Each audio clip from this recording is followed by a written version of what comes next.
The source of the outrage was, it need hardly be said, that infamous society which has held this community in bondage for so long a period, and against which the Herald has taken so uncompromising a stand. Mr. Stanger's many friends will rejoice to hear that, though he has been cruelly and brutally beaten, and though he has sustained severe injuries about the head, there is no immediate danger to his life. Below it stated that a guard of police, armed with Winchester rifles, had been requisitioned for the defense of the office. McMurdo had laid down the paper, and was lighting his pipe with a hand which was shaky from the excesses of the previous evening, when there was a knock outside, and his landlady brought to him a note which had just been handed in by a lad. It was unsigned, and ran thus: "I should wish to speak to you, but would rather not do so in your house. You will find me beside the flagstaff upon Miller Hill.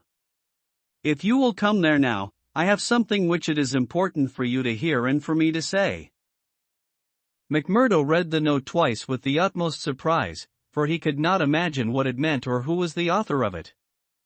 Had it been in a feminine hand, he might have imagined that it was the beginning of one of those adventures which had been familiar enough in his past life. But it was the writing of a man, and of a well-educated one, too. Finally, after some hesitation, he determined to see the matter through.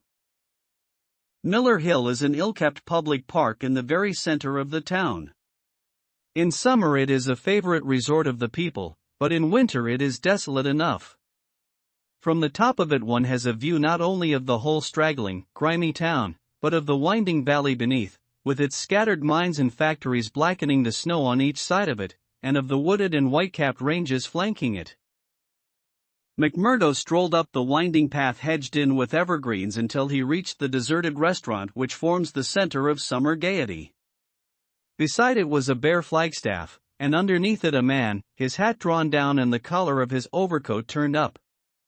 When he turned his face, McMurdo saw that it was Brother Morris, he who had incurred the anger of the bodymaster the night before. The lodge sign was given and exchanged as they met. "I wanted to have a word with you, Mr. McMurdo," said the older man, speaking with a hesitation which showed that he was on delicate ground. "It was kind of you to come. Why did you not put your name to the note?" "One has to be cautious, mister. One never knows in times like these how a thing may come back to one. One never knows either who to trust or who not to trust. Surely one may trust brothers of the lodge." "No, no, not always," cried Morris with vehemence. "Whatever we say, even what we think, seems to go back to that man McGinty." "Look here," said McMurdo sternly. "It was only last night, as you know well, that I swore good faith to our bodymaster. Would you be asking me to break my oath?" "If that is the view you take," said Morris sadly, "I can only say that I am sorry I gave you the trouble to come and meet me. Things have come to a bad pass when two free citizens cannot speak their thoughts to each other." McMurdo, who had been watching his companion very narrowly, relaxed somewhat in his bearing. "Sure, I spoke for myself only," said he. "I am a newcomer, as you know, and I am strange to it all. It is not for me to open my mouth, Mr. Morris, and if you think well to say anything to me I am here to hear it." "And to take it back to Boss McGinty," said Morris bitterly. "Indeed, then, you do me injustice there," cried McMurdo. "For myself I am loyal to the lodge, and so I tell you straight, but I would be a poor creature if I were to repeat to any other what you might say to me in confidence. It will go no further than me, though I warn you that you may get neither help nor sympathy." "I have given up looking for either the one or the other," said Morris. "I may be putting my very life in your hands by what I say, but, bad as you are, and it seemed to me last night that you were shaping to be as bad as the worst, still you are new to it, and your conscience cannot yet be as hardened as theirs. That was why I thought to speak with you." "Well, what have you to say?" "If you give me away, may a curse be on you." "Sure, I said I would not." "I would ask you, then, when you joined the Freemen's Society in Chicago and swore vows of charity and fidelity, did ever it cross your mind that you might find it would lead you to crime?" If you call it crime, McMurdo answered. Call it crime, cried Morris, his voice vibrating with passion. You have seen little of it if you can call it anything else. Was it crime last night when a man old enough to be your father was beaten till the blood dripped from his white hairs? Was that crime, or what else would you call it? There are some would say it was war, said McMurdo, a war of two classes with all in, so that each struck as best it could. Well, did you think of such a thing when you joined the Freemen's Society at Chicago? No, I'm bound to say I did not. Nor did I when I joined it at Philadelphia. It was just a benefit club and a meeting place for one's fellows. Then I heard of this place cursed the hour that the name first fell upon my ears, and I came to better myself. My God! To better myself. My wife and 3 children came with me. I started a dry goods store on Market Square, and I prospered well. The word had gone round that I was a freeman, and I was forced to join the local lodge, same as you did last night. I've the badge of shame on my forearm and something worse branded on my heart. I found that I was under the orders of a black villain and caught in a meshwork of crime. What could I do? Every word I said to make things better was taken as treason, same as it was last night. I can't get away, for all I have in the world is in my store. If I leave the society, I know well that it means murder to me, and God knows what to my wife and children. Oh, man, it is awful, awful. He put his hands to his face, and his body shook with convulsive sobs. McMurdo shrugged his shoulders. You were too soft for the job, said he. You are the wrong sort for such work. I had a conscience and a religion, but they made me a criminal among them. I was chosen for a job. If I backed down, I knew well what would come to me. Maybe I'm a coward. Maybe it's the thought of my poor little woman and the children that makes me one. Anyhow, I went. I guess it will haunt me forever. It was a lonely house, 20 miles from here, over the range yonder. I was told off for the door, same as you were last night. They could not trust me with the job. The others went in. When they came out, their hands were crimson to the wrists. As we turned away, a child was screaming out of the house behind us. It was a boy of 5 who had seen his father murdered. I nearly fainted with the horror of it, and yet I had to keep a bold and smiling face, for well I knew that if I did not, it would be out of my house that they would come next with their bloody hands, and it would be my little Fred that would be screaming for his father. But I was a criminal then, part sharer in a murder, lost forever in this world, and lost also in the next. I am a good Catholic, but the priest would have no word with me when he heard I was a scourer, and I am excommunicated from my faith. That's how it stands with me. And I see you going down the same road, and I ask you what the end is to be. Are you ready to be a cold-blooded murderer also, or can we do anything to stop it? What would you do? Asked McMurdo abruptly. You would not inform? God forbid, cried Morris. Sure, the very thought would cost me my life. That's well, said McMurdo. I'm thinking that you are a weak man and that you make too much of the matter. Too much? Wait till you have lived here longer. Look down the valley. See the cloud of 100 chimneys that overshadows it. I tell you that the cloud of murder hangs thicker and lower than that over the heads of the people. It is the valley of fear, the valley of death. The terror is in the hearts of the people from the dusk to the dawn. Wait, young man, and you will learn for yourself. Well, I'll let you know what I think when I have seen more, said McMurdo carelessly. What is very clear is that you are not the man for the place, and that the sooner you sell out, if you only get a dime a dollar for what the business is worth, the better it will be for you. What you have said is safe with me, but, by gar, if I thought you were an informer. No, no, cried Morris piteously. Well, let it rest at that. I'll bear what you have said in mind, and maybe someday I'll come back to it. I expect you meant kindly by speaking to me like this. Now I'll be getting home. One word before you go, said Morris. We may have been seen together. They may want to know what we have spoken about. Ah. That's well thought of. I offer you a clerkship in my store. And I refuse it. That's our business. Well, so long, Brother Morris, and may you find things go better with you in the future.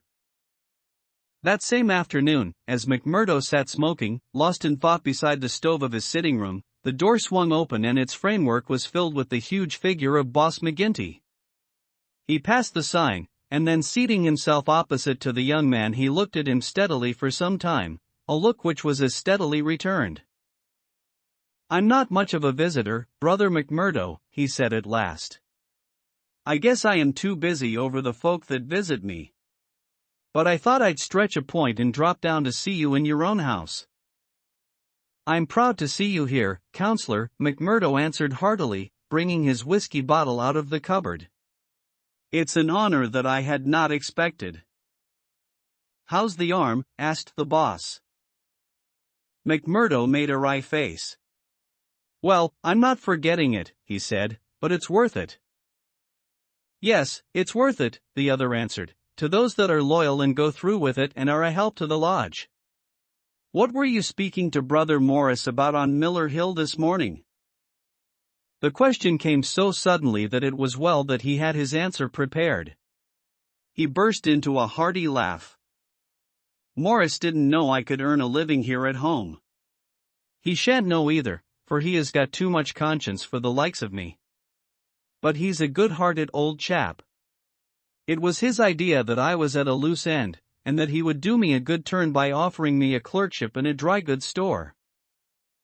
Oh, that was it? Yes, that was it. And you refused it? Sure. Couldn't I earn 10 times as much in my own bedroom with 4 hours' work? That's so. But I wouldn't get about too much with Morris. Why not? Well, I guess because I tell you not. That's enough for most folk in these parts.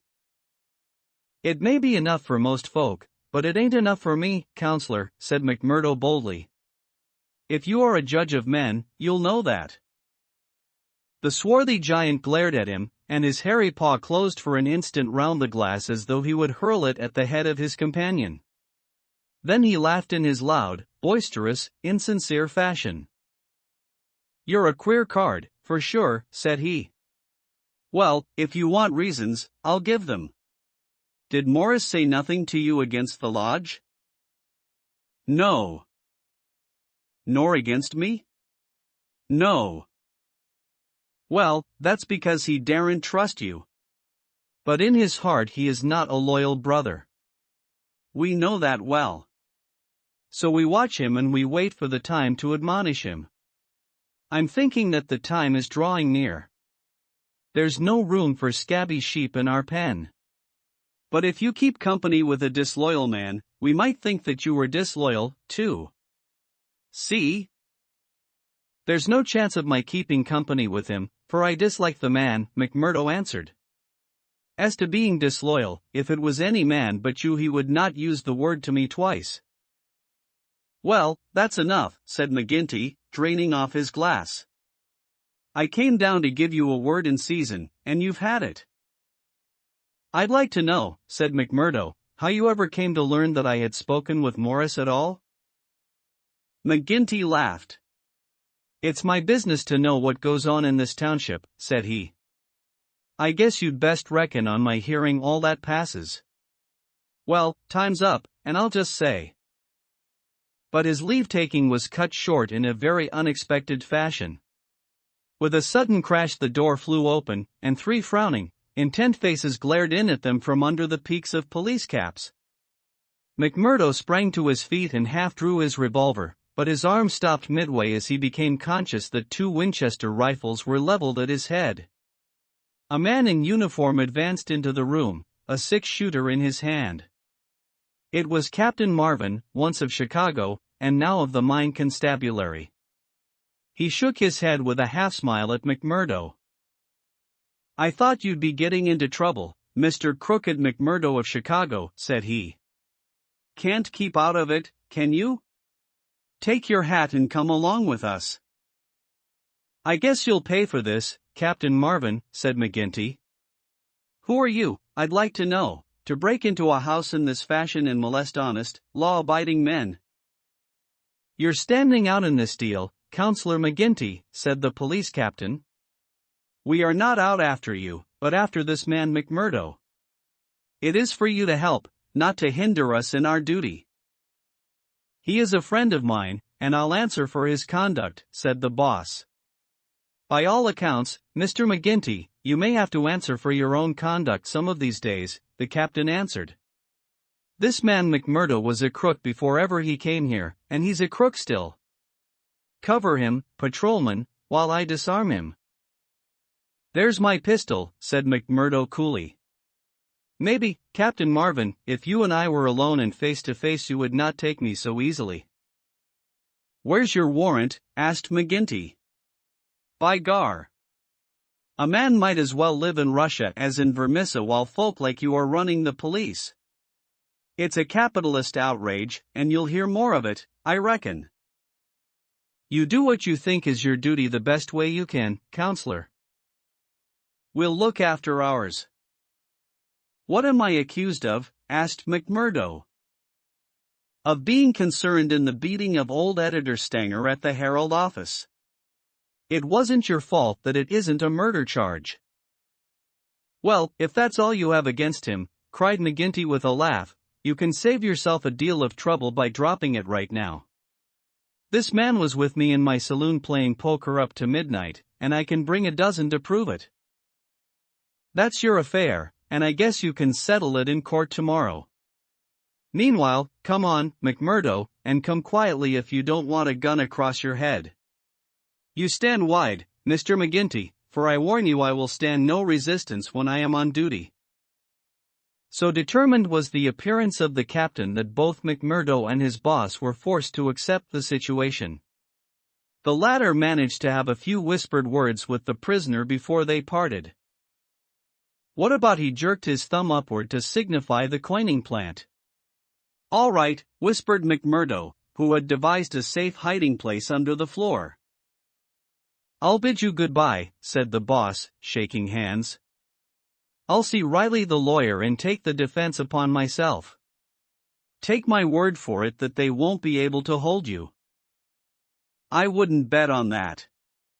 Guard the prisoner, you two, and shoot him if he tries any games. I'll search the house before I leave." He did so, but apparently found no trace of the concealed plant. When he had descended, he and his men escorted McMurdo to headquarters.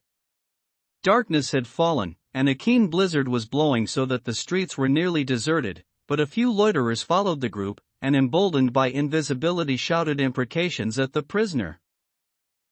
"Lynch the cursed scourer," they cried. "Lynch him." They laughed and jeered as he was pushed into the police station. After a short, formal examination from the inspector in charge, he was put into the common cell. Here he found Baldwin and 3 other criminals of the night before, all arrested that afternoon and waiting their trial next morning. But even within this inner fortress of the law the long arm of the freeman was able to extend. Late at night there came a jailer with a straw bundle for their betting, out of which he extracted 2 bottles of whiskey, some glasses, and a pack of cards. They spent a hilarious night, without an anxious thought as to the ordeal of the morning. Nor had they cause, as the result was to show. The magistrate could not possibly, on the evidence, have held them for a higher court. On the one hand, the compositors and pressmen were forced to admit that the light was uncertain, that they were themselves much perturbed, and that it was difficult for them to swear to the identity of the assailants, although they believed that the accused were among them. Cross-examined by the clever attorney who had been engaged by McGinty, they were even more nebulous in their evidence.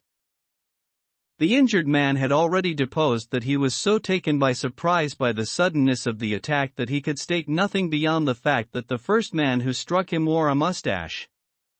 He added that he knew them to be scourers, since no one else in the community could possibly have any enmity to him, and he had long been threatened on account of his outspoken editorials. On the other hand, it was clearly shown by the united and unfaltering evidence of 6 citizens, including that high municipal official, Councillor McGinty, that the men had been at a card party at the Union House until an hour very much later than the commission of the outrage.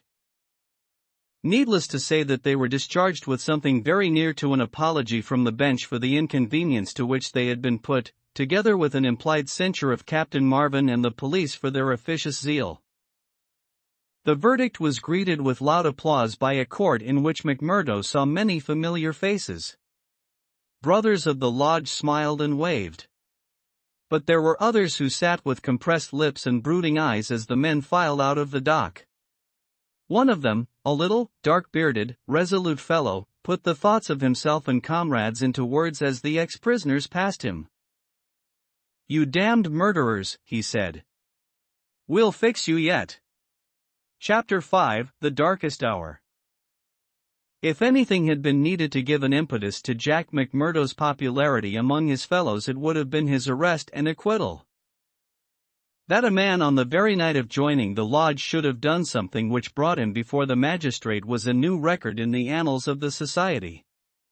Already he had earned the reputation of a good boon companion, a cheery reveller, and withal a man of high temper, who would not take an insult even from the all-powerful boss himself. But in addition to this, he impressed his comrades with the idea that among them all there was not one whose brain was so ready to devise a bloodthirsty scheme, or whose hand would be more capable of carrying it out. "He'll be the boy for the clean job," said the oldsters to one another, and waited their time until they could set him to his work. McGinty had instruments enough already, but he recognized that this was a supremely able one. He felt like a man holding a fierce bloodhound in leash. There were curs to do the smaller work, but someday he would slip this creature upon its prey. A few members of the lodge, Ted Baldwin among them, resented the rapid rise of the stranger and hated him for it, but they kept clear of him, for he was as ready to fight as to laugh. But if he gained favor with his fellows, there was another quarter, one which had become even more vital to him, in which he lost it. Eddie Shafter's father would have nothing more to do with him, nor would he allow him to enter the house. Eddie herself was too deeply in love to give him up altogether, and yet her own good sense warned her of what would come from a marriage with a man who was regarded as a criminal. One morning after a sleepless night she determined to see him, possibly for the last time, and make one strong endeavor to draw him from those evil influences which were sucking him down. She went to his house, as he had often begged her to do, and made her way into the room which he used as his sitting room. He was seated at a table, with his back turned and a letter in front of him. A sudden spirit of girlish mischief came over her. She was still only 19. He had not heard her when she pushed open the door. Now she tiptoed forward and laid her hand lightly upon his bended shoulders. If she had expected to startle him, she certainly succeeded, but only in turn to be startled herself. With a tiger's spring he turned on her, and his right hand was feeling for her throat. At the same instant with the other hand he crumpled up the paper that lay before him. For an instant he stood glaring. Then astonishment and joy took the place of the ferocity which had convulsed his features, a ferocity which had sent her shrinking back in horror as from something which had never before intruded into her gentle life. "It's you," said he, mopping his brow. "And to think that you should come to me, heart of my heart, and I should find nothing better to do than to want to strangle you. Come then, darling," and he held out his arms, "let me make it up to you." But she had not recovered from that sudden glimpse of guilty fear which she had read in the man's face. All her woman's instinct told her that it was not the mere fright of a man who was startled. Guilt, that was it, guilt and fear. "What's come over you, Jack?" she cried. "Why were you so scared of me?" "Oh, Jack, if your conscience was at ease, you would not have looked at me like that." "Sure, I was thinking of other things, and when you came tripping so lightly on those fairy feet of yours." No, it was more than that, Jack. Then a sudden suspicion seized her. "Let me see that letter you were writing." "Ah, Eddie, I couldn't do that." Her suspicions became certainties. "It's to another woman," she cried. "I know it. Why else should you hold it from me? Was it to your wife that you were writing? How am I to know that you are not a married man, you, a stranger, that nobody knows?" "I am not married, Eddie. See now, I swear it. You're the only one woman on earth to me. By the cross of Christ I swear it." He was so white with passionate earnestness that she could not but believe him. "Well, then," she cried, "why will you not show me the letter?" "I'll tell you, Akushla," said he. "I'm under oath not to show it, and just as I wouldn't break my word to you, so I would keep it to those who hold my promise. It's the business of the lodge, and even to you it's secret. And if I was scared when a hand fell on me, can't you understand it when it might have been the hand of a detective?" She felt that he was telling the truth. He gathered her into his arms and kissed away her fears and doubts.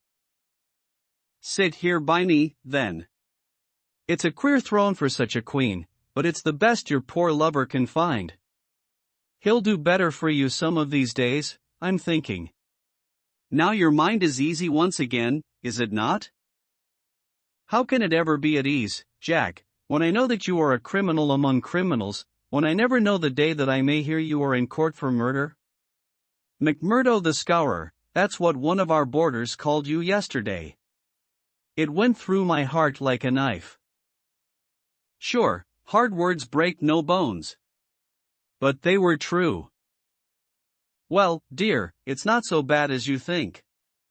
We are but poor men that are trying in our own way to get our rights." Eddie threw her arms round her lover's neck. "Give it up, Jack. For my sake, for God's sake, give it up. It was to ask you that I came here today. Oh, Jack, see, I beg it of you on my bended knees. Kneeling here before you, I implore you to give it up." He raised her and soothed her with her head against his breast. "Sure, my darling, you don't know what it is you are asking. How could I give it up when it would be to break my oath and to desert my comrades? If you could see how things stand with me, you could never ask it of me. Besides, if I wanted to, how could I do it? You don't suppose that the lodge would let a man go free with all its secrets?" "I've thought of that, Jack. I've planned it all. Father has saved some money. He is weary of this place where the fear of these people darkens our lives. He is ready to go. We would fly together to Philadelphia or New York, or we would be safe from them." McMurdo laughed. "The lodge has a long arm. Do you think it could not stretch from here to Philadelphia or New York? Well, then, to the west, or to England, or to Germany, where Father came from, anywhere to get away from this valley of fear." McMurdo thought of old Brother Morris. "Sure, it is the second time I have heard the valley so named," said he. "The shadow does indeed seem to lie heavy on some of you. It darkens every moment of our lives. Do you suppose that Ted Baldwin has ever forgiven us? If it were not that he fears you, what do you suppose our chances would be? If you saw the look in those dark, hungry eyes of his when they fall on me. By gar! I'd teach him better manners if I caught him at it. But see here, little girl. I can't leave here. I can't take that from me once and for all. But if you will leave me to find my own way, I will try to prepare a way of getting honorably out of it." "There is no honor in such a matter." Well, it's just how you look at it. But if you'll give me 6 months, I'll work it so that I can leave without being ashamed to look others in the face." The girl laughed with joy. "6 months," she cried. "Is it a promise?" "Well, it may be 7 or 8. But within a year at the furthest we will leave the valley behind us." It was the most that Eddie could obtain, and yet it was something. There was this distant light to illuminate the gloom of the immediate future. She returned to her father's house more light-hearted than she had ever been since Jack McMurdo had come into her life. It might be thought that as a member, all the doings of the society would be told to him, but he was soon to discover that the organization was wider and more complex than the simple lodge. Even Boss McGinty was ignorant as to many things, for there was an official named the county delegate, living at Hobson's Patch farther down the line, who had power over several different lodges which he wielded in a sudden and arbitrary way. Only once did McMurdo see him, a sly, little gray-haired rat of a man, with a slinking gait and a sidelong glance which was charged with malice. Evans Pott was his name, and even the great boss of Vermissa felt towards him something of the repulsion and fear which the huge Danton may have felt for the puny but dangerous Robespierre. One day Scanlon, who was McMurdo's fellow boarder, received a note from McGinty enclosing one from Evans Pott, which informed him that he was sending over two good men, Lawler and Andrews, who had instructions to act in the neighborhood, though it was best for the cause that no particulars as to their objects should be given. Would the bodymaster see to it that suitable arrangements be made for their lodgings and comfort until the time for action should arrive? McGinty added that it was impossible for anyone to remain secret at the Union House, and that, therefore, he would be obliged if McMurdo and Scanlon would put the strangers up for a few days in their boarding house. The same evening the two men arrived, each carrying his gripsack. Lawler was an elderly man, shrewd, silent, and self-contained, clad in an old black frock coat, which with his soft felt hat and ragged, grizzled beard gave him a general resemblance to an itinerant preacher.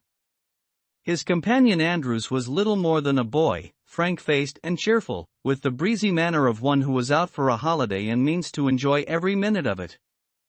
Both men were total abstainers, and behaved in all ways as exemplary members of the society, with the one simple exception that they were assassins who had often proved themselves to be most capable instruments for this association of murder. Lawler had already carried out 14 commissions of the kind, and Andrews 3. They were, as McMurdo found, quite ready to converse about their deeds in the past, which they recounted with the half-bashful pride of men who had done good and unselfish service for the community. They were reticent, however, as to the immediate job in hand. "They chose us because neither I nor the boy here drink," Lawler explained. "They can count on us saying no more than we should. You must not take it amiss, but it is the orders of the county delegate that we obey." "Sure, we are all in it together," said Scanlon, McMurdo's mate, as the four sat together at supper. "That's true enough, and we'll talk till the cows come home of the killing of Charlie Williams or of Simon Bird, or any other job in the past. But till the work is done we say nothing." "There are half a dozen about here that I have a word to say to," said McMurdo, with an oath. "I suppose it isn't Jack Knox of Ironhill that you are after? I'd go some way to see him get his deserts." "No, it's not him yet." "Or Herman Strauss?" "No, nor him either." "Well, if you won't tell us we can't make you, but I'd be glad to know." Lawler smiled and shook his head. He was not to be drawn. In spite of the reticence of their guests, Scanlon and McMurdo were quite determined to be present at what they called the fun. When, therefore, at an early hour one morning McMurdo heard them creeping down the stairs, he awakened Scanlon, and the two hurried on their clothes. When they were dressed they found that the others had stolen out, leaving the door open behind them. It was not yet dawn, and by the light of the lamps they could see the two men some distance down the street. They followed them warily, treading noiselessly in the deep snow. The boarding house was near the edge of the town, and soon they were at the crossroads which is beyond its boundary. Here three men were waiting, with whom Lawler and Andrews held a short, eager conversation. Then they all moved on together. It was clearly some notable job which needed numbers. At this point there are several trails which lead to various mines. The strangers took that which led to the Crow Hill, a huge business which was in strong hands, which had been able, thanks to their energetic and fearless New England manager, Josiah H. Dunn, to keep some order and discipline during the long reign of terror. Day was breaking now, and a line of workmen were slowly making their way, singly and in groups, along the blackened path. McMurdo and Scanlon strolled on with the others, keeping in sight of the men whom they followed. A thick mist lay over them, and from the heart of it there came the sudden scream of a steam whistle. It was the 10-minute signal before the cages descended and the day's labor began. When they reached the open space round the mine shaft, there were 100 miners waiting, stamping their feet and blowing on their fingers, for it was bitterly cold. The strangers stood in a little group under the shadow of the engine house. Scanlon and McMurdo climbed a heap of slag from which the whole scene lay before them. They saw the mine engineer, a great bearded Scotchman named Menzies, come out of the engine house and blow his whistle for the cages to be lowered. At the same instant a tall, loose-framed young man with a clean-shaved, earnest face advanced eagerly towards the pithead. As he came forward his eyes fell upon the group, silent and motionless, under the engine house. The men had drawn down their hats and turned up their collars to screen their faces. For a moment the presentiment of death laid its cold hand upon the manager's heart. At the next he had shaken it off and saw only his duty towards intrusive strangers. "Who are you?" he asked as he advanced. "What are you loitering there for?" There was no answer, but the lad Andrews stepped forward and shot him in the stomach. The 100 waiting miners stood as motionless and helpless as if they were paralyzed. The manager clapped his 2 hands to the wound and doubled himself up. Then he staggered away, but another of the assassins fired, and he went down sidewise, kicking and clawing among a heap of clinkers. Menzies, the Scotchman, gave a roar of rage at the sight and rushed with an iron spanner at the murderers, but was met by 2 balls in the face which dropped him dead at their very feet. There was a surge forward of some of the miners, and an inarticulate cry of pity and of anger, but a couple of the strangers emptied their 6-shooters over the heads of the crowd, and they broke and scattered, some of them rushing wildly back to their homes in Vermissa. When a few of the bravest had rallied, and there was a return to the mine, the murderous gang had vanished in the mists of morning, without a single witness being able to swear to the identity of these men who in front of 100 spectators had wrought this double crime. Scanlon and McMurdo made their way back, Scanlon somewhat subdued, for it was the first murder job that he had seen with his own eyes, and it appeared less funny than he had been led to believe. The horrible screams of the dead manager's wife pursued them as they hurried to the town.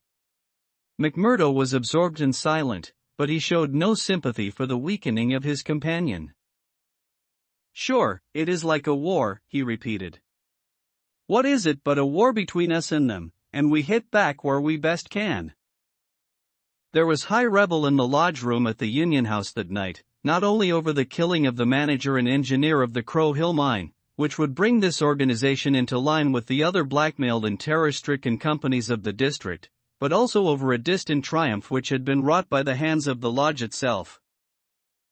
It would appear that when the county delegate had sent over 5 good men to strike a blow in Vermissa, he had demanded that in return 3 Vermissa men should be secretly selected and sent across to kill William Hales of Stake Royal, one of the best-known and most popular mine owners in the Gilmerton district, a man who was believed not to have an enemy in the world, for he was in all ways a model employer. He had insisted, however, upon efficiency in the work, and had, therefore, paid off certain drunken and idle employees who were members of the all-powerful society. Coffin notices hung outside his door had not weakened his resolution, and so in a free, civilized country he found himself condemned to death. The execution had now been duly carried out. Ted Baldwin, who sprawled now on the seat of honor beside the bodymaster, had been chief of the party. His flushed face and glazed, bloodshot eyes told of sleeplessness and drink. He and his 2 comrades had spent the night before among the mountains. They were unkempt and weather-stained. But no heroes, returning from a forlorn hope, could have had a warmer welcome from their comrades. The story was told and retold amid cries of delight and shouts of laughter. They had waited for their man as he drove home at nightfall, taking their station at the top of a steep hill, where his horse must be at a walk. He was so furred to keep out the cold that he could not lay his hand on his pistol. They had pulled him out and shot him again and again. He had screamed for mercy. The screams were repeated for the amusement of the lodge. "Let's hear again how he squealed," they cried. None of them knew the man, but there is eternal drama in a killing, and they had shown the Scourers of Gilmerton that the Burmissa men were to be relied upon. There had been one contretemps, for a man and his wife had driven up while they were still emptying their revolvers into the silent body. It had been suggested that they should shoot them both, but they were harmless folk who were not connected with the mines, so they were sternly bidden to drive on and keep silent, lest a worse thing befall them. And so the blood-mottled figure had been left as a warning to all such hard-hearted employers, and the three noble avengers had hurried off into the mountains where unbroken nature comes down to the very edge of the furnaces and the slag heaps. Here they were, safe and sound, their work well done, and the plaudits of their companions in their ears. It had been a great day for the Scourers. The shadow had fallen even darker over the valley. But as the wise general chooses the moment of victory in which to redouble his efforts, so that his foes may have no time to steady themselves after disaster, so Boss McGinty, looking out upon the scene of his operations with his brooding and malicious eyes, had devised a new attack upon those who opposed him. That very night, as the half-drunken company broke up, he touched McMurdo on the arm and led him aside into that inner room where they had their first interview. "See here, my lad," said he, "I've got a job that's worthy of you at last. You'll have the doing of it in your own hands." "Proud I am to hear it," McMurdo answered. "You can take 2 men with you, Manders and Riley. They have been warned for service. We'll never be right in this district until Chester Wilcox has been settled, and you'll have the thanks of every lodge in the coalfields if you can down him. I'll do my best, anyhow. Who is he, and where shall I find him?" McGinty took his eternal half-chewed, half-smoked cigar from the corner of his mouth, and proceeded to draw a rough diagram on a page torn from his notebook. "He's the chief foreman of the Iron Dike Company. He's a hard citizen, an old color sergeant of the war, all scars and grizzle. We've had 2 tries at him, but had no luck, and Jim Carnaway lost his life over it. Now it's for you to take it over. That's the house all alone at the Iron Dike crossroad, same as you see here on the map without another within earshot. It's no good by day. He's armed and shoots quick and straight, with no questions asked. But at night, well, there he is with his wife, 3 children, and a hired help. You can't pick or choose. It's all or none. If you could get a bag of blasting powder at the front door with a slow match to it." "What's the man done?" "Didn't I tell you he shot Jim Carnaway?" "Why did he shoot him?"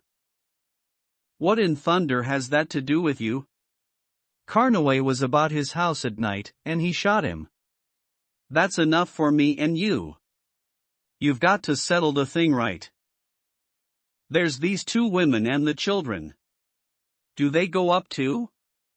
"They have to, else how can we get him?" "It seems hard on them, for they've done nothing." "What sort of fool's talk is this? Do you back out?" "Easy, counselor, easy. What have I ever said or done that you should think I would be after standing back from an order of the bodymaster of my own lodge? If it's right or if it's wrong, it's for you to decide." "You'll do it, then?" "Of course I will do it." "When?" "Well, you had best give me a night or 2 that I may see the house and make my plans." "Then." "Very good," said McGinty, shaking him by the hand. "I leave it with you.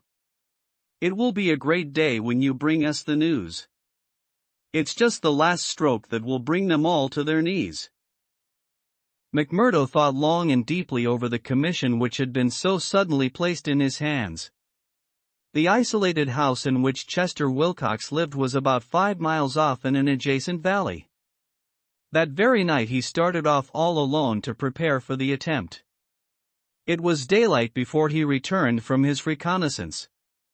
Next day he interviewed his two subordinates, Manders and Riley, reckless youngsters who were as elated as if it were a deer hunt. 2 nights later they met outside the town, all three armed, and one of them carrying a sack stuffed with the powder which was used in the quarries. It was 2 in the morning before they came to the lonely house. The night was a windy one, with broken clouds drifting swiftly across the face of a 3/4 moon. They had been warned to be on their guard against bloodhounds, so they moved forward cautiously, with their pistols cocked in their hands. But there was no sound save the howling of the wind, and no movement but the swaying branches above them. McMurdo listened at the door of the lonely house, but all was still within. Then he leaned the powder bag against it, ripped a hole in it with his knife, and attached the fuse. When it was well alight he and his two companions took to their heels, and were some distance off, safe and snug in a sheltering ditch, before the shattering roar of the explosion, with the low, deep rumble of the collapsing building, told them that their work was done. No cleaner job had ever been carried out in the blood-stained annals of the society. But alas, that work so well organized and boldly carried out should all have gone for nothing. Warned by the fate of the various victims, and knowing that he was marked down for destruction, Chester Wilcox had moved himself and his family only the day before to some safer and less-known quarters, where a guard of police should watch over them. It was an empty house which had been torn down by the gunpowder, and the grim old color sergeant of the war was still teaching discipline to the miners of Iron Dike. "Leave him to me," said McMurdo. "He's my man, and I'll get him sure if I have to wait a year for him." A vote of thanks and confidence was passed in full lodge, and so for the time the matter ended. When a few weeks later it was reported in the papers that Wilcox had been shot at from an ambuscade, it was an open secret that McMurdo was still at work upon his unfinished job. Such were the methods of the Society of Freemen, and such were the deeds of the Scourers by which they spread their rule of fear over the great and rich district which was for so long a period haunted by their terrible presence.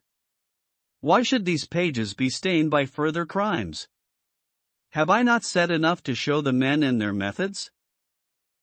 These deeds are written in history, and there are records wherein one may read the details of them. There one may learn of the shooting of policemen Hunt and Evans because they had ventured to arrest 2 members of the society. A double outrage planned at the Vermissa Lodge and carried out in cold blood upon 2 helpless and disarmed men. There also one may read of the shooting of Mrs. Larbe when she was nursing her husband, who had been beaten almost to death by orders of Boss McGinty. The killing of the elder Jenkins, shortly followed by that of his brother, the mutilation of James Murdoch, the blowing up of the Staphouse family, and the murder of the Stendals all followed hard upon one another in the same terrible winter. Darkly the shadow lay upon the valley of fear. The spring had come with running brooks and blossoming trees. There was hope for all nature bound so long in an iron grip, but nowhere was there any hope for the men and women who lived under the yoke of the terror. Never had the cloud above them been so dark and hopeless as in the early summer of the year 1875. Chapter 6: Danger. It was the height of the Reign of Terror. McMurdo, who had already been appointed inner deacon, with every prospect of some day succeeding McGinty as bodymaster, was now so necessary to the counsels of his comrades that nothing was done without his help and advice. The more popular he became, however, with the freemen, the blacker were the scowls which greeted him as he passed along the streets of Vermissa. In spite of their terror, the citizens were taking heart to band themselves together against their oppressors.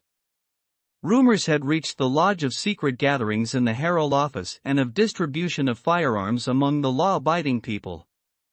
But McGinty and his men were undisturbed by such reports. They were numerous, resolute, and well-armed. Their opponents were scattered and powerless. It would all end, as it had done in the past, in aimless talk and possibly in impotent arrests.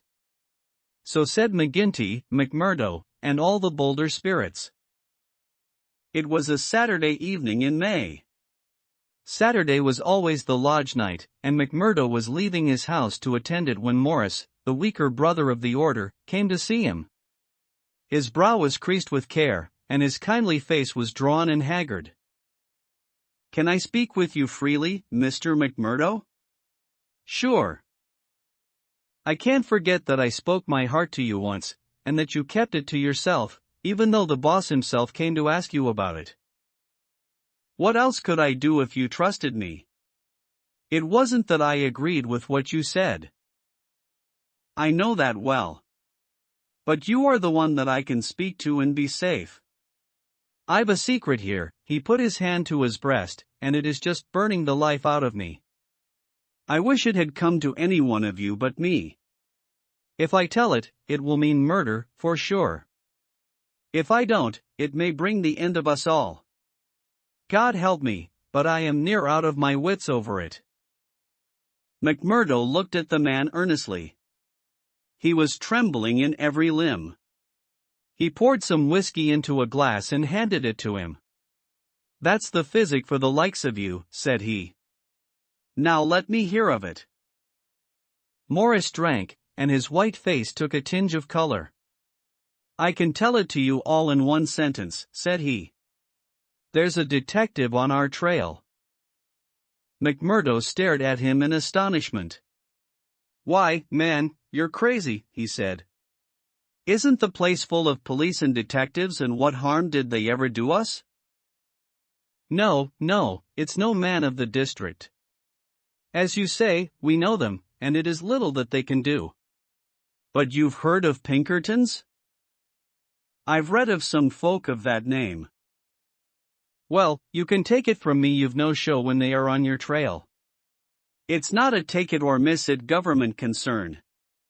It's a dead earnest business proposition that's out for results and keeps out till by hook or crook it gets them. If a Pinkerton man is deep in this business, we are all destroyed. We must kill him. Ah, it's the first thought that came to you. So it will be up at the lodge. Didn't I say to you that it would end in murder? Sure, what is murder? Isn't it common enough in these parts? It is, indeed, but it's not for me to point out the man that is to be murdered. I'd never rest easy again. And yet it's our own necks that may be at stake. In God's name, what shall I do? He rocked to and fro in his agony of indecision. But his words had moved McMurdo deeply. It was easy to see that he shared the other's opinion as to the danger, and the need for meeting it. He gripped Morris's shoulder and shook him in his earnestness. See here, man, he cried, and he almost screeched the words in his excitement, you won't gain anything by sitting keening like an old wife at a wake. Let's have the facts. Who is the fellow? Where is he? How did you hear of him? Why did you come to me? I came to you, for you are the one man that would advise me. I told you that I had a store in the East before I came here. I left good friends behind me, and one of them is in the telegraph service. Here's a letter that I had from him yesterday. It's this part from the top of the page. You can read it yourself. This was what McMurdo read. How are the scourers getting on in your parts? We read plenty of them in the papers. Between you and me, I expect to hear news from you before long. 5 big corporations and the 2 railroads have taken the thing up in dead earnest. They mean it, and you can bet they'll get there. They are right deep down into it. Pinkerton has taken hold under their orders, and his best man, Bertie Edwards, is operating. The thing has got to be stopped right now. Now read the postscript. Of course, what I give you is what I learned in business, so it goes no further. It's a queer cipher that you handle by the yard every day and can get no meaning from. McMurdo sat in silence for some time, with the letter in his listless hands. The mist had lifted for a moment, and there was the abyss before him. Does anyone else know of this? He asked. I have told no one else. But this man your friend, has he any other person that he would be likely to write to? Well, I dare say he knows 1 or 2 more. Of the lodge? It's likely enough. I was asking because it is likely that he may have given some description of this fellow Bertie Edwards, then we could get on his trail. Well, it's possible. But I should not think he knew him. He is just telling me the news that came to him by way of business. How would he know this Pinkerton man? McMurdo gave a violent start. By gar, he cried, I've got him. What a fool I was not to know it. Lord! But we're in luck. We will fix him before he can do any harm. See here, Morris, will you leave this thing in my hands? Sure, if you will only take it off mine. I'll do that. You can stand right back and let me run it. Even your name need not be mentioned. I'll take it all on myself, as if it were to me that this letter has come. Will that content you? It's just what I would ask. Then leave it at that and keep your head shut. Now I'll get down to the lodge, and we'll soon make old man Pinkerton sorry for himself. You wouldn't kill this man? The less you know, friend Morris, the easier your conscience will be, and the better you will sleep.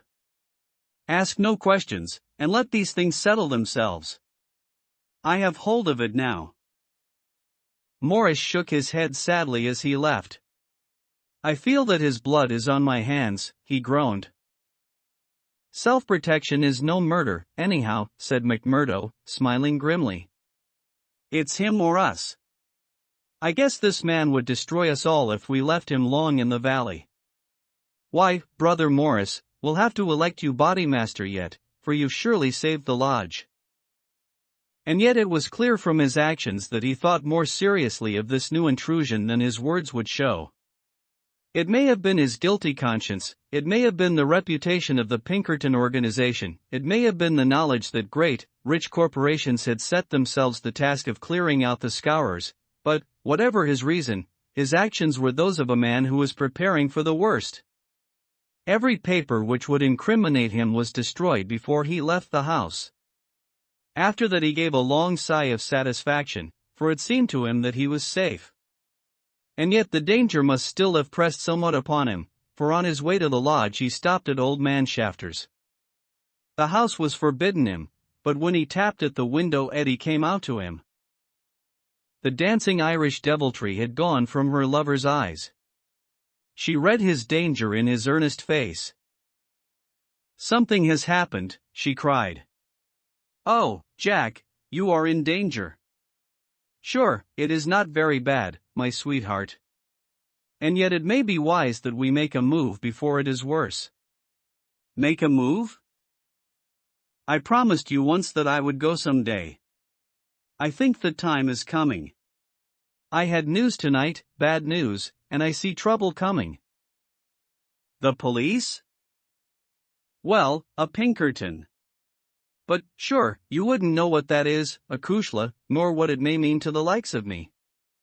I'm too deep in this thing, and I may have to get out of it quick. You said you would come with me if I went. Oh, Jack, it would be the saving of you. I'm an honest man in some things, Eddie.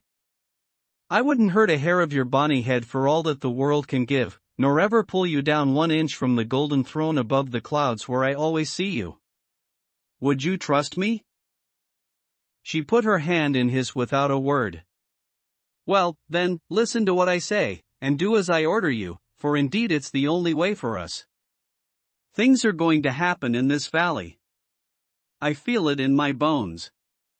There may be many of us that will have to look out for ourselves. I'm one, anyhow. If I go, by day or night, it's you that must come with me. I'd come after you, Jack.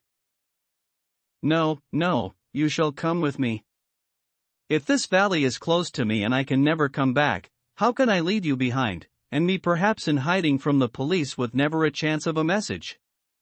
It's with me you must come. I know a good woman in the place I come from, and it's there I'd leave you till we can get married. Will you come? Yes, Jack, I will come. God bless you for your trust in me. It's a fiend out of hell that I should be if I abused it. Now, mark you, Eddie, it will be just a word to you, and when it reaches you, you will drop everything and come right down to the waiting room at the depot and stay there till I come for you. Day or night, I'll come at the word, Jack.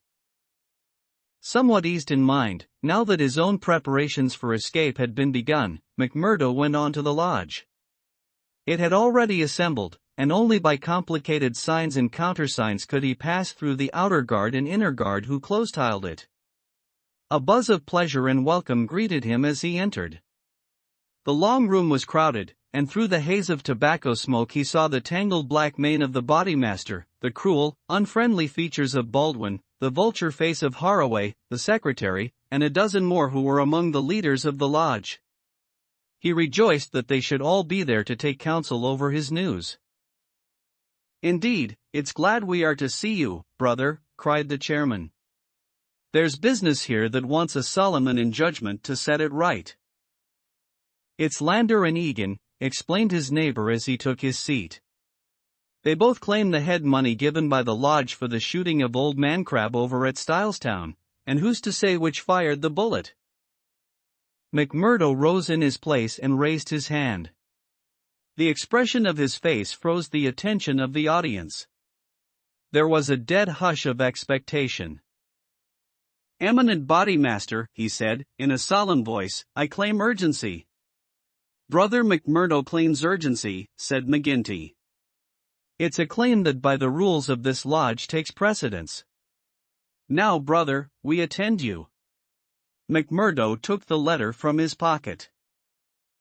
"Eminent Bodymaster and brethren," he said, "I am the bearer of ill news this day, but it is better that it should be known and discussed, than that a blow should fall upon us without warning which would destroy us all.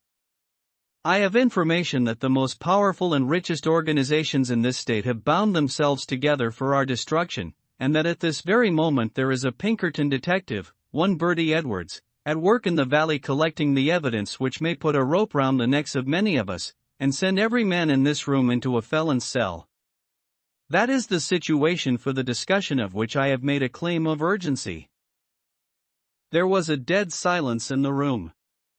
It was broken by the chairman. "What is your evidence for this, Brother McMurdo?" he asked. "It is in this letter which has come into my hands," said McMurdo. "Me read the passage aloud. It is a matter of honor with me that I can give no further particulars about the letter, nor put it into your hands, but I assure you that there is nothing else in it which can affect the interests of the lodge. I put the case before you as it has reached me." "Let me say, Mr. Chairman," said one of the older brethren, "that I have heard of Bertie Edwards, and that he has the name of being the best man in the Pinkerton service." "Does anyone know him by sight?" asked McGinty. "Yes," said McMurdo, "I do." There was a murmur of astonishment through the hall. "I believe we hold him in the hollow of our hands," he continued with an exulting smile upon his face. "If we act quickly and wisely, we can cut this thing short.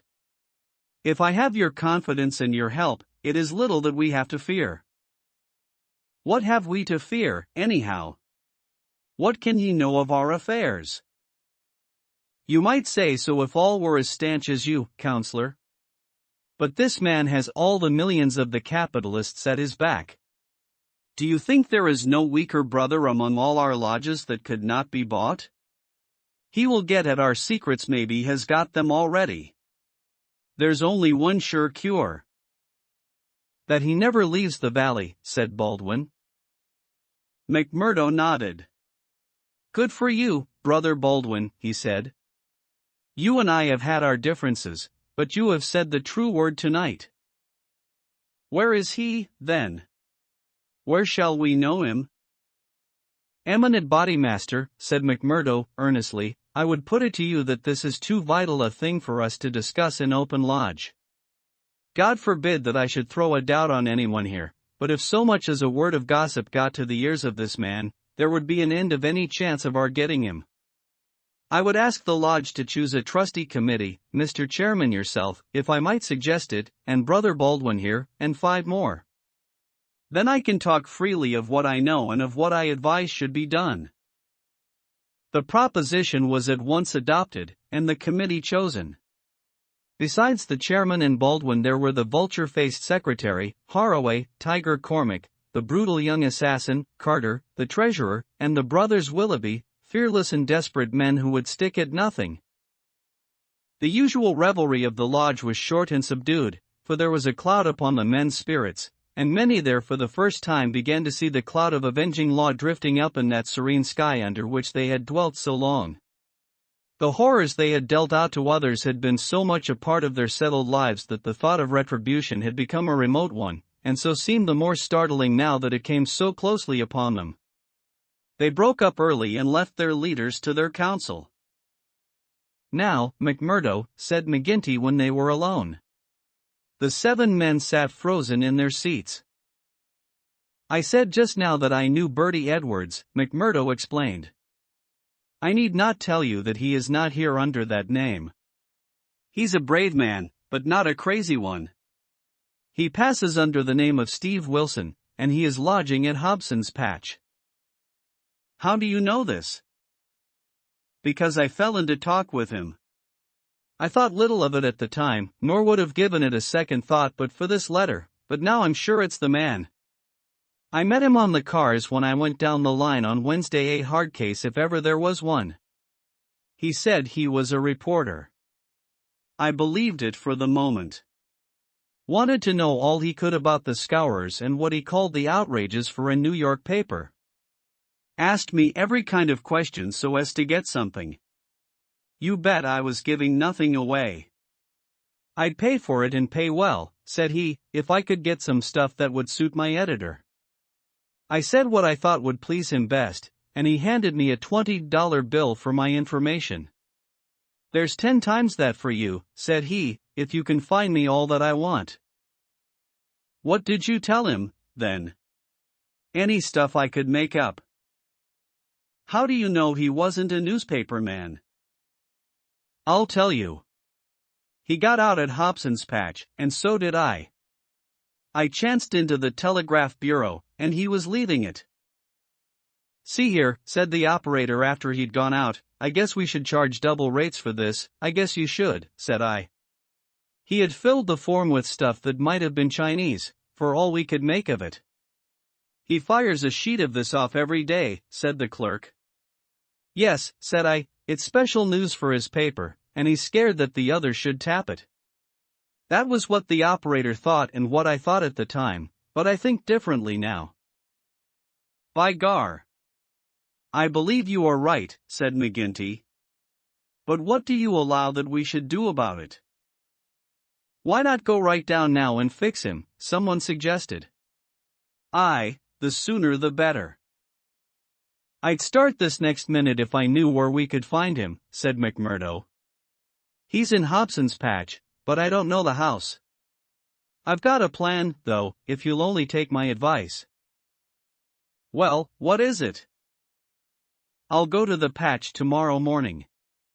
I'll find him through the operator.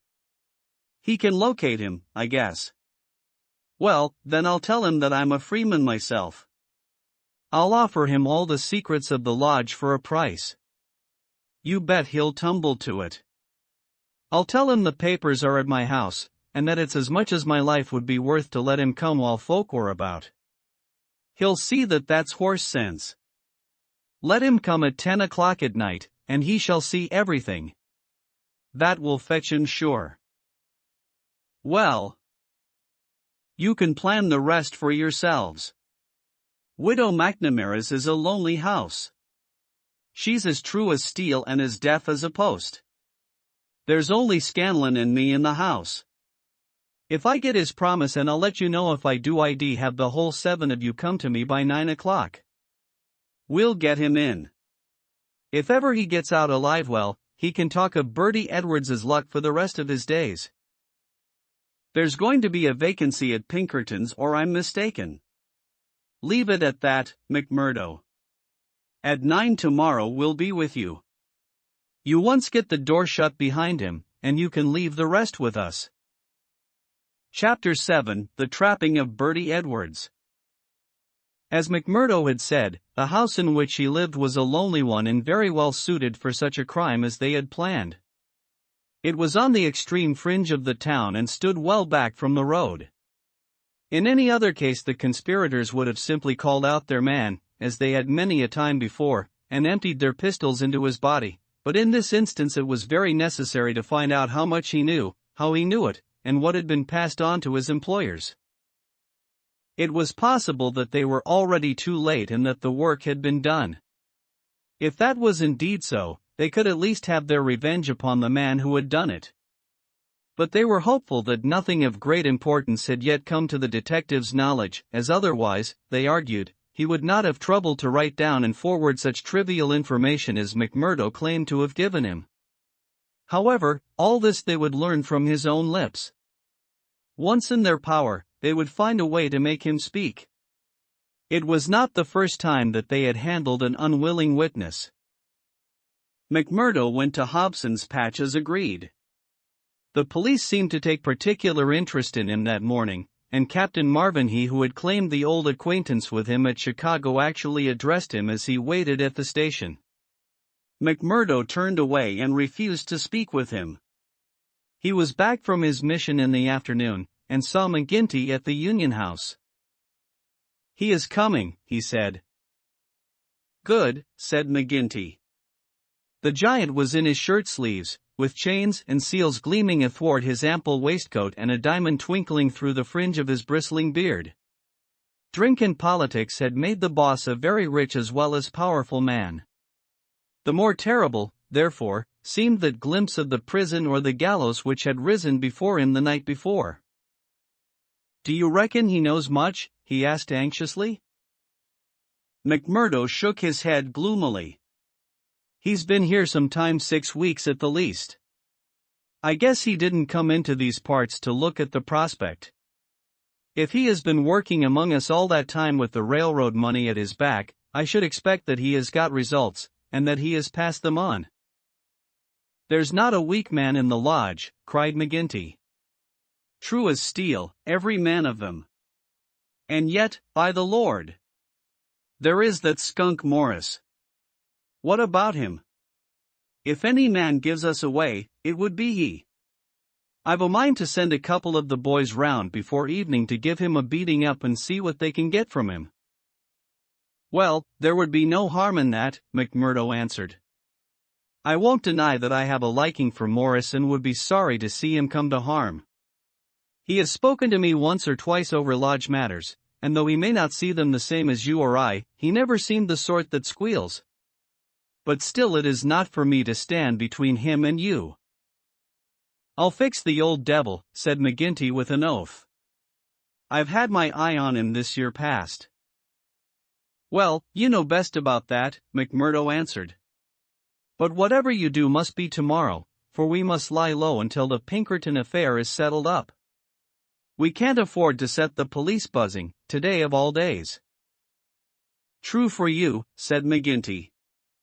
"And we'll learn from Bertie Edwards himself where he got his news if we have to cut his heart out first. Did he seem to scent a trap?" McMurdo laughed. "I guess I took him on his weak point," he said. "If he could get on a good trail of the scourers, he's ready to follow it into hell." "I took his money," McMurdo grinned as he produced a wad of dollar notes, "and as much more when he has seen all my papers." "What papers?" "Well, there are no papers. But I filled him up about constitutions and books of rules and forms of membership. He expects to get right down to the end of everything before he leaves." "Faith, he's right there," said McGinty grimly. "Didn't he ask you why you didn't bring him the papers?" "As if I would carry such things, and me a suspected man, and Captain Marvin after speaking to me this very day at the depot." I heard of that," said McGinty. "I guess the heavy end of this business is coming on to you. We could put him down an old shaft when we've done with him, but however we work it we can't get past the man living at Hobson's Patch and you being there today." McMurdo shrugged his shoulders. "If we handle it right, they can never prove the killing," said he. No one can see him come to the house after dark, and I'll lay to it that no one will see him go. Now see here, counselor, I'll show you my plan and I'll ask you to fit the others into it. You will all come in good time. Very well. He comes at 10. He is to tap 3 times, and me to open the door for him. Then I'll get behind him and shut it. He's our man then. That's all easy and plain. Yes, but the next step wants considering. He's a hard proposition. He's heavily armed. I've fooled him proper, and yet he is likely to be on his guard. Suppose I show him right into a room with 7 men in it where he expected to find me alone. There is going to be shooting, and somebody is going to be hurt. That's so. And the noise is going to bring every damned copper in the township on top of it. I guess you are right. This is how I should work it. You will all be in the big room same as you saw when you had a chat with me. I'll open the door for him, show him into the parlor beside the door, and leave him there while I get the papers. That will give me the chance of telling you how things are shaping. Then I will go back to him with some faked papers. As he is reading them I will jump for him and get my grip on his pistol arm. You'll hear me call and in you will rush. The quicker the better, for he is as strong a man as I, and I may have more than I can manage. But I allow that I can hold him till you come. It's a good plan, said McGinty. The lodge will owe you a debt for this. I guess when I move out of the chair I can put a name to the man that's coming after me. Sure, counselor, I am little more than a recruit, said McMurdo, but his face showed what he thought of the great man's compliment. When he had returned home he made his own preparations for the grim evening in front of him. First he cleaned, oiled, and loaded his Smith & Wesson revolver. Then he surveyed the room in which the detective was to be trapped. It was a large apartment, with a long deal table in the center, and the big stove at one side. At each of the other sides were windows. There were no shutters on these, only light curtains which drew across. McMurdo examined these attentively. No doubt it must have struck him that the apartment was very exposed for so secret a meeting. Yet its distance from the road made it of less consequence. Finally he discussed the matter with his fellow lodger. Scanlon, though a scourer, was an inoffensive little man who was too weak to stand against the opinion of his comrades, but was secretly horrified by the deeds of blood at which he had sometimes been forced to assist. McMurdo told him shortly what was intended. And if I were you, Mike Scanlon, I would take a night off and keep clear of it. There will be bloody work here before morning. Well, indeed then, Mac, Scanlon answered. It's not the will but the nerve that is wanting in me. When I saw Manager Dunn go down at the colliery yonder it was just more than I could stand. I'm not made for it, same as you or McGinty. If the lodge will think none the worse of me, I'll just do as you advise and leave you to yourselves for the evening. The men came in good time as arranged. They were outwardly respectable citizens, well clad and cleanly, but a judge of faces would have read little hope for Bertie Edwards in those hard mouths and remorseless eyes. There was not a man in the room whose hands had not been reddened a dozen times before. They were as hardened to human murder as a butcher to sheep. Foremost, of course, both in appearance and in guilt, was the formidable boss. Haraway, the secretary, was a lean, bitter man with a long, scraggy neck and nervous, jerky limbs, a man of incorruptible fidelity where the finances of the order were concerned, and with no notion of justice or honesty to anyone beyond. The treasurer, Carter, was a middle-aged man, with an impassive, rather sulky expression, and a yellow parchment skin. He was a capable organizer, and the actual details of nearly every outrage had sprung from his plotting brain. The 2 Willoughbys were men of action, tall, lithe young fellows with determined faces, while their companion, Tiger Cormac, a heavy, dark youth, was feared even by his own comrades for the ferocity of his disposition. These were the men who assembled that night under the roof of McMurdo for the killing of the Pinkerton detective. Their host had placed whiskey upon the table, and they had hastened to prime themselves for the work before them. Baldwin and Cormac were already half drunk, and the liquor had brought out all their ferocity.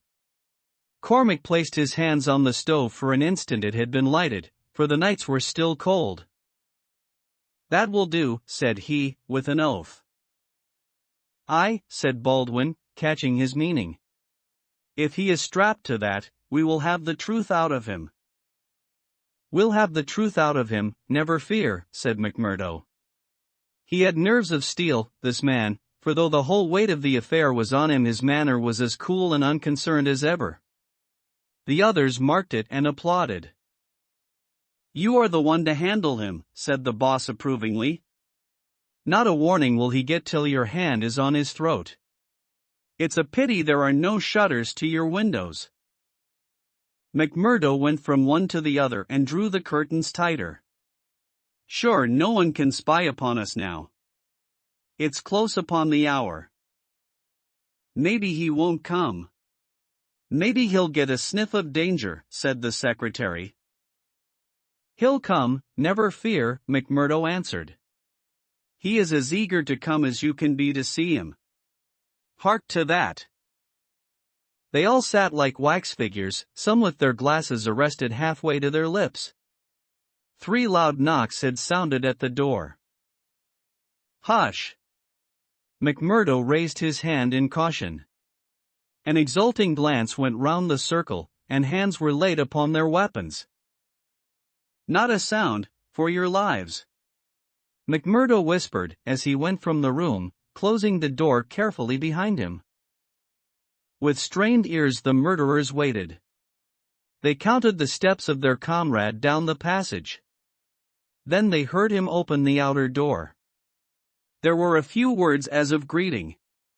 Then they were aware of a strange step inside and of an unfamiliar voice.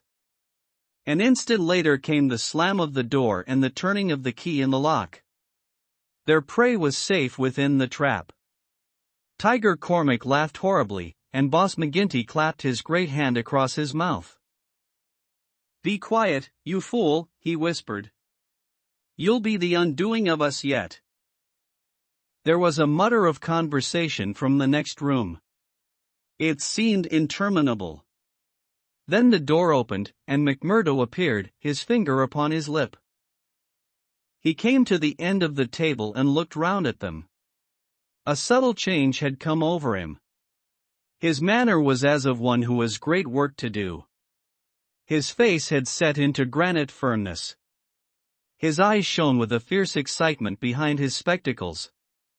He had become a visible leader of men.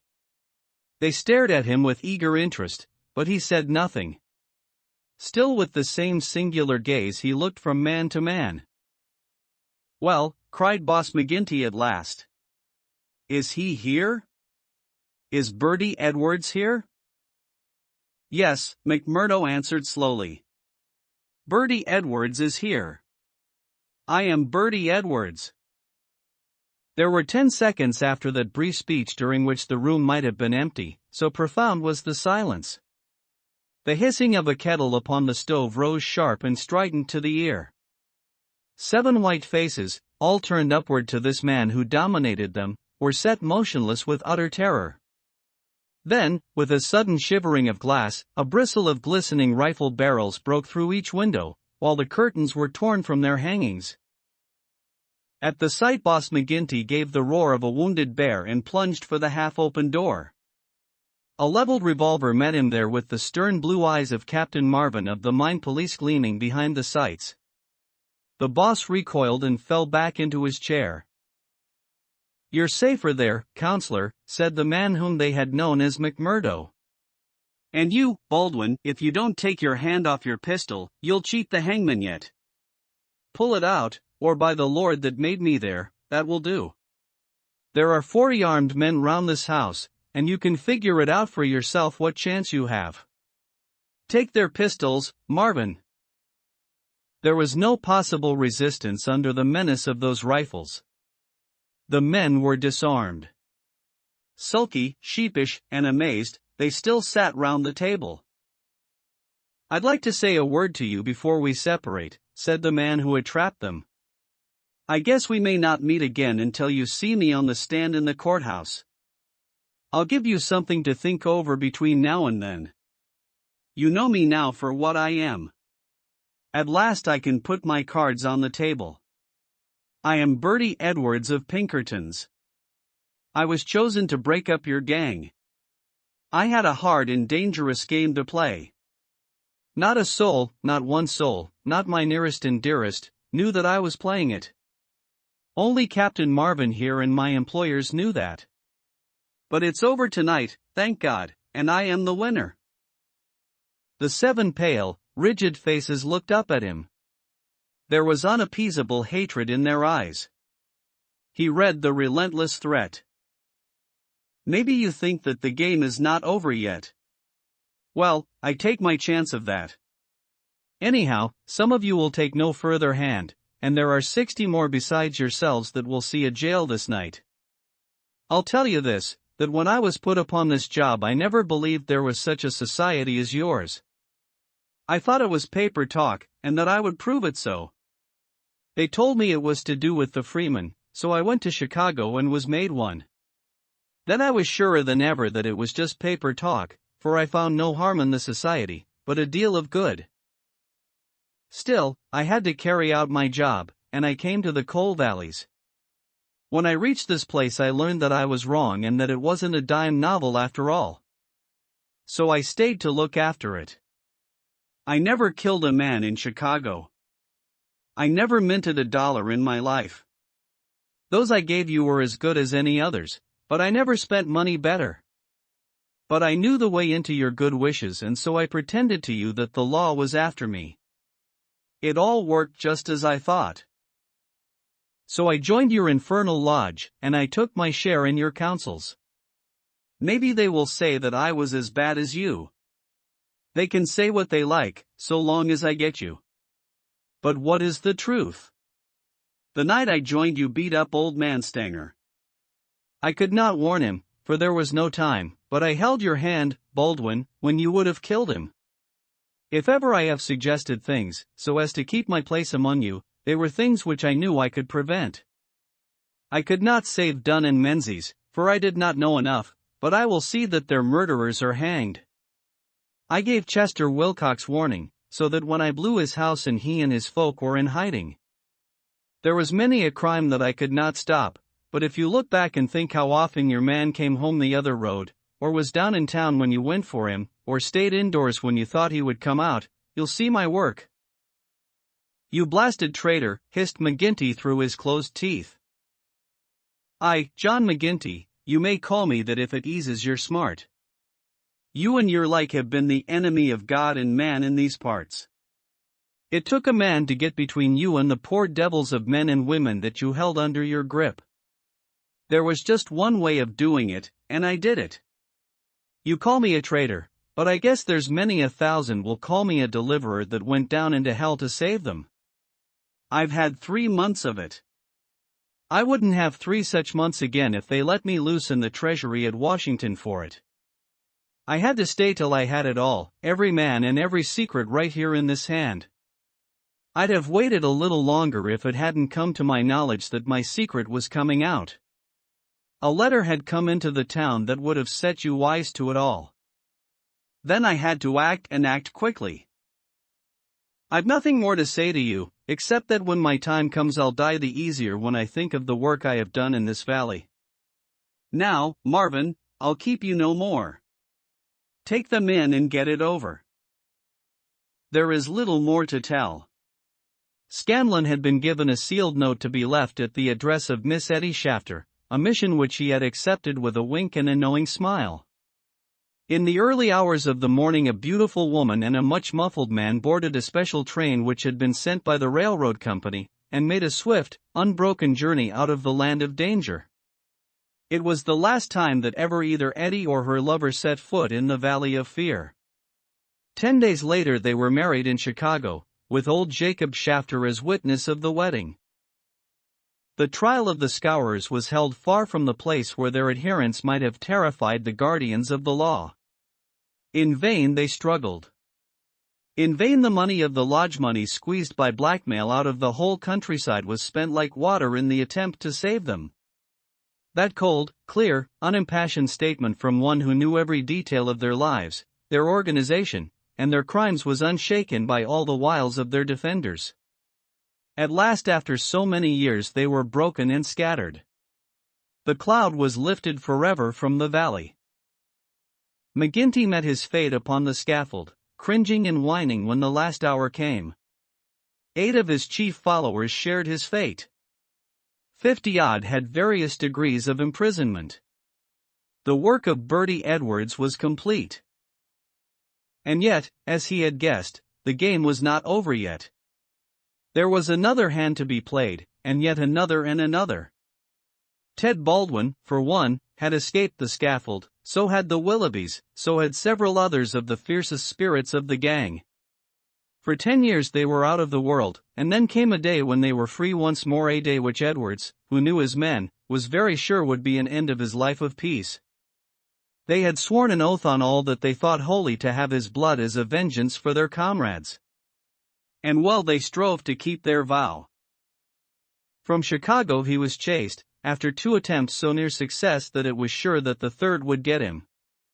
From Chicago he went under a changed name to California, and it was there that the light went for a time out of his life when Eddie Edwards died.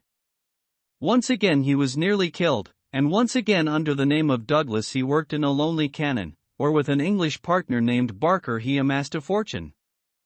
At last there came a warning to him that the bloodhounds were on his track once more, and he cleared only just in time for England. And thence came the John Douglas who for a second time married a worthy mate, and lived for 5 years as a Sussex County gentleman, a life which ended with the strange happenings of which we have heard. Epilogue. The police trial had passed, in which the case of John Douglas was referred to a higher court.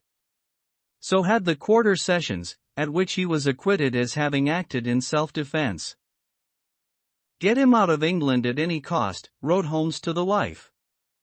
"There are forces here which may be more dangerous than those he has escaped.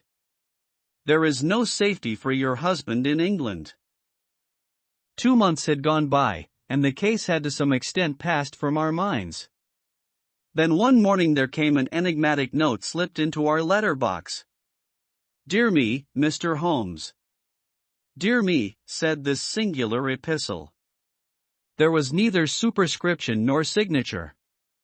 I laughed at the quaint message, but Holmes showed unwonted seriousness. "Deviltry, Watson," he remarked, and sat long with a clouded brow.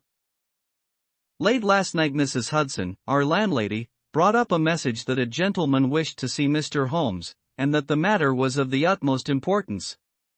Close at the heels of his messenger came Cecil Barker, our friend of the moated manor house. His face was drawn and haggard. "I've had bad news, terrible news, Mr. Holmes," said he. "I feared as much," said Holmes. "You have not had a cable, have you?" "I have had a note from someone who has. It's poor Douglas. They tell me his name is Edwards, but he will always be Jack Douglas of Benito Cannon to me. I told you that they started together for South Africa in the Palmyra 3 weeks ago." "Exactly. The ship reached Cape Town last night. I received this cable from Mrs. Douglas this morning. Jack has been lost overboard in gale off St. Helena. No one knows how accident occurred. Ivy Douglas." "Ha! It came like that, did it?" said Holmes thoughtfully. "Well, I've no doubt it was well stage managed."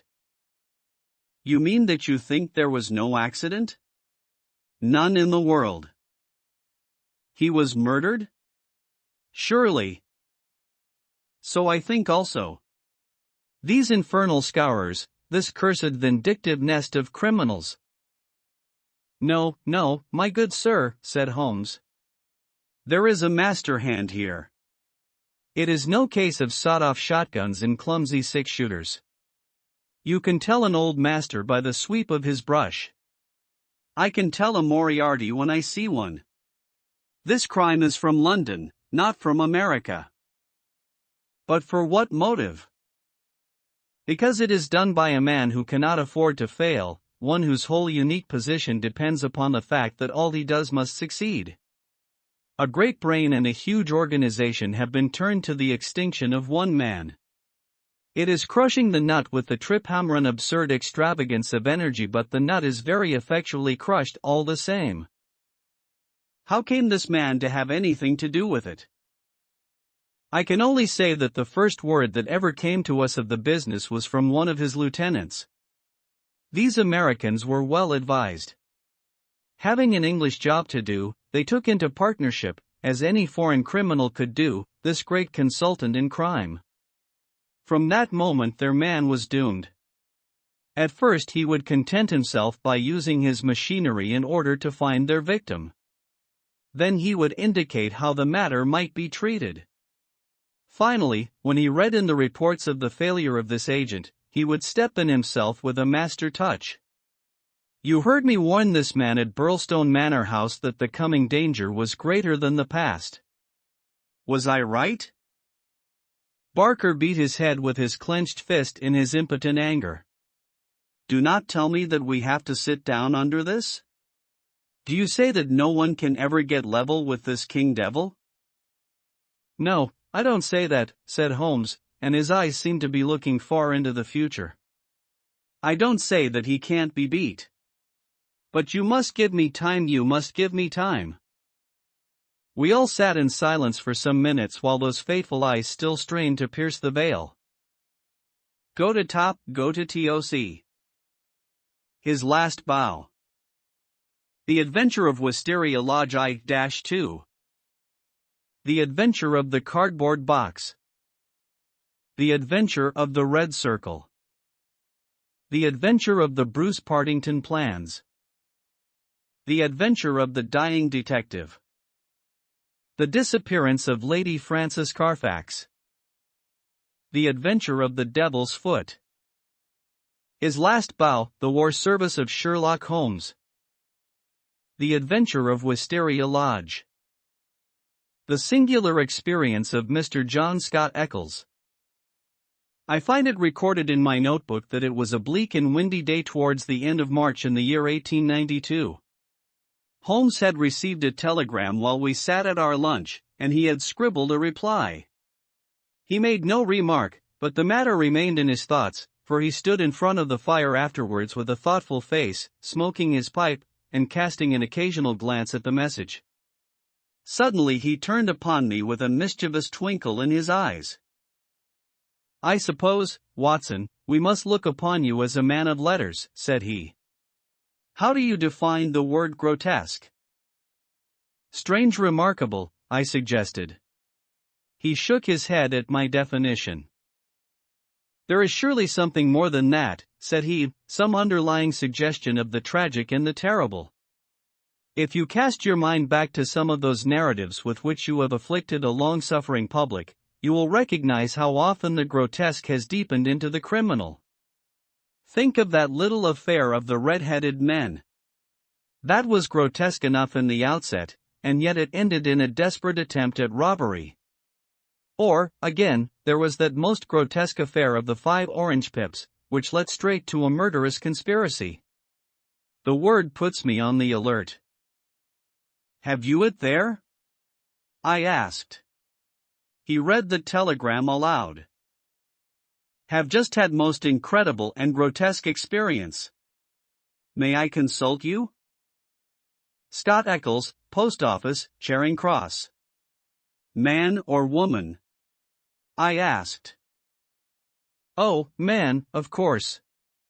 No woman would ever send a reply-paid telegram. She would have come.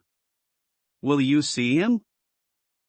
My dear Watson, you know how bored I have been since we locked up Colonel Carruthers. My mind is like a racing engine, tearing itself to pieces because it is not connected up with the work for which it was built. Life is commonplace, the papers are sterile, audacity and romance seem to have passed forever from the criminal world. Can you ask me, then, whether I am ready to look into any new problem, however trivial it may prove? But here, unless I am mistaken, is our client. A measured step was heard upon the stairs, and a moment later a stout, tall, gray-whiskered and solemnly respectable person was ushered into the room. His life history was written in his heavy features and pompous manner. From his spats to his gold-rimmed spectacles he was a conservative, a churchman, a good citizen, orthodox and conventional to the last degree. But some amazing experience had disturbed his native composure and left its traces in his bristling hair, his flushed, angry cheeks, and his flurried, excited manner. He plunged instantly into his business. "I have had a most singular and unpleasant experience, Mr. Holmes," said he. "Never in my life have I been placed in such a situation. It is most improper, most outrageous. I must insist upon some explanation." He swelled and puffed in his anger.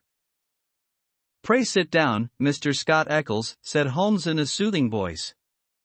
"May I ask, in the first place, why you came to me at all?" "Well, sir, it did not appear to be a matter which concerned the police, and yet, when you have heard the facts, you must admit that I could not leave it where it was. Private detectives are a class with whom I have absolutely no sympathy, but nonetheless, having heard your name—" "Quite so. But, in the second place, why did you not come at once?" Holmes glanced at his watch. "It is 2:15, he said. "Your telegram was dispatched about 1. But no one can glance at your toilet and attire without seeing that your disturbance dates from the moment of your waking." Our client smoothed down his unbrushed hair and felt his unshaven chin. "You are right, Mr. Holmes.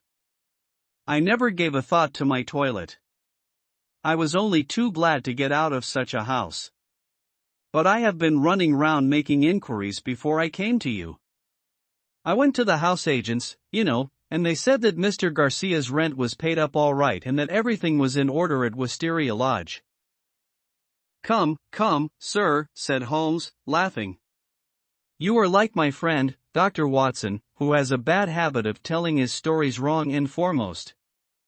Please arrange your thoughts and let me know, in their due sequence, exactly what those events are which have sent you out unbrushed and unkempt, with dress boots and waistcoat buttoned awry, in search of advice and assistance." Our client looked down with a rueful face at his own unconventional appearance. "I'm sure it must look very bad, Mr. Holmes, and I am not aware that in my whole life such a thing has ever happened before. But we'll tell you the whole queer business, and when I have done so you will admit, I am sure, that there has been enough to excuse me." But his narrative was nipped in the bud. There was a bustle outside, and Mrs. Hudson opened the door to usher in 2 robust and official-looking individuals, one of whom was well known to us as Inspector Gregson of Scotland Yard, an energetic, gallant, and, within his limitations, a capable officer. He shook hands with Holmes and introduced his comrade as Inspector Baines, of the Surrey Constabulary. "We are hunting together, Mr. Holmes, and our trail lay in this direction." He turned his bulldog eyes upon our visitor. "Are you Mr. John Scott Eccles, of Popham House, Lee?" "I am." "We have been following you about all the morning." "You traced him through the telegram, no doubt," said Holmes. "Exactly, Mr. Holmes. We picked up the scent at Charing Cross Post Office and came on here." "But why do you follow me? What do you want?" "We wish a statement, Mr. Scott Eccles, as to the events which led up to the death last night of Mr. Aloysius Garcia, of Wisteria Lodge, near Esher." Our client had sat up with staring eyes and every tinge of color struck from his astonished face. "Dead? Did you say he was dead?"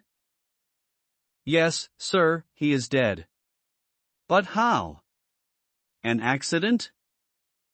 "Murder, if ever there was one upon earth." "Good God! This is awful. You don't mean that I am suspected? A letter of yours was found in the dead man's pocket, and we know by it that you had planned to pass last night at his house. So I did. Oh, you did you? Out came the official notebook. Wait a bit, Gregson, said Sherlock Holmes. All you desire is a plain statement, is it not? And it is my duty to warn Mr. Scott Eccles that it may be used against him. Mr. Eccles was going to tell us about it when you entered the room. I think, Watson, a brandy and soda would do him no harm. Now, sir, I suggest that you take no notice of this addition to your audience, and that you proceed with your narrative exactly as you would have done had you never been interrupted. Our visitor had gulped off the brandy and the color had returned to his face. With a dubious glance at the inspector's notebook, he plunged at once into his extraordinary statement. Eccles, Holmes and Inspector Baines. I am a bachelor, said he, and being of a sociable turn I cultivate a large number of friends. Among these are the family of a retired brewer called Melville, living at Albemarle Mansion, Kensington. It was at his table that I met some weeks ago a young fellow named Garcia. He was, I understood, of Spanish descent and connected in some way with the embassy. He spoke perfect English, was pleasing in his manners, and as good-looking a man as ever I saw in my life. In some way we struck up quite a friendship, this young fellow and I. He seemed to take a fancy to me from the first, and within 2 days of our meeting he came to see me at Lee. One thing led to another, and it ended in his inviting me out to spend a few days at his house, Wisteria Lodge, between Esher and Oxshott. Yesterday evening I went to Esher to fulfill this engagement. He had described his household to me before I went there. He lived with a faithful servant, a countryman of his own, who looked after all his needs. This fellow could speak English and did his housekeeping for him. Then there was a wonderful cook, he said, a half-breed whom he had picked up in his travels, who could serve an excellent dinner. I remember that he remarked what a queer household it was to find in the heart of Surrey, and that I agreed with him, though it has proved a good deal queerer than I thought. I drove to the place about 2 miles on the south side of Esher. The house was a fair-sized one, standing back from the road, with a curving drive which was banked with high evergreen shrubs. It was an old, tumble-down building in a crazy state of disrepair. When the trap pulled up on the grass-grown drive in front of the blotched and weather-stained door, I had doubts as to my wisdom in visiting a man whom I knew so slightly. He opened the door himself, however, and greeted me with a great show of cordiality. I was handed over to the manservant, a melancholy, swarthy individual, who led the way, my bag in his hand, to my bedroom. The whole place was depressing. Our dinner was tete-a-tete, and though my host did his best to be entertaining, his thoughts seemed to continually wander, and he talked so vaguely and wildly that I could hardly understand him. He continually drummed his fingers on the table, gnawed his nails, and gave other signs of nervous impatience. The dinner itself was neither well served nor well cooked, and the gloomy presence of the taciturn servant did not help to enliven us. I can assure you that many times in the course of the evening I wished that I could invent some excuse which would take me back to Lee. One thing comes back to my memory which may have a bearing upon the business that you two gentlemen are investigating. I thought nothing of it at the time. Near the end of dinner a note was handed in by the servant. I noticed that after my host had read it he seemed even more distrait and strange than before. He gave up all pretense at conversation and sat, smoking endless cigarettes, lost in his own thoughts, but he made no remark as to the contents. About 11 I was glad to go to bed. Some time later Garcia looked in at my door. The room was dark at the time and asked me if I had rung. I said that I had not. He apologized for having disturbed me so late, saying that it was nearly 1 o'clock. I dropped off after this and slept soundly all night. And now I come to the amazing part of my tale. When I woke it was broad daylight. I glanced at my watch, and the time was nearly 9. I had particularly asked to be called at 8, so I was very much astonished at this forgetfulness. I sprang up and rang for the servant. There was no response. I rang again and again, with the same result. Then I came to the conclusion that the bell was out of order. I huddled on my clothes and hurried downstairs in an exceedingly bad temper to order some hot water. You can imagine my surprise when I found that there was no one there. I shouted in the hall. There was no answer. Then I ran from room to room. All were deserted. My host had shown me which was his bedroom the night before, so I knocked at the door. No reply. I turned the handle and walked in. The room was empty, and the bed had never been slept in. He had gone with the rest. The foreign host, the foreign footman, the foreign cook, all had vanished in the night. That was the end of my visit to Wisteria Lodge. Sherlock Holmes was rubbing his hands and chuckling as he added this bizarre incident to his collection of strange episodes. Your experience is, so far as I know, perfectly unique, said he. May I ask, sir, what you did then? I was furious. My first idea was that I had been the victim of some absurd practical joke. I packed my things, banged the hall door behind me, and set off for Esher, with my bag in my hand. I called at Allen Brothers, the chief land agents in the village, and found that it was from this firm that the villa had been rented. It struck me that the whole proceeding could hardly be for the purpose of making a fool of me, and that the main object must be to get out of the rent. It is late in March, so quarter day is at hand. But this theory would not work. The agent was obliged to me for my warning, but told me that the rent had been paid in advance. Then I made my way to town and called at the Spanish embassy. The man was unknown there. After this I went to see Melville, at whose house I had first met Garcia, but I found that he really knew rather less about him than I did. Finally, when I got your reply to my wire, I came out to you, since I gather that you are a person who gives advice in difficult cases. But now, Mr. Inspector, I understand, from what you said when you entered the room, that you can carry the story on, and that some tragedy had occurred. I can assure you that every word I have said is the truth, and that, outside of what I have told you, I know absolutely nothing about the fate of this man. My only desire is to help the law in every possible way. I am sure of it, Mr. Scott Eccles, I am sure of it, said Inspector Gregson in a very amiable tone. I am bound to say that everything which you have said agrees very closely with the facts as they have come to our notice.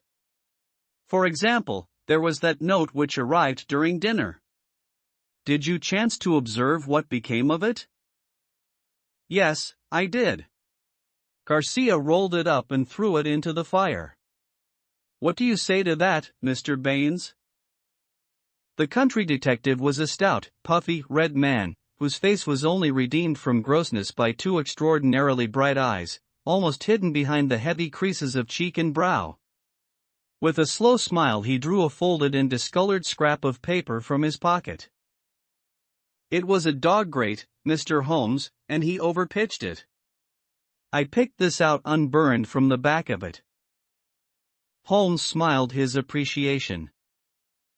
You must have examined the house very carefully to find a single pellet of paper.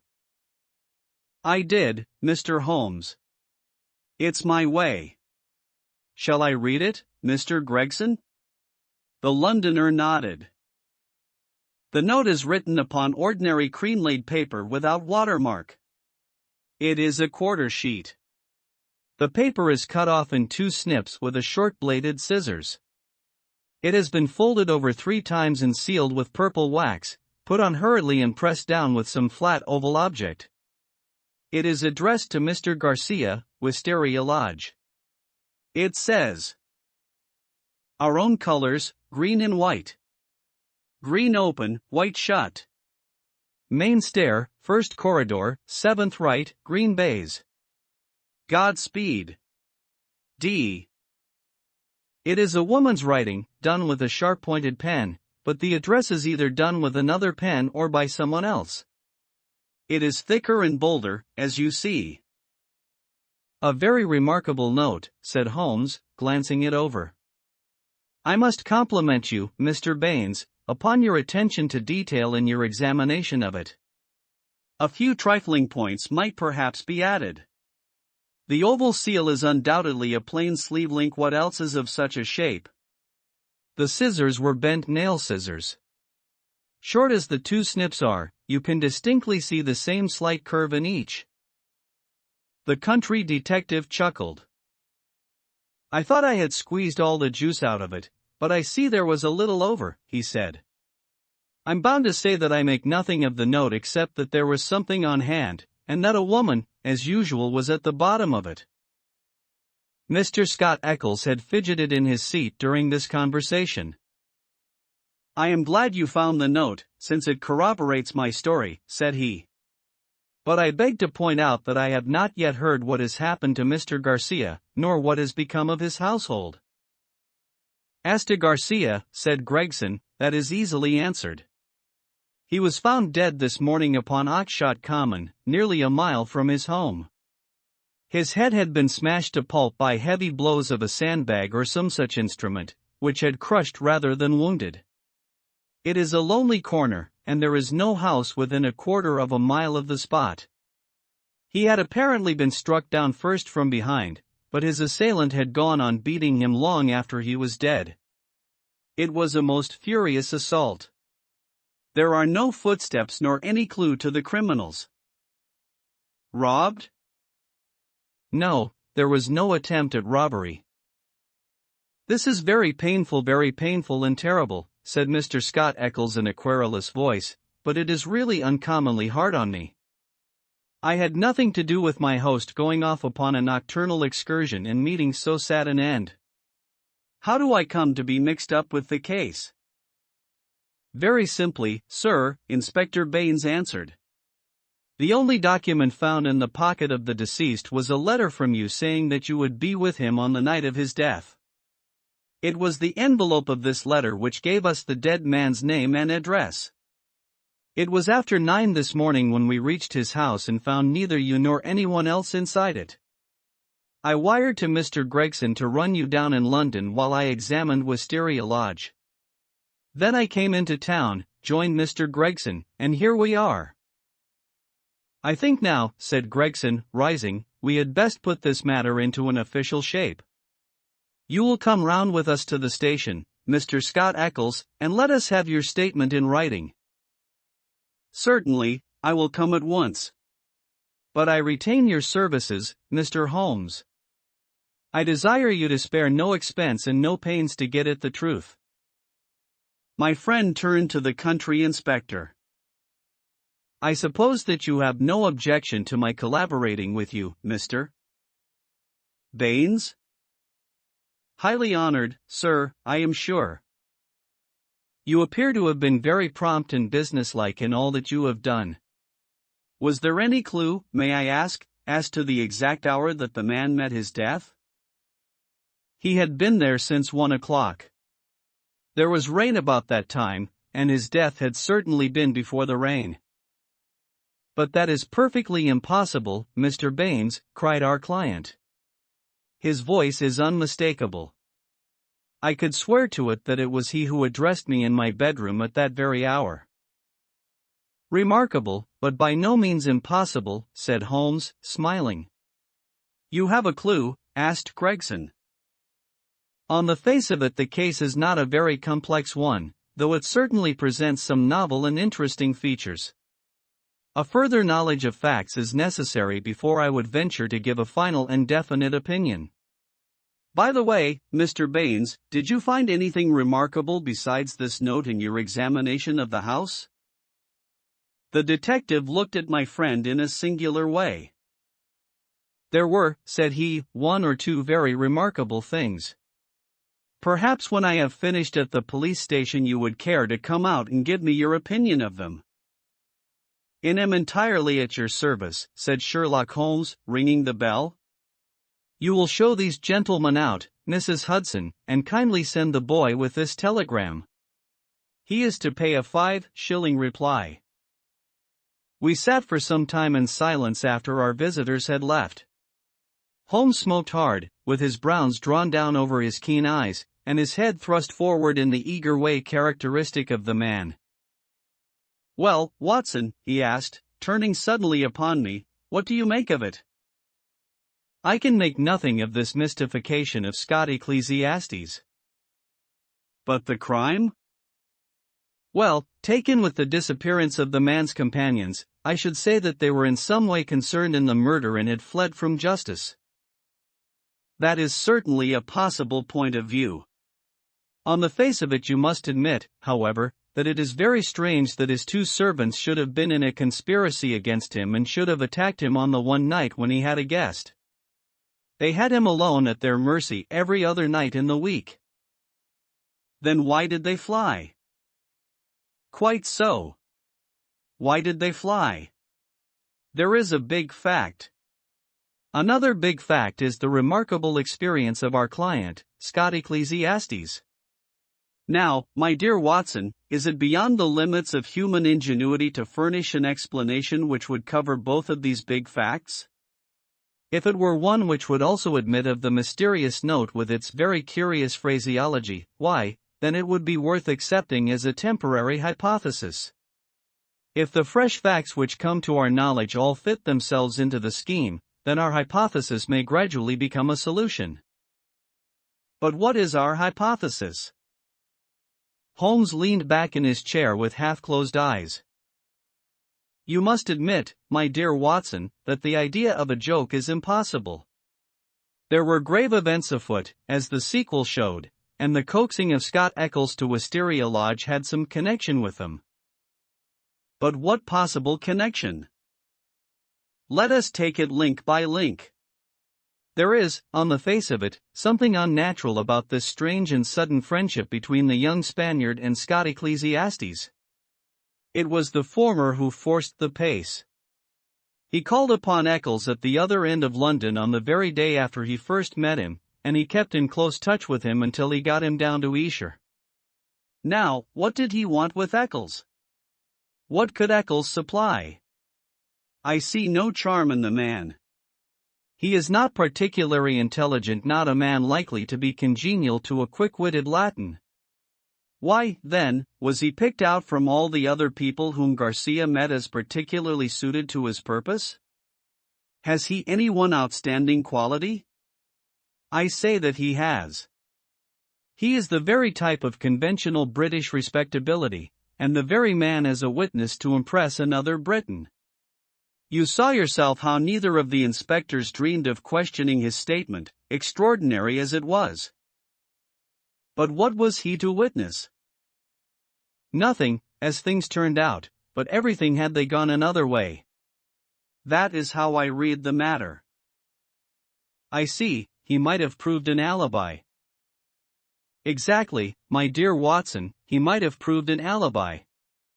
We will suppose, for argument's sake, that the household of Wisteria Lodge are confederates in some design. The attempt, whatever it may be, is to come off, we will say, before 1 o'clock. By some juggling of the clocks it is quite possible that they may have got Scott Eccles to bed earlier than he thought, but in any case it is likely that when Garcia went out of his way to tell him that it was 1, it was really not more than 12. If Garcia could do whatever he had to do and be back by the hour mentioned, he had evidently a powerful reply to any accusation. Here was this irreproachable Englishman ready to swear in any court of law that the accused was in the house all the time. It was an insurance against the worst. Yes, I see that. But how about the disappearance of the others? I have not all my facts yet, but I do not think there are any insuperable difficulties. Still, it is an error to argue in front of your data. You find yourself insensibly twisting them round to fit your theories. And the message? How did it run? Our own colors, green and white. Sounds like racing. Green open, white shut. That is clearly a signal. Main stair, first corridor, 7th right, green baize. This is an assignation. We may find a jealous husband at the bottom of it all. It was clearly a dangerous quest. She would not have said Godspeed had it not been so.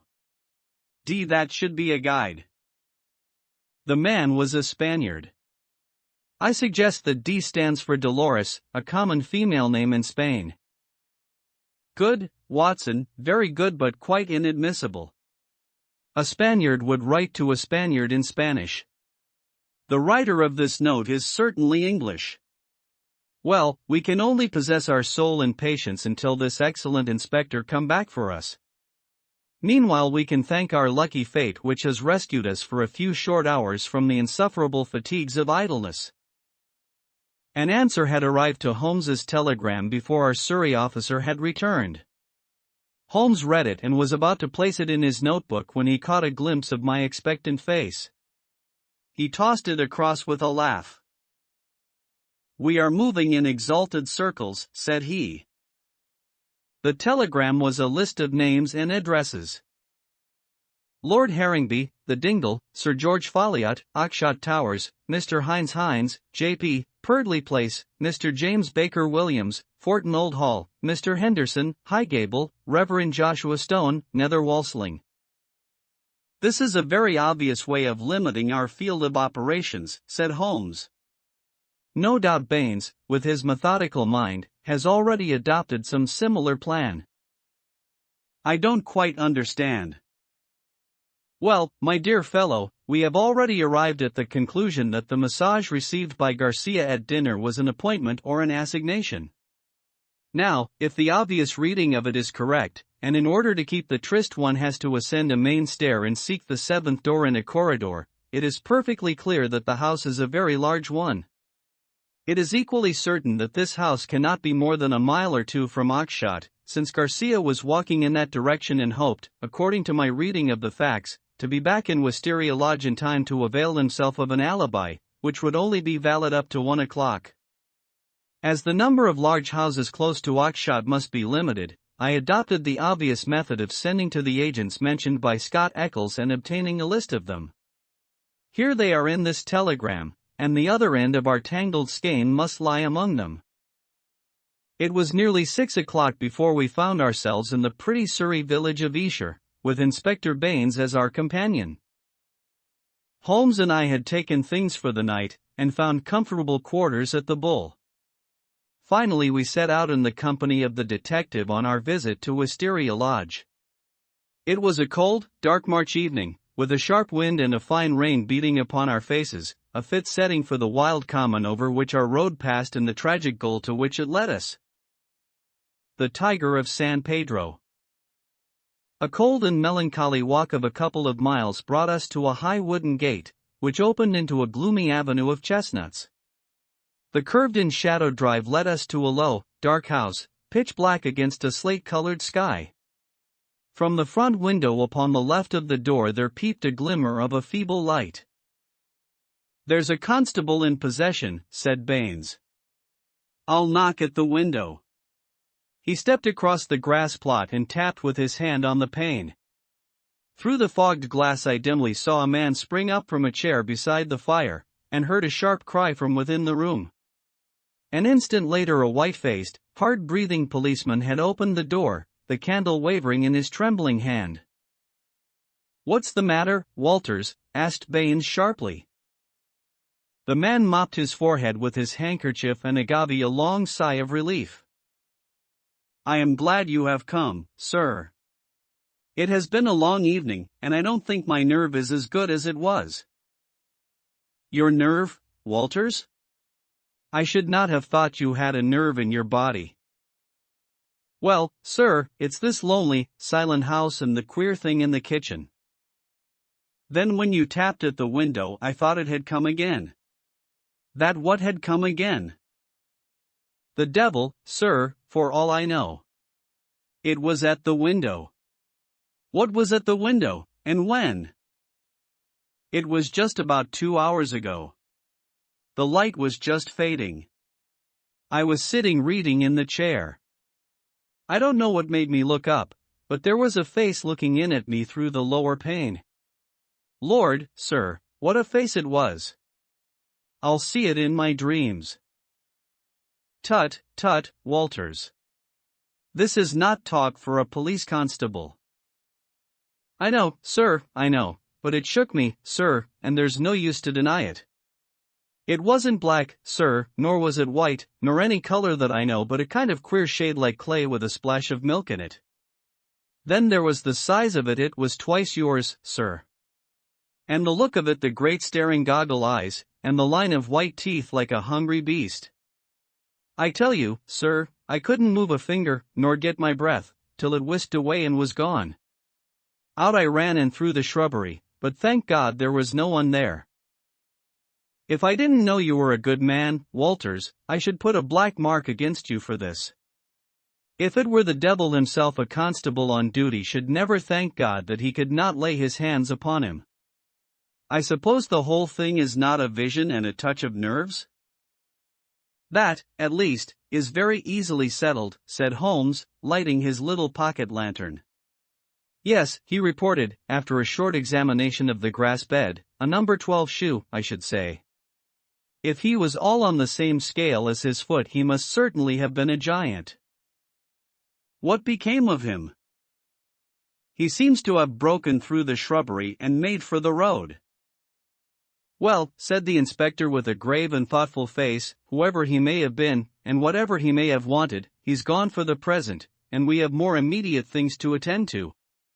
Now, Mr. Holmes, with your permission, I will show you round the house. The various bedrooms and sitting rooms had yielded nothing to a careful search. Apparently the tenants had brought little or nothing with them, and all the furniture down to the smallest details had been taken over with the house. A good deal of clothing with the stamp of Marks & Company, High Holborn, had been left behind. Telegraphic inquiries had been already made which showed that Marks knew nothing of his customer save that he was a good payer. Odds and ends, some pipes, a few novels, 2 of them in Spanish, an old-fashioned pinfire revolver, and a guitar were among the personal property. Nothing in all this, said Baines, stalking, candle in hand, from room to room. But now, Mr. Holmes, I invite your attention to the kitchen. It was a gloomy, high-ceilinged room at the back of the house, with a straw litter in one corner, which served apparently as a bed for the cook. The table was piled with half-eaten dishes and dirty plates, the debris of last night's dinner.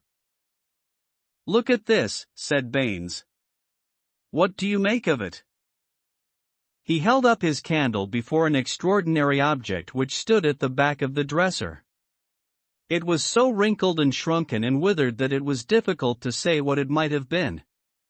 One could but say that it was black and leathery and that it bore some resemblance to a dwarfish, human figure. At first, as I examined it, I thought that it was a mummified Negro baby, and then it seemed a very twisted and ancient monkey. Finally I was left in doubt as to whether it was animal or human. A double band of white shells were strung round the center of it.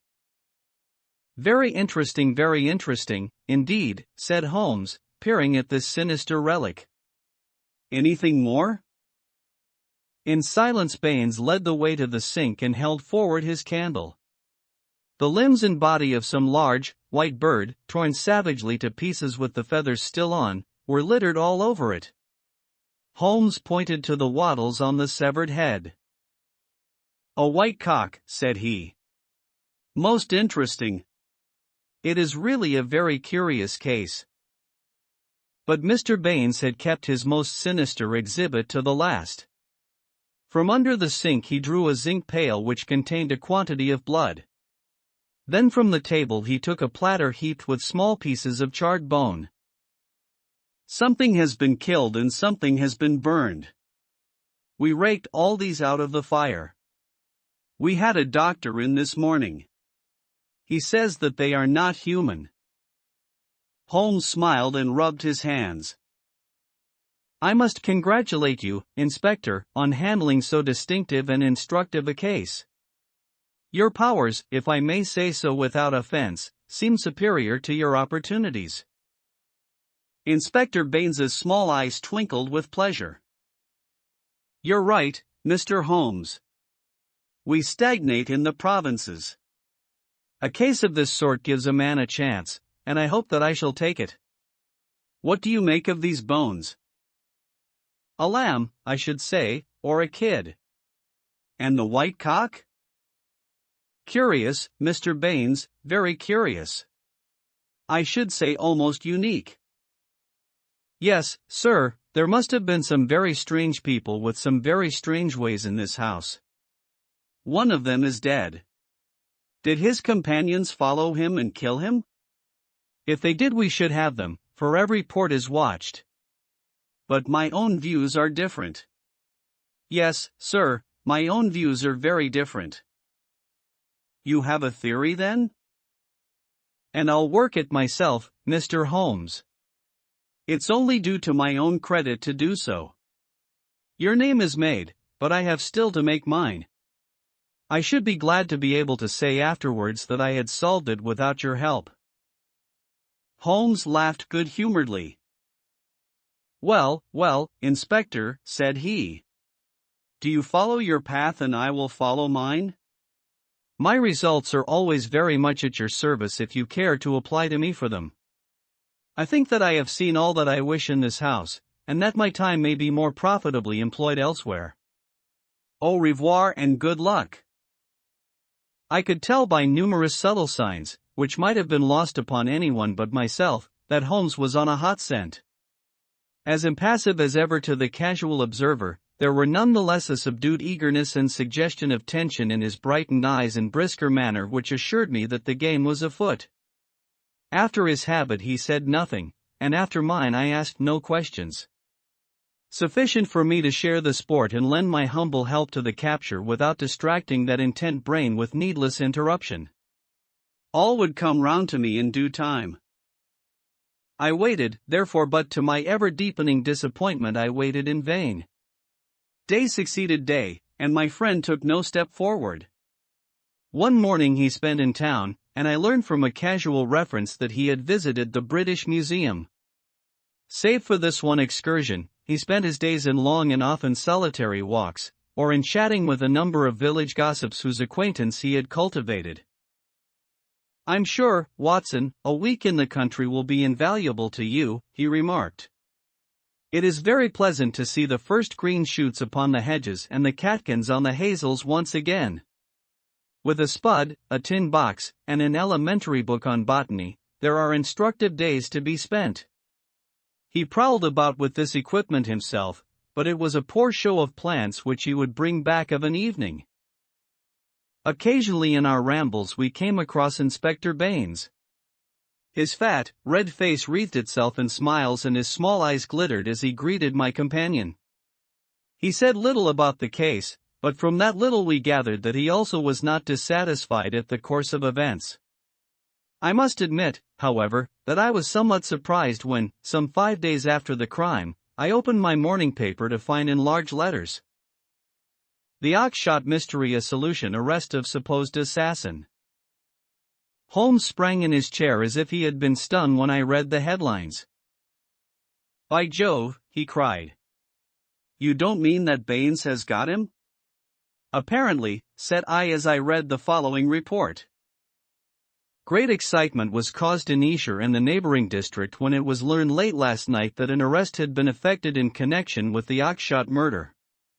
It will be remembered that Mr. Garcia, of Wisteria Lodge, was found dead on Oxshott Common, his body showing signs of extreme violence, and that on the same night his servant and his cook fled, which appeared to show their participation in the crime.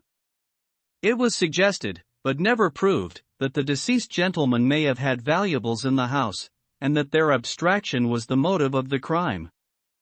Every effort was made by Inspector Baines, who has the case in hand, to ascertain the hiding place of the fugitives, and he had good reason to believe that they had not gone far but were lurking in some retreat which had been already prepared.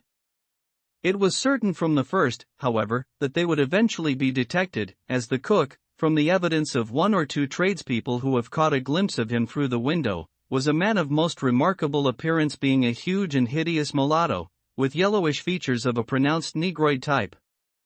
This man has been seen since the crime, for he was detected and pursued by Constable Walters on the same evening, when he had the audacity to revisit Wisteria Lodge.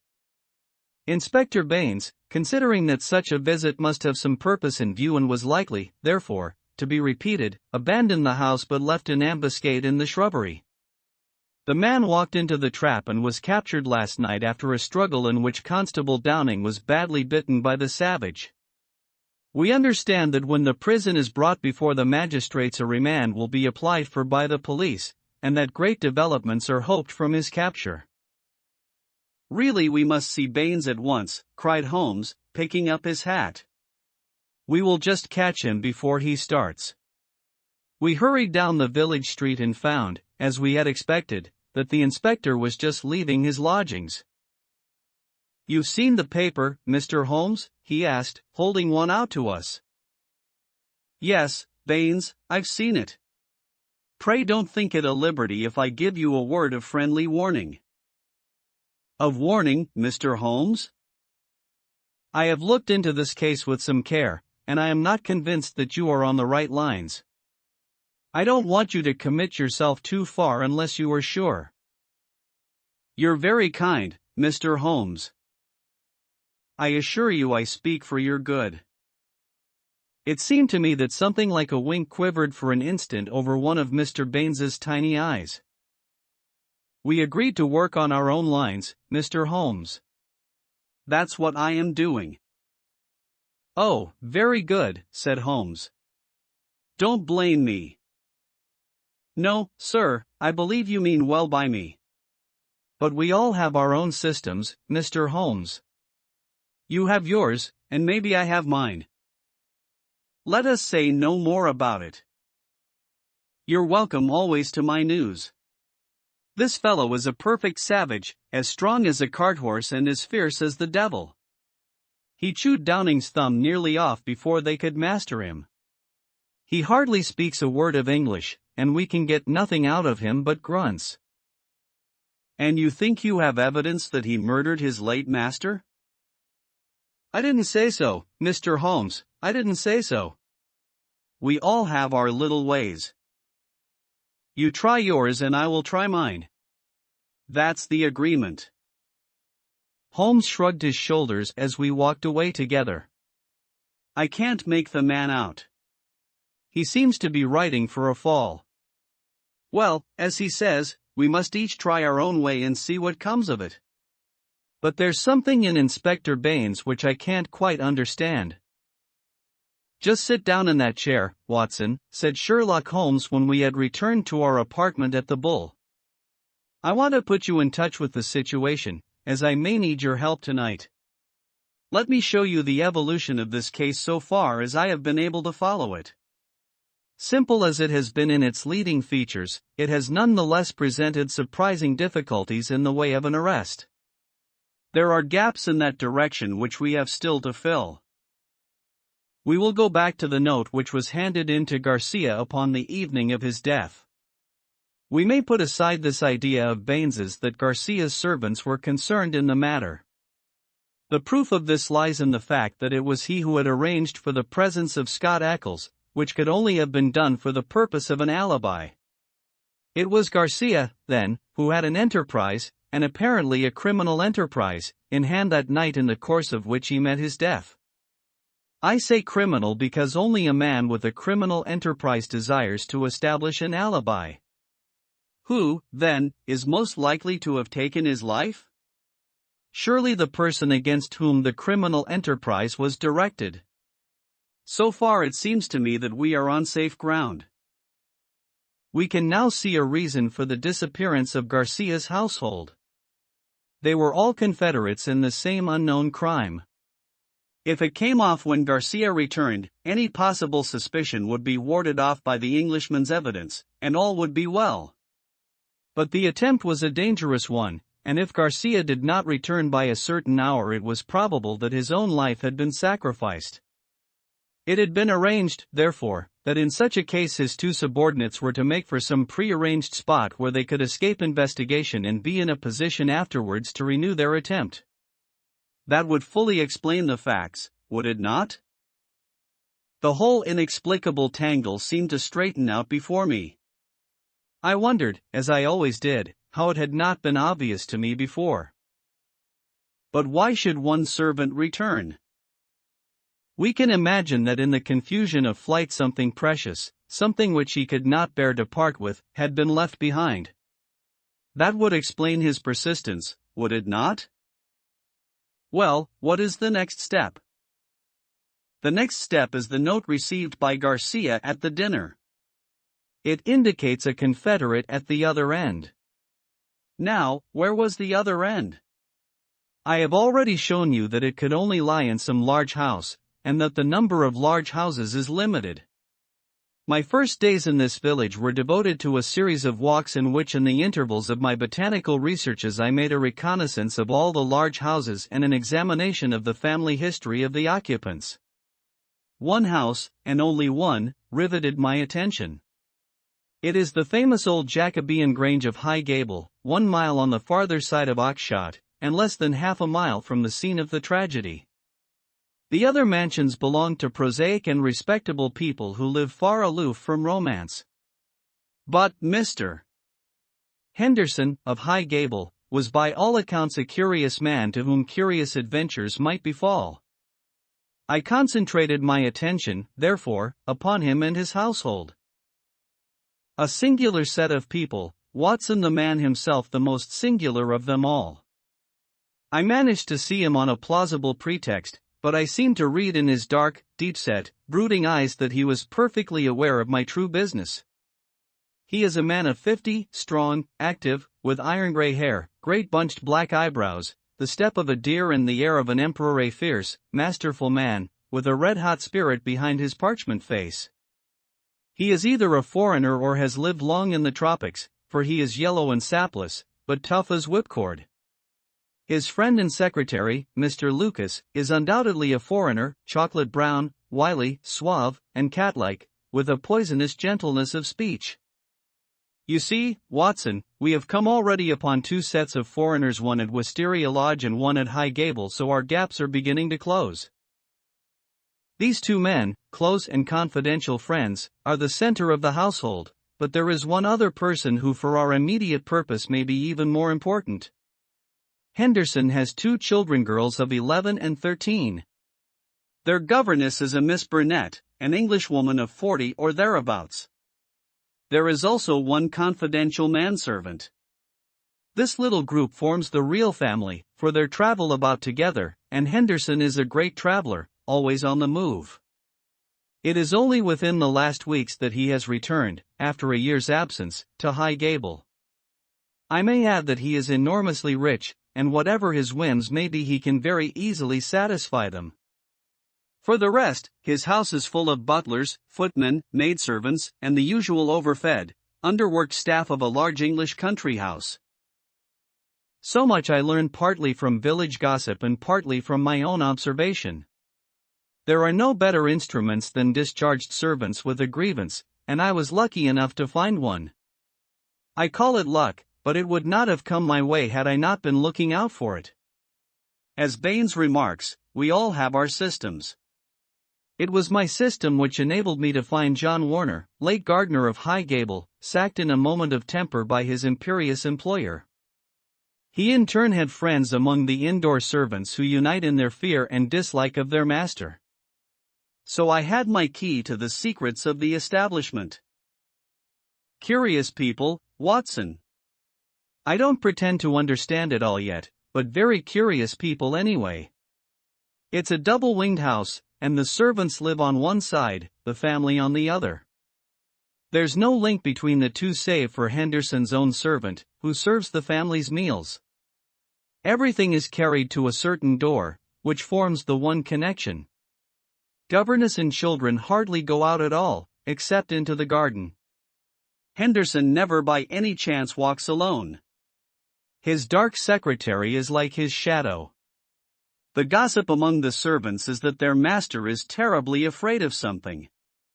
Sold his soul to the devil in exchange for money, says Warner, and expects his creditor to come up and claim his own. Where they came from, or who they are, nobody has an idea. They are very violent.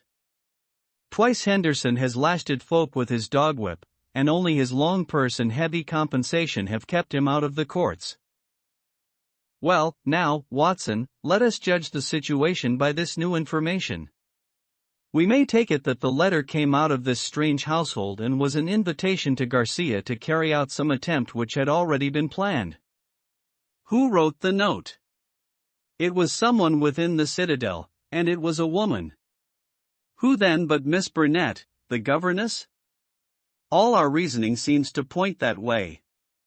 At any rate, we may take it as a hypothesis and see what consequences it would entail. I may add that Miss Burnett's age and character make it certain that my first idea that there might be a love interest in our story is out of the question. If she wrote the note, she was presumably the friend and confederate of Garcia. What, then, might she be expected to do if she heard of his death? If he met it in some nefarious enterprise, her lips might be sealed. Still, in her heart, she must retain bitterness and hatred against those who had killed him and would presumably help so far as she could to have revenge upon them. Could we see her, then, and try to use her? That was my first thought. But now we come to a sinister fact. Miss Burnett has not been seen by any human eye since the night of the murder. From that evening she has utterly vanished. Is she alive? Has she perhaps met her end on the same night as the friend whom she had summoned? Or is she merely a prisoner? There is the point which we still have to decide. You will appreciate the difficulty of the situation, Watson. There is nothing upon which we can apply for a warrant. Our whole scheme might seem fantastic if laid before a magistrate. The woman's disappearance counts for nothing, since in that extraordinary household any member of it might be invisible for a week. And yet she may at the present moment be in danger of her life. All I can do is to watch the house and leave my agent, Warner, on guard at the gates. We can't let such a situation continue. If the law can do nothing, we must take the risk ourselves. What do you suggest? I know which is her room. It is accessible from the top of an outhouse. My suggestion is that you and I go tonight and see if we can strike at the very heart of the mystery. It was not, I must confess, a very alluring prospect. The old house with its atmosphere of murder, the singular and formidable inhabitants, the unknown dangers of the approach, and the fact that we were putting ourselves legally in a false position all combined to damp my ardor. But there was something in the ice-cold reasoning of Holmes which made it impossible to shrink from any adventure which he might recommend. One knew that thus, and only thus, could a solution be found. I clasped his hand in silence, and the die was cast. But it was not destined that our investigation should have so adventurous an ending. It was about 5 o'clock, and the shadows of the March evening were beginning to fall, when an excited rustic rushed into our room. "They've gone, Mr. Holmes. They went by the last train. The lady broke away, and I've got her in a cab downstairs." "Excellent, Warner," cried Holmes, springing to his feet. "Watson, the gaps are closing rapidly." In the cab was a woman, half collapsed from nervous exhaustion. She bore upon her aquiline and emaciated face the traces of some recent tragedy. Her head hung listlessly upon her breast, but as she raised it and turned her dull eyes upon us, I saw that her pupils were dark dots in the center of the broad gray iris. She was drugged with opium. "I watched at the gate, same as you advised, Mr. Holmes," said our emissary, the discharged gardener. "When the carriage came out, I followed it to the station. She was like one walking in her sleep, but when they tried to get her into the train, she came to life and struggled. They pushed her into the carriage. She fought her way out again. I took her part, got her into a cab, and here we are. I shan't forget the face at the carriage window as I led her away. I'd have a short life if he had his way, the black-eyed, scowling, yellow devil." We carried her upstairs, laid her on the sofa, and a couple of cups of the strongest coffee soon cleared her brain from the mists of the drug. Baines had been summoned by Holmes, and the situation rapidly explained to him. "Why, sir, you've got me the very evidence I want," said the inspector warmly, shaking my friend by the hand. "I was on the same scent as you from the first." "What? You were after Henderson?" "Why, Mr. Holmes, when you were crawling in the shrubbery at High Gable, I was up one of the trees in the plantation and saw you down below. It was just who would get his evidence first." "Then why did you arrest the mulatto?" Baines chuckled. "I was sure Henderson, as he calls himself, felt that he was suspected, and that he would lie low and make no move so long as he thought he was in any danger. I arrested the wrong man to make him believe that our eyes were off him. I knew he would be likely to clear off then and give us a chance of getting at Miss Burnett." Holmes laid his hand upon the inspector's shoulder. "You will rise high in your profession. You have instinct and intuition," said he. Baines flushed with pleasure. "I've had a plainclothes man waiting at the station all the week. Wherever the High Gable folk go, he will keep them in sight. But he must have been hard put to it when Miss Burnett broke away. However, your man picked her up, and it all ends well. We can't arrest without her evidence, that is clear, so the sooner we get a statement the better." "Every minute she gets stronger," said Holmes, glancing at the governess. "But tell me, Baines, who is this man Henderson?" "Henderson," the inspector answered, "is Don Murillo, once called the Tiger of San Pedro." The Tiger of San Pedro. The whole history of the man came back to me in a flash. He had made his name as the most lewd and bloodthirsty tyrant that had ever governed any country with a pretense to civilization. Strong, fearless, and energetic, he had sufficient virtue to enable him to impose his odious vices upon a cowering people for 10 or 12 years. His name was a terror through all Central America. At the end of that time there was a universal rising against him. But he was as cunning as he was cruel, and at the first whisper of coming trouble he had secretly conveyed his treasures aboard a ship which was manned by devoted adherents. It was an empty palace which was stormed by the insurgents next day. The dictator, his 2 children, his secretary, and his wealth had all escaped them. From that moment he had vanished from the world, and his identity had been a frequent subject for comment in the European press. Murillo confining Miss Burnett. "Yes, sir, Don Murillo, the Tiger of San Pedro," said Baines. "If you look it up you will find that the San Pedro colors are green and white, same as in the note, Mr. Holmes. Henderson he called himself, but I traced him back, Paris and Rome and Madrid to Barcelona, where his ship came in '86. They've been looking for him all the time for their revenge, but it is only now that they have begun to find him out." "They discovered him a year ago," said Miss Burnett, who had sat up and was now intently following the conversation.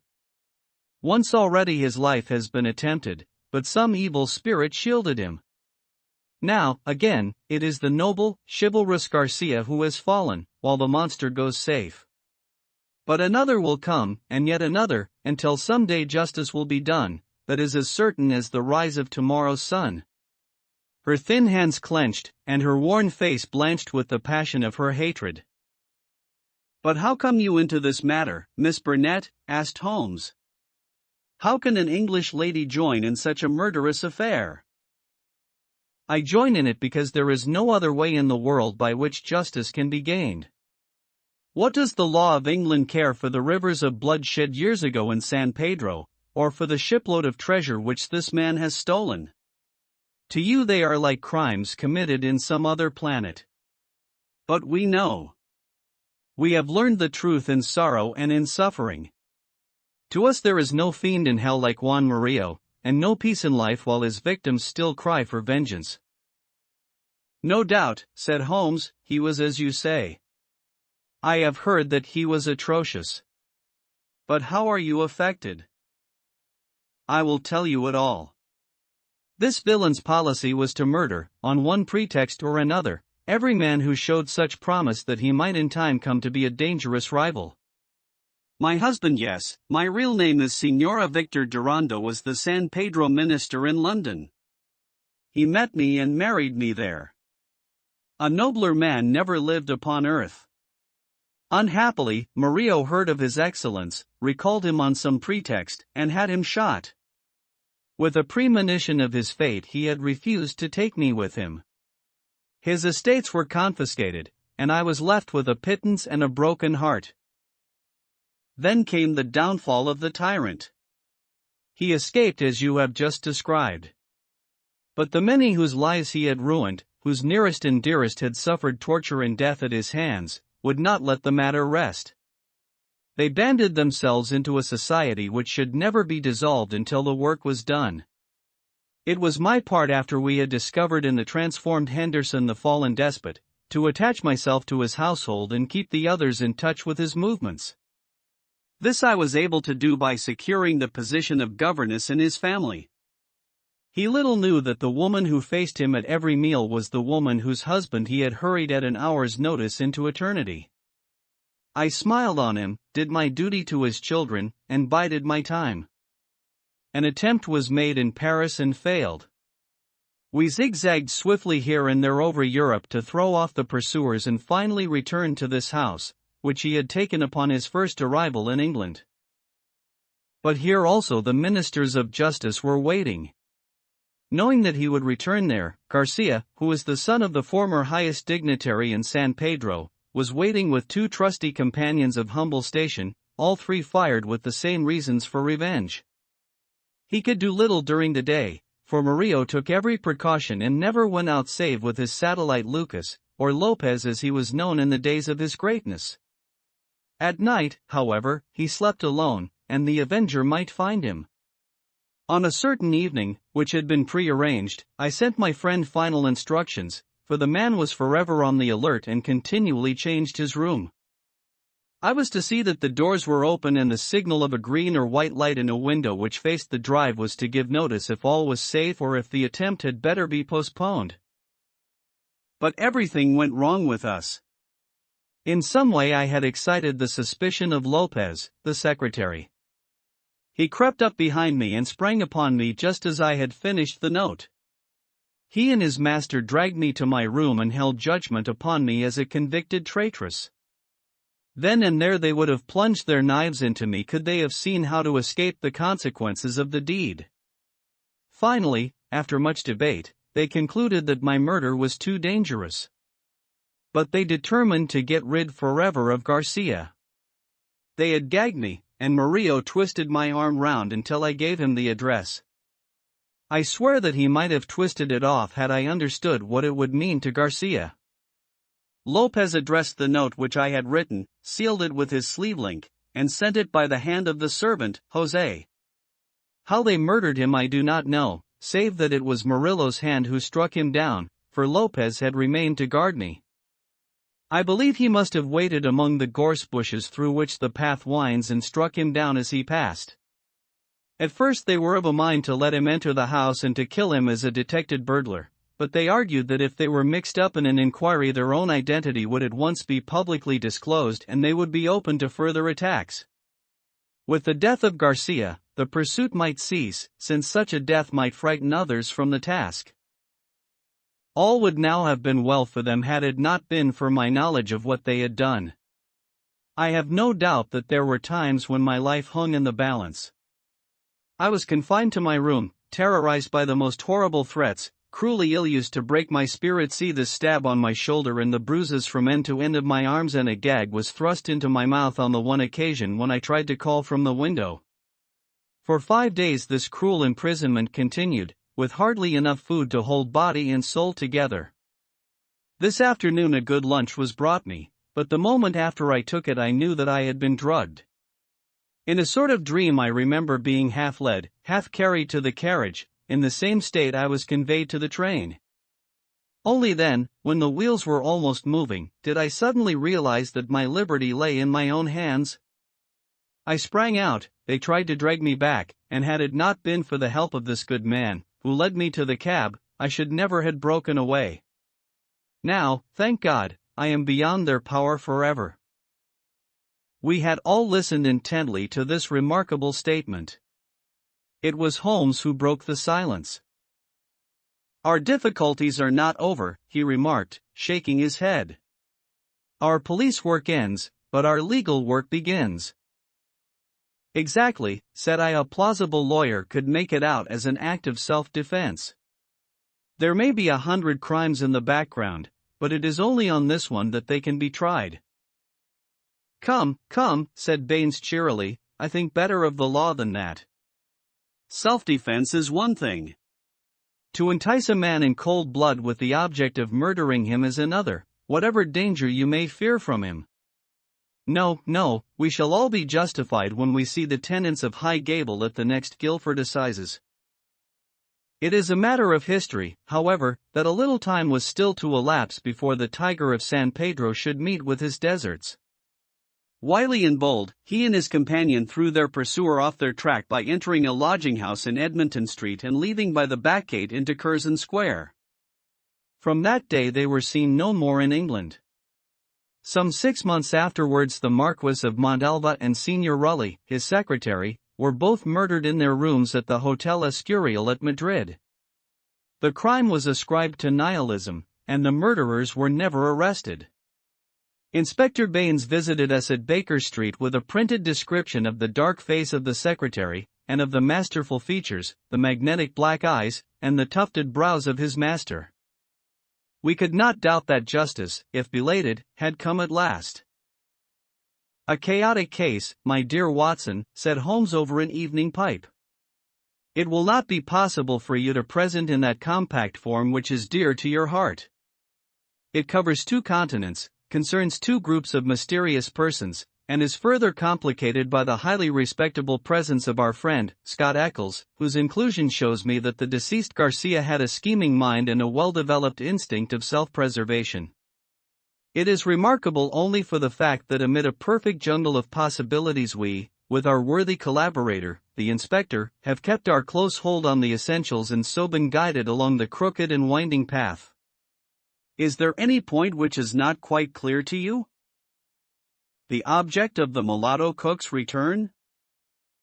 "I think that the strange creature in the kitchen may account for it. The man was a primitive savage from the backwoods of San Pedro, and this was his fetish. When his companion and he had fled to some pre-arranged retreat already occupied, no doubt by a confederate, the companion had persuaded him to leave so compromising an article of furniture. But the mulatto's heart was with it, and he was driven back to it next day, when, on reconnoitering through the window, he found Policeman Walters in possession. He waited 3 days longer, and then his piety or his superstition drove him to try once more." Inspector Baines, who, with his usual astuteness, had minimized the incident before me, had really recognized its importance and had left a trap into which the creature walked. "Any other point, Watson?" "The torn bird, the pail of blood, the charred bones, all the mystery of that weird kitchen?" Holmes smiled as he turned up an entry in his notebook. "I spent a morning in the British Museum reading up on that and other points. Here is a quotation from Eckermann's Voodooism and the Negroid Religions. The true voodoo worshipper attempts nothing of importance without certain sacrifices which are intended to propitiate his unclean gods. In extreme cases these rites take the form of human sacrifices followed by cannibalism. The more usual victims are a white cock, which is plucked in pieces alive, or a black goat, whose throat is cut and body burned. So you see our savage friend was very orthodox in his ritual. It is grotesque, Watson," Holmes added, as he slowly fastened his notebook, "but, as I have had occasion to remark, there is but one step from the grotesque to the horrible." The Adventure of the Cardboard Box. In choosing a few typical cases which illustrate the remarkable mental qualities of my friend, Sherlock Holmes, I have endeavored, as far as possible, to select those which presented the minimum of sensationalism, while offering a fair field for his talents. It is, however, unfortunately impossible entirely to separate the sensational from the criminal, and a chronicler is left in the dilemma that he must either sacrifice details which are essential to his statement and so give a false impression of the problem, or he must use matter which chance, and not choice, has provided him with. With this short preface I shall turn to my notes of what proved to be a strange, though a peculiarly terrible, chain of events. It was a blazing hot day in August. Baker Street was like an oven, and the glare of the sunlight upon the yellow brickwork of the house across the road was painful to the eye. It was hard to believe that these were the same walls which loomed so gloomily through the fogs of winter. Our blinds were half drawn, and Holmes lay curled upon the sofa, reading and rereading a letter which he had received by the morning post. For myself, my term of service in India had trained me to stand heat better than cold, and a thermometer at 90 was no hardship. But the morning paper was uninteresting. Parliament had risen. Everybody was out of town, and I yearned for the glades of the New Forest or the shingle of Southsea. A depleted bank account had caused me to postpone my holiday, and as to my companion, neither the country nor the sea presented the slightest attraction to him. He loved to lie in the very center of 5 millions of people, with his filaments stretching out and running through them, responsive to every little rumor or suspicion of unsolved crime. Appreciation of nature found no place among his many gifts, and his only change was when he turned his mind from the evildoer of the town to track down his brother of the country. Finding that Holmes was too absorbed for conversation, I had tossed aside the barren paper, and leaning back in my chair I fell into a brown study. Suddenly my companion's voice broke in upon my thoughts. "You are right, Watson," said he. "It does seem a most preposterous way of settling a dispute." "Most preposterous!" I exclaimed, and then suddenly realizing how he had echoed the inmost thought of my soul, I sat up in my chair and stared at him in blank amazement. "What is this, Holmes?" I cried. "This is beyond anything which I could have imagined." He laughed heartily at my perplexity. "You remember," said he, "that some little time ago when I read you the passage in one of Poe's sketches in which a close reasoner follows the unspoken thoughts of his companion, you were inclined to treat the matter as a mere tour de force of the author. On my remarking that I was constantly in the habit of doing the same thing, you expressed incredulity." "Oh, no. "Perhaps not with your tongue, my dear Watson, but certainly with your eyebrows. So when I saw you throw down your paper and enter upon a train of thought, I was very happy to have the opportunity of reading it off, and eventually of breaking into it, as a proof that I had been in rapport with you." But I was still far from satisfied. "In the example which you read to me," said I, "the reasoner drew his conclusions from the actions of the man whom he observed. If I remember right, he stumbled over a heap of stones, looked up at the stars, and so on. But I have been seated quietly in my chair, and what clues can I have given you?" "You do yourself an injustice. The features are given to man as the means by which he shall express his emotions, and yours are faithful servants." "Do you mean to say that you read my train of thoughts from my features?" "Your features, and especially your eyes." "Perhaps you cannot yourself recall how your reverie commenced?" "No, I cannot." "Then I will tell you. After throwing down your paper, which was the action which drew my attention to you, you sat for half a minute with a vacant expression. Then your eyes fixed themselves upon your newly framed picture of General Gordon, and I saw by the alteration in your face that a train of thought had been started. But it did not lead very far. Your eyes flashed across to the unframed portrait of Henry Ward Beecher which stands upon the top of your books. Then you glanced up at the wall, and of course your meaning was obvious. You were thinking that if the portrait were framed it would just cover that bare space and correspond with Gordon's picture there." "You have followed me wonderfully," I exclaimed. So far I could hardly have gone astray. But now your thoughts went back to Beecher, and you looked hard across as if you were studying the character in his features. Then your eyes ceased to pucker, but you continued to look across, and your face was thoughtful. You were recalling the incidents of Beecher's career. I was well aware that you could not do this without thinking of the mission which he undertook on behalf of the North at the time of the Civil War, for I remember your expressing your passionate indignation at the way in which he was received by the more turbulent of our people. You felt so strongly about it that I knew you could not think of Beecher without thinking of that also. When a moment later I saw your eyes wander away from the picture, I suspected that your mind had now turned to the Civil War, and when I observed that your lips set, your eyes sparkled, and your hands clenched, I was positive that you were indeed thinking of the gallantry which was shown by both sides in that desperate struggle. But then, again, your face grew sadder, you shook your head. You were dwelling upon the sadness and horror and useless waste of life. Your hand stole towards your own old wound and a smile quivered on your lips, which showed me that the ridiculous side of this method of settling international questions had forced itself upon your mind. At this point I agreed with you that it was preposterous and was glad to find that all my deductions had been correct. Absolutely, said I, and now that you have explained it, I confess that I am as amazed as before. It was very superficial, my dear Watson, I assure you. I should not have intruded it upon your attention had you not shown some incredulity the other day. But I have in my hands here a little problem which may prove to be more difficult of solution than my small essay I thought reading. Have you observed in the paper a short paragraph referring to the remarkable contents of a packet sent through the post to Miss Cushing, of Cross Street, Croydon? No, I saw nothing. Ah! Then you must have overlooked it. Just toss it over to me. Here it is, under the financial column. Perhaps you would be good enough to read it aloud. I picked up the paper which he had thrown back to me and read the paragraph indicated. It was headed, "A Gruesome Packet." Miss Susan Cushing, living at Cross Street, Croydon, has been made the victim of what must be regarded as a peculiarly revolting practical joke unless some more sinister meaning should prove to be attached to the incident.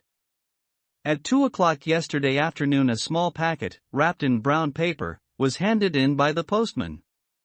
A cardboard box was inside, which was filled with coarse salt. On emptying this, Miss Cushing was horrified to find 2 human ears, apparently quite freshly severed. The box had been sent by parcel post from Belfast upon the morning before. There is no indication as to the sender, and the matter is the more mysterious as Miss Cushing, who is a maiden lady of 50, has led a most retired life, and has so few acquaintances or correspondents that it is a rare event for her to receive anything through the post. Some years ago, however, when she resided at Penge, she let apartments in her house to 3 young medical students, whom she was obliged to get rid of on account of their noisy and irregular habits. The police are of opinion that this outrage may have been perpetrated upon Miss Cushing by these youths, who owed her a grudge and who hoped to frighten her by sending her these relics of the dissecting rooms. Some probability is lent to the theory by the fact that one of these students came from the north of Ireland, and, to the best of Miss Cushing's belief, from Belfast. In the meantime, the matter is being actively investigated, Mr. Lestrade, one of the very smartest of our detective officers, being in charge of the case. Holmes examining the ears. So much for the Daily Chronicle, said Holmes as I finished reading. Now for our friend Lestrade. I had a note from him this morning, in which he says, I think that this case is very much in your line.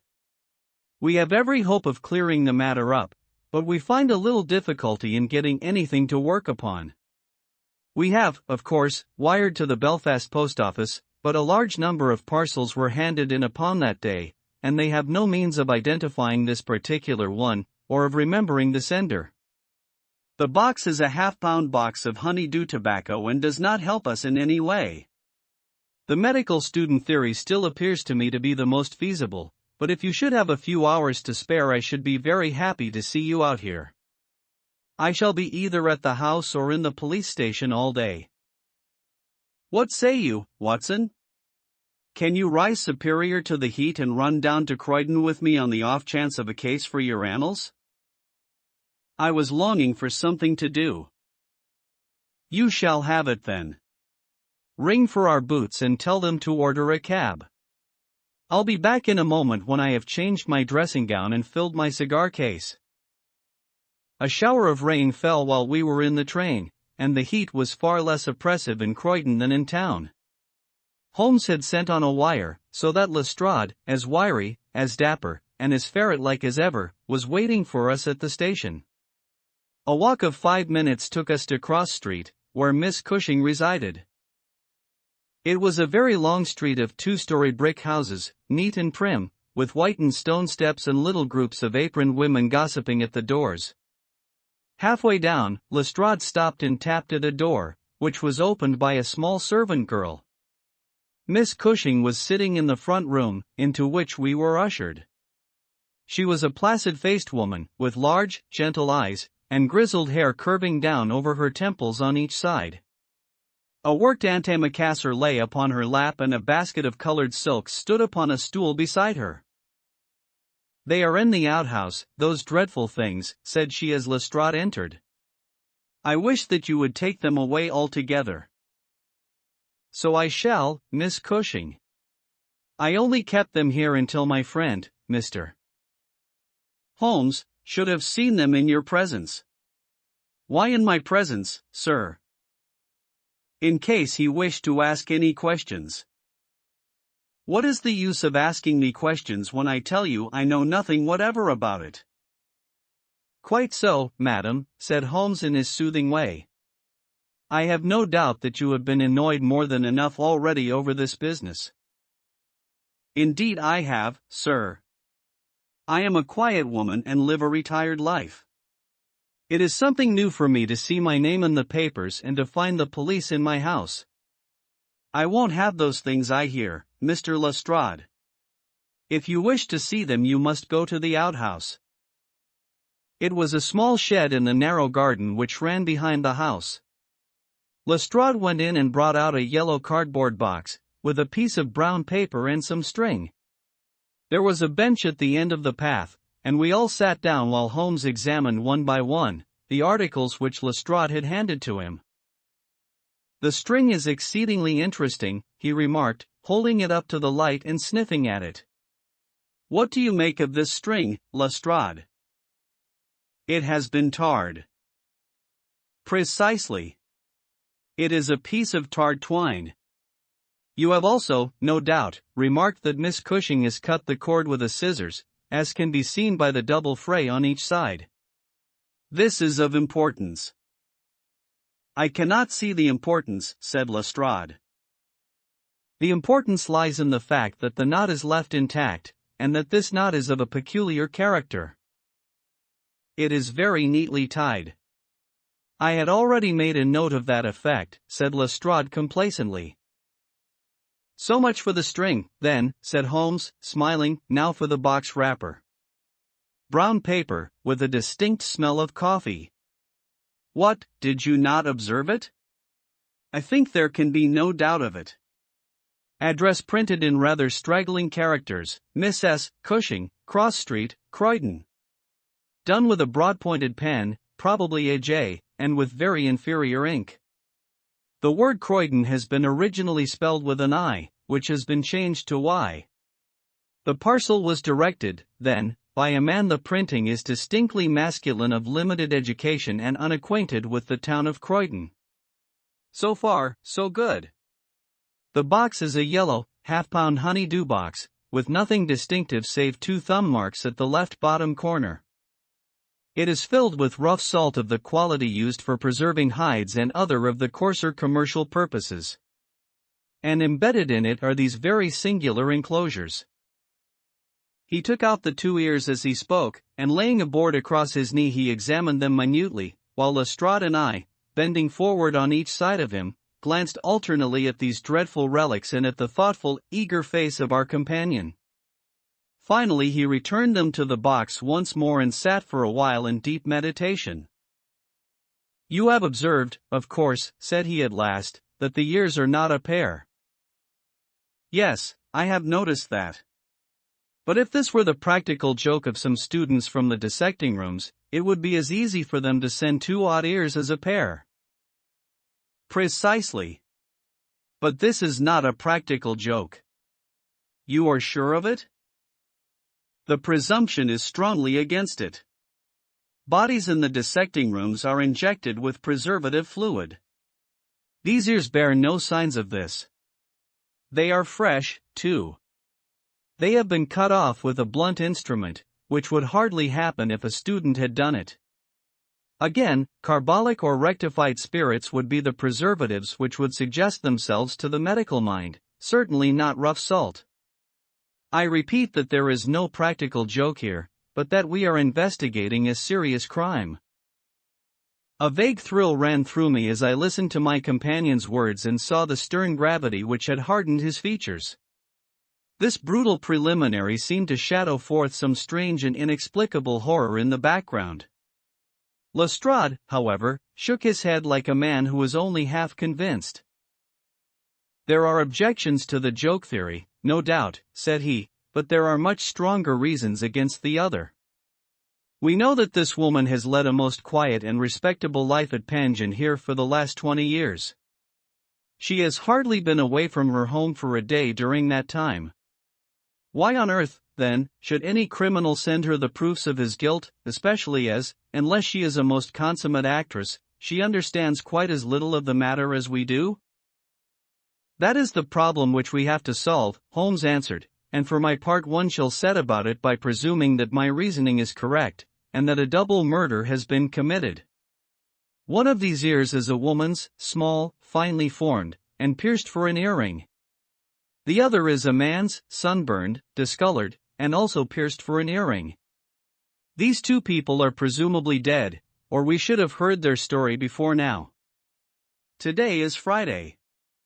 The packet was posted on Thursday morning. The tragedy, then, occurred on Wednesday or Tuesday, or earlier. If the two people were murdered, who but their murderer would have sent this sign of his work to Miss Cushing? We may take it that the sender of the packet is the man whom we want. But he must have some strong reason for sending Miss Cushing this packet. What reason then? It must have been to tell her that the deed was done. Or to pain her, perhaps. But in that case she knows who it is. Does she know? I doubt it. If she knew, why should she call the police in? She might have buried the ears, and no one would have been the wiser. That is what she would have done if she had wished to shield the criminal. But if she does not wish to shield him, she would give his name. There is a tangle here which needs straightening to. He had been talking in a high, quick voice, staring blankly up over the garden fence, but now he sprang briskly to his feet and walked towards the house. "I have a few questions to ask Miss Cushing," said he. "In that case I may leave you here," said Lestrade, "for I have another small business on hand. I think that I have nothing further to learn from Miss Cushing. You will find me at the police station." "We shall look in on our way to the train," answered Holmes. A moment later he and I were back in the front room, where the impassive lady was still quietly working away at her antimacassar. She put it down on her lap as we entered and looked at us with her frank, searching blue eyes.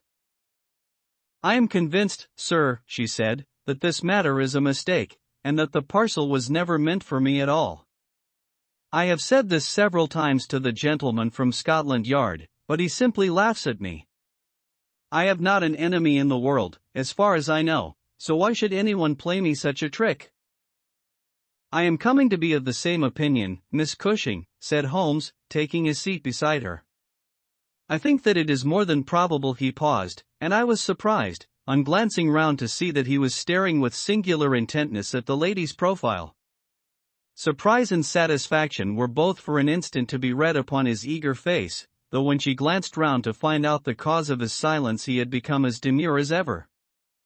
I stared hard myself at her flat, grizzled hair, her trim cap, her little gilt earrings, her placid features, but I could see nothing which could account for my companion's evident excitement.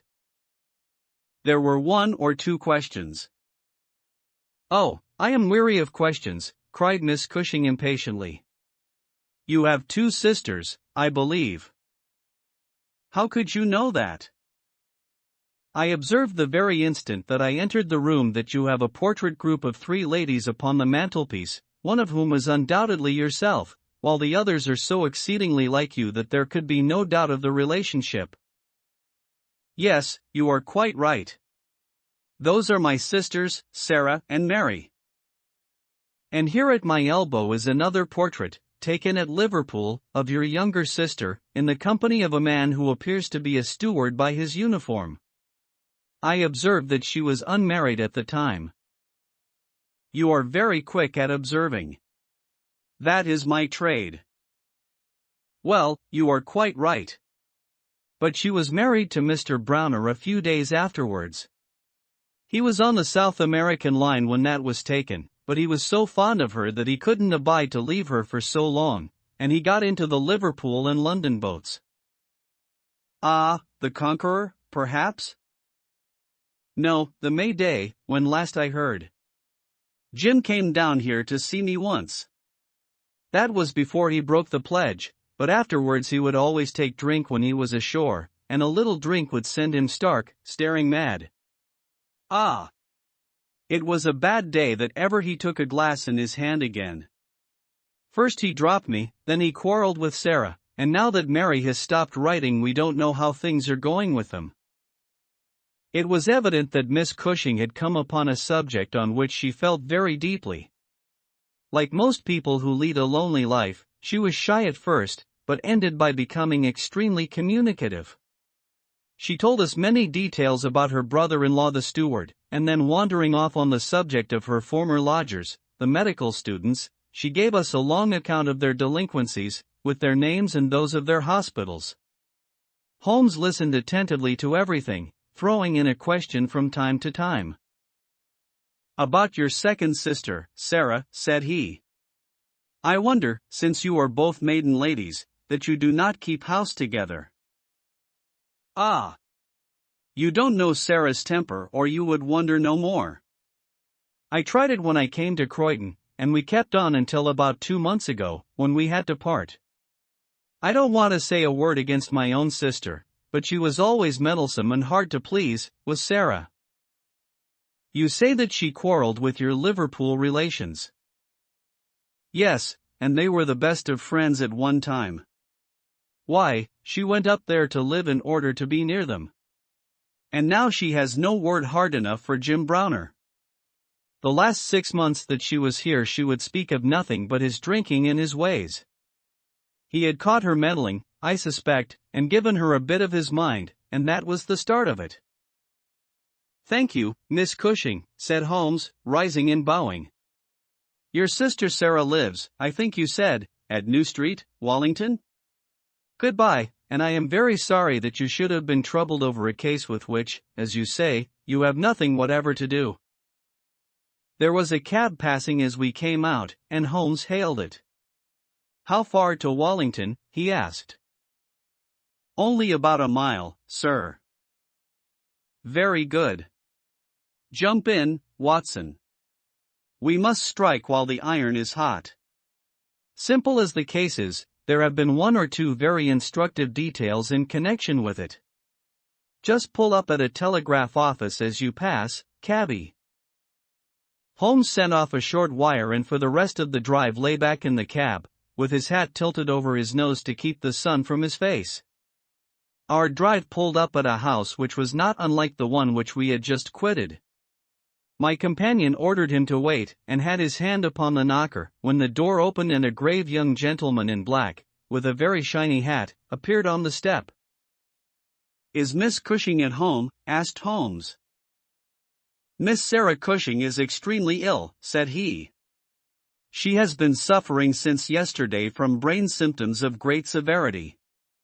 As her medical advisor, I cannot possibly take the responsibility of allowing anyone to see her. I should recommend you to call again in 10 days. He drew on his gloves, closed the door, and marched off down the street. "Well, if we can't, we can't," said Holmes, cheerfully. "Perhaps she could not or would not have told you much." "I did not wish her to tell me anything. I only wanted to look at her. However, I think that I have got all that I want." "Drive us to some decent hotel, cabby, where we may have some lunch, and afterwards we shall drop down upon friend Lestrade at the police station. We had a pleasant little meal together, during which Holmes would talk about nothing but violins, narrating with great exultation how he had purchased his own Stradivarius, which was worth at least 500 guineas, at a Jew broker's in Tottenham Court Road for 55 shillings. This led him to Paganini, and we sat for an hour over a bottle of claret while he told me anecdote after anecdote of that extraordinary man.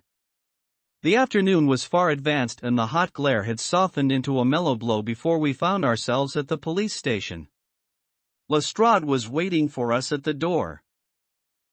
"A telegram for you, Mr. Holmes," said he. "Ha! It is the answer." He tore it open, glanced his eyes over it, and crumpled it into his pocket.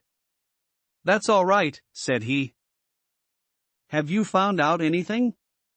"I have found out everything." "What?"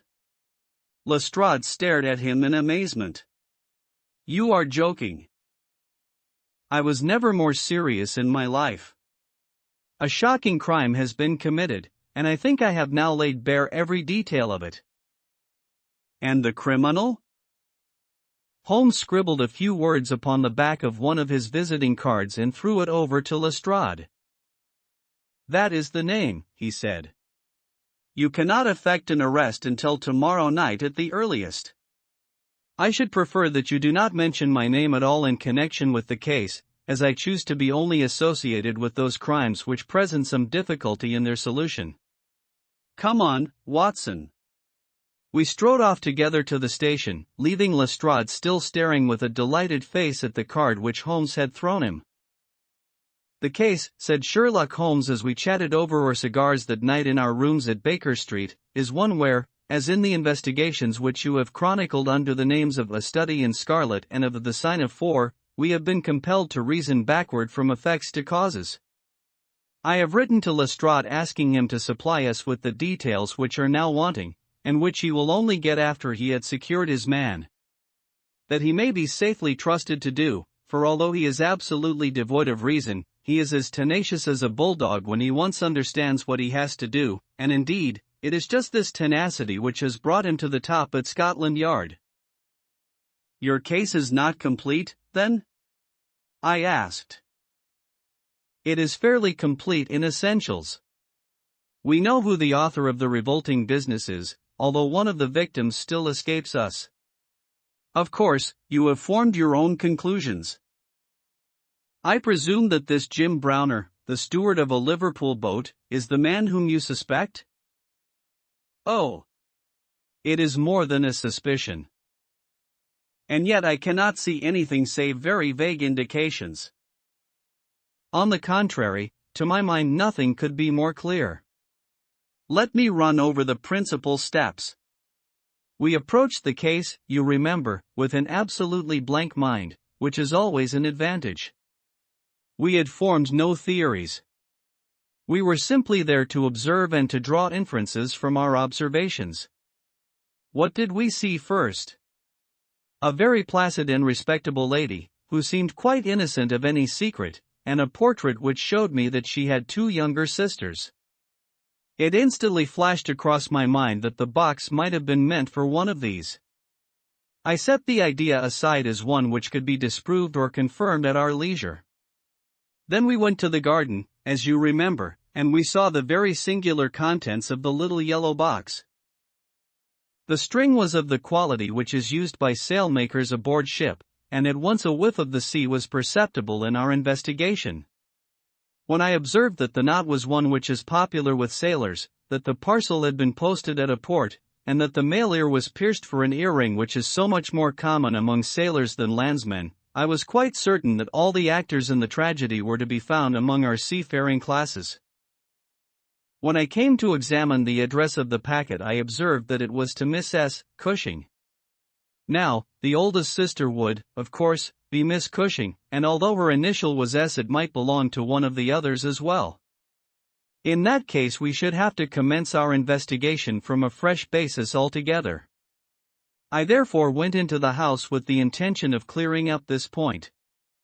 I was about to assure Miss Cushing that I was convinced that a mistake had been made when you may remember that I came suddenly to a stop. The fact was that I had just seen something which filled me with surprise and at the same time narrowed the field of our inquiry immensely. As a medical man, you are aware, Watson, that there is no part of the body which varies so much as the human ear. Each ear is as a rule quite distinctive and differs from all other ones. In last year's Anthropological Journal you will find 2 short monographs from my pen upon the subject. I had, therefore, examined the ears in the box with the eyes of an expert and had carefully noted their anatomical peculiarities. Imagine my surprise, then, when on looking at Miss Cushing I perceived that her ear corresponded exactly with the female ear which I had just inspected. The matter was entirely beyond coincidence. There was the same shortening of the pinna, the same broad curve of the upper lobe, the same convolution of the inner cartilage. In all essentials it was the same ear. In the first place, her sister's name was Sarah, and her address had until recently been the same, so that it was quite obvious how the mistake had occurred and for whom the packet was meant. Then we heard of this steward, married to the third sister, and learned that he had at one time been so intimate with Miss Sarah that she had actually gone up to Liverpool to be near the Browners, but a quarrel had afterwards divided them. This quarrel had put a stop to all communications for some months, so that if Browner had occasion to address a packet to Miss Sarah, he would undoubtedly have done so to her old address. And now the matter had begun to straighten itself out wonderfully. We had learned of the existence of this steward, an impulsive man, of strong passions. You remember that he threw up what must have been a very superior berth in order to be nearer to his wife, subject, too, to occasional fits of hard drinking. We had reason to believe that his wife had been murdered, and that a man, presumably a seafaring man, had been murdered at the same time. Jealousy, of course, at once suggests itself as the motive for the crime. And why should these proofs of the deed be sent to Miss Sarah Cushing? Probably because during her residence in Liverpool she had some hand in bringing about the events which led to the tragedy. You will observe that this line of boats call at Belfast, Dublin, and Waterford, so that, presuming that Browner had committed the deed and had embarked at once upon his steamer, the May Day, Belfast would be the first place at which he could post his terrible packet. A second solution was at this stage obviously possible, and although I thought it exceedingly unlikely, I was determined to elucidate it before going further. An unsuccessful lover might have killed Mr. and Mrs. Browner, and the male ear might have belonged to the husband. There were many grave objections to this theory, but it was conceivable. I therefore sent off a telegram to my friend Algar, of the Liverpool force, and asked him to find out if Mrs. Browner were at home, and if Browner had departed in the May Day. Then we went on to Wallington to visit Miss Sarah. I was curious, in the first place, to see how far the family ear had been reproduced in her. Then, of course, she might give us very important information, but I was not sanguine that she would. She must have heard of the business the day before, since all Croydon was ringing with it, and she alone could have understood for whom the packet was meant. If she had been willing to help justice she would probably have communicated with the police already. However, it was clearly our duty to see her, so we went. We found that the news of the arrival of the packet for her illness dated from that time had such an effect upon her as to bring on brain fever. It was clearer than ever that she understood its full significance, but equally clear that we should have to wait some time for any assistance from her. However, we were really independent of her help. Our answers were waiting for us at the police station, where I had directed Algar to send them. Nothing could be more conclusive. Mrs. Browner's house had been closed for more than 3 days, and the neighbors were of opinion that she had gone south to see her relatives. It had been ascertained at the shipping offices that Browner had left aboard of the May Day, and I calculate that she is due in the Thames tomorrow night. When he arrives he will be met by the obtuse but resolute Lestrade, and I have no doubt that we shall have all our details filled in. Sherlock Holmes was not disappointed in his expectations. 2 days later he received a bulky envelope, which contained a short note from the detective, and a typewritten document, which covered several pages of foolscap. "Lestrade has got him all right," said Holmes, glancing up at me. "Perhaps it would interest you to hear what he says." "My dear Mr. Holmes, in accordance with the scheme which we had formed in order to test our theories, the we is rather fine, Watson, is it not? I went down to the Albert Dock yesterday at 6 p.m., and boarded the SS Mayday, belonging to the Liverpool, Dublin, and London Steam Packet Company. On inquiry, I found that there was a steward on board of the name of James Browner, and that he had acted during the voyage in such an extraordinary manner that the captain had been compelled to relieve him of his duties. On descending to his berth, I found him seated upon a chest with his head sunk upon his hands, rocking himself to and fro. He is a big, powerful chap, clean-shaven, and very swarthy, something like Aldridge, who helped us in the bogus laundry affair. He jumped up when he heard my business, and I had my whistle to my lips to call a couple of river police who were round the corner, but he seemed to have no heart in him, and he held out his hands quietly enough for the darbies. We brought him along to the cells, and his box as well, for we thought there might be something incriminating, but, bar a big sharp knife such as most sailors have, we got nothing for our trouble. However, we find that we shall want no more evidence, for on being brought before the inspector at the station he asked leave to make a statement, which was, of course, taken down, just as he made it, by our shorthand man. We had 3 copies typewritten, one of which I enclose. The affair proves, as I always thought it would, to be an extremely simple one, but I am obliged to you for assisting me in my investigation. With kind regards, yours very truly, G. Lestrade. The investigation really was a very simple one, remarked Holmes, but I don't think it struck him in that light when he first called us in. However, let us see what Jim Browner has to say for himself. This is his statement as made before Inspector Montgomery at the Shadwell police station, and it has the advantage of being verbatim. Have I anything to say? Yes, I have a deal to say. I have to make a clean breast of it all. You can hang me, or you can leave me alone. I don't care a plug which you do. I tell you I've not shut an eye in sleep since I did it, and I don't believe I ever will again until I get past all waking. Sometimes it's his face, but most generally it's hers. I'm never without one or the other before me. He looks frowning and black-like, but she has a kind o' surprise upon her face.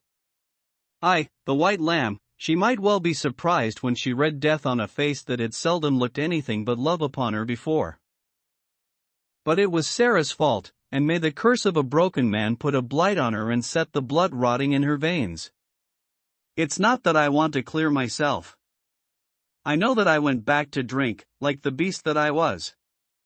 But she would have forgiven me, she would have stuck as close to me a rope to a block if that woman had never darkened our door.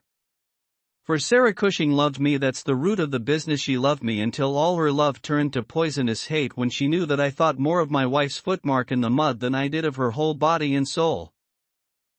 There were 3 sisters altogether.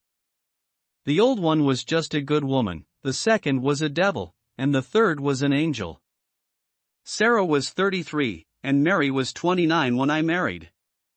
We were just as happy as the day was long when we set up house together, and in all Liverpool there was no better woman than my Mary. And then we asked Sarah up for a week, and the week grew into a month, and one thing led to another, until she was just one of ourselves. I was blue ribbon at that time, and we were putting a little money by, and all was as bright as a new dollar. My God, whoever would have thought that it could have come to this? Whoever would have dreamed it? I used to be home for the weekends very often, and sometimes if the ship were held back for cargo I would have a whole week at a time, and in this way I saw a deal of my sister-in-law, Sarah. She was a fine tall woman, black and quick and fierce, with a proud way of carrying her head, and a glint from her eye like a spark from a flint. But when little Mary was there I had never a thought of her, and that I swear as I hope for God's mercy. It had seemed to me sometimes that she liked to be alone with me, or to coax me out for a walk with her, but I had never thought anything of that.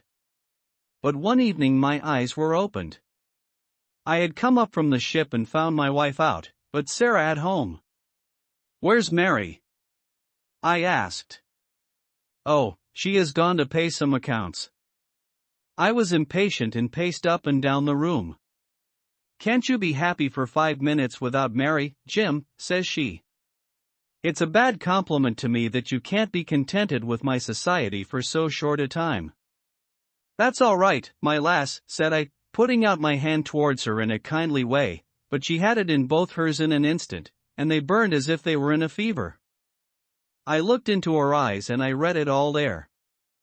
There was no need for her to speak, nor for me either. I frowned and drew my hand away. Then she stood by my side in silence for a bit, and then put up her hand and patted me on the shoulder. "Steady, old Jim," said she, and with a kind of mocking laugh, she ran out of the room. Well, from that time Sarah hated me with her whole heart and soul, and she is a woman who can hate, too. I was a fool to let her go on biting with us, a besotted fool, but I never said a word to Mary, for I knew it would grieve her. Things went on much as before, but after a time I began to find that there was a bit of a change in Mary herself. She had always been so trusting and so innocent, but now she became queer and suspicious, wanting to know where I had been and what I had been doing, and whom my letters were from, and what I had in my pockets, and 1,000 such follies. Day by day she grew queerer and more irritable, and we had ceaseless rows about nothing. I was fairly puzzled by it all. Sarah avoided me now, but she and Mary were just inseparable. I can see now how she was plotting and scheming and poisoning my wife's mind against me, but I was such a blind beetle that I could not understand it at the time. Then I broke my blue ribbon and began to drink again, but I think I should not have done it if Mary had been the same as ever. She had some reason to be disgusted with me now, and the gap between us began to be wider and wider. And then this Alec Fairbairn chipped in, and things became 1,000 times blacker. It was to see Sarah that he came to my house first, but soon it was to see us, for he was a man with winning ways, and he made friends wherever he went. He was a dashing, swaggering chap, smart and curled, who had seen half the world and could talk of what he had seen. He was good company, I won't deny it, and he had wonderful polite ways with him for a sailor man, so that I think there must have been a time when he knew more of the poop than the forecastle. For a month he was in and out of my house, and never once did it cross my mind that harm might come of his soft, tricky ways. And then at last something made me suspect, and from that day my peace was gone forever. It was only a little thing, too. I had come into the parlor unexpected, and as I walked in at the door I saw a light of welcome on my wife's face. But as she saw who it was it faded again, and she turned away with a look of disappointment. That was enough for me. There was no one but Alec Fairbairn whose step she could have mistaken for mine. If I could have seen him then I should have killed him, for I have always been like a madman when my temper gets loose. Mary saw the devil's light in my eyes, and she ran forward with her hands on my sleeve. "Don't, Jim, don't," says she. "Where's Sarah?" I asked. "In the kitchen," says she. "Sarah," says I as I went in, "this man Fairbairn is never to darken my door again." "Why not?" says she. "Because I order it." "Oh," says she, "if my friends are not good enough for this house, then I am not good enough for it either." "You can do what you like," says I, "but if Fairbairn shows his face here again I'll send you one of his ears for a keepsake." She was frightened by my face, I think, for she never answered a word, and the same evening she left my house. Well, I don't know now whether it was pure devilry on the part of this woman, or whether she thought that she could turn me against my wife by encouraging her to misbehave. Anyway, she took a house just 2 streets off and let lodgings to sailors. Fairbairn used to stay there, and Mary would go round to have tea with her sister and him. How often she went I don't know, but I followed her one day, and as I broke in at the door Fairbairn got away over the back garden wall, like the cowardly skunk that he was. I swore to my wife that I would kill her if I found her in his company again, and I led her back with me, sobbing and trembling, and as white as a piece of paper. There was no trace of love between us any longer.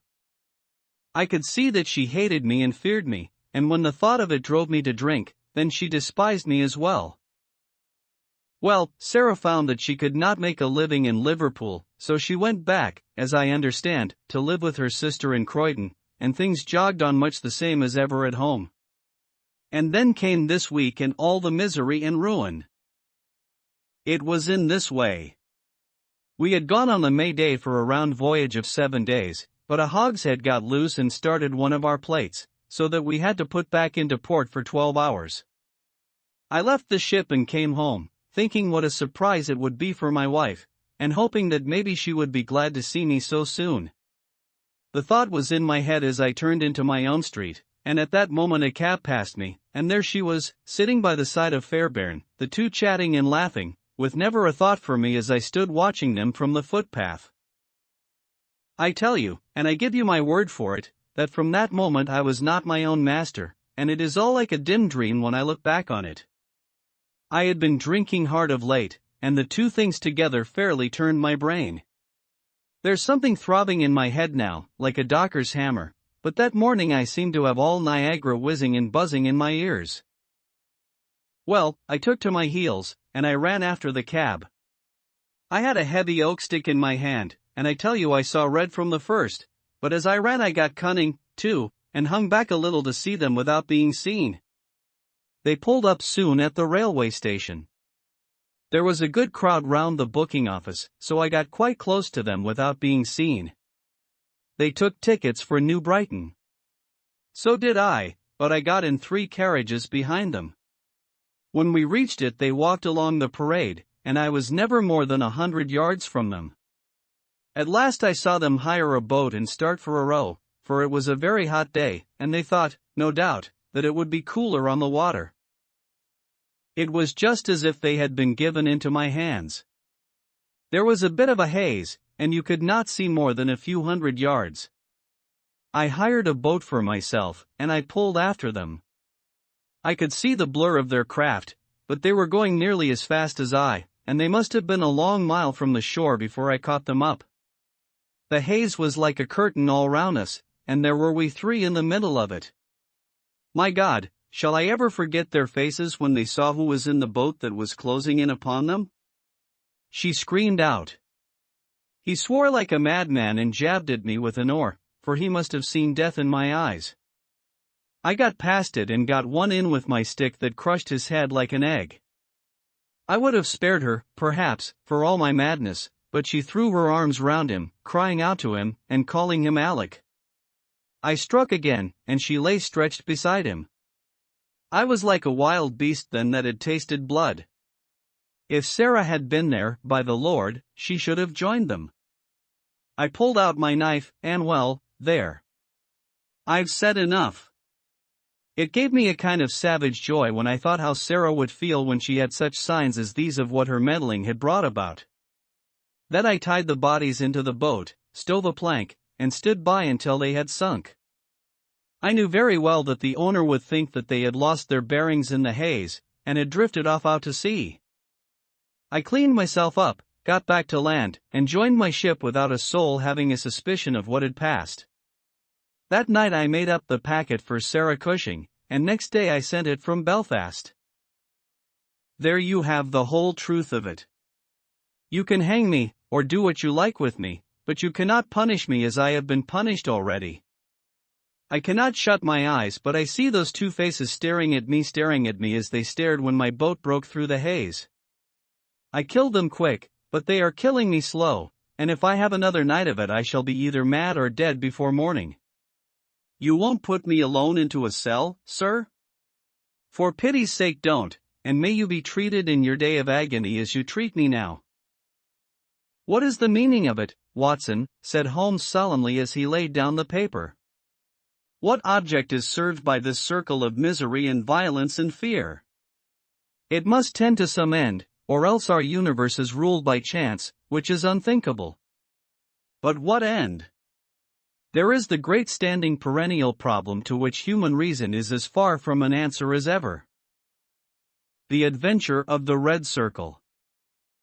Well, Mrs. Warren, I cannot see that you have any particular cause for uneasiness, nor do I understand why I, whose time is of some value, should interfere in the matter. I really have other things to engage me." So spoke Sherlock Holmes and turned back to the great scrapbook in which he was arranging and indexing some of his recent material. But the landlady had the pertinacity and also the cunning of her sex. She held her ground firmly. "You arranged an affair for a lodger of mine last year," she said. "Mr. Fairdale Hobbs." "Ah, yes, a simple matter. But he would never cease talking of it, your kindness, sir, and the way in which you brought light into the darkness. I remembered his words when I was in doubt and darkness myself. I know you could if you only would."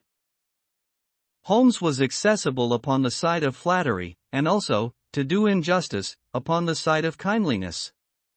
The two forces made him lay down his gum-brush with a sigh of resignation and push back his chair. "Well, well, Mrs. Warren, let us hear about it, then. You don't object to tobacco, I take it?" "Thank you, Watson. The matches. You are uneasy, as I understand, because your new lodger remains in his rooms and you cannot see him." "Why, bless you, Mrs. Warren, if I were your lodger you often would not see me for weeks on end." "No doubt, sir, but this is different. It frightens me, Mr. Holmes. I can't sleep for fright. To hear his quick step moving here and moving there from early morning to late at night, and yet never to catch so much as a glimpse of him, it's more than I can stand. My husband is as nervous over it as I am, but he is out at his work all day, while I get no rest from it. What is he hiding for? What has he done? Except for the girl, I am all alone in the house with him, and it's more than my nerves can stand." Holmes leaned forward and laid his long, thin fingers upon the woman's shoulder. He had an almost hypnotic power of soothing when he wished. The scared look faded from her eyes, and her agitated features smoothed into their usual commonplace. She sat down in the chair which he had indicated. "If I take it up I must understand every detail," said he. "Take time to consider. The smallest point may be the most essential. You say that the man came 10 days ago and paid you for a fortnight's board and lodging?" "He asked my terms, sir. I said 50 shillings a week. There is a small sitting room and bedroom, and all complete, at the top of the house. Well, he said, I'll pay you £5 a week if I can have it on my own terms. I'm a poor woman, sir, and Mr. Warren earns little, and the money meant much to me. He took out a £10 note, and he held it out to me then and there. 'You can have the same every fortnight for a long time to come if you keep the terms,' he said. 'If not, I'll have no more to do with you.'" "What were the terms?" "Well, sir, they were that he was to have a key of the house." "That was all right. Lodgers often have them. Also, that he was to be left entirely to himself and never, upon any excuse, to be disturbed." "Nothing wonderful in that, surely?" "Not in reason, sir. But this is out of all reason. He has been there for 10 days, and neither Mr. Warren, nor I, nor the girl has once set eyes upon him. We can hear that quick step of his pacing up and down, night, morning, and noon, but except on that first night he had never once gone out of the house." "Oh, he went out the first night, did he?" "Yes, sir, and returned very late after we were all in bed. He told me after he had taken the rooms that he would do so and asked me not to bar the door. I heard him come up the stair after midnight." "But his meals?" "It was his particular direction that we should always, when he rang, leave his meal upon a chair, outside his door. Then he rings again when he has finished, and we take it down from the same chair. If he wants anything else he prints it on a slip of paper and leaves it." "Prints it?" "Yes, sir, prints it in pencil. Just the word, nothing more. Here's the one I brought to show you, soap. Here's another match. This is when he left the first morning Daily Gazette. I leave that paper with his breakfast every morning. Dear me, Watson, said Holmes, staring with great curiosity at the slips of foolscap which the landlady had handed to him, this is certainly a little unusual. Seclusion I can understand, but why print? Printing is a clumsy process. Why not write? What would it suggest, Watson? That he desired to conceal his handwriting. But why? What can it matter to him that his landlady should have a word of his writing? Still, it may be as you say. Then, again, why such laconic messages? I cannot imagine. It opens a pleasing field for intelligent speculation. The words are written with a broad-pointed, violet-tinted pencil of a not unusual pattern. You will observe that the paper is torn away at the side here after the printing was done, so that the S of soap is partly gone. Suggestive, Watson, is it not? Of caution? Exactly. There was evidently some mark, some thumbprint, something which might give a clue to the person's identity. Now, Mrs. Warren, you say that the man was of middle size, dark, and bearded. What age would he be? Youngish, sir, not over 30. Well, can you give me no further indications? He spoke good English, sir, and yet I thought he was a foreigner by his accent. And he was well dressed? Very smartly dressed, sir, quite the gentleman. Dark clothes, nothing you would note. He gave no name? No, sir. And has had no letters or callers? None. But surely you or the girl enter his room of a morning? No, sir, he looks after himself entirely. Dear me. That is certainly remarkable. What about his luggage? He had one big brown bag with him, nothing else. Well, we don't seem to have much material to help us. Do you say nothing has come out of that room, absolutely nothing? The landlady drew an envelope from her bag. From it she shook out 2 burnt matches and a cigarette end upon the table. They were on his tray this morning. I brought them because I had heard that you can read great things out of small ones. Holmes shrugged his shoulders. There is nothing here, said he. The matches have, of course, been used to light cigarettes. That is obvious from the shortness of the burnt end. Half the match is consumed in lighting a pipe or cigar. But, dear me, this cigarette stub is certainly remarkable. The gentleman was bearded and mustached, you say? Yes, sir. I don't understand that. I should say that only a clean-shaven man could have smoked this. Why, Watson, even your modest mustache would have been singed. A holder? I suggested. No, the end is matted. I suppose there could not be 2 people in your rooms, Mrs. Warren? No, sir. He eats so little that I often wonder it can keep life in one. Well, I think we must wait for a little more material. After all, you have nothing to complain of. You have received your rent, and he is not a troublesome lodger, though he is certainly an unusual one. He pays you well, and if he chooses to lie concealed, it is no direct business of yours. We have no excuse for an intrusion upon his privacy until we have some reason to think that there is a guilty reason for it. I've taken up the matter, and I won't lose sight of it. Report to me if anything fresh occurs, and rely upon my assistance if it should be needed.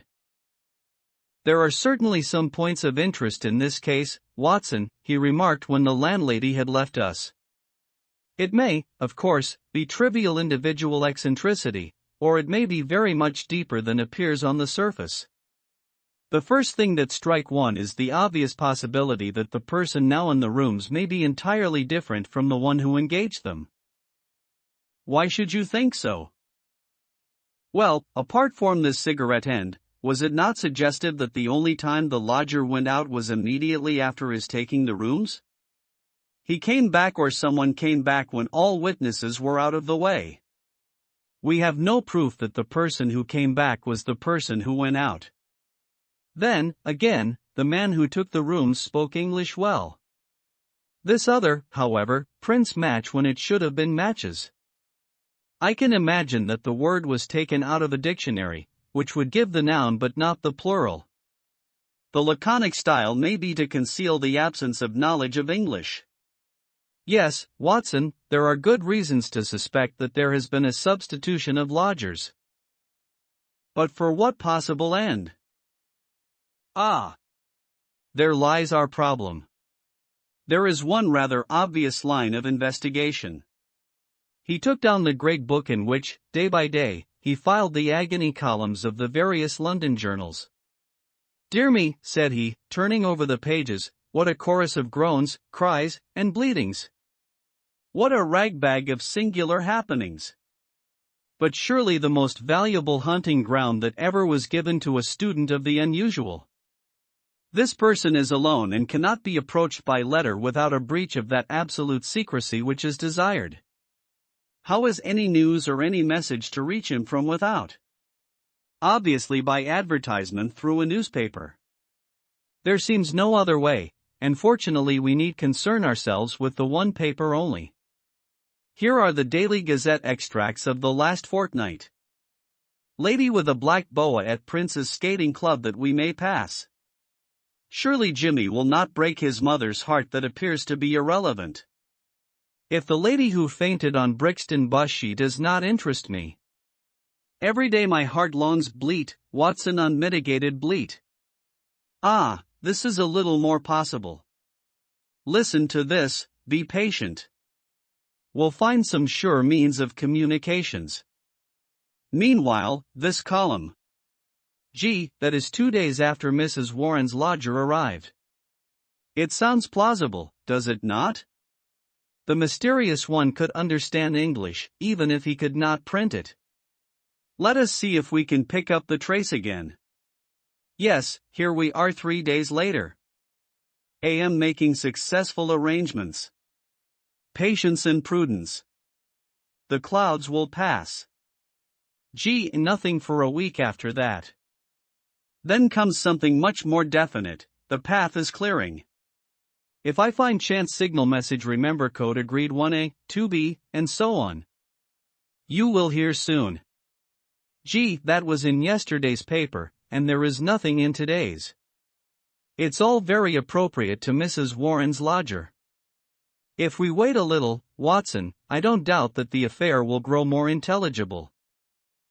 So it proved, for in the morning I found my friend standing on the hearthrug with his back to the fire and a smile of complete satisfaction upon his face. "How's this, Watson?" he cried, picking up the paper from the table. "High red house with white stone facings. 3rd floor. 2nd window left. After dusk.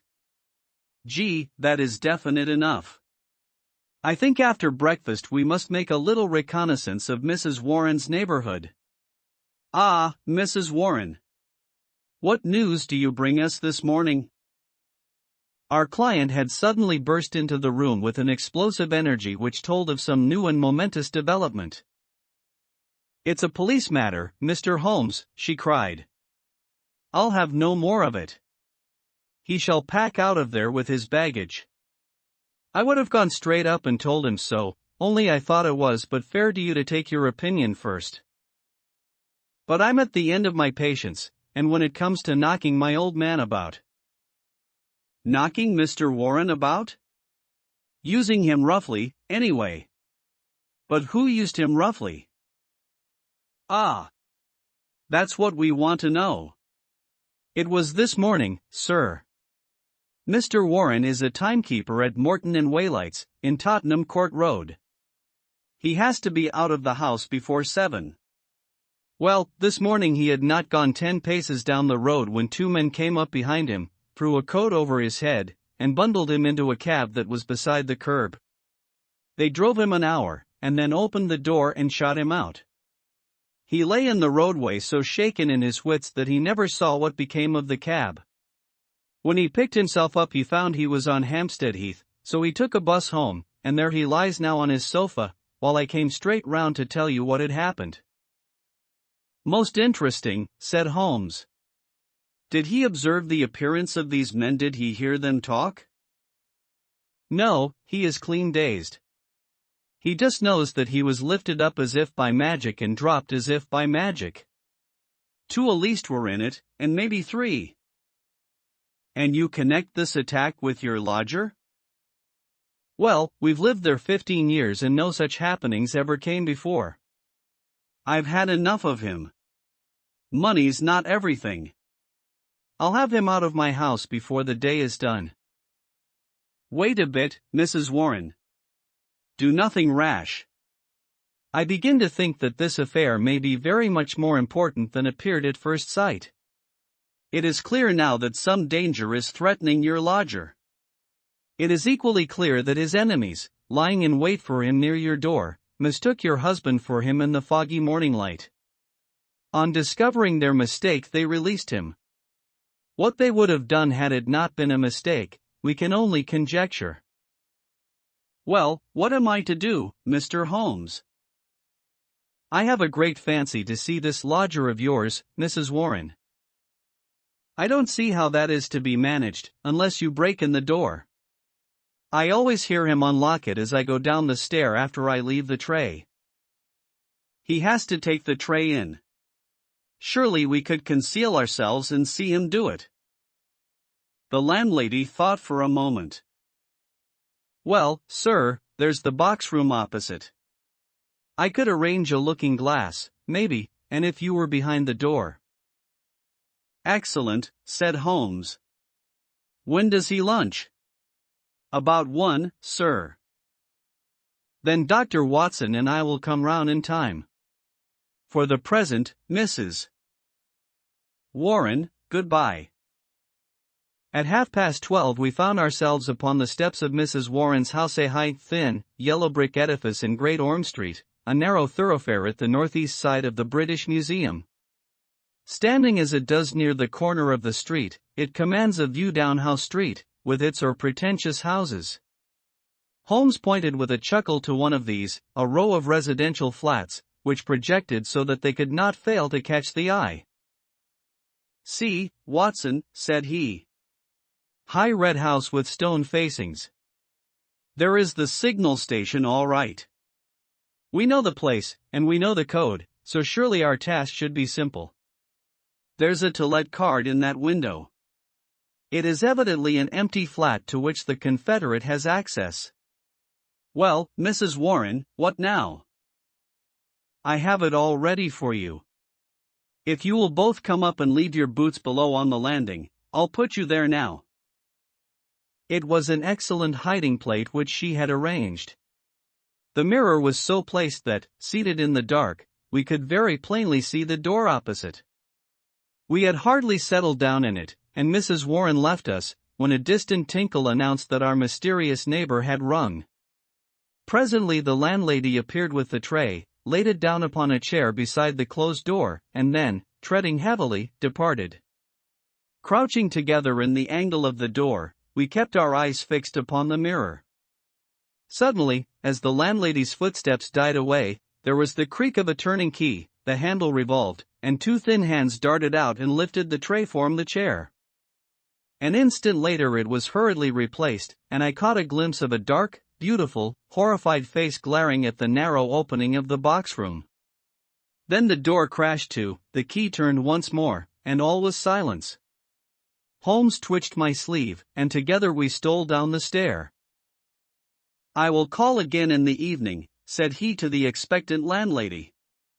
"I think, Watson, we can discuss this business better in our own quarters." "My surmise, as you saw, proved to be correct," said he, speaking from the depths of his easy chair. "There has been a substitution of lodgers." "What?" "I did not foresee is that we should find a woman, and no ordinary woman, Watson." "She saw us." "Well, she saw something to alarm her." That is certain. The general sequence of events is pretty clear, is it not?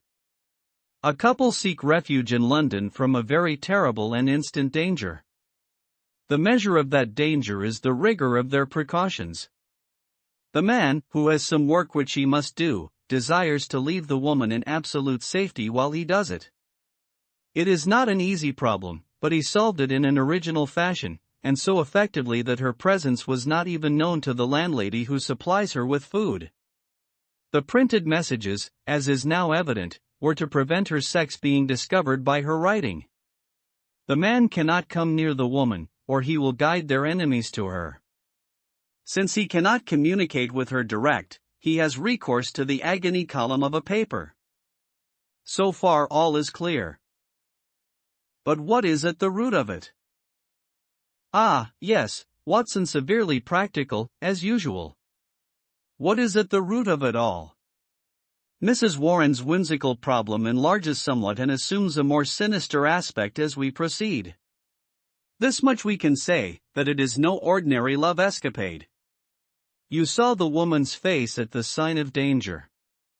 We have heard, too, of the attack upon the landlord, which was undoubtedly meant for the lodger. These alarms, and the desperate need for secrecy, argue that the matter is one of life or death. The attack upon Mr. Warren further shows that the enemy, whoever they are themselves not aware of the substitution of the female lodger for the male. It is very curious and complex, Watson. Why should you go further in it? What have you to gain from it? What, indeed? It is art for art's sake, Watson. I suppose when you doctored you found yourself studying cases without thought of a fee? For my education, Holmes. Education never ends, Watson. It is a series of lessons with the greatest for the last. This is an instructive case. There is neither money nor credit in it, and yet one would wish to tidy it up. When dusk comes we should find ourselves one stage advanced in our investigation. When we returned to Mrs. Warren's rooms, the gloom of a London winter evening had thickened into one grey curtain, a dead monotone of color, broken only by the sharp yellow squares of the windows and the blurred halos of the gas lamps.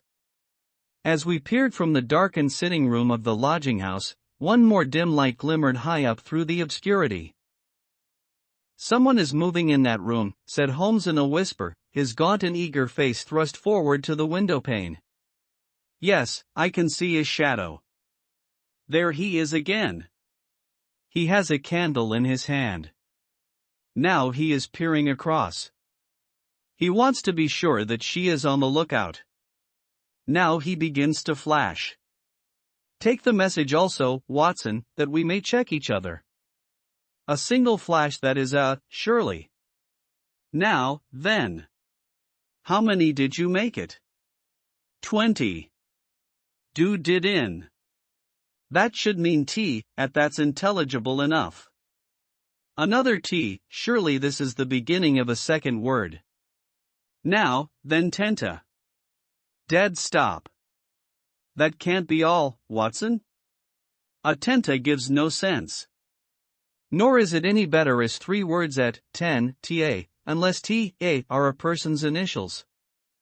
There it goes again. What's that? ATTY, it is the same message over again. Curious, Watson, very curious. Now he is off once more. At Y he is repeating it for the third time. Attenta 3 times. How often will he repeat it? No, that seems to be the finish. He has withdrawn from the window. What do you make of it, Watson? A cipher message, Holmes. My companion gave a sudden chuckle of comprehension. And not a very obscure cipher, Watson, said he. Why, of course, it is Italian.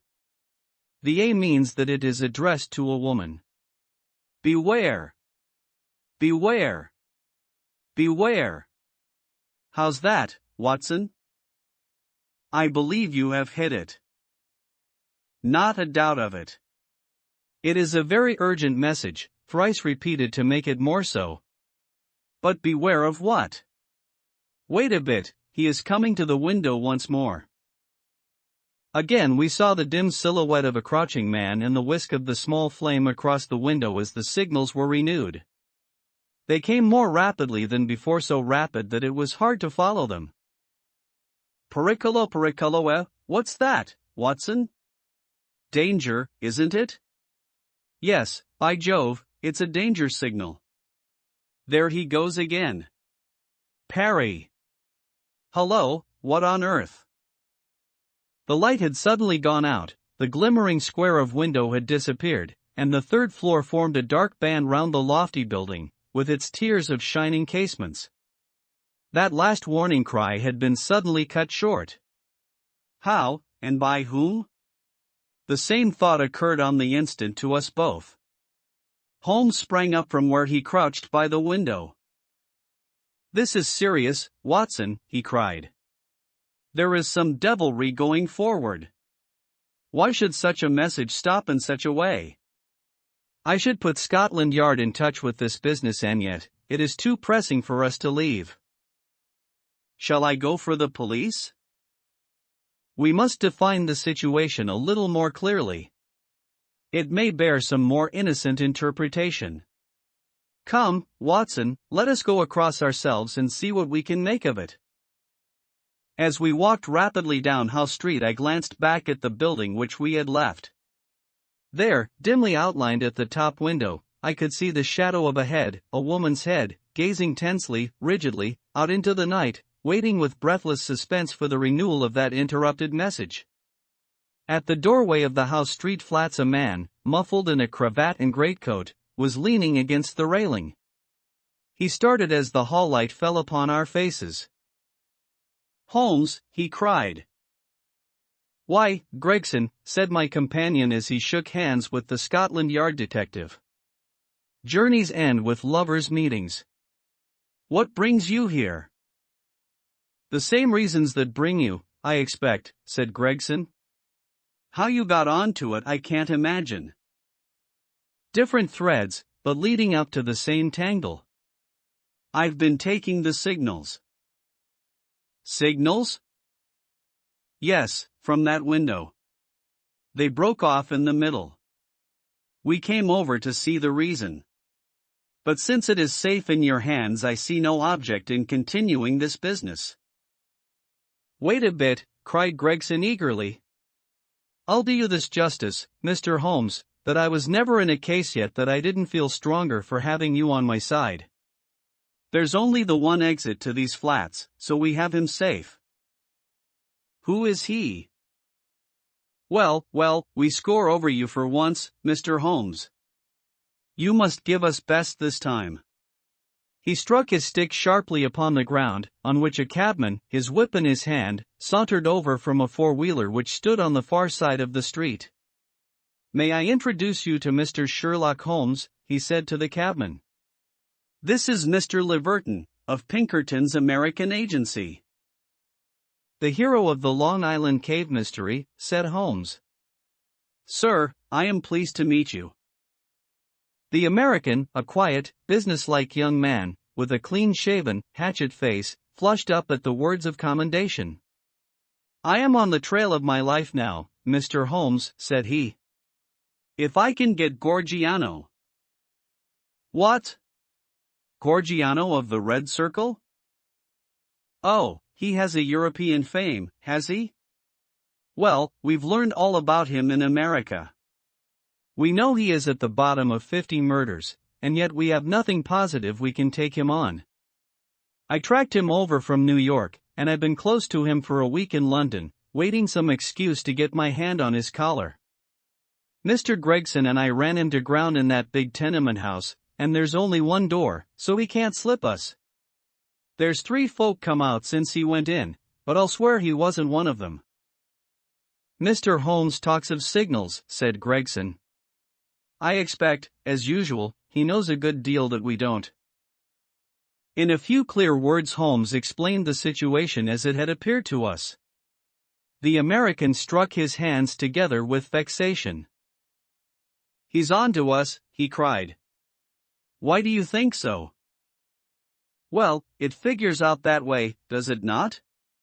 Here he is, sending out messages to an accomplice. There are several of his gang in London. Then suddenly, just as by your own account he was telling them that there was danger, he broke short off. What could it mean except that from the window he had suddenly either caught sight of us in the street, or in some way come to understand how close the danger was, and that he must act right away if he was to avoid it? What do you suggest, Mr. Holmes? That we go up at once and see for ourselves. But we have no warrant for his arrest.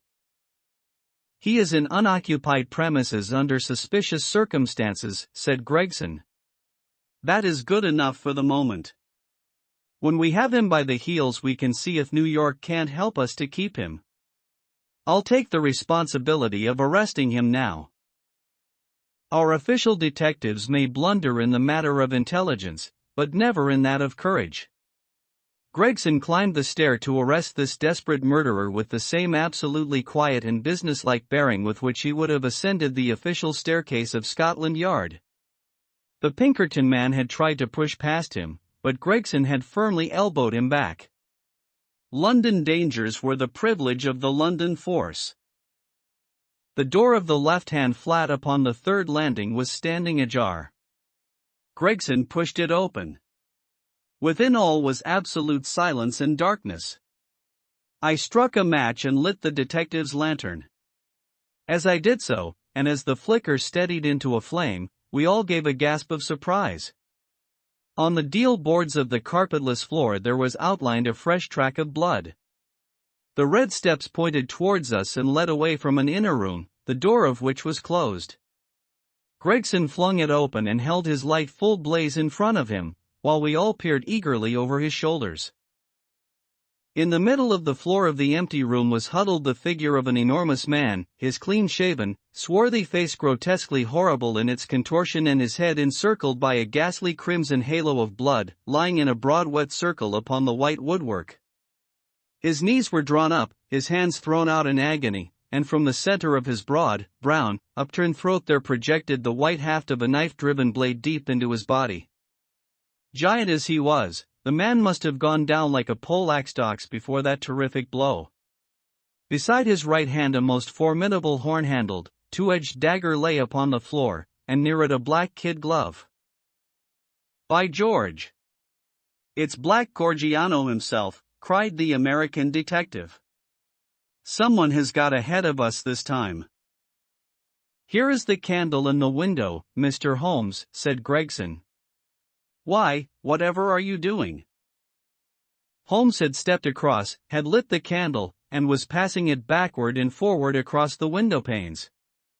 Then he peered into the darkness, blew the candle out, and threw it on the floor. I rather think that will be helpful, said he. He came over and stood in deep thought while the two professionals were examining the body. You say that 3 people came out from the flat while you were waiting downstairs, said he at last. Did you observe them closely? Yes, I did. Was there a fellow about 30, black-bearded, dark, of middle size? Yes, he was the last to pass me. That is your man, I fancy. I can give you his description, and we have a very excellent outline of his footmark. That should be enough for you. Not much, Mr. Holmes, among the millions of London. Perhaps not. That is why I thought it best to summon this lady to your aid. We all turned round at the words. There, framed in the doorway, was a tall and beautiful woman, the mysterious lodger of Bloomsbury. Slowly she advanced, her face pale and drawn with a frightful apprehension, her eyes fixed and staring, her terrified gaze riveted upon the dark figure on the floor. You have killed him, she muttered. Oh, Dio mio, you have killed him. Then I heard a sudden sharp intake of her breath, and she sprang into the air with a cry of joy. Round and round the room she danced, her hands clapping, her dark eyes gleaming with delighted wonder, and 1,000 pretty Italian exclamations pouring from her lips. It was terrible and amazing to see such a woman so convulsed with joy at such a sight. Suddenly she stopped and gazed at us all with a questioning stare. "But you are police, are you not? You have killed Giuseppe Gorgiano. Is it not so?" "We are police, madam." She looked round into the shadows of the room. "But where, then, is Gennaro?" she asked. "He is my husband, Gennaro Luca.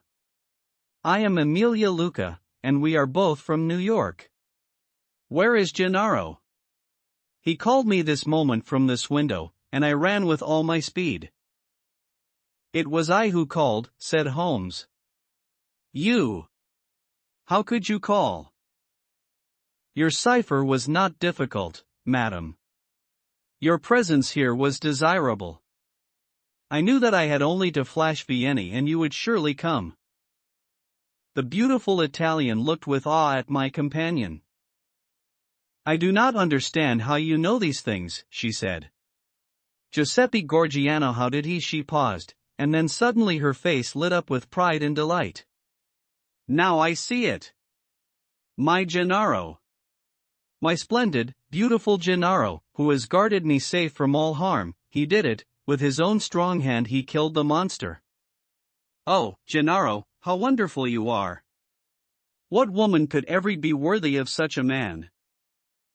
"Well, Mrs. Luca," said the prosaic Gregson, laying his hand upon the lady's sleeve with as little sentiment as if she were a Notting Hill hooligan, "I am not very clear yet who you are or what you are, but you've said enough to make it very clear that we shall want you at the Yard." "One moment, Gregson," said Holmes. "I rather fancy that this lady may be as anxious to give us information as we can be to get it. You understand, madam, that your husband will be arrested and tried for the death of the man who lies before us? What you say may be used in evidence. But if you think that he has acted from motives which are not criminal, and which he would wish to have known, then you cannot serve him better than by telling us the whole story." "Now that Gorgiano is dead we fear nothing," said the lady. "He was a devil and a monster, and there can be no judge in the world who would punish my husband for having killed him." "In that case," said Holmes, "my suggestion is that we lock this door, leave things as we found them, go with this lady to her room, and form our opinion after we have heard what it is that she has to say to us." Half an hour later we were seated, all four, in the small sitting room of Signora Luca, listening to her remarkable narrative of those sinister events, the ending of which we had chanced to witness. She spoke in rapid and fluent but very unconventional English, which, for the sake of clearness, I will make grammatical. "I was born in Posillipo, near Naples," said she, "and was the daughter of Augusto Borelli, who was the chief lawyer and once the deputy of that part. Gennaro was in my father's employment, and I came to love him, as any woman must. He had neither money nor position, nothing but his beauty and strength and energy, so my father forbade the match. We fled together, were married at Bari, and sold my jewels to gain the money which would take us to America. This was 4 years ago, and we have been in New York ever since. Fortune was very good to us at first. Gennaro was able to do a service to an Italian gentleman. He saved him from some ruffians in the place called the Bowery, and so made a powerful friend. His name was Tito Castellot, and he was the senior partner of the great firm of Castellot and Zamba, who are the chief fruit importers of New York. Signor Zamba is an invalid, and our new friend Castellot has all power within the firm, which employs more than 300 men. He took my husband into his employment, made him head of a department, and showed his goodwill towards him in every way. Signor Castellot was a bachelor, and I believe that he felt as if Gennaro was his son, and both my husband and I loved him as if he were our father. We had taken and furnished a little house in Brooklyn, and our whole future seemed assured when that black cloud appeared which was soon to overspread our sky. One night, when Gennaro returned from his work, he brought a fellow countryman back with him. His name was Gorgiano, and he had come also from Posillipo. He was a huge man, as you can testify, for you have looked upon his corpse. Not only was his body that of a giant, but everything about him was grotesque, gigantic, and terrifying. His voice was like thunder in our little house. There was scarce room for the whirl of his great arms as he talked. His thoughts, his emotions, his passions, all were exaggerated and monstrous. He talked, or rather roared, with such energy that others could but sit and listen, cowed with the mighty stream of words. His eyes blazed at you and held you at his mercy. He was a terrible and wonderful man. I thank God that he is dead. He came again and again. Yet I was aware that Gennaro was no more happy than I was in his presence. My poor husband would sit pale and listless, listening to the endless raving upon politics and upon social questions which made up our visitors' conversation. Gennaro said nothing, but I, who knew him so well, could read in his face some emotion which I had never seen there before. At first I thought that it was dislike. And then, gradually, I understood that it was more than dislike. It was fear, a deep, secret, shrinking fear. That night, the night that I read his terror, I put my arms round him and I implored him by his love for me and by all that he held dear to hold nothing from me, and to tell me why this huge man overshadowed him so. He told me, and my own heart grew cold as ice as I listened. My poor Gennaro, in his wild and fiery days, when all the world seemed against him and his mind was driven half mad by the injustices of life, had joined a Neapolitan society, the Red Circle, which was allied to the old Carbonari. The oaths and secrets of this brotherhood were frightful, but once within its rule no escape was possible. When we had fled to America, Gennaro thought that he had cast it all off forever. What was his horror one evening to meet in the streets the very man who had initiated him in Naples, the giant Gorgiano, a man who had earned the name of death in the south of Italy, for he was red to the elbow in murder. He had come to New York to avoid the Italian police, and he had already planted a branch of this dreadful society in his new home. All this Gennaro told me and showed me a summons which he had received that very day, a red circle drawn upon the head of it telling him that a lodge would be held upon a certain date, and that his presence at it was required and ordered. That was bad enough, but worse was to come. I had noticed for some time that when Gorgiano came to us, as he constantly did, in the evening, he spoke much to me, and even when his words were to my husband, those terrible, glaring, wild beast eyes of his were always turned upon me. One night his secret came out. I had awakened what he called love within him, the love of a brute savage. Gennaro had not yet returned when he came. He pushed his way in, seized me in his mighty arms, hugged me in his bear's embrace, covered me with kisses, and implored me to come away with him. I was struggling and screaming when Gennaro entered and attacked him. He struck Gennaro senseless and fled from the house which he was never more to enter. It was a deadly enemy that we made that night. A few days later came the meeting. Gennaro returned from it with a face which told me that something dreadful had occurred. It was worse than we could have imagined possible. The funds of the society were raised by blackmailing rich Italians and threatening them with violence should they refuse the money. It seems that Castellot, our dear friend and benefactor, had been approached. He had refused to yield to threats, and he had handed the notices to the police. It was resolved now that such an example should be made of them as would prevent any other victim from rebelling. At the meeting it was arranged that he and his house should be blown up with dynamite. There was a drawing of lots as to who should carry out the deed. Gennaro saw our enemy's cruel face smiling at him as he dipped his hand in the bag. No doubt it had been prearranged in some fashion, for it was the fatal disc with the red circle upon it, the mandate for murder, which lay upon his palm. He was to kill his best friend, or he was to expose himself and me to the vengeance of his comrades. It was part of their fiendish system to punish those whom they feared or hated by injuring not only their own persons but those whom they loved, and it was the knowledge of this which hung as a terror over my poor Gennaro's head and drove him nearly crazy with apprehension. All that night we sat together, our arms round each other, each strengthening each for the troubles that lay before us. The very next evening had been fixed for the attempt. By midday my husband and I were on our way to London, but not before he had given our benefactor full warning of this danger, and had also left such information for the police as would safeguard his life for the future. The rest, gentlemen, you know for yourselves. We were sure that our enemies would be behind us like our own shadows. Gorgiano had his private reasons for vengeance, but in any case we knew how ruthless, cunning, and untiring he could be. Both Italy and America are full of stories of his dreadful powers. If ever they were exerted, it would be now. My darling made use of the few clear days which our start had given us in arranging for a refuge for me in such a fashion that no possible danger could reach me. For his own part, he wished to be free that he might communicate both with the American and with the Italian police. I do not myself know where he lived, or how. All that I learned was through the columns of a newspaper.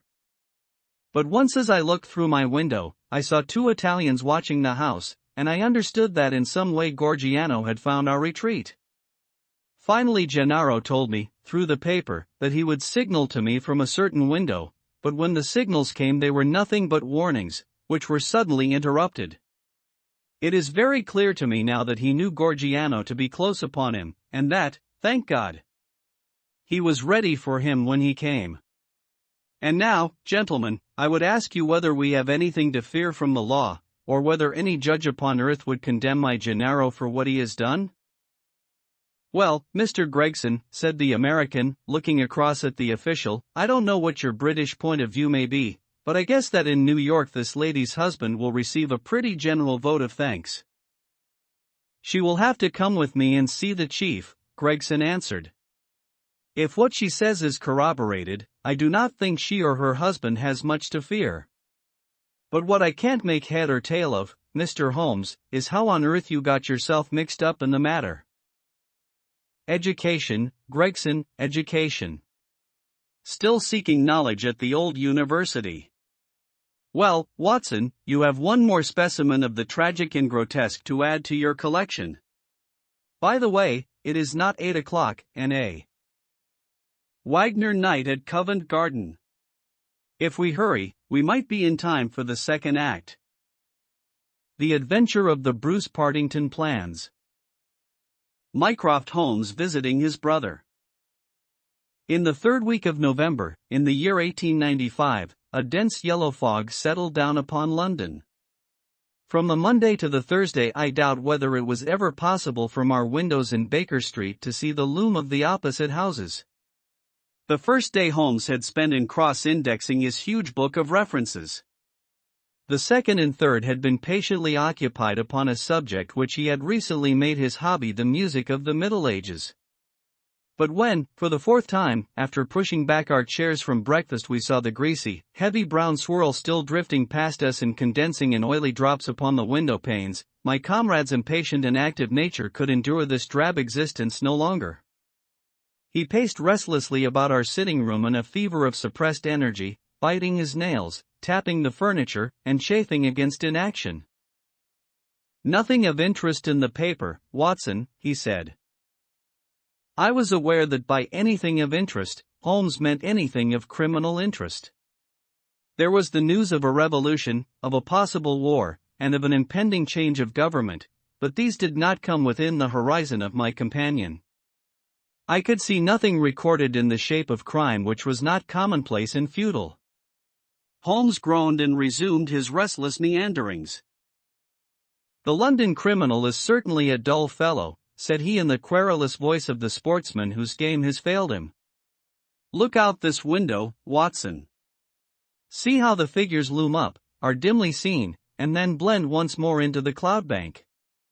The thief or the murderer could roam London on such a day as the tiger does the jungle, unseen until he pounces, and then evident only to his victim.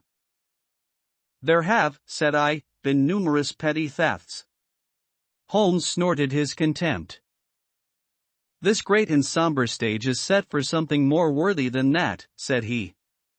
It is fortunate for this community that I am not a criminal. It is, indeed, said I heartily. Suppose that I were Brooks or Woodhouse, or any of the 50 men who have good reason for taking my life, how long could I survive against my own pursuit?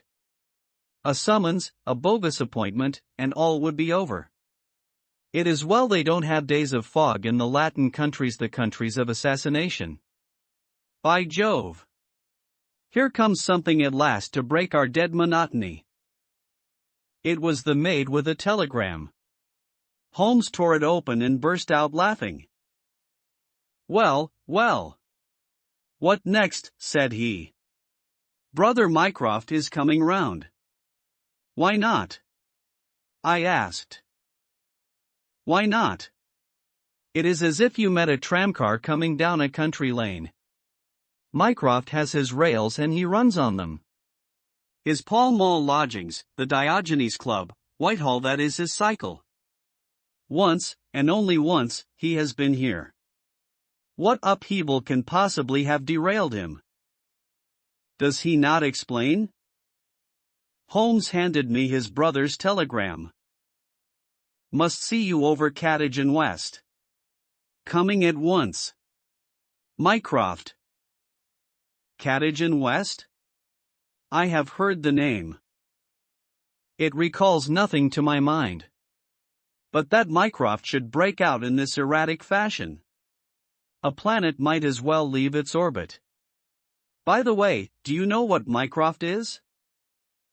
I had some vague recollection of an explanation at the time of the adventure of the Greek interpreter. You told me that he had some small office under the British government. Holmes chuckled. I did not know you quite so well in those days. One has to be discreet when one talks of high matters of state. You are right in thinking that he under the British government. You would also be right in a sense if you said that occasionally he is the British government. My dear Holmes, I thought I might surprise you. Mycroft draws £450 a year, remains a subordinate, has no ambitions of any kind, will receive neither honor nor title, but remains the most indispensable man in the country. But how? Well, his position is unique. He has made it for himself. There has never been anything like it before, nor will be again. He has the tiddiest and most orderly brain, with the greatest capacity for storing facts, of any man living. The same great powers which I have turned to the detection of crime he has used for this particular business. The conclusions of every department are passed to him, and he is the central exchange, the clearinghouse, which makes out the balance. All other men are specialists, but his specialism is omniscience. We will suppose that a minister needs information as to a point which involves the Navy, India, Canada, and the bimetallic question. He could get his separate advices from various departments upon each, but only Mycroft can focus them all, and say offhand how each factor would affect the other. They began by using him as a shortcut, a convenience, now he has made himself an essential. In that great brain of his everything is pigeonholed and can be handed out in an instant. Again and again his word has decided the national policy. He lives in it. He thinks of nothing else save when, as an intellectual exercise, he unbends if I call upon him and ask him to advise me on one of my little problems. But Jupiter is descending today. What on earth can it mean? Who is Cadogan West, and what is he to Mycroft? I have it, I cried, and plunged among the litter of papers upon the sofa. Yes, here he is, sure enough. Cattage and West was the young man who was found dead on the Underground on Tuesday morning. Holmes sat up at attention, his pipe halfway to his lips. This must be serious, Watson. A death which has caused my brother to alter his habits can be no ordinary one. What in the world can he have to do with it? The case was featureless as I remember it. The young man had apparently fallen out of the train and killed himself. He had not been robbed, and there was no particular reason to suspect violence. Is that not so? There has been an inquest, said I, and a good many fresh facts have come out. Looked at more closely, I should certainly say that it was a curious case. Judging by its effect upon my brother, I should think it must be a most extraordinary one. He snuggled down in his armchair. Now, Watson, let us have the facts. The man's name was Arthur Conan West. He was 27 years of age, unmarried, and a clerk at Woolwich Arsenal. Government employ. Behold the link with Brother Mycroft. He left Woolwich suddenly on Monday night. Was last seen by his fiancée, Miss Violet Westbury, whom he left abruptly in the fog about 7:30 that evening. There was no quarrel between them and she can give no motive for his action. The next thing heard of him was when his dead body was discovered by a platelayer named Mason, just outside Aldgate Station on the Underground system in London. When? The body was found at 6 on Tuesday morning. It was lying wide of the metals upon the left hand of the track as one goes eastward, at a point close to the station, where the line emerges from the tunnel in which it runs. The head was badly crushed, an injury which might well have been caused by a fall from the train. The body could only have come on the line in that way. Had it been carried down from any neighboring street, it must have passed the station barriers, where a collector is always standing. This point seems absolutely certain. Very good. The case is definite enough. The man, dead or alive, either fell or was precipitated from a train. So much is clear to me. Continue. The trains which traverse the lines of rail beside which the body was found are those which run from west to east, some being purely metropolitan, and some from Willesden and outlying junctions. It can be stated for certain that this young man, when he met his death, was traveling in this direction at some late hour of the night, but at what point he entered the train it is impossible to state. His ticket, of course, would show that. There was no ticket in his pockets. No ticket. Dear me, Watson, this is really very singular. According to my experience, it is not possible to reach the platform of a metropolitan train without exhibiting one's ticket. Presumably, then, the young man had one. Was it taken from him in order to conceal the station from which he came? It is possible. Or did he drop it in the carriage? That is also possible. But the point is of curious interest. I understand that there was no sign of robbery? Apparently not. There is a list here of his possessions. His purse contained £2.15. He had also a checkbook on the Woolwich branch of the Capital and Counties Bank. Through this his identity was established. There were also 2 dress circle tickets for the Woolwich Theatre, dated for that very evening. Also a small packet of technical papers. Holmes gave an exclamation of satisfaction. There we have it at last, Watson. British Government, Woolwich. Arsenal Technical Papers, Brother Mycroft, the chain is complete. But here he comes, if I am not mistaken, to speak for himself. A moment later the tall and portly form of Mycroft Holmes was ushered into the room. Heavily built and massive, there was a suggestion of uncouth physical inertia in the figure, but above this unwieldy frame there was perched a head so masterful in its brow, so alert in its steel-gray, deep-set eyes, so firm in its lips, and so subtle in its play of expression, that after the first glance one forgot the gross body and remembered only the dominant mind. At his heels came our old friend Lestrade, of Scotland Yard, thin and austere.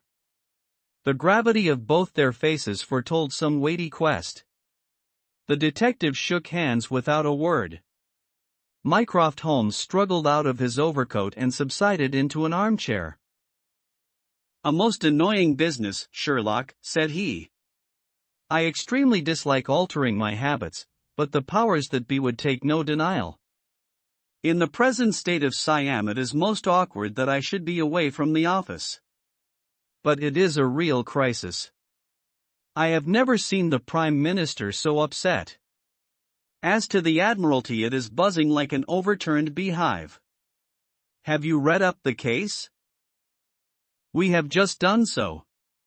"What were the technical papers?" "Ah, there's the point. Fortunately, it has not come out. The press would be furious if it did. The papers which this wretched youth had in his pocket were the plans of the Bruce Partington submarine. Mycroft Holmes spoke with a solemnity which showed his sense of the importance of the subject. His brother and I sat expectant.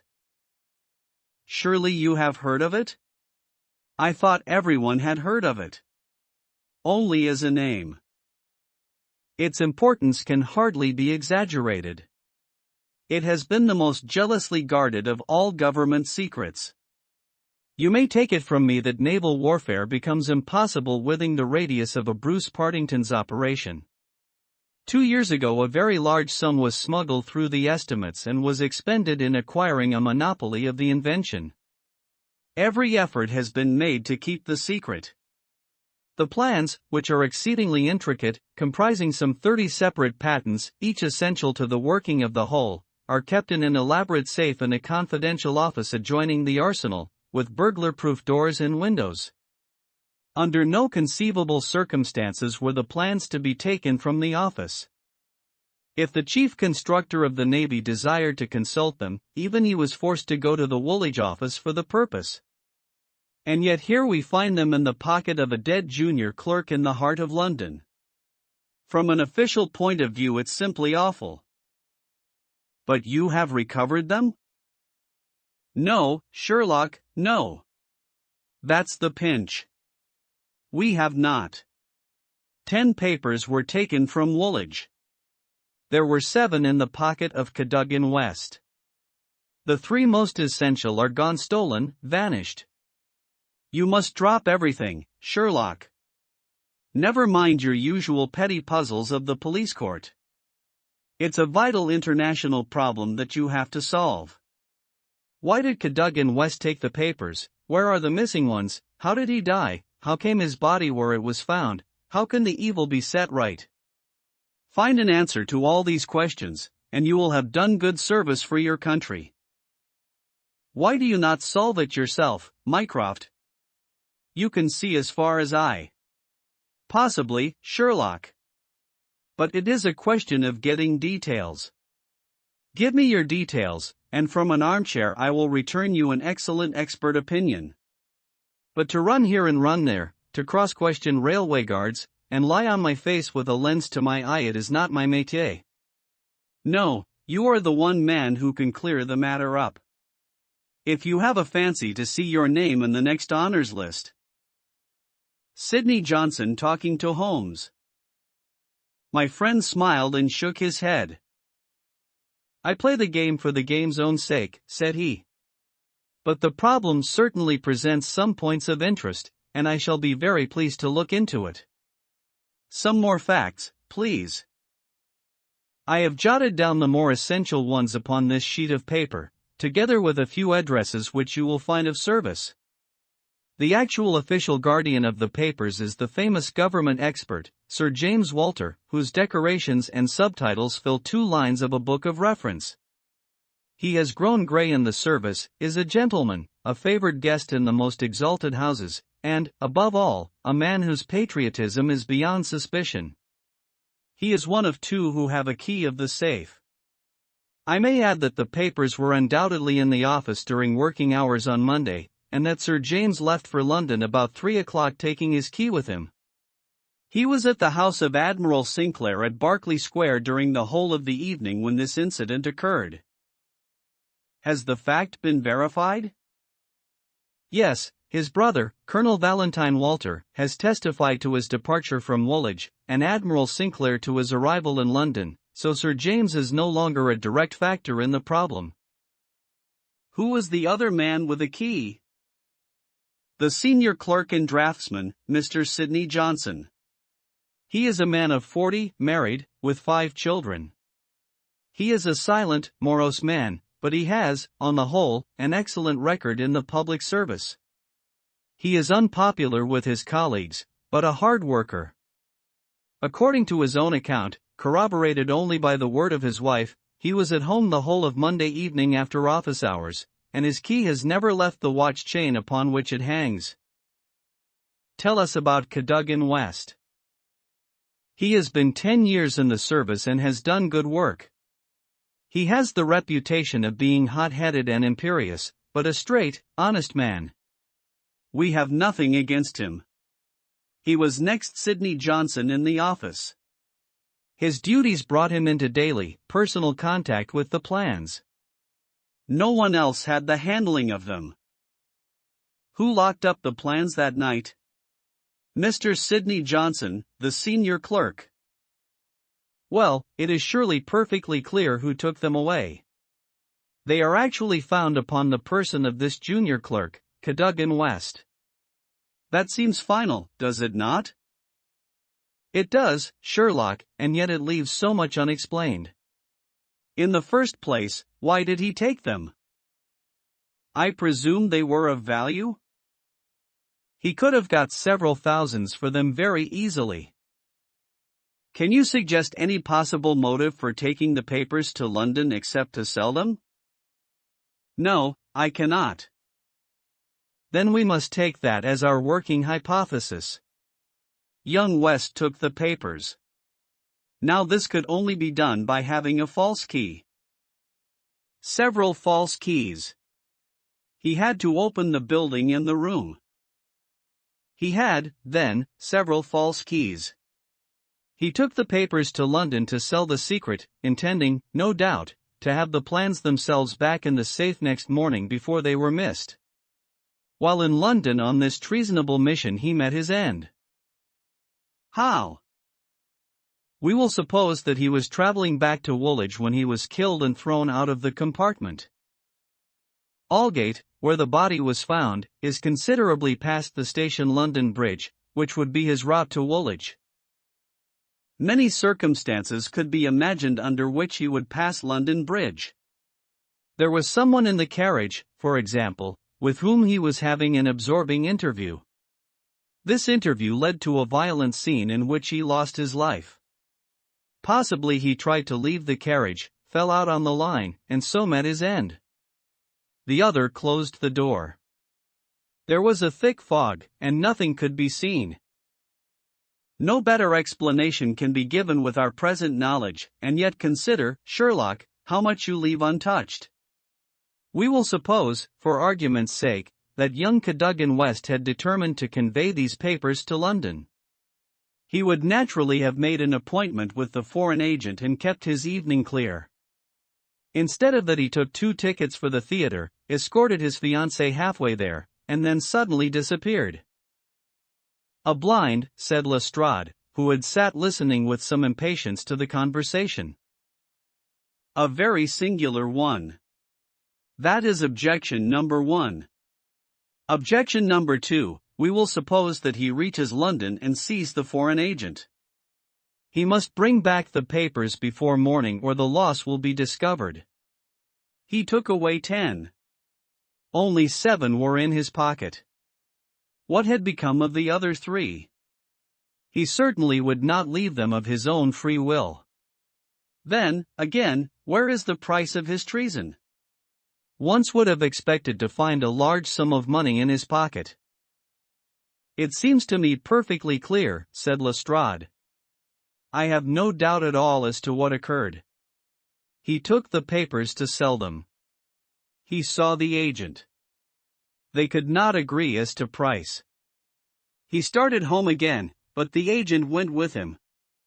In the train the agent murdered him, took the more essential papers, and threw his body from the carriage. That would account for everything, would it not? Why had he no ticket? The ticket would have shown which station was nearest the agent's house. Therefore he took it from the murdered man's pocket. Good, Lestrade, very good, said Holmes.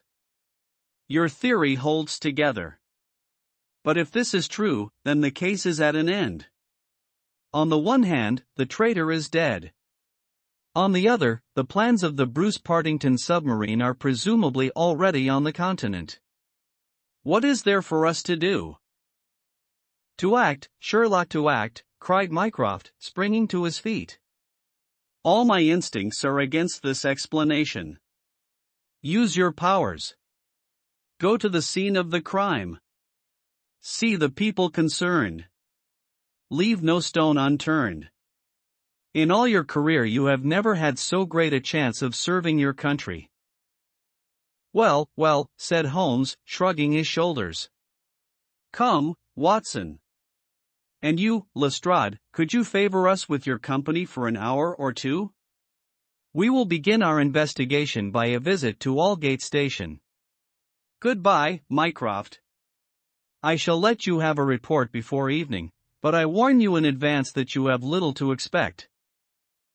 An hour later Holmes, Lestrade and I stood upon the Underground Railroad at the point where it emerges from the tunnel immediately before Aldgate Station. A courteous red-faced old gentleman represented the railway company. This is where the young man's body lay, said he, indicating a spot about 3 feet from the metals. It could not have fallen from above, for these, as you see, are all blank walls. Therefore, it could only have come from a train, and that train, so far as we can trace it, must have passed about midnight on Monday. Have the carriages been examined for any sign of violence? There are no such signs, and no ticket has been found. No record of a door being found open? None. We have had some fresh evidence this morning, said Lestrade.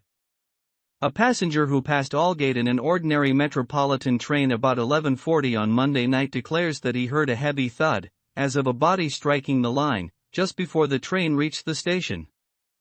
There was dense fog, however, and nothing could be seen. He made no report of it at the time. Why, whatever is the matter with Mr. Holmes? My friend was standing with an expression of strained intensity upon his face, staring at the railway metals where they curved out of the tunnel. Aldgate is a junction, and there was a network of points. On these his eager, questioning eyes were fixed, and I saw on his keen, alert face that tightening of the lips, that quiver of the nostrils, and concentration of the heavy, tufted brows which I knew so well. Points, he muttered, the points. What of it? What do you mean? I suppose there are no great number of points on a system such as this? No, they are very few. And a curve, too. Points, and a curve. By Jove! If it were only so. What is it, Mr. Holmes? Have you a clue? An idea in indication, no more. But the case certainly grows in interest. Unique, perfectly unique, and yet why not? I do not see any indications of bleeding on the line. There were hardly any. But I understand that there was a considerable wound. The bone was crushed, but there was no great external injury. And yet one would have expected some bleeding. Would it be possible for me to inspect the train which contained the passenger who heard the thud of a fall in the fog? I fear not, Mr. Holmes. The train has been broken up before now, and the carriages redistributed. I can assure you, Mr. Holmes, said Lestrade, that every carriage has been carefully examined. I saw to it myself. It was one of my friend's most obvious weaknesses that he was impatient with less alert intelligences than his own. Very likely, said he, turning away. As it happens, it was not the carriages which I desired to examine. Watson, we have done all we can here. We need not trouble you any further, Mr. Lestrade.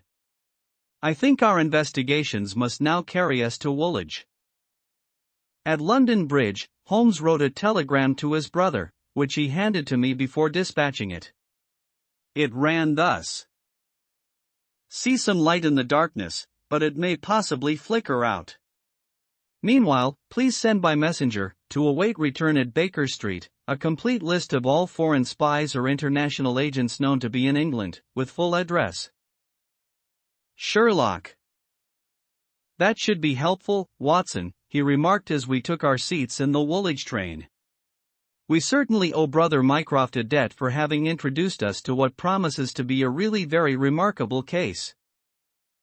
His eager face still wore that expression of intense and high-strung energy, which showed me that some novel and suggestive circumstance had opened up a stimulating line of thought.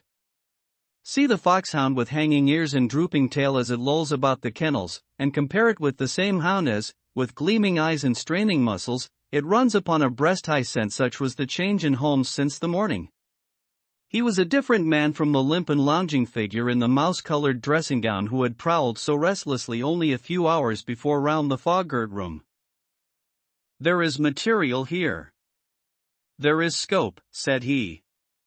"I am dull indeed not to have understood its possibilities. Even now they are dark to me.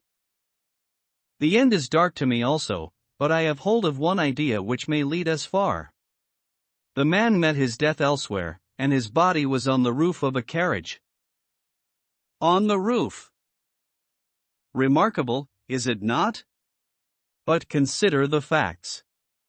Is it a coincidence that it is found at the very point where the train pitches and sways as it comes round on the points? Is not that the place where an object upon the roof might be expected to fall off? The points would affect no object inside the train. Either the body fell from the roof, or a very curious coincidence has occurred. But now consider the question of the blood. Of course, there was no bleeding on the line if the body had bled elsewhere. Each fact is suggestive in itself. Together they have a cumulative force. And the ticket, too," I cried. "Exactly. We could not explain the absence of a ticket. This would explain it. Everything fits together." But suppose it were so, we are still as far as ever from unraveling the mystery of his death. Indeed, it becomes not simpler but stranger. "Perhaps," said Holmes, thoughtfully, "perhaps." He relapsed into a silent reverie, which lasted until the slow train drew up at last in Woolwich Station.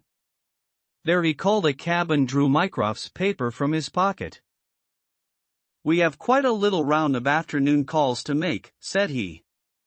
"I think that Sir James Walter claims our first attention." The house of the famous official was a fine villa with green lawns stretching down to the Thames. As we reached it the fog was lifting, and a thin, watery sunshine was breaking through. A butler answered our ring. "Sir James, sir," said he with solemn face. "Sir James died this morning." "Good heavens," cried Holmes in amazement. "How did he die?" "Perhaps you would care to step in, sir, and see his brother, Colonel Valentine?" "Yes, we had best do so." We were ushered into a dim-lit drawing-room, where an instant later we were joined by a very tall, handsome, light-bearded man of 50, the younger brother of the dead scientist. His wild eyes, stained cheeks, and unkempt hair all spoke of the sudden blow which had fallen upon the household. He was hardly articulate as he spoke of it. "It was this horrible scandal," said he. "My brother, Sir James, was a man of very sensitive honor, and he could not survive such an affair. It broke his heart. He was always so proud of the efficiency of his department, and this was a crushing blow. We had hoped that he might have given us some indications which would have helped us to clear the matter up. I assure you that it was all a mystery to him as it is to you and to all of us. He had already put all his knowledge at the disposal of the police. Naturally he had no doubt that Cadogan West was guilty. But all the rest was inconceivable." "You cannot throw any new light upon the affair?" "I know nothing myself save what I have read or heard. I have no desire to be discourteous, but you can understand, Mr. Holmes, that we are much disturbed at present, and I must ask you to hasten this interview to an end." "This is indeed an unexpected development," said my friend when we had regained the cab. "I wonder if the death was natural, or whether the poor old fellow killed himself. If the latter, may it be taken as some sign of self-reproach for duty neglected? We must leave that question to the future. Now we shall turn to the Cadogan Wests. A small but well-kept house in the outskirts of the town sheltered the bereaved mother. The old lady was too dazed with grief to be of any use to us, but at her side was a white-faced young lady, who introduced herself as Miss Violet Westbury, the fiancée of the dead man, and the last to see him upon that fatal night. "I cannot explain it, Mr. Holmes," she said.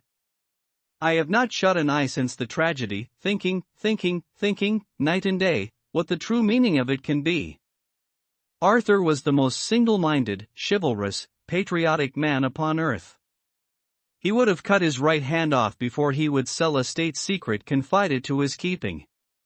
It is absurd, impossible, preposterous to anyone who knew him."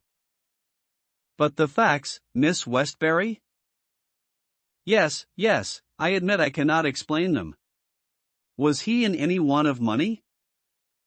"No, his needs were very simple and his salary ample. He had saved a few hundreds, and we were to marry at the new year." "No signs of any mental excitement? Come, Miss Westbury, be absolutely frank with us." The quick eye of my companion had noted some change in her manner. She colored and hesitated. "Yes," she said at last, "I had a feeling that there was something on his mind." "For long?" "Only for the last week or so. He was thoughtful and worried. Once I pressed him about it. He admitted that there was something, and that it was concerned with his official life. 'It is too serious for me to speak about, even to you,' said he. I could get nothing more." Holmes looked grave. "Go on, Miss Westbury. Even if it seems to tell against him, go on. We cannot say what it may lead to." "Indeed, I have nothing more to tell. Once or twice it seemed to me that he was on the point of telling me something. He spoke one evening of the importance of the secret, and I have some recollection that he said that no doubt foreign spies would pay a great deal to have it." My friend's face grew graver still. "Anything else?" "He said that we were slack about such matters, that it would be easy for a traitor to get the plans."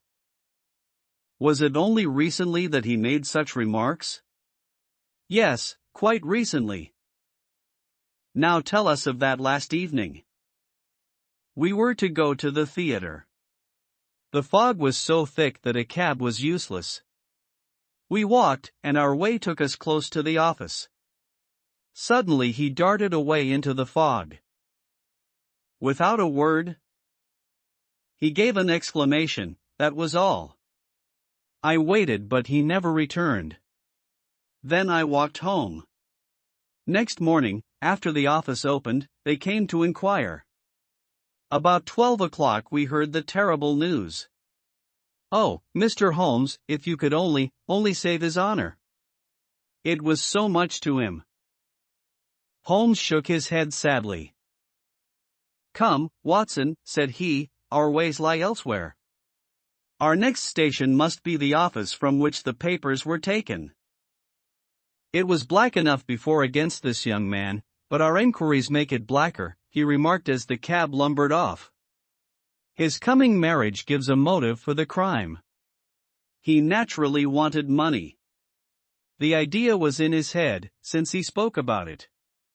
He nearly made the girl an accomplice in the treason by telling her his plans. It is all very bad. But surely, Holmes, character goes for something? Then, again, why should he leave the girl in the street and dart away to commit a felony?" "Exactly. There are certainly objections. But it is a formidable case which they have to meet." Mr. Sidney Johnson, the senior clerk, met us at the office and received us with that respect which my companion's card always commanded. He was a thin, gruff, bespectacled man of middle age, his cheeks haggard, and his hands twitching from the nervous strain to which he had been subjected. "It is bad, Mr. Holmes, very bad. Have you heard of the death of the chief?" "We have just come from his house. The place is disorganized. The chief dead, Cadogan West dead, our papers stolen. And yet, when we closed our door on Monday evening, we were as efficient an office as any in the government service. Good God, it's dreadful to think of.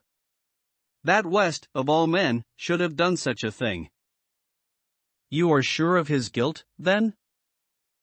I can see no other way out of it. And yet I would have trusted him as I trust myself. At what hour was the office closed on Monday? At 5. Did you close it?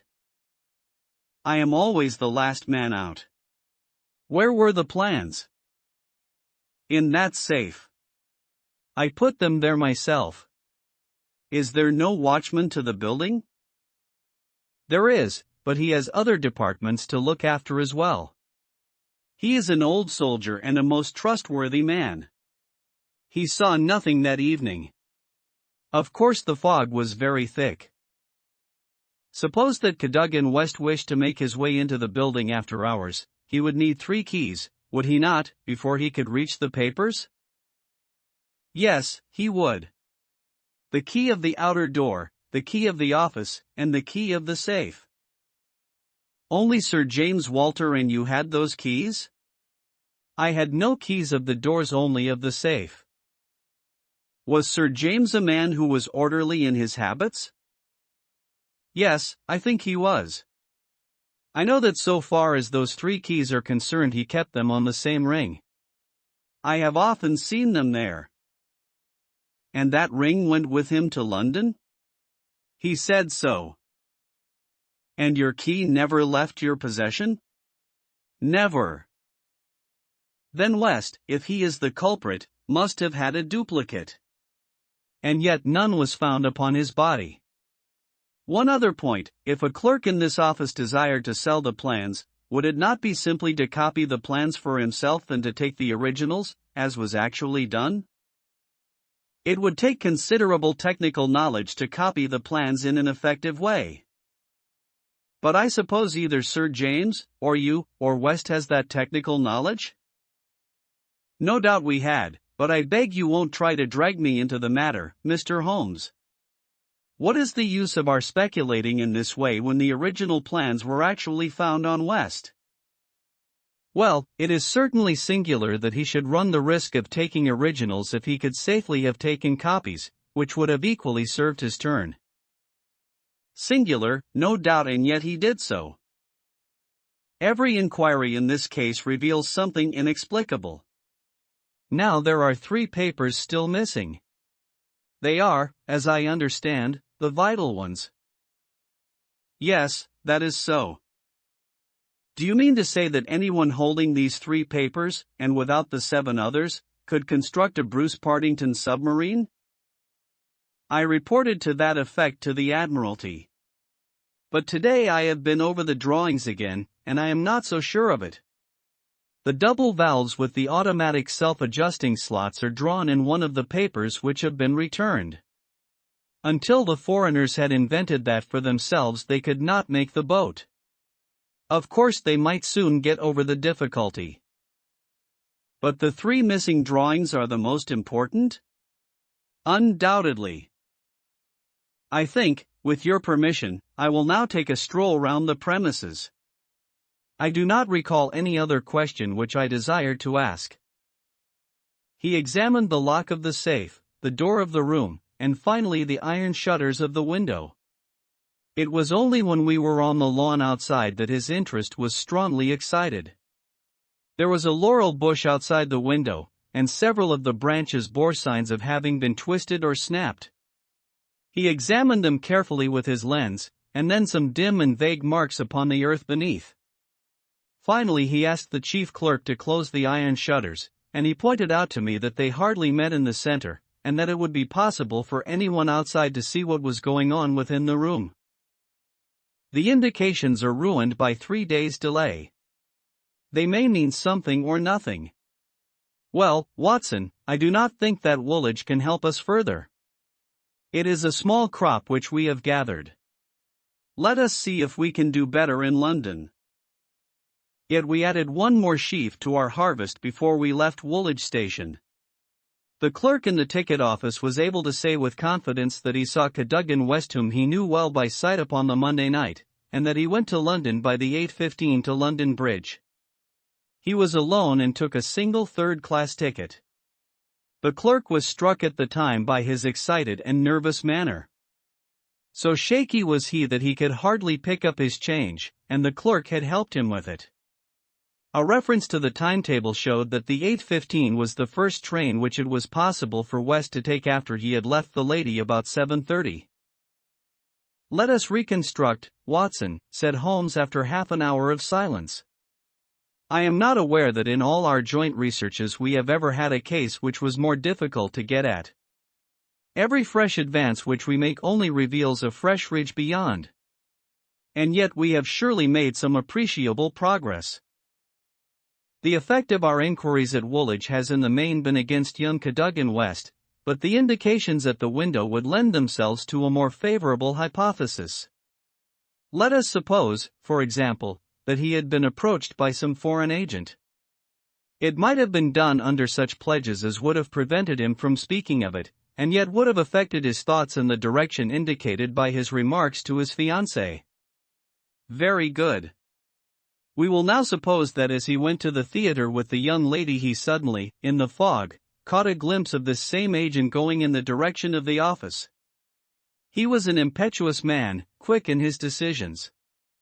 Everything gave way to his duty. He followed the man, reached the window, saw the abstraction of the documents, and pursued the thief. In this way we get over the objection that no one would take originals when he could make copies. This outsider had to take originals. So far it holds together. What is the next step? Then we come into difficulties. One would imagine that under such circumstances the first act of young Cadogan West would be to seize the villain and raise the alarm. Why did he not do so? Could it have been an official superior who took the papers? That would explain West's conduct. Or could the chief have given West the slip in the fog, and West started at once to London to head him off from his own rooms, presuming that he knew where the rooms were? The call must have been very pressing, since he left his girl standing in the fog and made no effort to communicate with her. Our scent runs cold here, and there is a vast gap between either hypothesis and the laying of West's body, with 7 papers in his pocket, on the roof of a metropolitan train. My instinct now is to work from the other end. If Mycroft has given us the list of addresses, we may be able to pick our man and follow 2 tracks instead of 1. Surely enough, a note awaited us at Baker Street. A government messenger had brought it post-haste. Holmes glanced at it and threw it over to me. There are numerous small fry, but few who would handle so big an affair. The only men worth considering are Adolphe Mayer, of 13, Great George Street, Westminster, Louis Larothier, of Campden Mansions, Notting Hill, and Hugo Oberstein, 13, Caulfield Gardens, Kensington. The latter was known to be in town on Monday and is now reported as having left. Glad to hear you have seen some light. The cabinet awaits your final report with the utmost anxiety.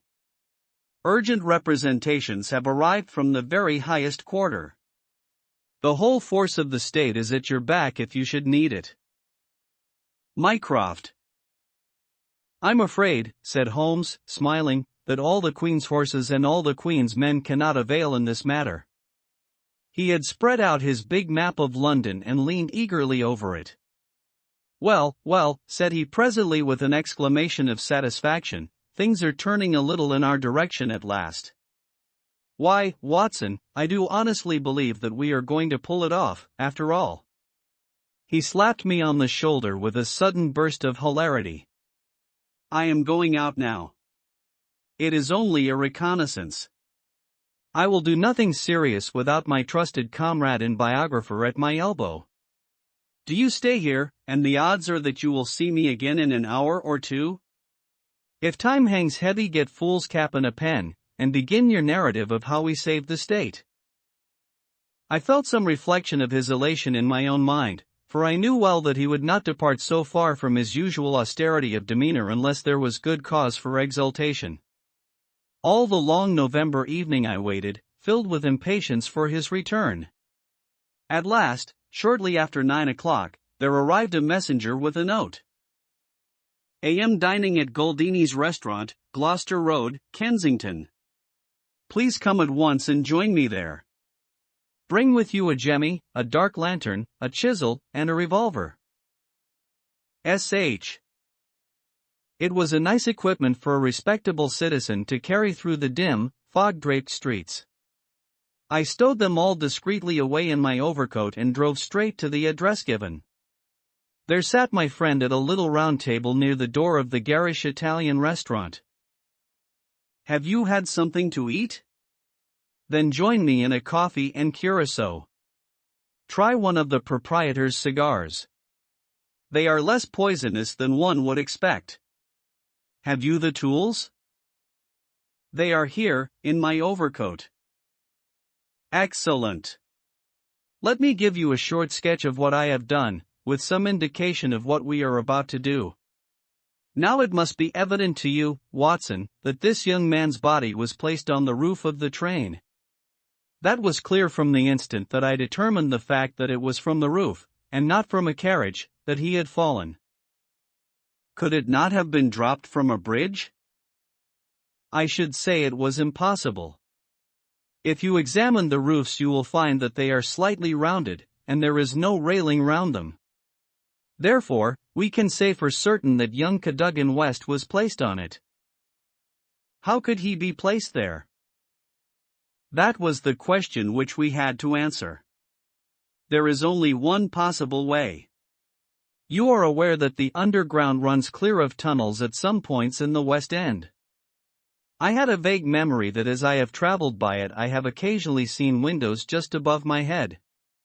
Now, suppose that a train halted under such a window, would there be any difficulty in laying a body upon the roof? It seems most improbable.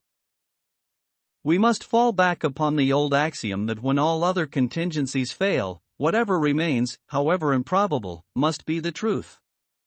Here all other contingencies have failed. When I found that the leading international agent, who had just left London, lived in a row of houses which abutted upon the underground, I was so pleased that you were a little astonished at my sudden frivolity.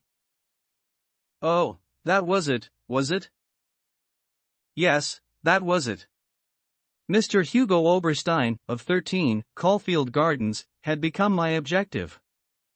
I began my operations at Gloucester Road Station, where a very helpful official walked with me along the track and allowed me to satisfy myself not only that the backstair windows of Caulfield Gardens open on the line but the even more essential fact that, owing to the intersection of one of the larger railways, the underground trains are frequently held motionless for some minutes at that very spot.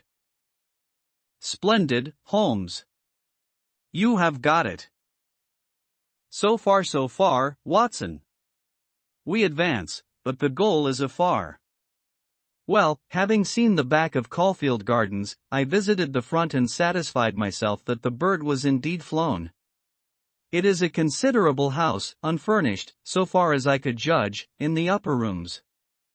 Oberstein lived there with a single valet, who was probably a confederate entirely in his confidence. We must bear in mind that Oberstein has gone to the continent to dispose of his booty, but not with any idea of flight, for he had no reason to fear a warrant, and the idea of an amateur domiciliary visit would certainly never occur to him. Yet that is precisely what we are about to make.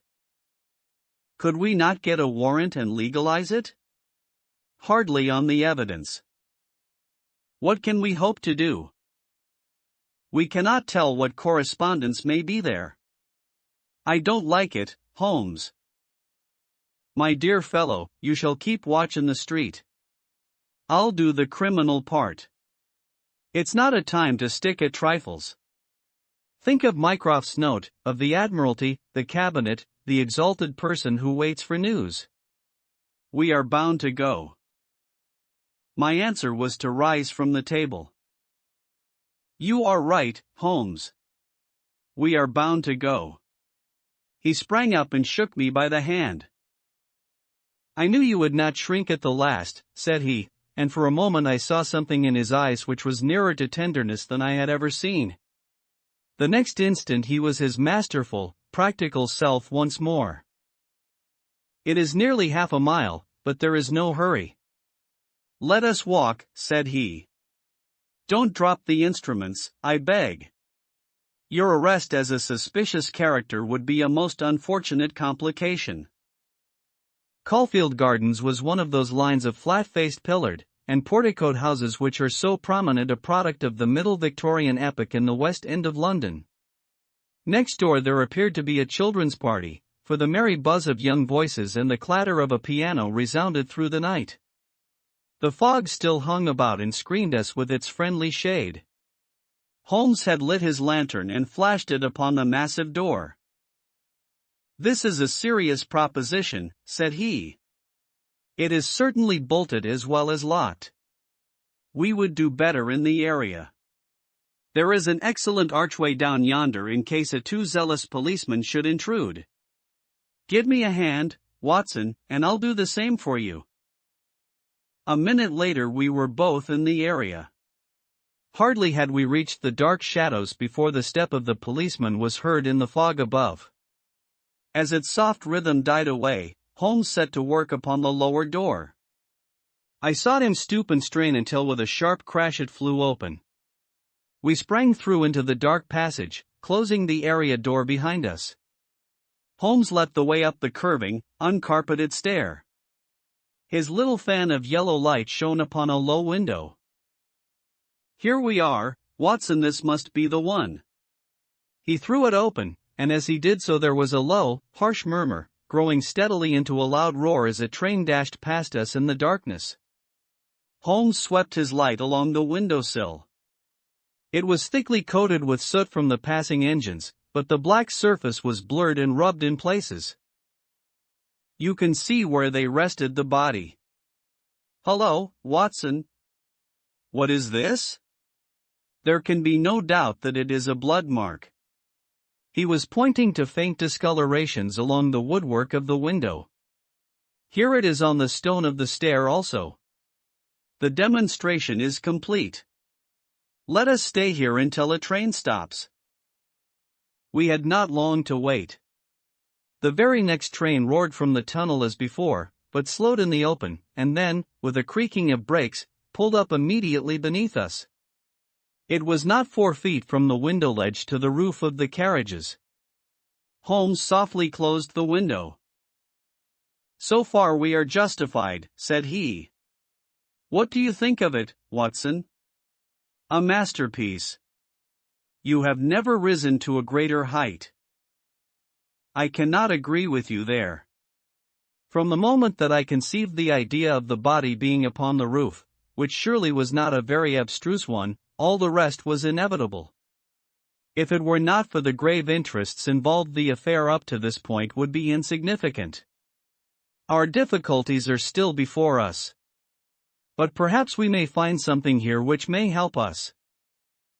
We had ascended the kitchen stair and entered the suite of rooms upon the first floor. One was a dining room, severely furnished and containing nothing of interest. A second was a bedroom, which also drew blank. The remaining room appeared more promising, and my companions settled down to a systematic examination. It was littered with books and papers, and was evidently used as a study. Swiftly and methodically Holmes turned over the contents of drawer after drawer and cupboard after cupboard, but no gleam of success came to brighten his austere face. At the end of an hour he was no further than when he started. "The cunning dog has covered his tracks," said he. "He has left nothing to incriminate him. His dangerous correspondence has been destroyed or removed. This is our last chance." It was a small tin cash box which stood upon the writing desk. Holmes pried it open with his chisel. Several rolls of paper were within, covered with figures and calculations, without any note to show to what they referred. The recurring words, water pressure and pressure to the square inch, suggested some possible relation to a submarine. Holmes tossed them all impatiently aside. There only remained an envelope with some small newspaper slips inside it. He shook them out on the table, and at once I saw by his eager face that his hopes had been raised. "What's this, Watson?" "Eh? What's this?" Record of a series of messages in the advertisements of a paper. Daily Telegraph agony column by the print and paper. Right-hand top corner of a page. No dates but messages arrange themselves. This must be the first. Hope to hear sooner. Terms agreed to. Write fully to address given on card. PRO. Next comes. Too complex for description. Must have full report, stuff awaits you when goods delivered. PRO. Then comes. Matter presses. Must withdraw offer unless contract completed. Make appointment by letter. Will confirm by advertisement. PRO. Finally. Monday night after 9. 2 taps. Only ourselves. Do not be so suspicious. Payment in hard cash when goods delivered. PRO. A fairly complete record, Watson. If we could only get at the man at the other end. He sat lost in thought, tapping his fingers on the table. Finally he sprang to his feet. Well, perhaps it won't be so difficult, after all. There is nothing more to be done here, Watson. I think we might drive round to the offices of the Daily Telegraph, and so bring a good day's work to a conclusion. Mycroft Holmes and Lestrade had come round by appointment after breakfast next day, and Sherlock Holmes had recounted to them our proceedings of the day before. The professional shook his head over our confessed burglary. We can't do these things in the force, Mr. Holmes, said he. No wonder you get results that are beyond us. But some of these days you'll go too far, and you'll find yourself and your friend in trouble. For England, home and beauty, Watson? Martyrs on the altar of our country. But what do you think of it, Mycroft? Excellent, Sherlock. Admirable. But what use will you make of it? Holmes picked up the Daily Telegraph which lay upon the table. Have you seen Poirot's advertisement today? What? Another one? Yes, here it is. Tonight. Same hour. Same place. 2 taps. Most vitally important. Your own safety at stake. PRO. By George, cried Lestrade. If he answers that we've got him. That was my idea when I put it in. I think if you could both make it convenient to come with us about 8 o'clock to Caulfield Gardens, we might possibly get a little nearer to a solution. One of the most remarkable characteristics of Sherlock Holmes was his power of throwing his brain out of action and switching all his thoughts onto lighter things whenever he had convinced himself that he could no longer work to advantage. I remember that during the whole of that memorable day he lost himself in a monograph which he had undertaken upon the polyphonic motets of Lassus.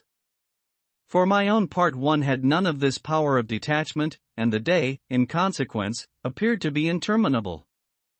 The great national importance of the issue, the suspense in high quarters, the direct nature of the experiment which we were trying all combined to work upon my nerve. It was a relief to me when at last, after a light dinner, we set out upon our expedition. Lestrade and Mycroft met us by appointment at the outside of Gloucester Road Station. The area door of Oberstein's house had been left open the night before, and it was necessary for me, as Mycroft Holmes absolutely and indignantly declined to climb the railings, to pass in and open the hall door.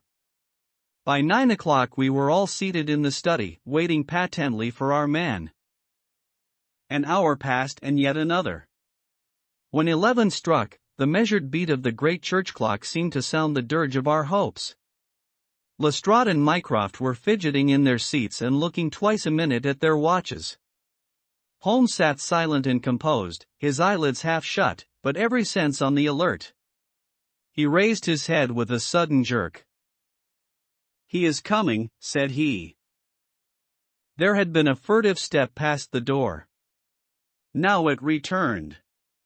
We heard a shuffling sound outside, and then 2 sharp taps with the knocker. Holmes rose, motioning us to remain seated. The gas in the hall was a mere point of light. He opened the outer door, and then as a dark figure slipped past him he closed and fastened it. "This way," we heard him say, and a moment later our man stood before us. Holmes had followed him closely, and as the man turned with a cry of surprise and alarm he caught him by the collar and threw him back into the room. Before our prisoner had recovered his balance the door was shut and Holmes standing with his back against it. The man glared round him, staggered, and fell senseless upon the floor. With the shock, his broad-brimmed hat flew from his head, his cravat slipped sewn from his lips, and there were the long light beard and the soft, handsome delicate features of Colonel Valentine Walter. Holmes gave a whistle of surprise. "You can write me down an ass this time, Watson," said he. This was not the bird that I was looking for. "Who is he?" asked Mycroft eagerly. "The younger brother of the late Sir James Walter, the head of the submarine department." Yes, I see the fall of the cards. He is coming too. I think that you had best leave his examination to me." We had carried the prostrate body to the sofa. Now our prisoner sat up, looked round him with a horror-stricken face, and passed his hand over his forehead, like one who cannot believe his own senses. "What is this?" he asked. "I came here to visit Mr. Oberstein." "Everything is known, Colonel Walter," said Holmes. "How an English gentleman could behave in such a manner is beyond my comprehension. But your whole correspondence and relations with Oberstein are within our knowledge. So also are the circumstances connected with the death of young Cadogan West. Let me advise you to gain at least the small credit for repentance and confession, since there are still some details which we can only learn from your lips." The man groaned and sank his face in his hands. We waited, but he was silent. "I can assure you," said Holmes, "that every essential is already known. We know that you were pressed for money, that you took an impress of the keys which your brother held, and that you entered into a correspondence with Oberstein, who answered your letters through the advertisement columns of the Daily Telegraph. We are aware that you went down to the office in the fog on Monday night, but that you were seen and followed by young Cadogan West, who had probably some previous reason to suspect you. He saw your theft, but could not give the alarm, as it was just possible that you were taking the papers to your brother in London. Leaving all his private concerns, like the good citizen that he was, he followed you closely in the fog and kept at your heels until you reached this very house. There he intervened, and then it was, Colonel Walter, that to treason you added the more terrible crime of murder." I did not. "Before God I swear that I did not," cried our wretched prisoner. "Tell us, then, how Cadogan West met his end before you laid him upon the roof of a railway carriage." "I will. I swear to you that I will. I did the rest. I confess it. It was just as you say. A stock exchange debt had to be paid. I needed the money badly. Oberstein offered me 5,000. It was to save myself from ruin. But as to murder, I am as innocent as you." "What happened, then?" "He had his suspicions before, and he followed me as you describe. I never knew it until I was at the very door. It was thick fog, and one could not see 3 yards. I had given 2 taps and Oberstein had come to the door. The young man rushed up and demanded to know what we were about to do with the papers. Oberstein had a short life preserver. He always carried it with him. As West forced his way after us into the house, Oberstein struck him on the head. The blow was a fatal one. He was dead within 5 minutes. There he lay in the hall, and we were at our wits' end what to do. Then Oberstein had this idea about the trains which halted under his back window. But first he examined the papers which I had brought. He said that 3 of them were essential, and that he must keep them. "You cannot keep them," said I, "there will be a dreadful row at Woolwich if they are not returned." "I must keep them," said he, "for they are so technical that it is impossible in the time to make copies." "Then they must all go back together tonight," said I. He thought for a little, and then he cried out that he had it. "3 I will keep," said he. "The others we will stuff into the pocket of this young man. When he has found, the whole business will assuredly be put to his account." I could see no other way out of it, so we did as he suggested. We waited half an hour at the window before a train stopped. It was so thick that nothing could be seen, and we had no difficulty in lowering West's body onto the train. That was the end of the matter so far as I was concerned. "And your brother?" He said nothing, but he had caught me once with his keys, and I think that he suspected. I read in his eyes that he suspected. As you know, he never held up his head again. There was silence in the room. It was broken by Mycroft Holmes. "Can you not make reparation?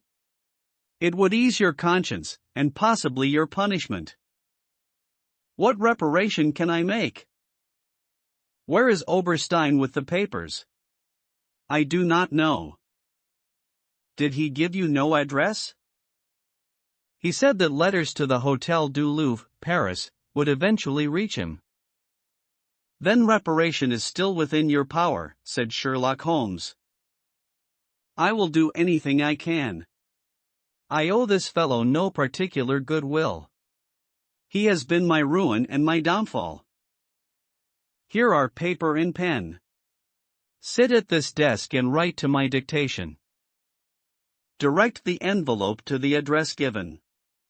"That is right. Now the letter, dear sir. With regard to our transaction, you will no doubt have observed by now that one essential detail is missing. I have a tracing which will make it complete. This has involved me in extra trouble, however, and I must ask you for a further advance of £500. I will not trust it to the post, nor will I take anything but gold or notes. I would come to you abroad, but it would excite remark if I left the country at present. Therefore I shall expect to meet you in the smoking room of the Charing Cross Hotel at noon on Saturday. Remember that only English notes, or gold, will be taken." "That will do very well. I shall be very much surprised if it does not fetch our man." And it did. It is a matter of history, that secret history of a nation which is often so much more intimate and interesting than its public chronicles, that Oberstein, eager to complete the coup of his lifetime, came to the lure and was safely engulfed for 15 years in a British prison. In his trunk were found the invaluable Bruce Partington plans, which he had put up for auction in all the naval centers of Europe. Colonel Walter died in prison towards the end of the second year of his sentence. As to Holmes, he returned refreshed to his monograph upon the polyphonic motets of Lassus, which has since been printed for private circulation, and is said by experts to be the last word upon the subject. Some weeks afterwards I learned incidentally that my friend spent a day at Windsor, whence he returned with a remarkably fine emerald tie pin. When I asked him if he had bought it, he answered that it was a present from a certain gracious lady in whose interests he had once been fortunate enough to carry out a small commission. He said no more, but I fancy that I could guess at that lady's august name, and I have little doubt that the emerald pin will forever recall to my friend's memory the adventure of the Bruce Partington plans. The Adventure of the Dying Detective. Mrs. Hudson, the landlady of Sherlock Holmes, was a long-suffering woman. Not only was her first-floor flat invaded at all hours by throngs of singular and often undesirable characters, but her remarkable lodger showed an eccentricity and irregularity in his life which must have sorely tried her patience. His incredible untidiness, his addiction to music at strange hours, his occasional revolver practice within doors, his weird and often malodorous scientific experiments, and the atmosphere of violence and danger which hung around him made him the very worst tenant in London. On the other hand, his payments were princely. I have no doubt that the house might have been purchased at the price which Holmes paid for his rooms during the years that I was with him.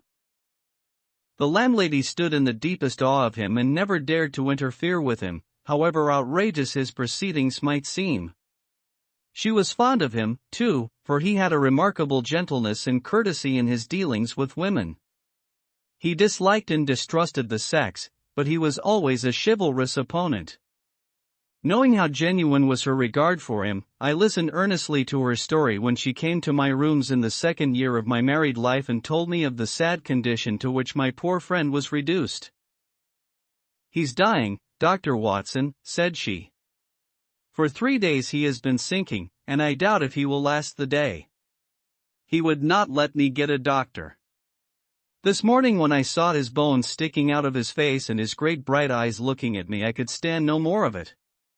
With your leave or without it, Mr. Holmes, I am going for a doctor this very hour," said I. "Let it be Watson, then," said he. "I wouldn't waste an hour in coming to him, sir, or you may not see him alive." I was horrified, for I had heard nothing of his illness. I need not say that I rushed for my coat and my hat. As we drove back I asked for the details. "There is little I can tell you, sir. He has been working at a case down at Rotherhithe, in an alley near the river, and he has brought this illness back with him. He took to his bed on Wednesday afternoon and has never moved since. For these 3 days neither food nor drink has passed his lips." "Good God! Why did you not call in a doctor?" "He wouldn't have it, sir. You know how masterful he is. I didn't dare to disobey him. But he's not long for this world, as you'll see for yourself the moment that you set eyes on him." He was indeed a deplorable spectacle. In the dim light of a foggy November day the sick room was a gloomy spot, but it was that gaunt, wasted face staring at me from the bed which sent a chill to my heart. His eyes had the brightness of fever, there was a hectic flush upon either cheek, and dark crusts clung to his lips, the thin hands upon the coverlet twitched incessantly, his voice was croaking and spasmodic.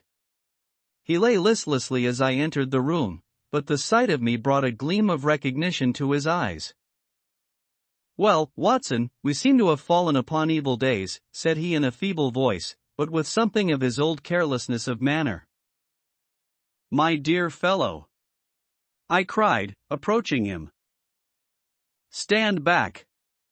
"Stand right back," said he with the sharp imperiousness which I had associated only with moments of crisis. "If you approach me, Watson, I shall order you out of the house." "But why?" "Because it is my desire." "Is that not enough?" Yes, Mrs. Hudson was right. He was more masterful than ever. It was pitiful, however, to see his exhaustion. "I only wished to help," I explained. "Exactly. You will help best by doing what you are told." "Certainly, Holmes." He relaxed the austerity of his manner. "You are not angry?" he asked, gasping for breath. Poor devil, how could I be angry when I saw him lying in such a plight before me? "It's for your own sake, Watson," he croaked. "For my sake? I know what is the matter with me. It is a coolie disease from Sumatra. A thing that the Dutch know more about than we, though they have made little of it up to date. One thing only is certain. It is infallibly deadly, and it is horribly contagious." He spoke now with a feverish energy, the long hands twitching and jerking as he motioned me away. "Contagious by touch, Watson, that's it, by touch.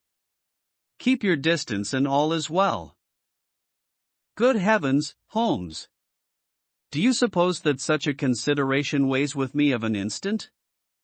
It would not affect me in the case of a stranger. Do you imagine it would prevent me from doing my duty to so old a friend?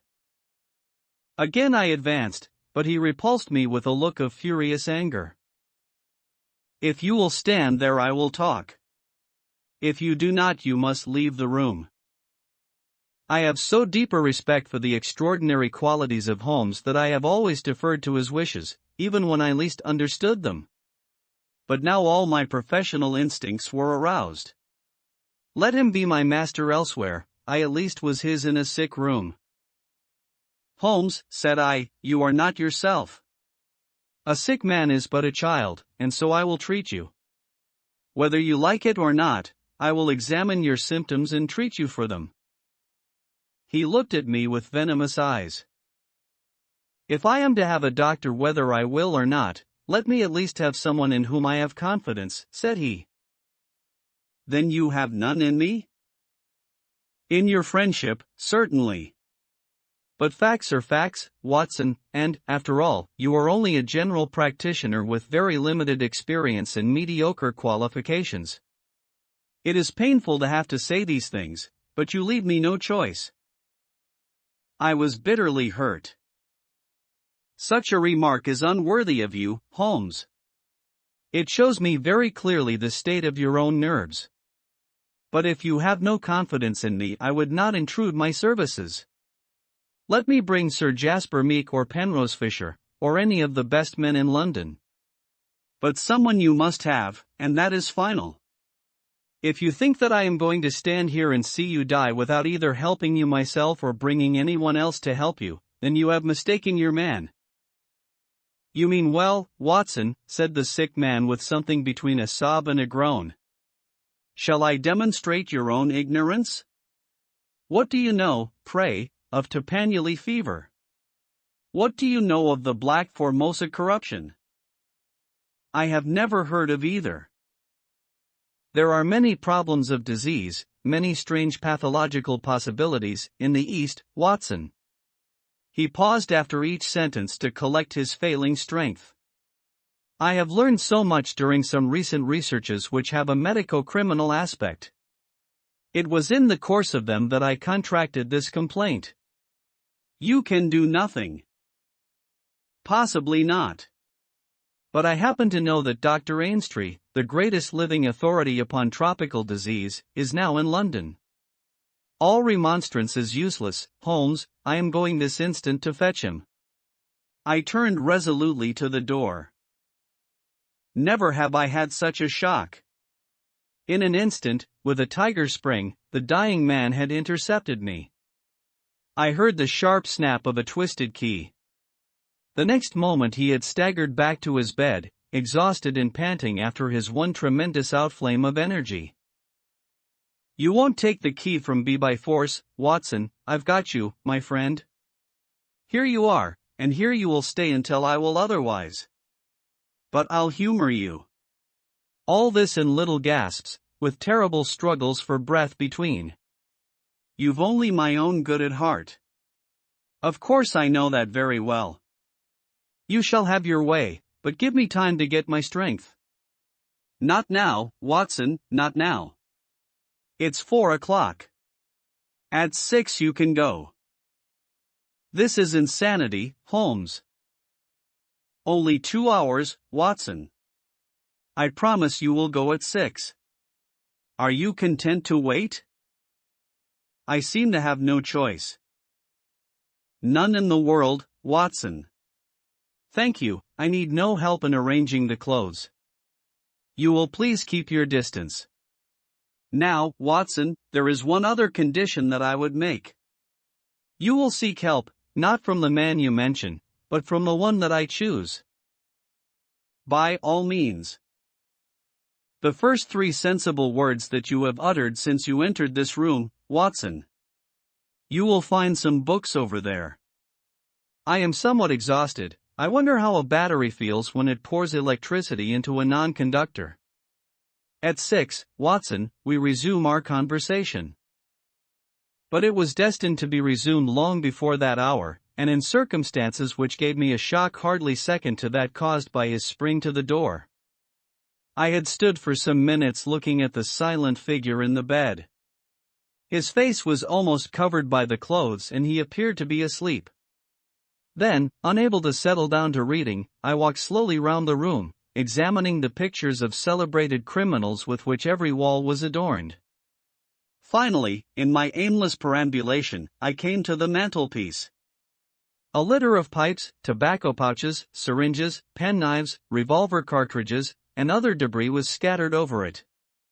In the midst of these was a small black and white ivory box with a sliding lid. It was a neat little thing, and I had stretched out my hand to examine it more closely when it was a dreadful cry that he gave, a yell which might have been heard down the street. My skin went cold and my hair bristled at that horrible scream. As I turned, I caught a glimpse of a convulsed face and frantic eyes. I stood paralyzed, with the little box in my hand. "Put it down. Down, this instant, Watson, this instant, I say." His head sank back upon the pillow and he gave a deep sigh of relief as I replaced the box upon the mantelpiece. "I hate to have my things touched, Watson." "You know that I hate it. You fidget me beyond endurance. You, a doctor, you are enough to drive a patient into an asylum. Sit down, man, and let me have my rest." The incident left a most unpleasant impression upon my mind. The violent and causeless excitement, followed by this brutality of speech, so far removed from his usual suavity, showed me how deep was the disorganization of his mind. Of all ruins, that of a noble mind is the most deplorable. I sat in silent dejection until the stipulated time had passed. He seemed to have been watching the clock as well as I, for it was hardly 6 before he began to talk with the same feverish animation as before. "Now, Watson," said he, "have you any change in your pocket?" "Yes." "Any silver?" "A good deal." "How many half-crowns?" "I have 5. "Ah, too few. Too few. How very unfortunate, Watson. However, such as they are, you can put them in your watch pocket. And all the rest of your money in your left trouser pocket." "Thank you. It will balance you so much better like that." This was raving insanity. He shuddered, and again made a sound between a cough and a sob. "You will now light the gas, Watson, but you will be very careful that not for one instant shall it be more than half on." "I implore you to be careful, Watson." "Thank you, that is excellent." "No, you need not draw the blind. Now you will have the kindness to place some letters and papers upon this table within my reach." "Thank you."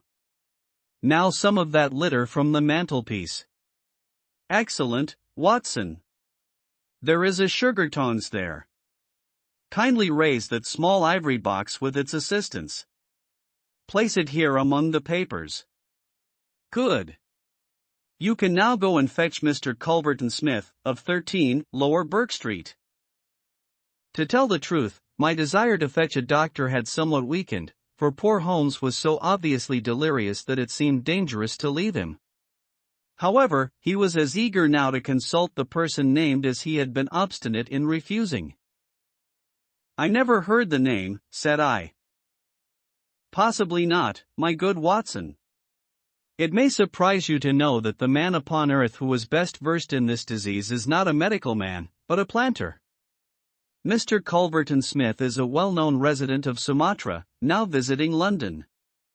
An outbreak of the disease upon his plantation, which was distant from medical aid, caused him to study it himself, with some rather far-reaching consequences.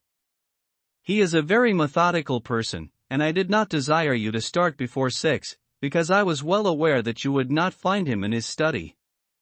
If you could persuade him to come here and give us the benefit of his unique experience of this disease, the investigation of which has been his dearest hobby, I cannot doubt that he could help me." I gave Holmes's remarks as a consecutive whole and will not attempt to indicate how they were interrupted by gaspings for breath and those clutchings of his hands which indicated the pain from which he was suffering. His appearance had changed for the worse during the few hours that I had been with him. Those hectic spots were more pronounced, the eyes shone more brightly out of darker hollows, and a cold sweat glimmered upon his brow. He still retained, however, the jaunty gallantry of his speech. To the last gasp he would always be the master. You will tell him exactly how you have left me, said he. You will convey the very impression which is in your own mind, a dying man, a dying and delirious man. Indeed, I cannot think why the whole bed of the ocean is not one solid mass of oysters, so prolific the creatures seem. Ah, I am wondering. Strange how the brain controls the brain. What was I saying, Watson? My directions for Mr. Culverton Smith. Ah, yes, I remember. My life depends upon it. Plead with him, Watson. There is no good feeling between us. His nephew, Watson, I had suspicions of foul play and I allowed him to see it. The boy died horribly. He has a grudge against me. You will soften him, Watson. Beg him, pray him, get him here by any means. He can save me, only he. I will bring him in a cab, if I have to carry him down to it. You will do nothing of the sort. You will persuade him to come. And then you will return in front of him. Make any excuse so as not to come with him. Don't forget, Watson. You won't fail me. You never did fail me. No doubt there are natural enemies which limit the increase of the creatures. You and I, Watson, we have done our part. Shall the world, then, be overrun by oysters? No, no, horrible. You'll convey all that is in your mind. I left him full of the image of this magnificent intellect, babbling like a foolish child. He had handed me the key, and with a happy thought I took it with me lest he should lock himself in. Mrs. Hudson was waiting, trembling and weeping, in the passage. Behind me as I passed from the flat I heard Holmes's high, thin voice in some delirious chant. Below, as I stood whistling for a cab, a man came on me through the fog. "How is Mr. Holmes, sir?" he asked. It was an old acquaintance, Inspector Morton, of Scotland Yard, dressed in unofficial tweeds. "He is very ill," I answered. He looked at me in a most singular fashion. Had it not been too fiendish, I could have imagined that the gleam of the fanlight showed exultation in his face. "I heard some rumor of it," said he. The cab had driven up, and I left him. Lower Burke Street proved to be a line of fine houses lying in the vague borderland between Notting Hill and Kensington. The particular one at which my cabman pulled up had an air of smug and demure respectability in its old-fashioned iron railings, its massive folding door, and its shining brasswork. All was in keeping with a solemn butler who appeared framed in the pink radiance of a tinted electrical light behind him. "Yes, Mr. Culverton Smith is in. Dr. Watson." "Very good, sir, I will take up your card." My humble name and title did not appear to impress Mr. Culverton Smith. Through the half-open door I heard a high, petulant, penetrating voice. "Who is this person? What does he want? Dear me, Staples, how often have I said that I am not to be disturbed in my hours of study?" There came a gentle flow of soothing explanation from the butler. "Well, I won't see him, Staples. I can't have my work interrupted like this. I am not at home." "Say so. Tell him to come in the morning if he really must see me." Again the gentle murmur. Well, give him that message. He can come in the morning, or he can stay away. My work must not be hindered. I thought of Holmes tossing upon his bed of sickness and counting the minutes, perhaps, until I could bring help to him. It was not a time to stand upon ceremony. His life depended upon my promptness. Before the apologetic butler had delivered his message I had pushed past him and was in the room. With a shrill cry of anger a man rose from a reclining chair beside the fire. I saw a great yellow face, coarse-grained and greasy, with heavy, double chin, and two sullen, menacing gray eyes which glared at me from under tufted and sandy brows. A high bald head had a small velvet smoking cap poised coquettishly upon one side of its pink curve. The skull was of enormous capacity, and yet as I looked down I saw to my amazement that the figure of the man was small and frail, twisted in the shoulders and back like one who has suffered from rickets in his childhood. "What's this?" he cried in a high, screaming voice. "What is the meaning of this intrusion? Didn't I send you word that I would see you tomorrow morning?" "I am sorry," said I, "but the matter cannot be delayed." "Mr. Sherlock Holmes." The mention of my friend's name had an extraordinary effect upon the little man.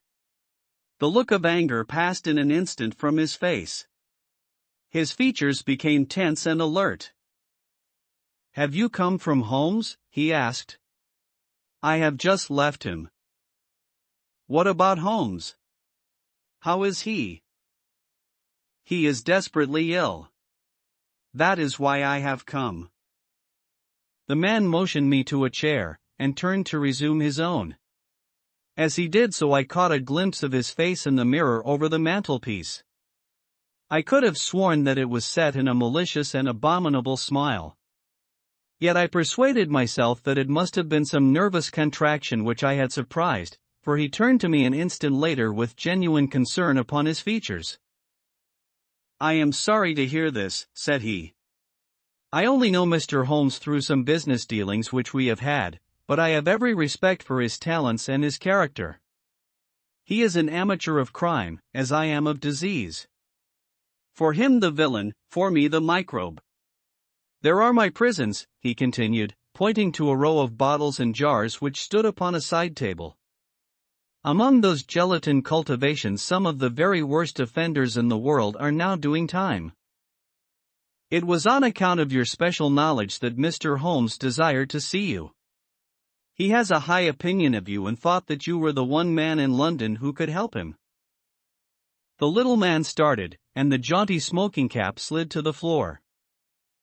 "Why?" he asked. "Why should Mr. Holmes think that I could help him in his trouble?" "Because of your knowledge of Eastern diseases." "But why should he think that this disease which he has contracted is Eastern?" "Because, in some professional inquiry, he has been working among Chinese sailors down in the docks." Mr. Culverton Smith smiled pleasantly and picked up his smoking cap. "Oh, that's it, is it?" said he. "I trust the matter is not so grave as you suppose. How long has he been ill?" "About 3 days." "Is he delirious?" "Occasionally." "Tut, tut. This sounds serious. It would be inhuman not to answer his call. I very much resent any interruption to my work, Dr. Watson, but this case is certainly exceptional. I will come with you at once." I remembered Holmes's injunction. "I have another appointment," said I. "Very good. I will go alone. I have a note of Mr. Holmes's address. You can rely upon my being there within half an hour at most." It was with a sinking heart that I re-entered Holmes's bedroom. For all that I knew, the worst might have happened in my absence. To my enormous relief, he had improved greatly in the interval. His appearance was as ghastly as ever, but all trace of delirium had left him, and he spoke in a feeble voice, it is true, but with even more than his usual crispness and lucidity. "Well, did you see him, Watson?" "Yes, he is coming." "Admirable, Watson. Admirable. You are the best of messengers. He wished to return with me." "That would never do, Watson. That would be obviously impossible." "Did he ask what ailed me?" I told him about the Chinese in the East End. "Exactly. Well, Watson, you have done all that a good friend could. You can now disappear from the scene. I must wait and hear his opinion, Holmes." "Of course you must. But I have reasons to suppose that this opinion would be very much more frank and valuable if he imagines that we are alone. There is just room behind the head of my bed, Watson." "My dear Holmes." I fear there is no alternative, Watson. The room does not lend itself to concealment, which is as well, as it is the less likely to arouse suspicion. But just there, Watson, I fancy that it could be done. Suddenly he sat up with a rigid intentness upon his haggard face. There are the wheels, Watson. Quick, man, if you love me. And don't budge, whatever happens, do you hear? Don't speak. Don't move. Just listen with all your ears. Then in an instant his sudden access of strength departed, and his masterful, purposeful talk droned away into the low, vague murmurings of a semi-delirious man. From the hiding place into which I had been so swiftly hustled I heard the footfalls upon the stair, with the opening and the closing of the bedroom door. Then, to my surprise, there came a long silence, broken only by the heavy breathings and gaspings of the sick man. I could imagine that our visitor was standing by the bedside and looking down at the sufferer. At last that strange hush was broken. "Holmes," he cried. Holmes, in the insistent tone of one who awakens a sleeper. "Can't you hear me, Holmes?" There was a rustling, as if he had shaken the sick man roughly by the shoulder. "Is that you, Mr. Smith?" Holmes whispered. "I hardly dared hope that you would come." The other laughed. "I should imagine not," he said. "And yet, you see, I am here. Coals of fire, Holmes, coals of fire. It is very good of you, very noble of you. I appreciate your special knowledge." Our visitor sniggered. "You do. You are, fortunately, the only man in London who does. Do you know what is the matter with you?" "The same," said Holmes. "Ah. You recognize the symptoms?" "Only too well." "Well, I shouldn't be surprised, Holmes. I shouldn't be surprised if it were the same. A bad lookout for you if it is. Poor Victor was a dead man on the 4th day, a strong, hearty young fellow. It was certainly, as you said, very surprising that he should have contracted an out-of-the-way Asiatic disease in the heart of London, a disease, too, of which I had made such a very special study. Singular coincidence, Holmes. Very smart of you to notice it, but rather uncharitable to suggest that it was cause and effect." "I knew that you did it." "Oh, you did you? Well, you couldn't prove it, anyhow. But what do you think of yourself spreading reports about me like that, and then crawling to me for help the moment you are in trouble? What sort of a game is that, eh?" I heard the rasping, labored breathing of the sick man. "Give me the water," he gasped. "You're precious near your end, my friend, but I don't want you to go till I have had a word with you. That's why I give you water. There, don't slop it about. That's right. Can you understand what I say?" Holmes groaned. "Do what you can for me. Let bygones be bygones," he whispered. "I'll put the words out of my head, I swear I will. Only cure me, and I'll forget it." "Forget what?" "Well, about Victor Savage's death. You as good as admitted just now that you had done it. I'll forget it." "You can forget it or remember it, just as you like. I don't see you in the witness box. Quite another shaped box, my good Holmes, I assure you. It matters nothing to me that you should know how my nephew died. It's not him we are talking about. It's you."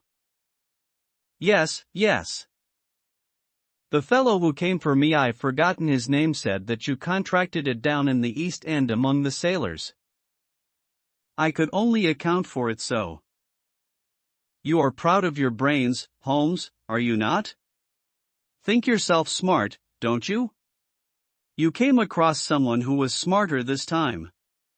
Now cast your mind back, Holmes. Can you think of no other way you could have got this thing?"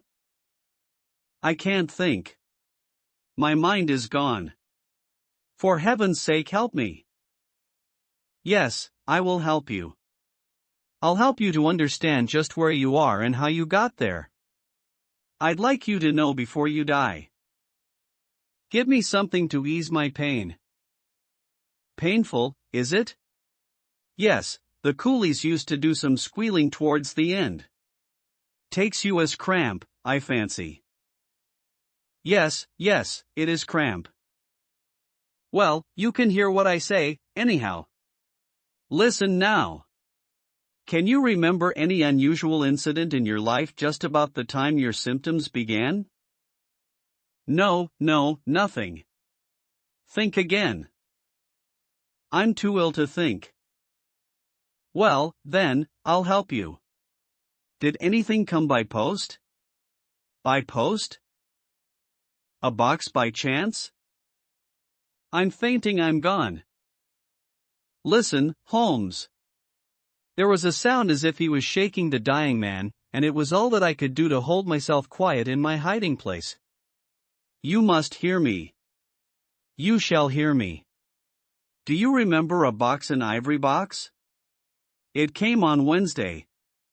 You opened it, do you remember? Yes, I opened it. There was a sharp spring inside it. Some joke it was no joke, as you will find to your cost. You fool, you would have it and you have got it. Who asked you to cross my path? If you had left me alone, I would not have hurt you. I remember, Holmes gasped. The spring! It drew blood. This box, this on the table. The very one, by George. And it may as well leave the room in my pocket. There goes your last shred of evidence. But you have the truth now, Holmes, and you can die with the knowledge that I killed you. You knew too much of the fate of Victor Savage, so I have sent you to share it. You are very near your end, Holmes. I will sit here and I will watch you die. Holmes's voice had sunk to an almost inaudible whisper.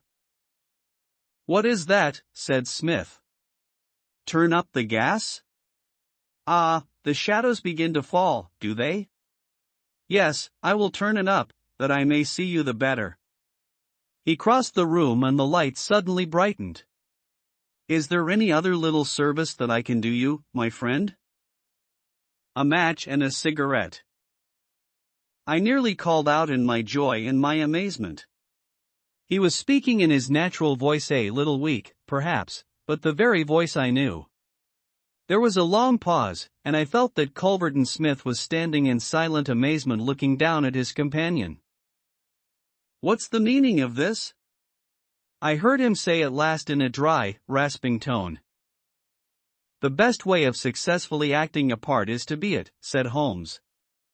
I give you my word that for 3 days I have tasted neither food nor drink until you were good enough to pour me out that glass of water. But it is the tobacco which I find most irksome. Ah, here are some cigarettes. I heard the striking of a match. That is very much better. Hullo! Hullo! Do I hear the step of a friend? There were footfalls outside, the door opened, and Inspector Morton appeared. All is in order and this is your man, said Holmes. The officer gave the usual cautions.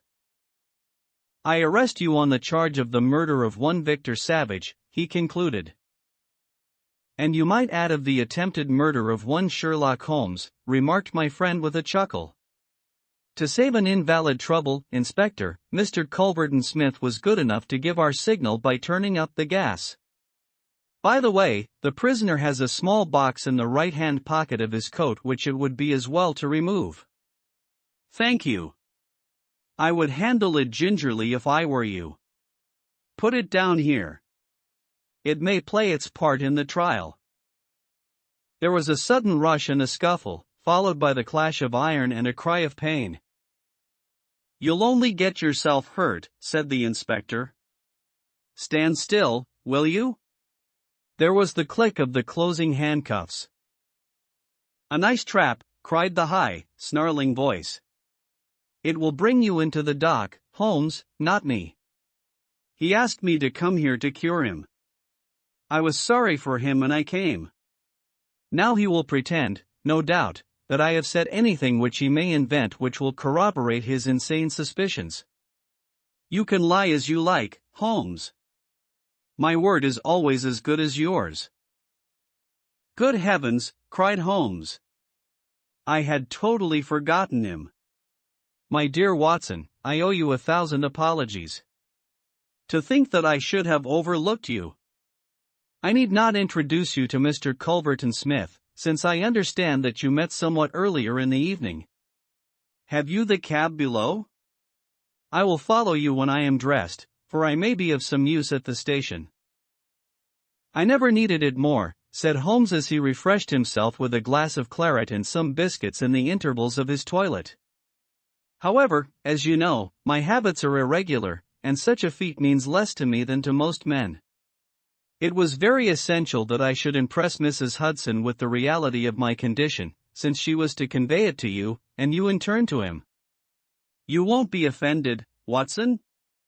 You will realize that among your many talents dissimulation finds no place, and that if you had shared my secret you would never have been able to impress Smith with the urgent necessity of his presence, which was the vital point of the whole scheme. Knowing his vindictive nature, I was perfectly certain that he would come to look upon his handiwork." "But your appearance, Holmes, your ghastly face? 3 days of absolute fast does not improve one's beauty, Watson. For the rest, there is nothing which a sponge may not cure. With Vaseline upon one's forehead, belladonna in one's eyes, rouge over the cheekbones, and crusts of beeswax round one's lips, a very satisfying effect can be produced. Malingering is a subject upon which I have sometimes thought of writing a monograph.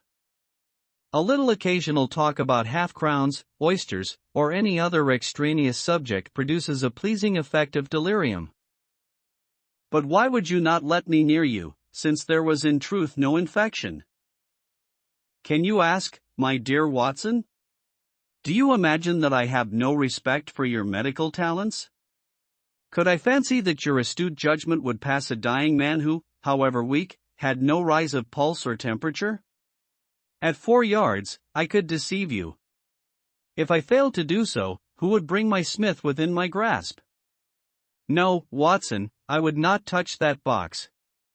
You can just see if you look at it sideways where the sharp spring like a viper's tooth emerges as you open it. I dare say it was by some such device that poor Savage, who stood between this monster and a reversion, was done to death.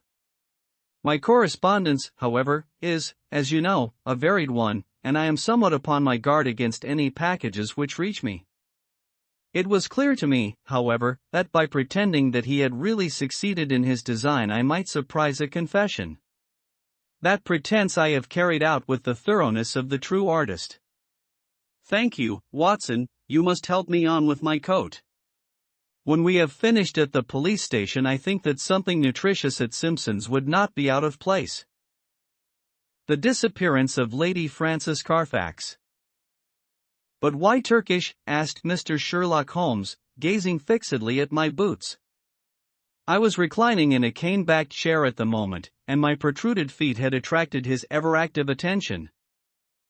"English," I answered in some surprise. "I got them at Latimer's, in Oxford Street."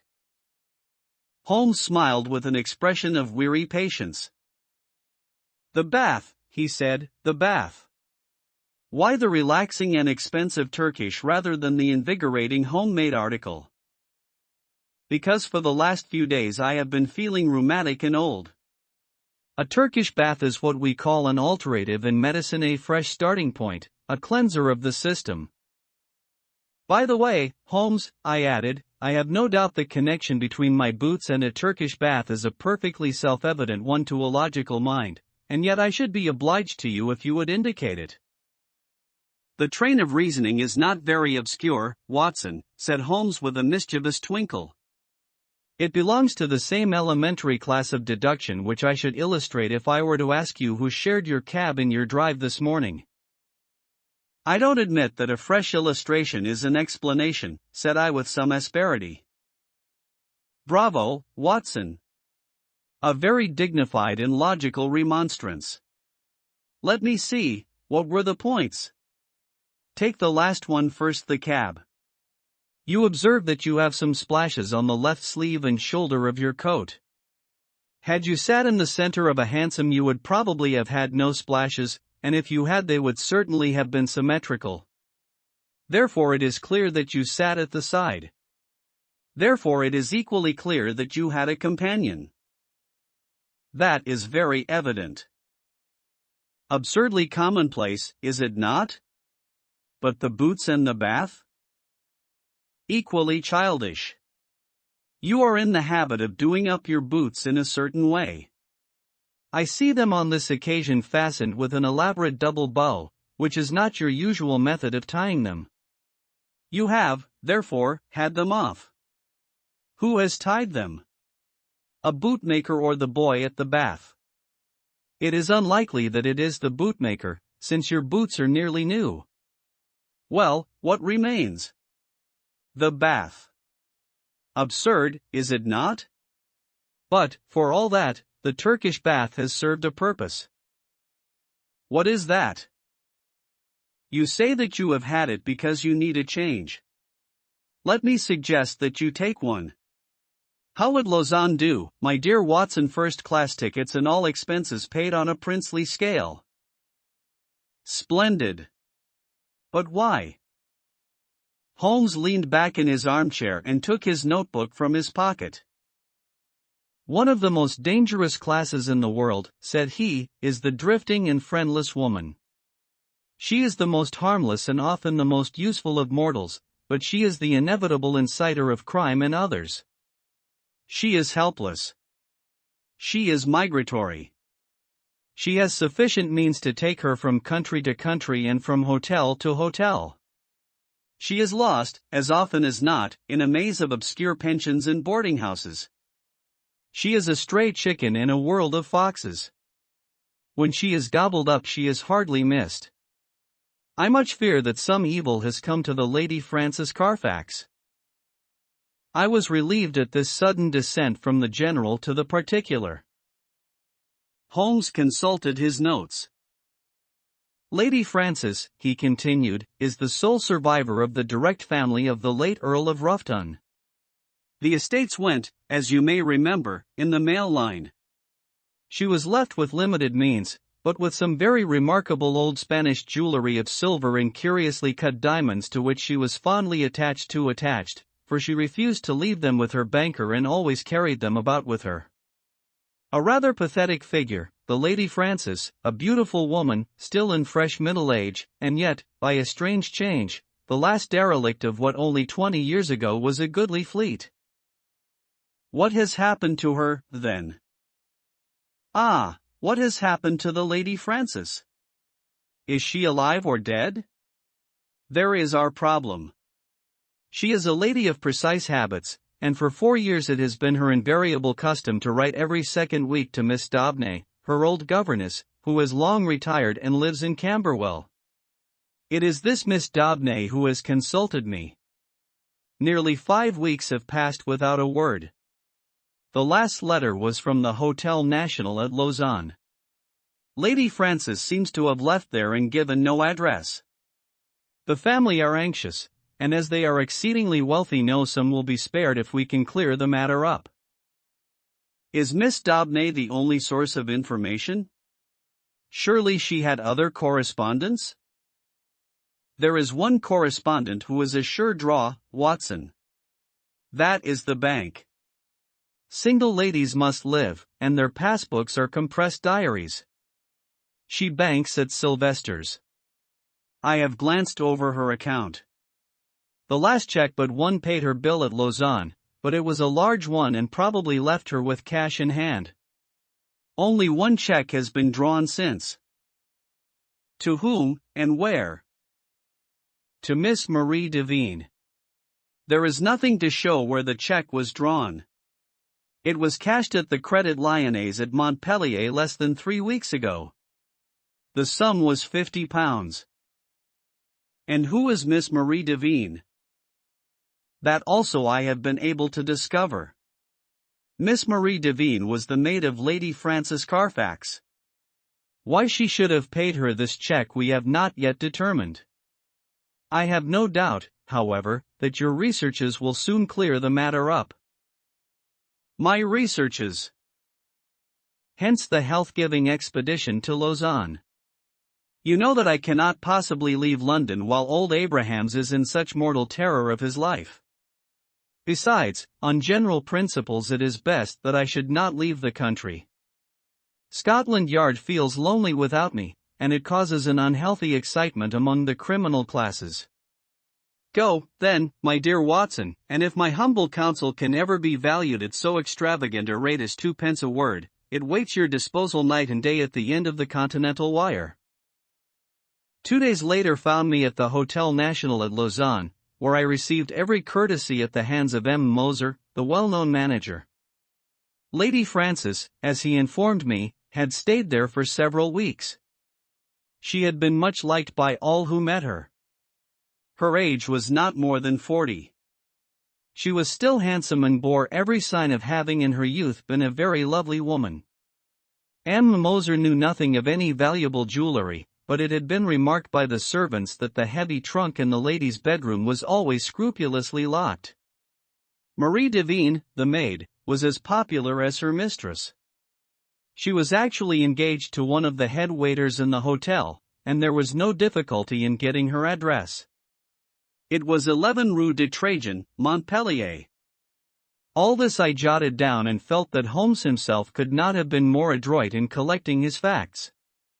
Only one corner still remained in the shadow.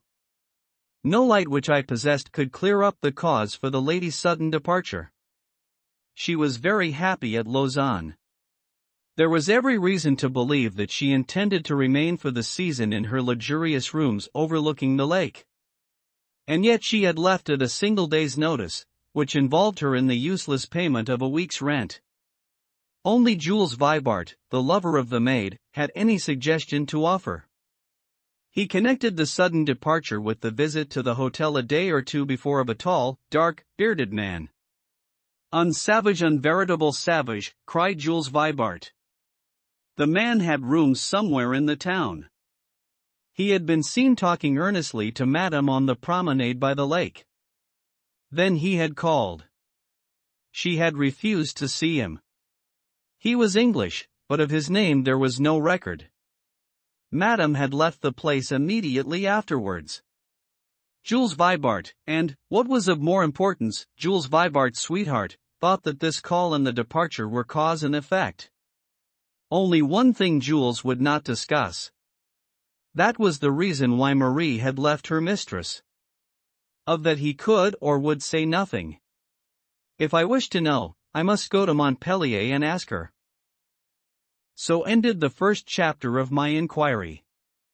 The second was devoted to the place which Lady Frances Carfax had sought when she left Lausanne.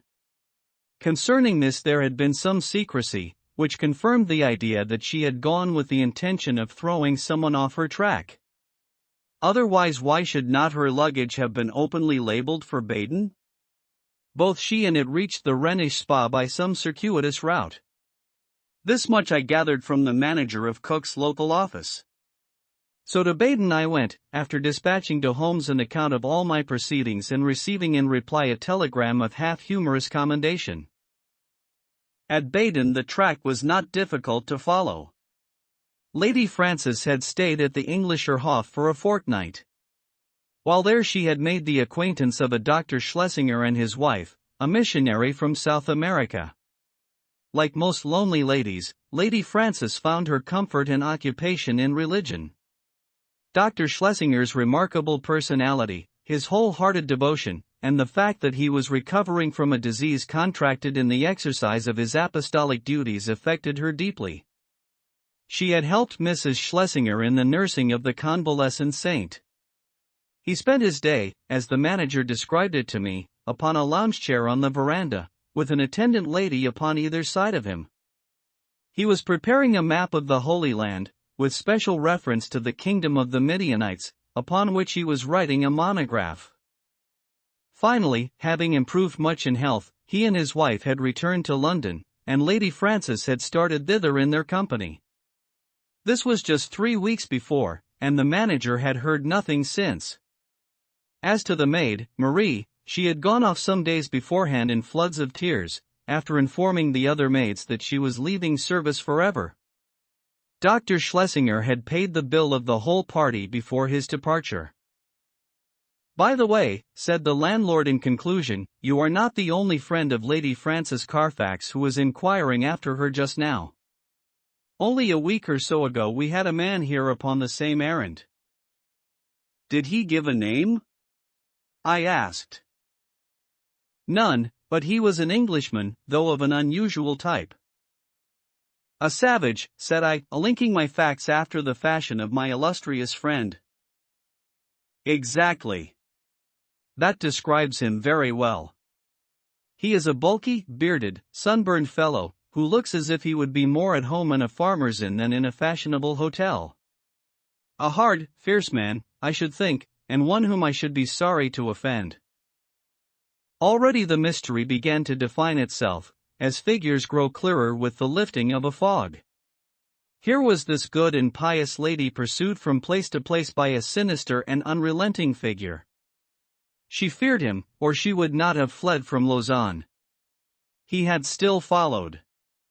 Sooner or later he would overtake her. Had he already overtaken her? Was that the secret of her continued silence? Could the good people who were her companions not screen her from his violence or his blackmail? What horrible purpose, what deep design, lay behind this long pursuit? There was the problem which I had to solve. To Holmes I wrote showing how rapidly and surely I had got down to the roots of the matter. In reply I had a telegram asking for a description of Dr. Schlesinger's left ear. Holmes's ideas of humor are strange and occasionally offensive, so I took no notice of his ill-timed jest. Indeed, I had already reached Montpellier in my pursuit of the maid, Marie, before his message came. I had no difficulty in finding the ex-servant and in learning all that she could tell me. She was a devoted creature, who had only left her mistress because she was sure that she was in good hands, and because her own approaching marriage made a separation inevitable in any case. Her mistress had, as she confessed with distress, shown some irritability of temper towards her during their stay in Baden, and had even questioned her once as if she had suspicions of her honesty, and this had made the parting easier than it would otherwise have been. Lady Frances had given her £50 as a wedding present. Like me, Marie viewed with deep distrust the stranger who had driven her mistress from Lausanne. With her own eyes she had seen him seize the lady's wrist with great violence on the public promenade by the lake. He was a fierce and terrible man. She believed that it was out of dread of him that Lady Frances had accepted the escort of the Schlesingers to London. She had never spoken to Marie about it, but many little signs had convinced the maid that her mistress lived in a state of continual nervous apprehension. So far she had got in her narrative, when suddenly she sprang from her chair and her face was convulsed with surprise and fear. "See," she cried. "The miscreant follows still. There is the very man of whom I speak." Through the open sitting-room window I saw a huge, swarthy man with a bristling black beard walking slowly down the center of the street and staring eagerly at the numbers of the houses. It was clear that, like myself, he was on the track of the maid. Acting upon the impulse of the moment, I rushed out and accosted him. "You are an Englishman," I said. "What if I am?" he asked with a most villainous scowl. "May I ask what your name is?" "No, you may not," said he with decision. The situation was awkward, but the most direct way is often the best. "Where is the Lady Frances Carfax?" I asked. He stared at me with amazement. "What have you done with her? Why have you pursued her?" "I insist upon an answer," said I. The fellow gave a bellow of anger and sprang upon me like a tiger. I have held my own in many a struggle, but the man had a grip of iron and the fury of a fiend. His hand was on my throat and my senses were nearly gone before an unshaven French ouvrier in a blue blouse darted out from a cabaret opposite, with a cudgel in his hand, and struck my assailant a sharp crack over the forearm, which made him leave go his hold. He stood for an instant fuming with rage and uncertain whether he should not renew his attack. Then, with a snarl of anger, he left me and entered the cottage from which I had just come. I turned to thank my preserver, who stood beside me in the roadway. "Well, Watson," said he, "a very pretty hash you have made of it. I rather think you had better come back with me to London by the night express." An hour afterwards, Sherlock Holmes, in his usual garb and style, was seated in my private room at the hotel. His explanation of his sudden and opportune appearance was simplicity itself, for, finding that he could get away from London, he determined to head me off at the next obvious point of my travels. In the disguise of a working man he had sat in the cabaret waiting for my appearance. "And a singularly consistent investigation you have made, my dear Watson," said he.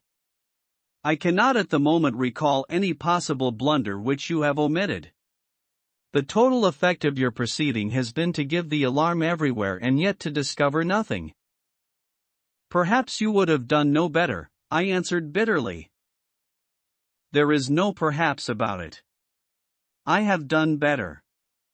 Here is the Honorable Philip Green, who is a fellow lodger with you in this hotel, and we may find him the starting point for a more successful investigation."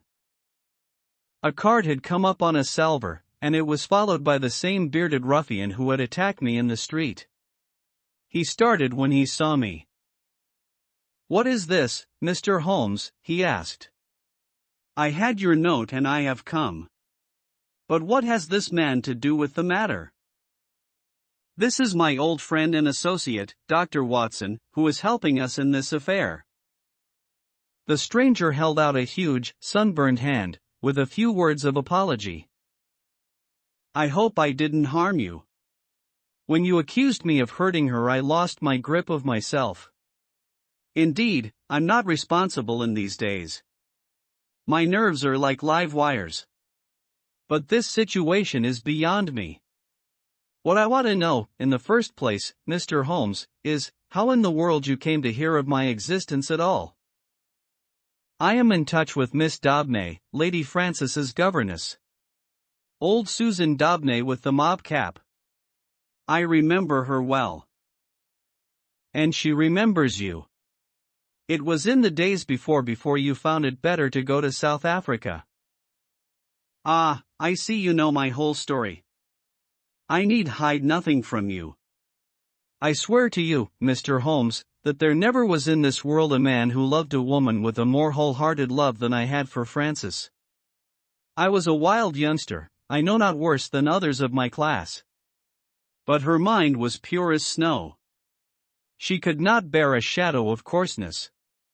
So, when she came to hear of things that I had done, she would have no more to say to me. And yet she loved me, that is the wonder of it, loved me well enough to remain single all her sainted days just for my sake alone. When the years had passed and I had made my money at Barberton, I thought perhaps I could seek her out and soften her. I had heard that she was still unmarried. I found her at Lausanne and tried all I knew. She weakened, I think, but her will was strong, and when next I called she had left the town. I traced her to Baden, and then after a time heard that her maid was here. I'm a rough fellow, fresh from a rough life, and when Dr. Watson spoke to me as he did I lost hold of myself for a moment. But for God's sake tell me what has become of the Lady Frances." "That is for us to find out," said Sherlock Holmes with peculiar gravity. "What is your London address, Mr. Green?" "The Langham Hotel will find me." "Then may I recommend that you return there and be on hand in case I should want you?" "I have no desire to encourage false hopes, but you may rest assured that all that can be done will be done for the safety of Lady Frances." "I can say no more for the instant. I will leave you this card so that you may be able to keep in touch with us. Now, Watson, if you will pack your bag, I will cable to Mrs. Hudson to make one of her best efforts for 2 hungry travelers at 7:30 tomorrow." A telegram was awaiting us when we reached our Baker Street rooms, which Holmes read with an exclamation of interest and threw across to me. Jagged or torn, was the message, and the place of origin, Baden. "What is this?" I asked. "It is everything," Holmes answered. "You may remember my seemingly irrelevant question as to this clerical gentleman's left ear. You did not answer it. I had left Baden and could not inquire." "Exactly. For this reason I sent a duplicate to the manager of the Englischer Hof, whose answer lies here." "What does it show?" "It shows, my dear Watson, that we are dealing with an exceptionally astute and dangerous man. The Reverend Dr. Schlesinger, missionary from South America, is none other than Holy Peter's, one of the most unscrupulous rascals that Australia has ever evolved, and for a young country it has turned out some very finished types. His particular specialty is the beguiling of lonely ladies by playing upon their religious feelings, and his so-called wife, an Englishwoman named Fraser, is a worthy helpmate. The nature of his tactics suggested his identity to me, and this physical peculiarity, he was badly bitten in a saloon fight at Adelaide in '89, confirmed my suspicion. This poor lady is in the hands of a most infernal couple, who will stick at nothing, Watson. That she is already dead is a very likely supposition. If not, she is undoubtedly in some sort of confinement and unable to write to Miss Daubney or her other friends.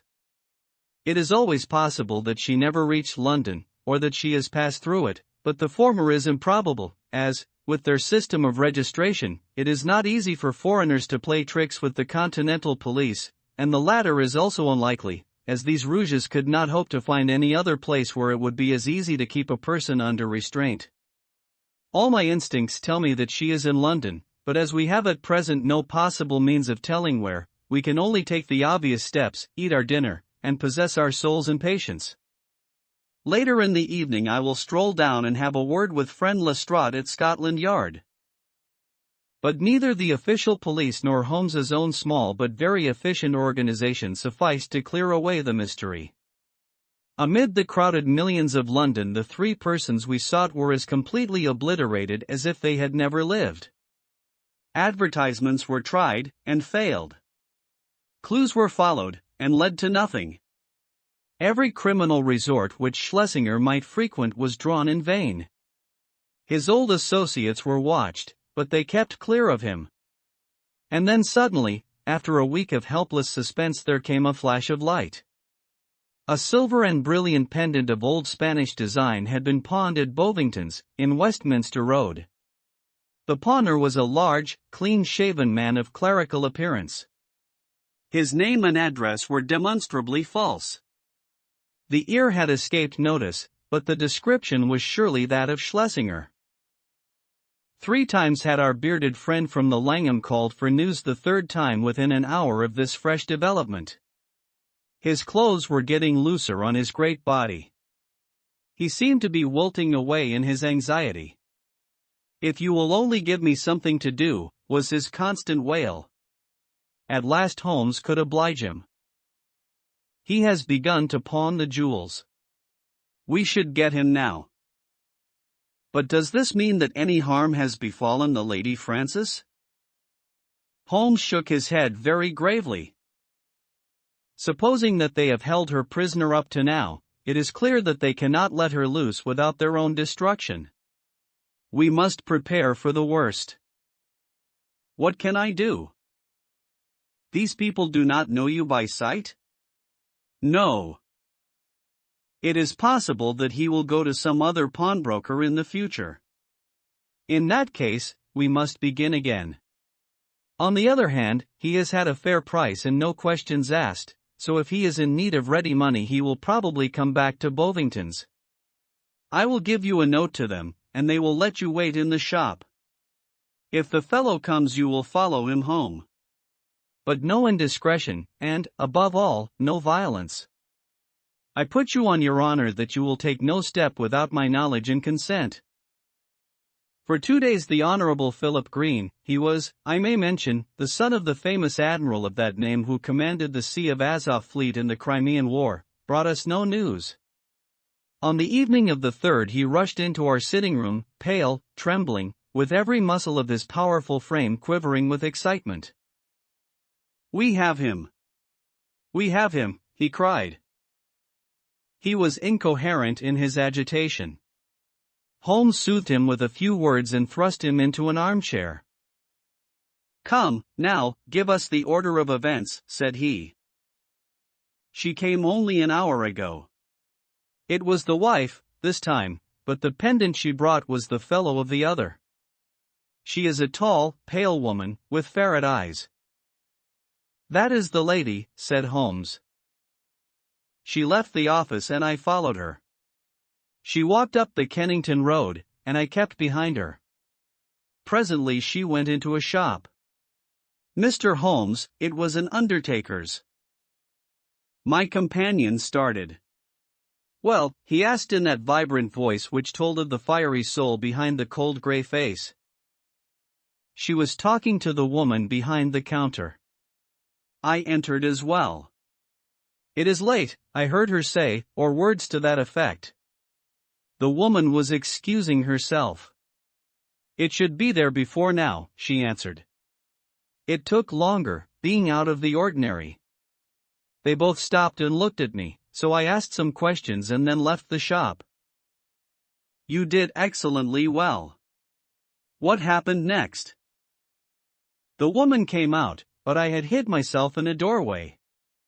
Her suspicions had been aroused, I think, for she looked round her. Then she called a cab and got in. I was lucky enough to get another and so to follow her. She got down at last at number 36, Pulteney Square, Brixton. I drove past, left my cab at the corner of the square, and watched the house." "Did you see anyone?" "The windows were all in darkness save one on the lower floor. The blind was down, and I could not see in. I was standing there, wondering what I should do next, when a covered van drove up with 2 men in it. They descended, took something out of the van, and carried it up the steps to the hall door. Mr. Holmes, it was a coffin." "Ah!"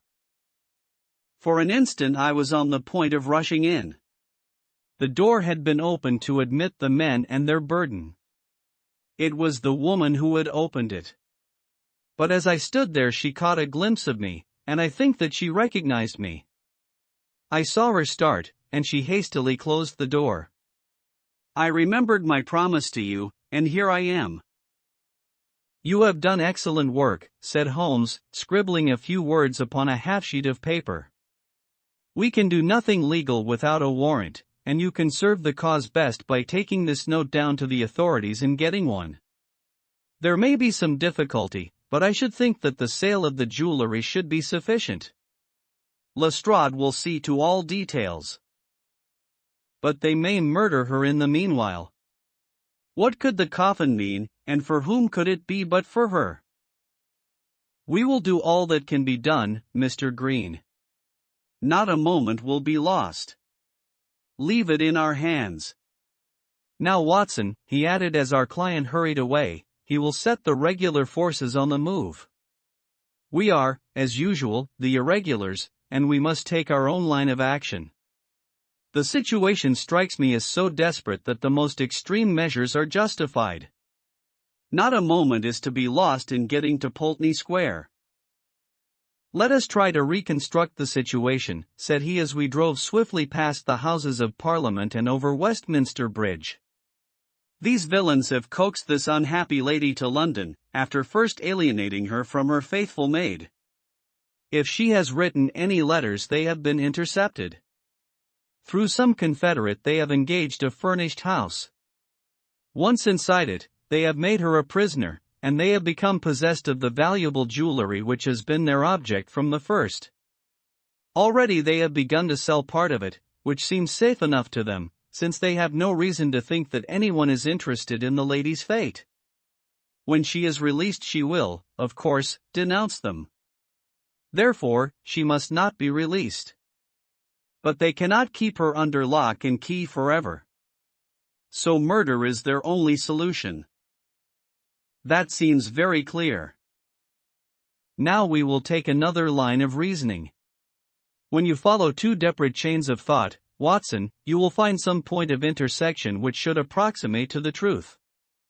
We will start now, not from the lady but from the coffin, and argue backward. That incident proves, I fear, beyond all doubt that the lady is dead.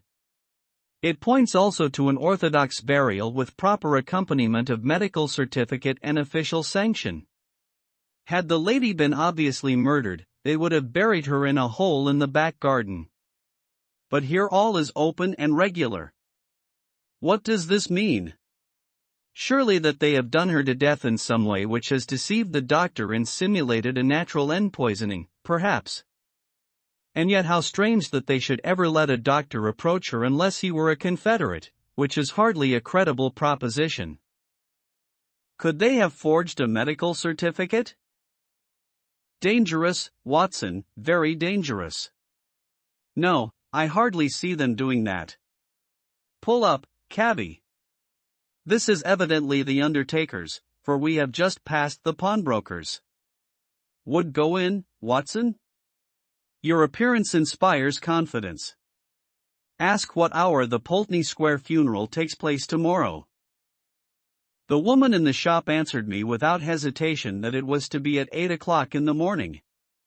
You see, Watson, no mystery, everything above board. In some way the legal forms have undoubtedly been complied with, and they think that they have little to fear. Well, there's nothing for it now but a direct frontal attack. Are you armed? My stick. Well, we shall be strong enough. Thrice is he armed who hath his quarrel just. We simply can't afford to wait for the police or to keep within the four corners of the law. You can drive off, cabby. Now, Watson, we'll just take our luck together, as we have occasionally in the past. He had rung loudly at the door of a great dark house in the center of Pulteney Square. It was opened immediately, and the figure of a tall woman was outlined against the dim-lit hall. Well, what do you want? She asked sharply, peering at us through the darkness. I want to speak to Dr. Schlesinger, said Holmes. There is no such person here, she answered, and tried to close the door, but Holmes had jammed it with his foot. Well, I want to see the man who lives here, whatever he may call himself, said Holmes firmly. She hesitated. Then she threw open the door. Well, come in, said she. My husband is not afraid to face any man in the world. She closed the door behind us and showed us into a sitting room on the right side of the hall, turning up the gas as she left us. Mr. Peters will be with you in an instant, she said. Her words were literally true, for we had hardly time to look around the dusty and moth-eaten apartment in which we found ourselves before the door opened and a big, clean-shaven bald-headed man stepped lightly into the room. He had a large red face, with pendulous cheeks, and a general air of superficial benevolence which was marred by a cruel, vicious mouth. There is surely some mistake here, gentlemen, he said in an unctuous, make-everything-easy voice. I fancy that you have been misdirected. Possibly if you tried farther down the street. That will do, we have no time to waste, said my companion firmly. You are Henry Peters, of Adelaide, late the Reverend Dr. Schlesinger, of Baden and South America.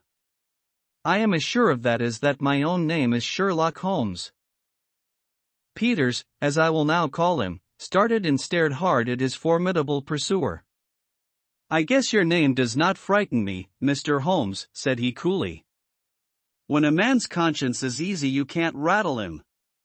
What is your business in my house?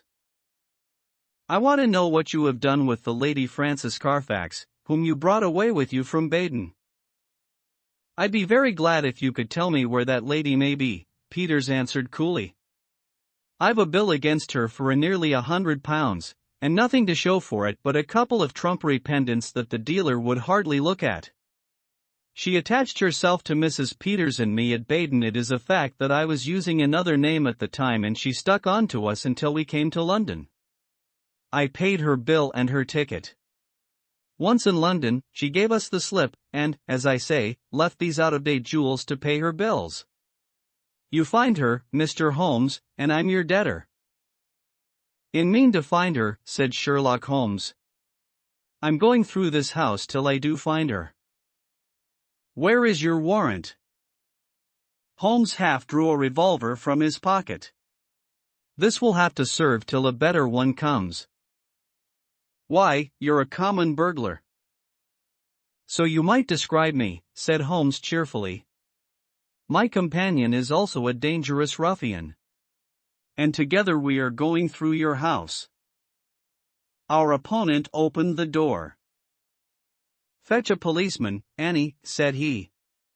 There was a whisk of feminine skirts down the passage, and the hall door was opened and shut. Our time is limited, Watson, said Holmes. If you try to stop us, Peters, you will most certainly get hurt. Where is that coffin which was brought into your house? What do you want with the coffin? It is in use. There is a body in it. I must see the body. Never with my consent. Then without it. With a quick movement Holmes pushed the fellow to one side and passed into the hall. A door half open stood immediately before us. We entered. It was the dining room. On the table, under a half-lit chandelier, the coffin was lying. Holmes turned up the gas and raised the lid. Deep down in the recesses of the coffin lay an emaciated figure. The glare from the lights above beat down upon an aged and withered face. By no possible process of cruelty, starvation, or disease could this worn-out wreck be the still beautiful Lady Frances. Holmes's face showed his amazement, and also his relief. Thank God, he muttered. It's someone else. Ah, you've blundered badly for once, Mr. Sherlock Holmes, said Peters, who had followed us into the room. Who is the dead woman? Well, if you really must know, she is an old nurse of my wife's, Rose Spender by name, whom we found in the Brixton Workhouse Infirmary. We brought her round here, called in Dr. Horsam, of 13 Furbank Villas, mind you take the address, Mr. Holmes, and had her carefully tended, as Christian folk should. On the third day she died. Certificate says senile decay, but that's only the doctor's opinion, and of course you know better. We ordered her funeral to be carried out by Stimson and Company, of the Kennington Road, who will bury her at 8 o'clock tomorrow morning. Can you pick any hole in that, Mr. Holmes? You've made a silly blunder, and you may as well own up to it. I give something for a photograph of your gaping, staring face when you pulled aside that lid expecting to see the Lady Frances Carfax and only found a poor old woman of 90. Holmes's expression was as impassive as ever under the jeers of his antagonist, but his clenched hands betrayed his acute annoyance. I am going through your house, said he. Are you, though? Cried Peters as a woman's voice and heavy steps sounded in the passage. We'll soon see about that. This way, officers, if you please. These men have forced their way into my house, and I cannot get rid of them. Help me to put them out. A sergeant and a constable stood in the doorway. Holmes drew his card from his case. This is my name and address. This is my friend, Dr. Watson. Bless you, sir, we know you very well, said the sergeant, but you can't stay here without a warrant. Of course not. I quite understand that. Arrest him, cried Peters. We know where to lay our hands on this gentleman if he is wanted, said the sergeant majestically, but you'll have to go, Mr. Holmes. Yes, Watson, we shall have to go. A minute later we were in the street once more. Holmes was as cool as ever, but I was hot with anger and humiliation. The sergeant had followed us. Sorry, Mr. Holmes, but that's the law. Exactly, Sergeant, you could not do otherwise. I expect there was good reason for your presence there. If there is anything I can do. It's a missing lady, Sergeant, and we think she is in that house. I expect a warrant presently. Then I'll keep my eye on the parties, Mr. Holmes. If anything comes along, I will surely let you know. It was only 9 o'clock, and we were off full cry upon the trail at once. First we drove to Brixton Workhouse Infirmary, where we found that it was indeed the truth that a charitable couple had called some days before, that they had claimed an imbecile old woman as a former servant, and that they had obtained permission to take her away with them. No surprise was expressed at the news that she had since died. The doctor was our next goal. He had been called in, had found the woman dying of pure senility, had actually seen her pass away, and had signed the certificate in due form. I assure you that everything was perfectly normal and there was no room for foul play in the matter, said he. Nothing in the house had struck him as suspicious save that for people of their class it was remarkable that they should have no servant. So far and no further went the doctor. Finally we found our way to Scotland Yard. There had been difficulties of procedure in regard to the warrant. Some delay was inevitable. The magistrate's signature might not be obtained until next morning. If Holmes would call about 9 he could go down with Lestrade and see it acted upon. So ended the day, save that near midnight our friend, the sergeant, called to say that he had seen flickering lights here and there in the windows of the great dark house, but that no one had left it and none had entered. We could but pray for patience and wait for the morrow. Sherlock Holmes was too irritable for conversation and too restless for sleep. I left him smoking hard, with his heavy, dark brows knotted together, and his long, nervous fingers tapping upon the arms of his chair, as he turned over in his mind every possible solution of the mystery. Several times in the course of the night I heard him prowling about the house. Finally, just after I had been called in the morning, he rushed into my room. He was in his dressing gown, but his pale, hollow-eyed face told me that his night had been a sleepless one. What time was the funeral? 8, was it not? He asked eagerly. Well, it is 7:20 now. Good heavens, Watson, what has become of any brains that God has given me? Quick, man, quick! It's life or death, 100 chances on death to 1 on life. I'll never forgive myself, never, if we are too late.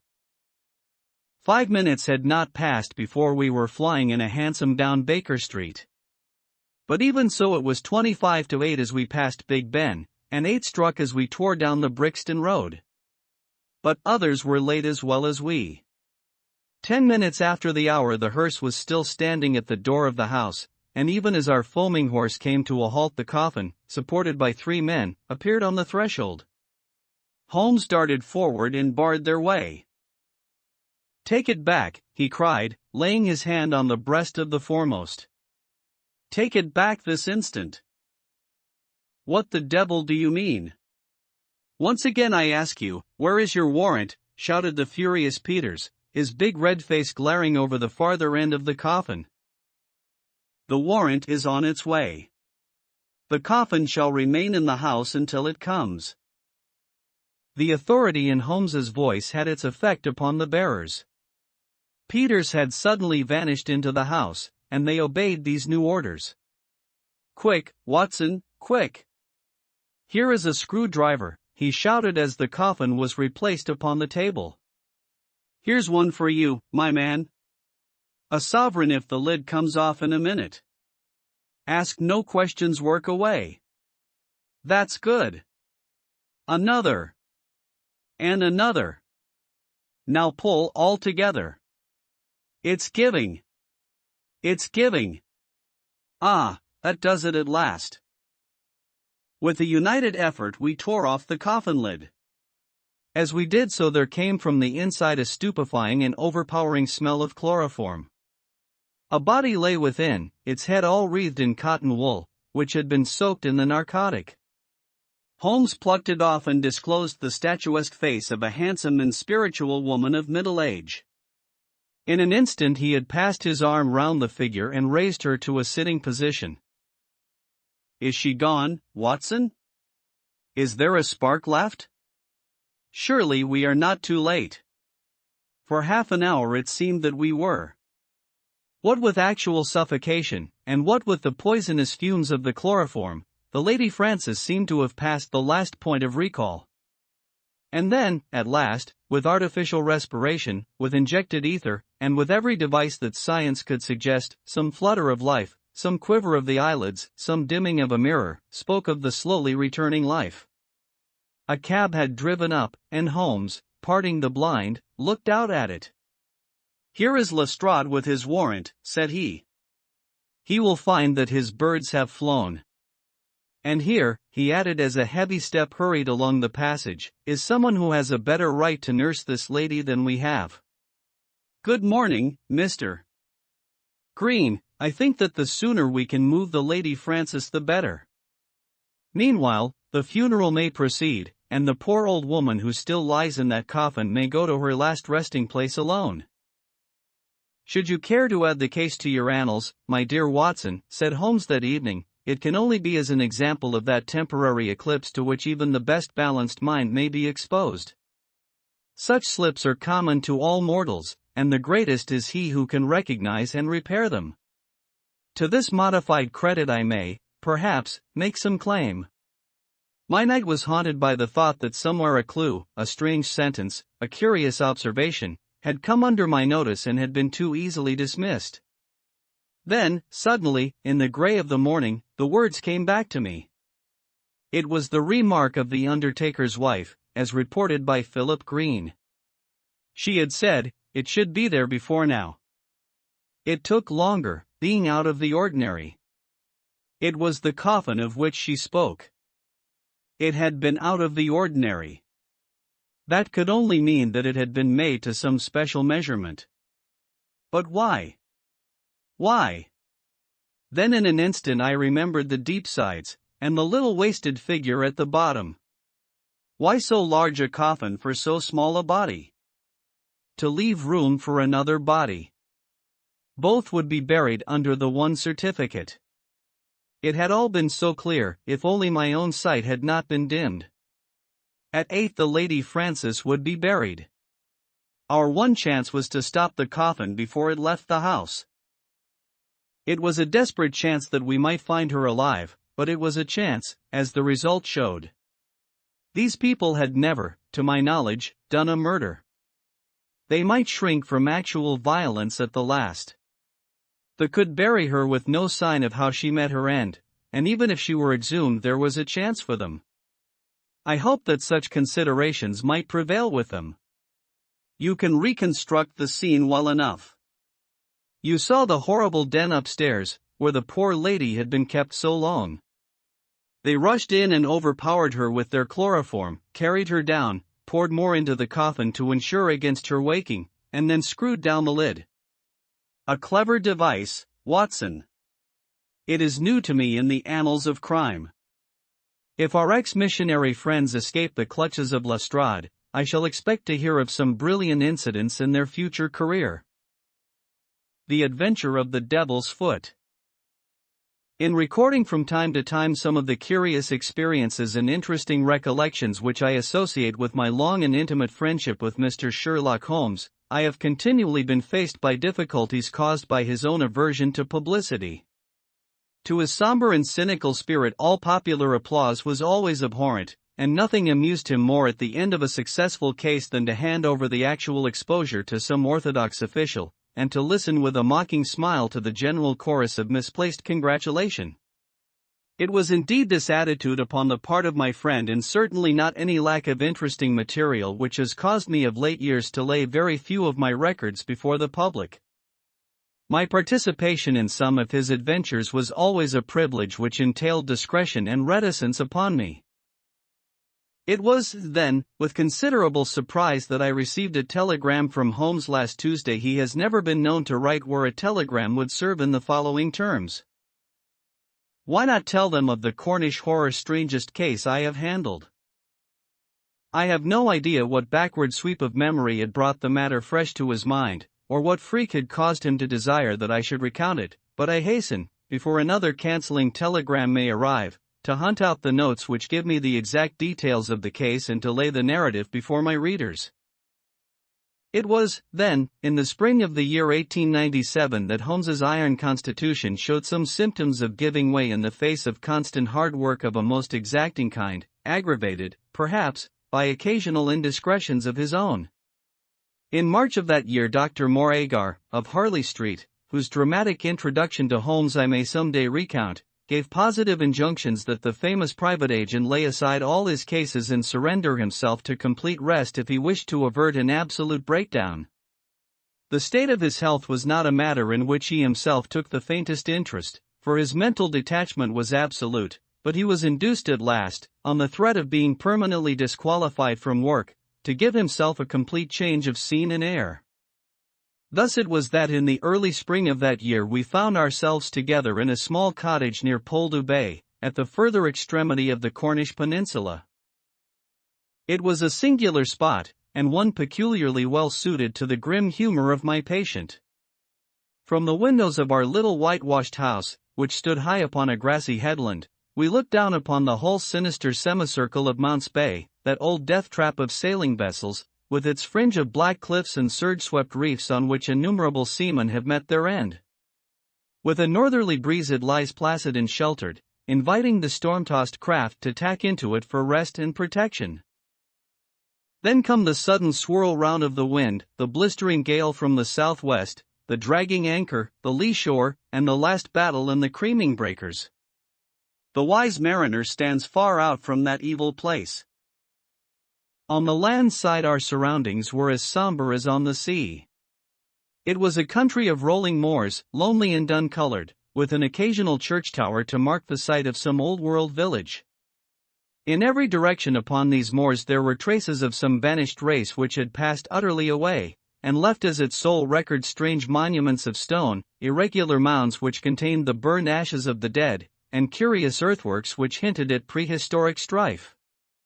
The glamour and mystery of the place, with its sinister atmosphere of forgotten nations, appealed to the imagination of my friend, and he spent much of his time in long walks and solitary meditations upon the moor. The ancient Cornish language had also arrested his attention, and he had, I remember, conceived the idea that it was akin to the Chaldean, and had been largely derived from the Phoenician traders in tin. He had received a consignment of books upon philology and was settling down to develop this thesis when suddenly, to my sorrow and to his unfeigned delight, we found ourselves, even in that land of dreams, plunged into a problem at our very doors which was more intense, more engrossing, and infinitely more mysterious than any of those which had driven us from London. Our simple life and peaceful, healthy routine were violently interrupted, and we were precipitated into the midst of a series of events which caused the utmost excitement not only in Cornwall but throughout the whole west of England. Many of my readers may retain some recollection of what was called at the time the Cornish horror, though a most imperfect account of the matter reached the London press. Now, after 13 years, I will give the true details of this inconceivable affair to the public. I have said that scattered towers marked the villages which dotted this part of Cornwall.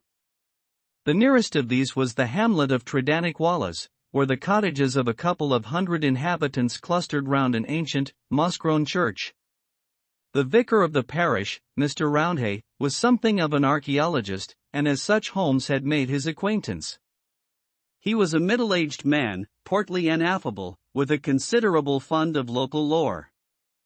At his invitation we had taken tea at the vicarage and had come to know, also, Mr. Mortimer Tregennies, an independent gentleman, who increased the clergyman's scanty resources by taking rooms in his large, straggling house.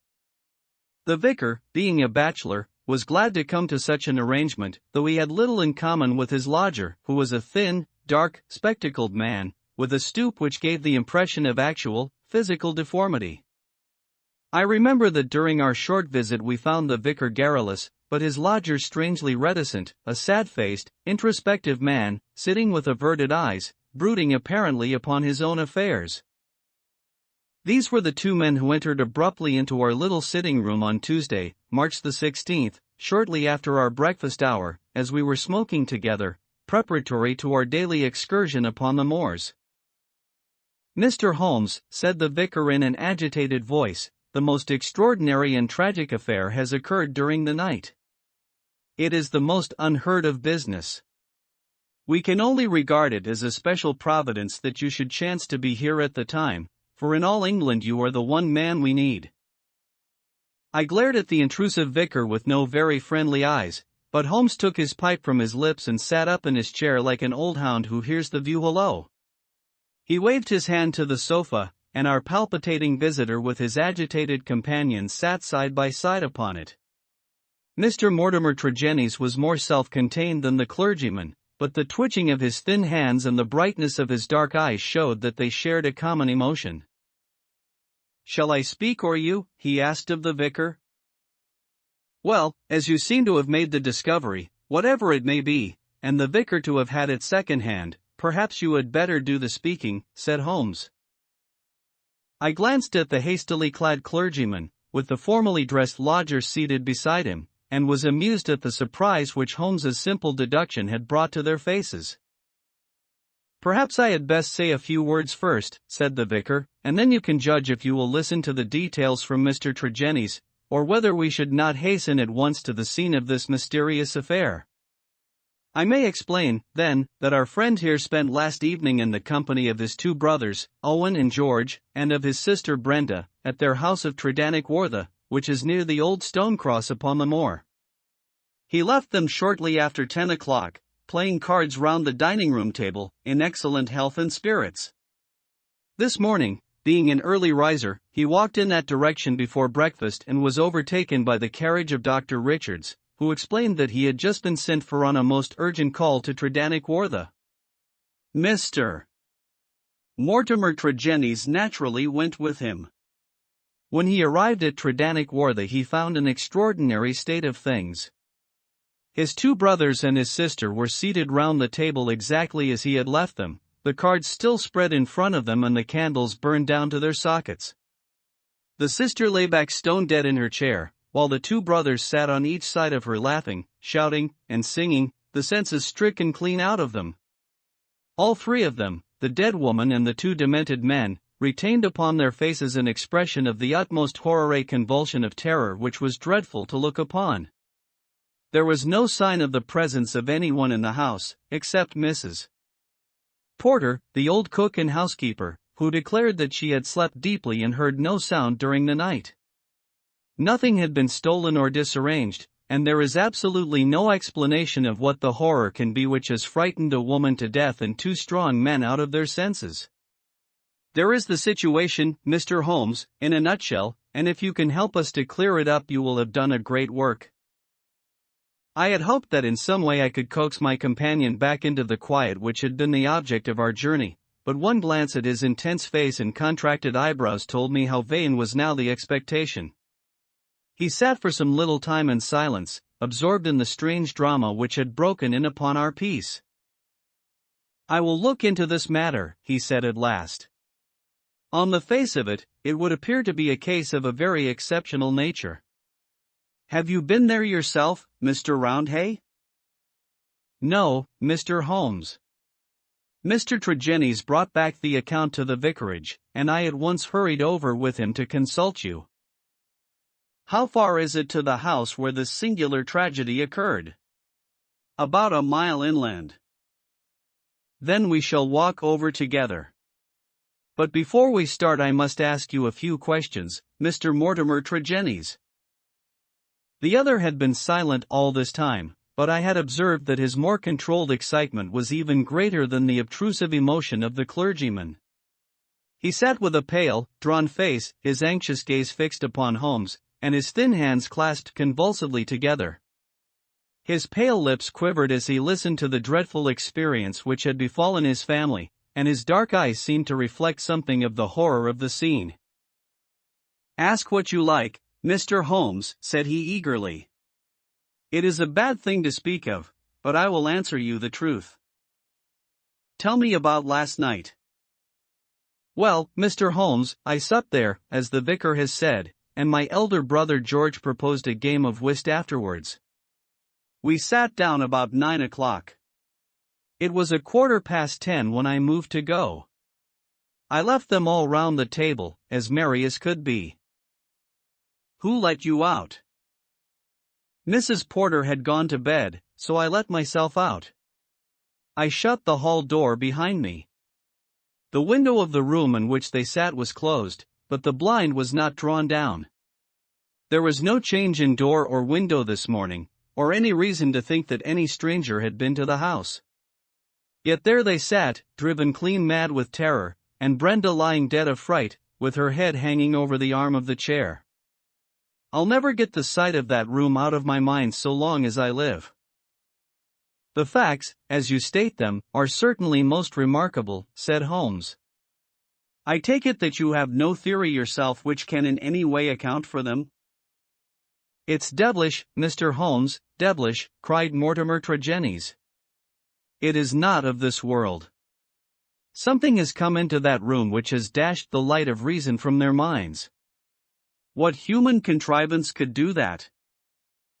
I fear, said Holmes, that if the matter is beyond humanity it is certainly beyond me. Yet we must exhaust all natural explanations before we fall back upon such a theory as this.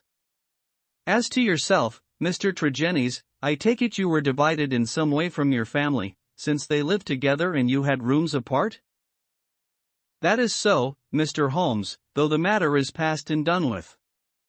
We were a family of tin miners at Redruth, but we sold our venture to a company, and so retired with enough to keep us. I won't deny that there was some feeling about the division of the money and it stood between us for a time, but it was all forgiven and forgotten, and we were the best of friends together. Looking back at the evening which you spent together, does anything stand out in your memory as throwing any possible light upon the tragedy? Think carefully, Mr. Tregennies, for any clue which can help me. There is nothing at all, sir. Your people were in their usual spirits? Never better. Were they nervous people? Did they ever show any apprehension of coming danger? Nothing of the kind. You have nothing to add then, which could assist me? Mortimer Tregennies considered earnestly for a moment. There is one thing occurs to me, said he at last. As we sat at the table my back was to the window, and my brother George, he being my partner at cards, was facing it. I saw him once look hard over my shoulder, so I turned round and looked also. The blind was up and the window shut, but I could just make out the bushes on the lawn, and it seemed to me for a moment that I saw something moving among them. I couldn't even say if it was man or animal, but I just thought there was something there. When I asked him what he was looking at, he told me that he had the same feeling. That is all that I can say. Did you not investigate? No, the matter passed as unimportant. You left them, then, without any premonition of evil? None at all. I am not clear how you came to hear the news so early this morning. I am an early riser and generally take a walk before breakfast. This morning I had hardly started when the doctor in his carriage overtook me. He told me that old Mrs. Porter had sent a boy down with an urgent message. I sprang in beside him and we drove on. When we got there we looked into that dreadful room. The candles in the fire must have burned out hours before, and they had been sitting there in the dark until dawn had broken. The doctor said Brenda must have been dead at least 6 hours. There were no signs of violence. She just lay across the arm of the chair with that look on her face. George and Owen were singing snatches of songs and gibbering like two great apes. Oh, it was awful to see. I couldn't stand it, and the doctor was as white as a sheet. Indeed, he fell into a chair in a sort of faint, and we nearly had him on our hands as well. Remarkable, most remarkable, said Holmes, rising and taking his hat. I think, perhaps, we had better go down to Tredannick Wartha without further delay. I confess that I have seldom known a case which at first sight presented a more singular problem. Our proceedings of that first morning did little to advance the investigation. It was marked, however, at the outset by an incident which left the most sinister impression upon my mind. The approach to the spot at which the tragedy occurred is down a narrow, winding, country lane. While we made our way along it, we heard the rattle of a carriage coming towards us and stood aside to let it pass. As it drove by us, I caught a glimpse through the closed window of a horribly contorted, grinning face glaring out at us. Those staring eyes and gnashing teeth flashed past us like a dreadful vision. "My brothers," cried Mortimer Tregennies, white to his lips. "They are taking them to Helston." We looked with horror after the black carriage, lumbering upon its way.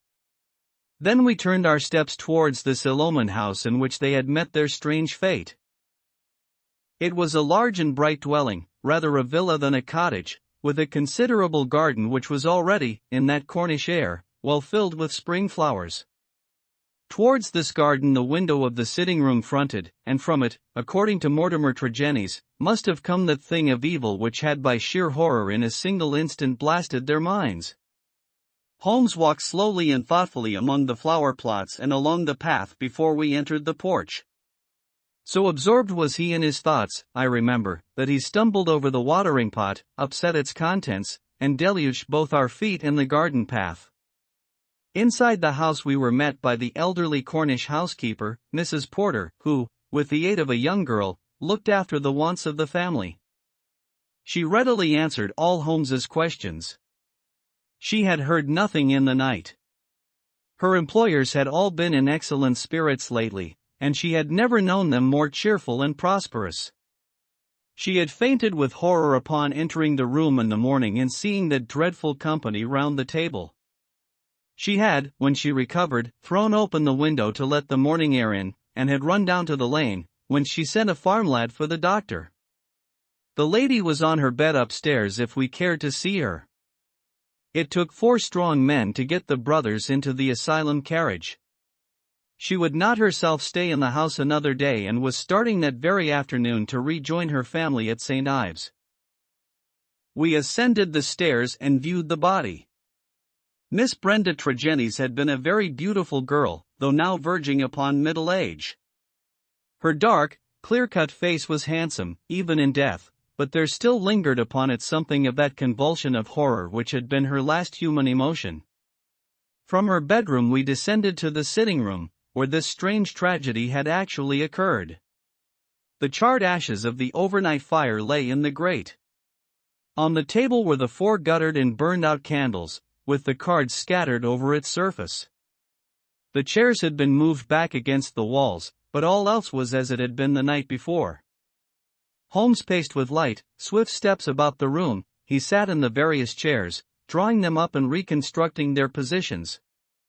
He tested how much of the garden was visible, he examined the floor, the ceiling, and the fireplace, but never once did I see that sudden brightening of his eyes and tightening of his lips which would have told me that he saw some gleam of light in this utter darkness. "Why a fire?" he asked once.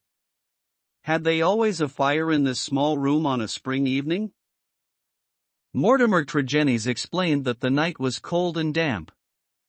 For that reason, after his arrival, the fire was lit. "What are you going to do now, Mr. Holmes?" he asked. My friend smiled and laid his hand upon my arm. "I think, Watson, that I shall resume that course of tobacco poisoning which you have so often and so justly condemned," said he. "With your permission, gentlemen, we will now return to our cottage, for I am not aware that any new factor is likely to come to our notice here. I will turn the facts over in my Mr. Tregennies, and should anything occur to me I will certainly communicate with you and the vicar. In the meantime I wish you both good morning." It was not until long after we were back in Polda Cottage that Holmes broke his complete and absorbed silence. He sat coiled in his armchair, his haggard and ascetic face hardly visible amid the blue swirl of his tobacco smoke, his black brows drawn down, his forehead contracted, his eyes vacant and far away. Finally he laid down his pipe and sprang to his feet. "It won't do, Watson," said he with a laugh. "Let us walk along the cliffs together and search for flint arrows. We are more likely to find them than clues to this problem. To let the brain work without sufficient material is like racing an engine. It racks itself to pieces." the sea air, sunshine, and patience, Watson, all else will come. Now, let us calmly define our position, Watson, he continued as we skirted the cliffs together.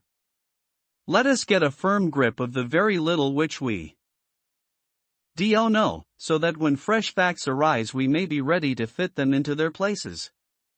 I take it, in the first place, that neither of us is prepared to admit diabolical intrusions into the affairs of men. Let us begin by ruling that entirely out of our minds. Very good. There remain 3 persons who have been grievously stricken by some conscious or unconscious human agency. That is firm ground. Now, when did this occur? Evidently, assuming his narrative to be true, it was immediately after Mr. Mortimer Tregennies had left the room. That is a very important point. The presumption is that it was within a few minutes afterwards. The cards still lay upon the table. It was already past their usual hour for bed. Yet they had not changed their position or pushed back their chairs. I repeat, then, that the occurrence was immediately after his departure, and not later than 11 o'clock last night. Our next obvious step is to check, so far as we can, the movements of Mortimer Tregennies after he left the room. In this there is no difficulty, and they seem to be above suspicion. Knowing my methods as you do, you were, of course, conscious of the somewhat clumsy water-pot expedient by which I obtained a clearer impress of his foot than might otherwise have been possible. The wet, sandy path took it admirably. Last night was also wet, you will remember, and it was not difficult, having obtained a sample print, to pick out his track among others and to follow his movements. He appears to have walked away swiftly in the direction of the vicarage. If, then, Mortimer Tregennies disappeared from the scene, and yet some outside person affected the card players, how can we reconstruct that person, and how was such an impression of horror conveyed? Mrs. Porter may be eliminated. She is evidently harmless. Is there any evidence that someone crept up to the garden window and in some manner produced so terrific an effect that he drove those who saw it out of their senses? The only suggestion in this direction comes from Mortimer Tregennies himself, who says that his brother spoke about some movement in the garden. That is certainly remarkable, as the night was rainy, cloudy, and dark. Anyone who had the design to alarm these people would be compelled to place his very face against the glass before he could be seen. There is a 3-foot flower border outside this window, but no indication of a footmark. It is difficult to imagine, then, how an outsider could have made so terrible an impression upon the company, nor have we found any possible motive for so strange and elaborate an attempt. You perceive our difficulties, Watson? They are only too clear, I answered with conviction. And yet, with a little more material, we may prove that they are not insurmountable, said Holmes. I fancy that among your extensive archives, Watson, you may find some which were nearly as obscure. Meanwhile, we shall put the case aside until more accurate data are available, and devote the rest of our morning to the pursuit of Neolithic man. I may have commented upon my friend's power of mental detachment, but never have I wondered at it more than upon that spring morning in Cornwall, when for 2 hours he discoursed upon celts, arrowheads, and shards, as lightly as if no sinister mystery were waiting for his solution. It was not until we had returned in the afternoon to our cottage that we found a visitor awaiting us, who soon brought our minds back to the matter in hand. Neither of us needed to be told who that visitor was. The huge body, the craggy and deeply seamed face with the fierce eyes and hawk-like nose, the grizzled hair which nearly brushed our cottage ceiling, the beard golden at the fringes and white near the lips, save for the nicotine stain from his perpetual cigar, all these were as well known in London as in Africa, and could only be associated with the tremendous personality of Dr. Leon Sterndale, the great lion hunter and explorer. We had heard of his presence in the district and had once or twice caught sight of his tall figure upon the moorland paths. He made no advances to us, however, nor would we have dreamed of doing so to him, as it was well known that it was his love of seclusion which caused him to spend the greater part of the intervals between his journeys in a small bungalow buried in the lonely wood of Beecham Arians. Here, amid his books and his maps, he lived an absolutely lonely life, attending to his own simple wants and paying little apparent heed to the affairs of his neighbors. It was a surprise to me, therefore, to hear him asking Holmes in an eager voice whether he had made any advance in his reconstruction of this mysterious episode. "The county police are utterly at fault," said he, "but perhaps your wider experience has suggested some conceivable explanation. My only claim to being taken into your confidence is that during my many residences here I have come to know this family of Tregennies very well indeed. Upon my Cornish mother's side I could call them cousins, and their strange fate has naturally been a great shock to me. I may tell you that I had got as far as Plymouth upon my way to Africa, but the news reached me this morning, and I came straight back again to help in the inquiry." Holmes raised his eyebrows. "Did you lose your boat through it?" "I will take the next." "Dear me. That is friendship indeed. I tell you they were relatives." "Quite so, cousins of your mother. Was your baggage aboard the ship?" "Some of it, but the main part at the hotel." "I see.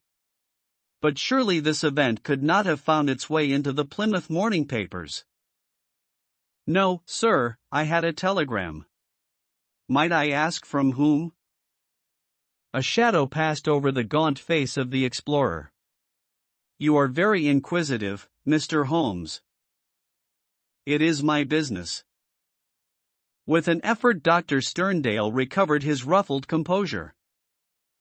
"I have no objection to telling you," he said. "It was Mr. Roundhay, the vicar, who sent me the telegram which recalled me." "Thank you," said Holmes. "I may say in answer to your original question that I have not cleared my mind entirely on the subject of this case, but that I have every hope of reaching some conclusion. It would be premature to say more. Perhaps you would not mind telling me if your suspicions point in any particular direction?" "No, I can hardly answer that." "Then I have wasted my time and need not prolong my visit." The famous doctor strode out of our cottage in considerable ill humor, and within 5 minutes Holmes had followed him. I saw him no more until the evening, when he returned with a slow step and haggard face which assured me that he had made no great progress with his investigation. He glanced at a telegram which awaited him and threw it into the grate. "From the Plymouth Hotel, Watson," he said. "I learned the name of it from the vicar, and I wired to make certain that Dr. Leon Sterndale's account was true. It appears that he did indeed spend last night there, and that he has actually allowed some of his baggage to go on to Africa, while he returned to be present at this investigation. What do you make of that, Watson?" "He is deeply interested." "Deeply interested, yes. There is a thread here which we had not yet grasped and which might lead us through the tangle. Cheer up, Watson, for I am very sure that our material has not yet all come to hand. When it does we may soon leave our difficulties behind us." Little did I think how soon the words of Holmes would be realized, or how strange and sinister would be that new development which opened up an entirely fresh line of investigation. I was shaving at my window in the morning when I heard the rattle of hoofs and, looking up, saw a dog-cart coming at a gallop down the road. It pulled up at our door, and our friend, the vicar, sprang from it and rushed up our garden path. Holmes was already dressed, and we hastened down to meet him. Our visitor was so excited that he could hardly articulate, but at last in gasps and bursts his tragic story came out of him. "We are devil-ridden, Mr. Holmes. My poor parish is devil-ridden," he cried. "Satan himself is loose in it. We are given over into his hands." He danced about in his agitation, a ludicrous object if it were not for his ashy face and startled eyes. Finally he shot out his terrible news.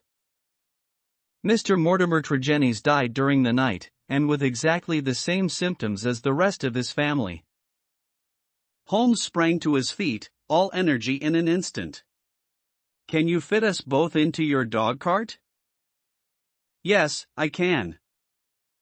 "Then, Watson, we will postpone our breakfast. Mr. Roundhay, we are entirely at your disposal. Hurry, hurry, before things get disarranged. The lodger occupied 2 rooms at the vicarage, which were in an angle by themselves, the one above the other. Below was a large sitting room, above, his bedroom. They looked out upon a croquet lawn which came up to the windows. We had arrived before the doctor or the police, so that everything was absolutely undisturbed. Let me describe exactly the scene as we saw it upon that misty March morning. It has left an impression which can never be effaced from my mind. The atmosphere of the room was of a horrible and depressing stuffiness. The servant had first entered had thrown up the window, or it would have been even more intolerable. This might partly be due to the fact that a lamp stood flaring and smoking on the center table. Beside it sat the dead man, leaning back in his chair, his thin beard projecting, his spectacles pushed up onto his forehead, and his lean dark face turned towards the window and twisted into the same distortion of terror which had marked the features of his dead sister. His limbs were convulsed and his fingers contorted as though he had died in a very paroxysm of fear. He was fully clothed, though there were signs that his dressing had been done in a hurry. We had already learned that his bed had been slept in, and that the tragic end had come to him in the early morning. One realized the red-hot energy which underlay Holmes's phlegmatic exterior when one saw the sudden change which came over him from the moment that he entered the fatal apartment. In an instant he was tense and alert, his eyes shining, his face set, his limbs quivering with eager activity. He was out on the lawn, in through the window, round the room, and up into the bedroom, for all the world like a dashing foxhound drawing a cover. In the bedroom he made a rapid cast around and ended by throwing open the window, which appeared to give him some fresh cause for excitement, for he leaned out of it with loud ejaculations of interest and delight. Then he rushed down the stair, out through the open window, threw himself upon his face on the lawn, sprang up and into the room once more, all with the energy of the hunter who was at the very heels of his quarry. The lamp, which was an ordinary standard, he examined with minute care, making certain measurements upon its bowl. He carefully scrutinized with his lens the talc shield which covered the top of the chimney and scraped off some ashes which adhered to its upper surface, putting some of them into an envelope, which he placed in his pocketbook. Finally, just as the doctor and the official police put in an appearance, he beckoned to the vicar and we all 3 went out upon the lawn.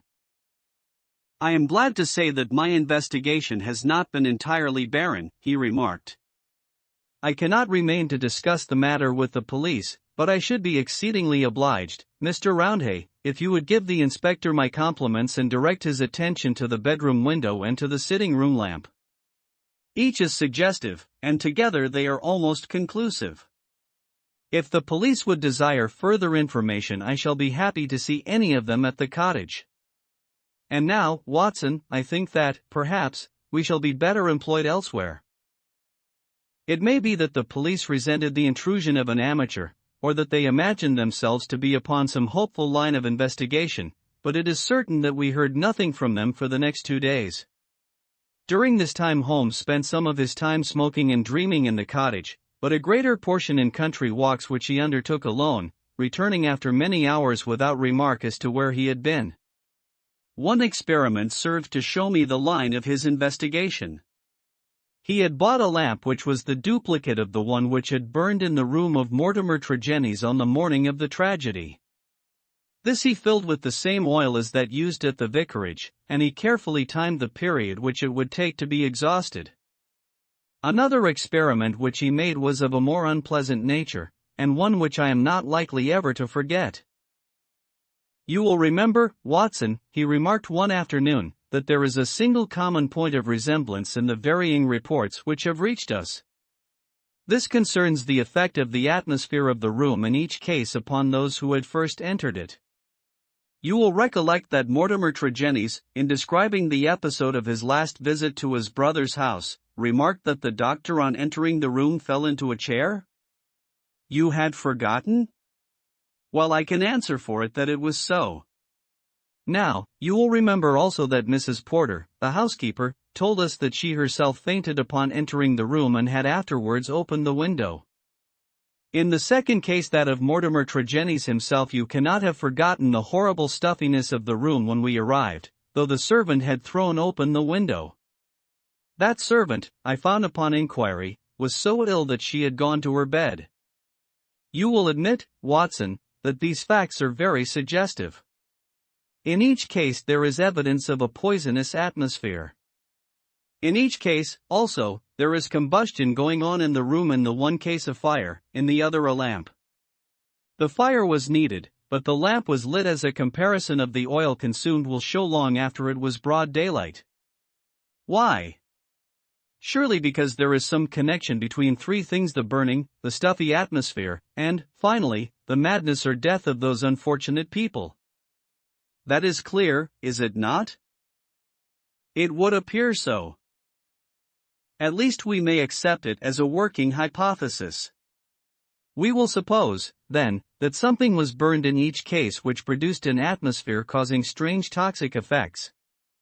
Very good.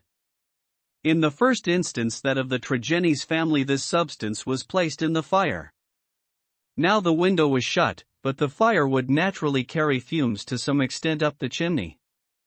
Hence one would expect the effects of the poison to be less than in the second case, where there was less escape for the vapor. The result seems to indicate that it was so, since in the first case only the woman, who had presumably the more sensitive organism, was killed, the others exhibiting that temporary or permanent lunacy which is evidently the first effect of the drug. In the second case the result was complete. The facts, therefore, seem to bear out the theory of a poison which worked by combustion. With this train of reasoning in my head, I naturally looked about in Mortimer Tregennies' room to find some remains of this substance. The obvious place to look was the talc shelf or smoke guard of the lamp. There, sure enough, I perceived a number of flaky ashes, and round the edges a fringe of brownish powder, which had not yet been consumed. Half of this I took, as you saw, and I placed it in an envelope. Why half, Holmes? It is not for me, my dear Watson, to stand in the way of the official police force. I leave them all the evidence which I found. The poison still remained upon the talc had they the wit to find it. Now, Watson, we will light our lamp. We will, however, take the precaution to open our window to avoid the premature decease of two deserving members of society, and you will seat yourself near that open window in an armchair unless, like a sensible man, you determine to have nothing to do with the affair. Oh, you will see it out, will you? I thought I knew my Watson. This chair I will place opposite yours, so that we may be the same distance from the poison and face to face. The door we will leave ajar. Each is now in a position to watch the other and to bring the experiment to an end should the symptoms seem alarming. Is that all clear? Well, then, I take our powder or what remains of it from the envelope, and I lay it above the burning lamp. So. Now, Watson, let us sit down and await developments. They were not long in coming. I had hardly settled in my chair before I was conscious of a thick, musky odor, subtle and nauseous. At the very first whiff of it my brain and my imagination were beyond all control. A thick, black cloud swirled before my eyes, and my mind told me that in this cloud, unseen as yet, but about to spring out upon my appalled senses, lurked all that was vaguely horrible, all that was monstrous and inconceivably wicked in the universe. Vague shapes swirled and swam amid the dark cloud bank, each a menace and a warning of something coming, the advent of some unspeakable dweller upon the threshold, whose very shadow would blast my soul. A freezing horror took possession of me. I felt that my hair was rising, that my eyes were protruding, that my mouth was opened, and my tongue like leather. The turmoil within my brain was such that something must surely snap. I tried to scream and was vaguely aware of some hoarse croak which was my own voice, but distant and detached from myself at the same moment. In some effort of escape, I broke through that cloud of despair and had a glimpse of Holmes's face, white, rigid, and drawn with horror, the very look which I had seen upon the features of the dead. It was that vision which gave me an instant of sanity and of strength. I dashed from my chair, threw my arms round Holmes, and together we lurched through the door, and an instant afterwards had thrown ourselves down upon the grass plot and were lying side by side, conscious only of the glorious sunshine which was bursting its way through the hellish cloud of terror which had girt us in. Slowly it rose from our souls like the mists from a landscape until peace and reason had returned, and we were sitting upon the grass, wiping our clammy foreheads, and looking with apprehension at each other to mark the last traces of that terrific experience which we had undergone.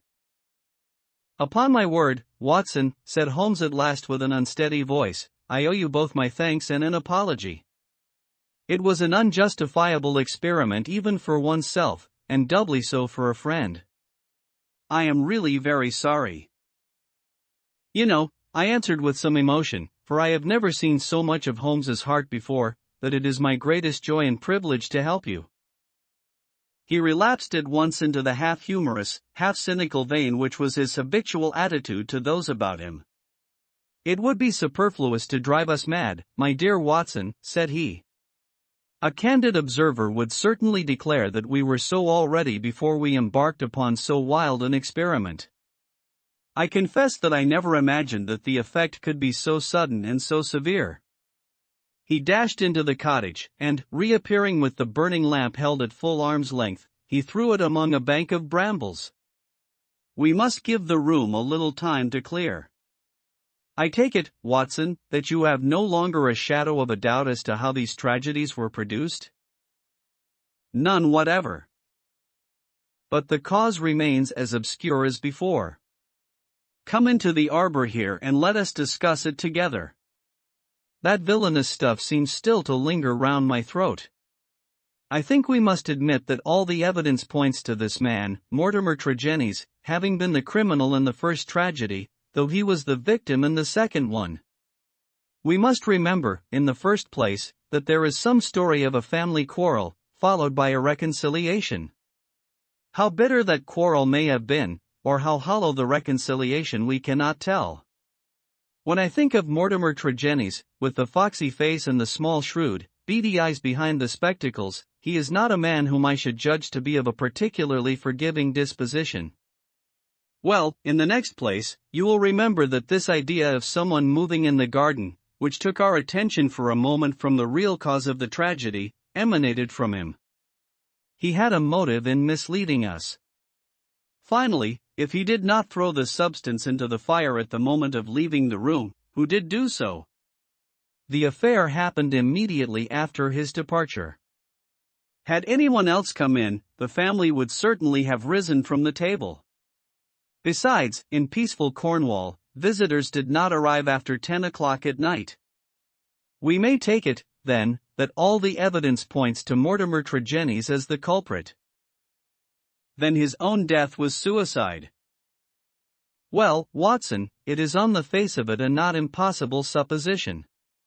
The man who had the guilt upon his soul of having brought such a fate upon his own family might well be driven by remorse to inflict it upon himself.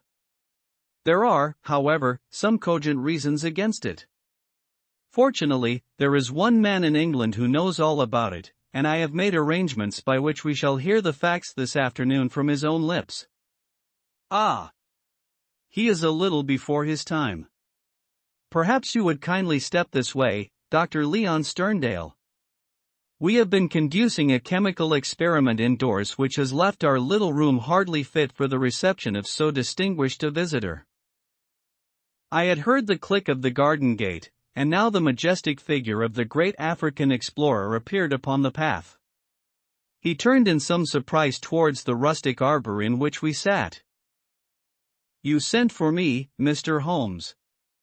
I had your note about an hour ago, and I have come, though I really do not know why I should obey your summons." "Perhaps we can clear the point up before we separate," said Holmes.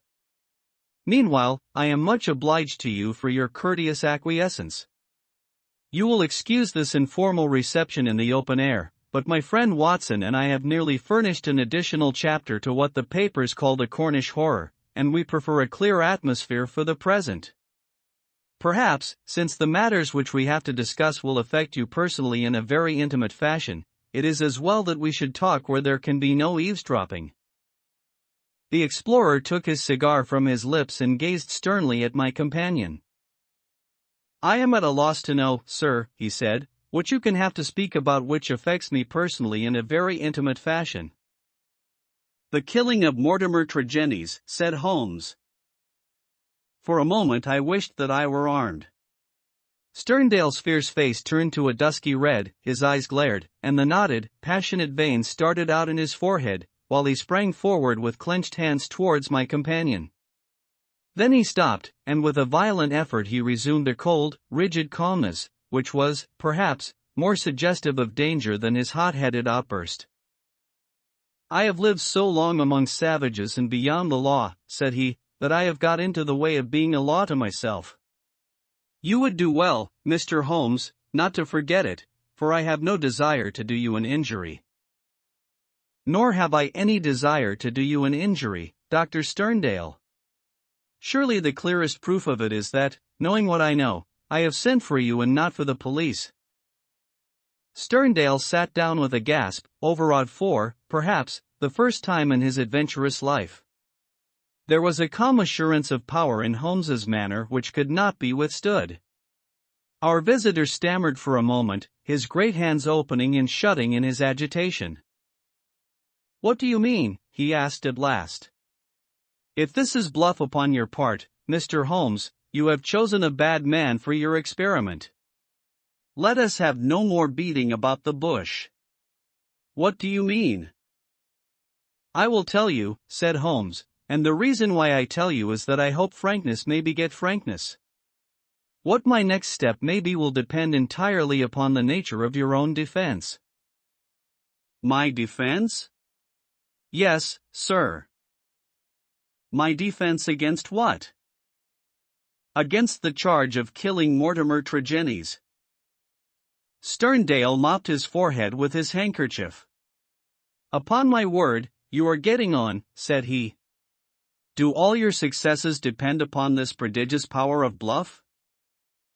The bluff, said Holmes sternly, is upon your side, Dr. Leon Sterndale, and not upon mine. As a proof I will tell you some of the facts upon which my conclusions are based. Of your return from Plymouth, allowing much of your property to go on to Africa, I will say nothing save that it first informed me that you were one of the factors which had to be taken into account in reconstructing this drama. I came back. I have heard your reasons and regard them as unconvincing and inadequate. We will pass that. You came down here to ask me whom I suspected. I refused to answer you.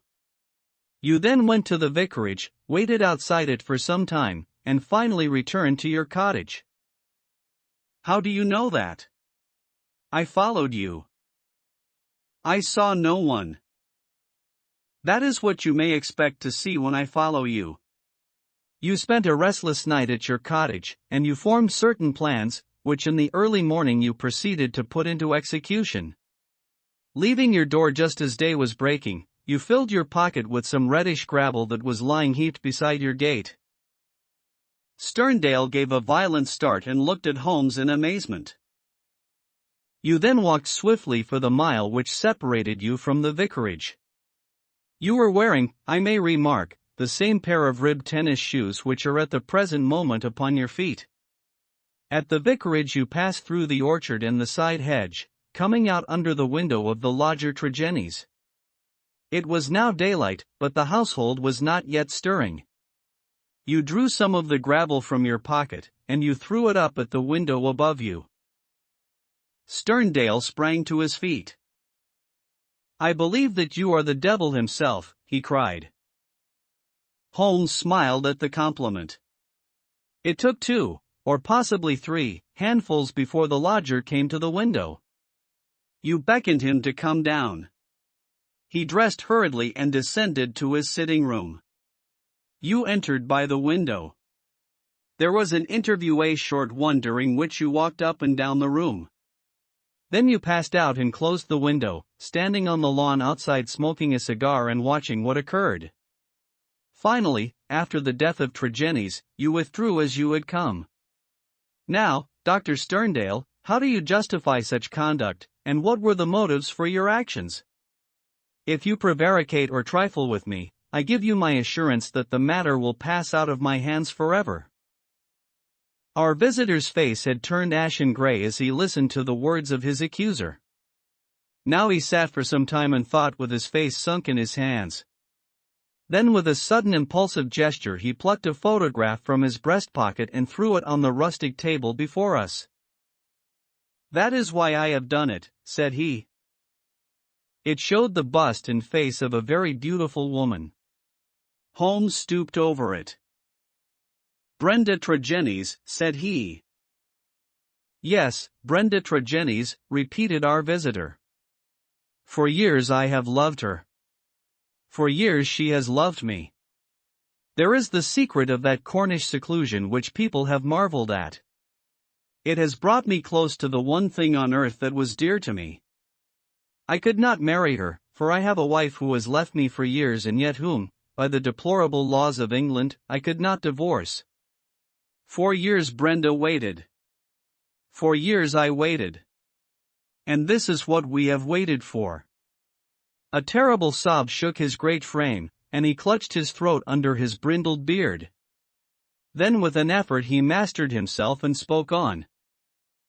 "The vicar knew. He was in our confidence. He would tell you that she was an angel upon earth. That was why he telegraphed to me and I returned. What was my baggage or Africa to me when I learned that such a fate had come upon my darling? There you have the missing clue to my action, Mr. Holmes." "Proceed," said my friend. Dr. Sterndale drew from his pocket a paper packet and laid it upon the table. On the outside was written Radix Pedis Diaboli with a red poison label beneath it. He pushed it towards me.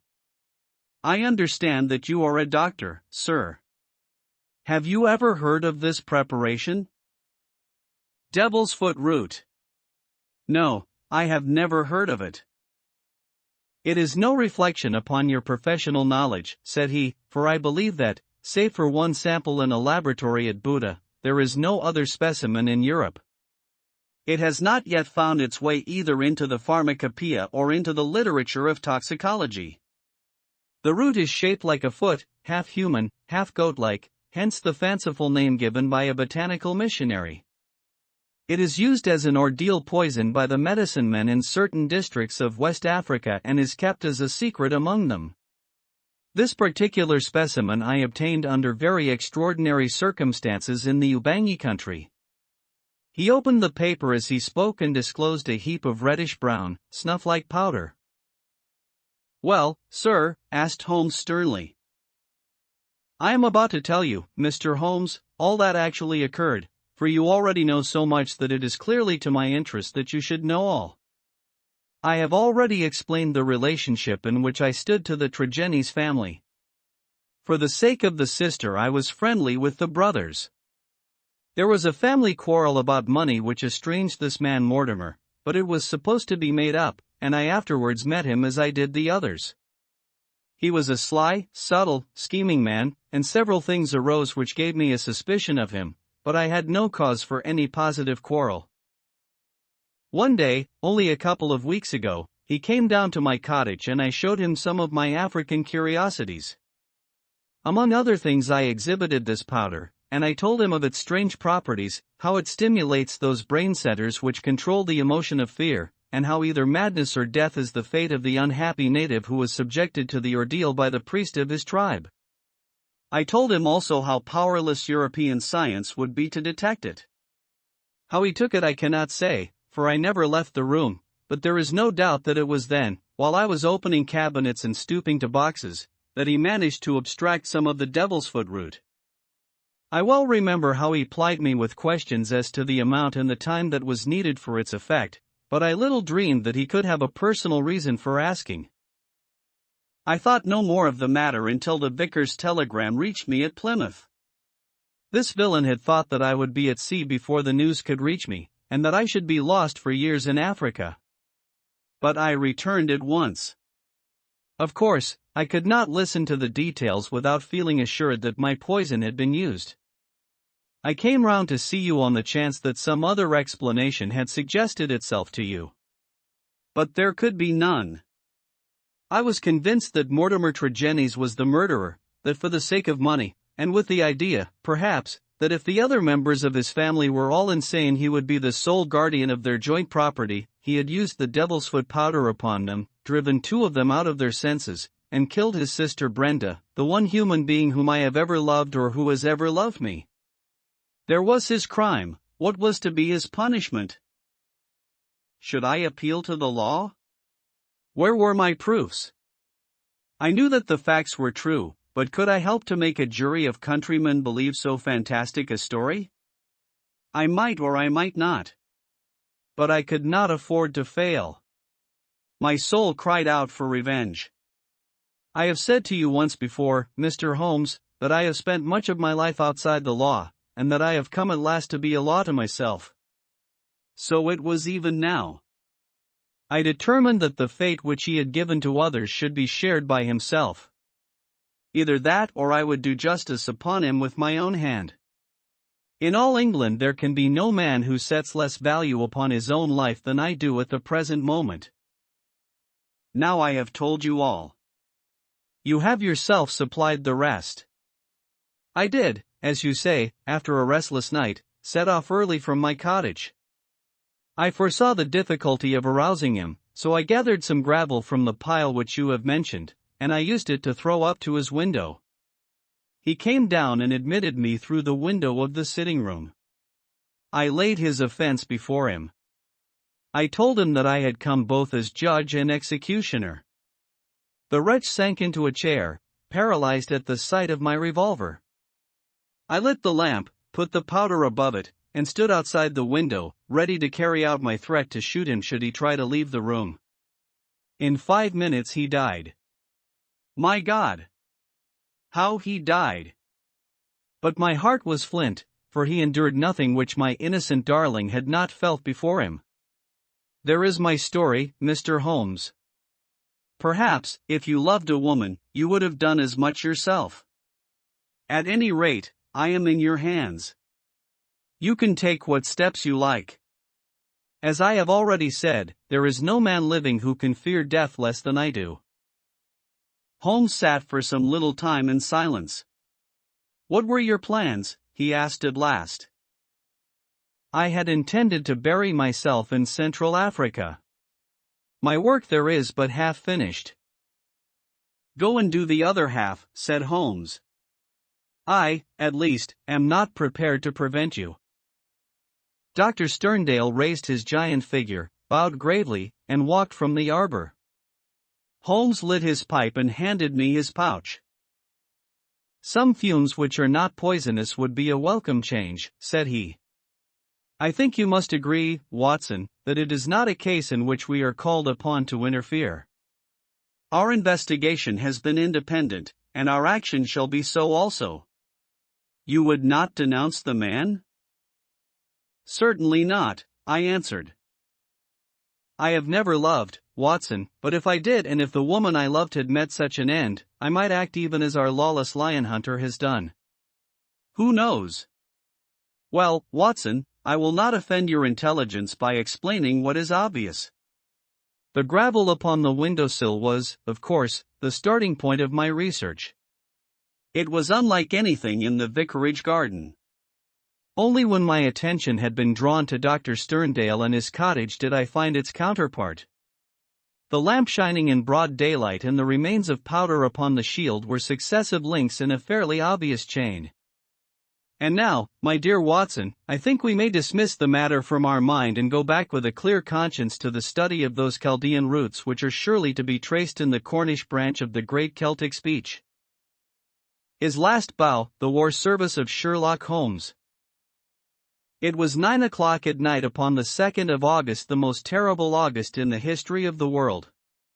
One might have thought already that God's curse hung heavy over a degenerate world, for there was an awesome hush and a feeling of vague expectancy in the sultry and stagnant air. The sun had long set, but one blood-red gash like an open wound lay low in the distant west. Above, the stars were shining brightly, and below, the lights of the shipping glimmered in the bay. The 2 famous Germans stood beside the stone parapet of the garden walk, with the long, low, heavily gabled house behind them, and they looked out upon the broad sweep of the beach at the foot of the great chalk cliff in which von Bork, like some wandering eagle, had perched himself 4 years before. They stood with their heads close together, talking in low, confidential tones. From below the two glowing ends of their cigars might have been the smoldering eyes of some malignant fiend looking down in the darkness. A remarkable man, this von Bork, a man who could hardly be matched among all the devoted agents of the Kaiser. It was his talents which had first recommended him for the English mission, the most important mission of all, but since he had taken it over, those talents had become more and more manifest to the half-dozen people in the world who were really in touch with the truth. One of these was his present companion, Baron von Herling, the chief secretary of the legation, whose huge 100-horsepower Benz car was blocking the country lane as it waited to waft its owner back to London. "So far as I can judge the trend of events, you will probably be back in Berlin within the week," the secretary was saying. "When you get there, my dear von Bork, I think you will be surprised at the welcome you will receive. I happen to know what is thought in the highest quarters of your work in this country." He was a huge man, the secretary, deep, broad, and tall, with a slow, heavy fashion of speech which had been his main asset in his political career. Von Bork laughed. "They are not very hard to deceive," he remarked. "A more docile, simple folk could not be imagined." "I don't know about that," said the other thoughtfully. "They have strange limits and one must learn to observe them. It is that surface simplicity of theirs which makes a trap for the stranger. One's first impression is that they are entirely soft. Then one comes suddenly upon something very hard, and you know that you have reached the limit and must adapt yourself to the fact. They have, for example, their insular conventions which simply must be observed." "Meaning good form and that sort of thing?" Von Bork sighed as one who had suffered much. "Meaning British prejudice in all its queer manifestations.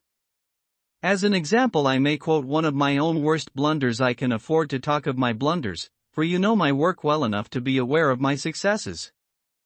It was on my first arrival. I was invited to a weekend gathering at the country house of a cabinet minister. The conversation was amazingly indiscreet." Von Bork nodded. "I've been there," said he dryly. "Exactly. Well, I naturally sent a resume of the information to Berlin. Unfortunately, our good chancellor is a little heavy-handed in these matters, and he transmitted a remark which showed that he was aware of what had been said. This, of course, took the trail straight up to me. You've no idea the harm that it did me. There was nothing soft about our British hosts on that occasion, I can assure you. I was 2 years living it down. Now you, with this sporting pose of yours." No, don't call it a pose. A pose is an artificial thing. This is quite natural. I am a born sportsman. I enjoy it. Well, that makes it the more effective. You yacht against them, you hunt with them, you play polo, you match them in every game, your four-in-hand takes the prize at Olympia. I have even heard that you go the length of boxing with the young officers. What is the result? Nobody takes you seriously. You are a good old sport, quite a decent fellow for a German, a hard-drinking, nightclub, knockabout town, devil-may-care young fellow.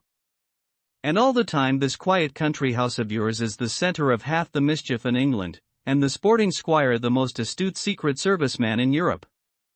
Genius, my dear von Bork, genius. You flatter me, Baron. But certainly I may claim my 4 years in this country have not been unproductive. I've never shown you my little store. Would you mind stepping in for a moment? The door of the study opened straight on to the terrace. Von Bork pushed it back, and, leading the way, he clicked the switch of the electric light.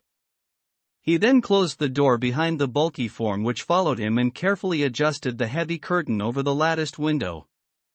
Only when all these precautions had been taken and tested did he turn his sunburned aquiline face to his guest. Some of my papers have gone, said he. When my wife and the household left yesterday for Flushing, they took the less important with them. I must, of course, claim the protection of the embassy for the others. Your name has already been filed as one of the personal suite. There will be no difficulties for you or your baggage. Of course, it is just possible that we may not have to go. England may leave France to her fate. We are sure that there is no binding treaty between them. And Belgium? Yes, and Belgium, too.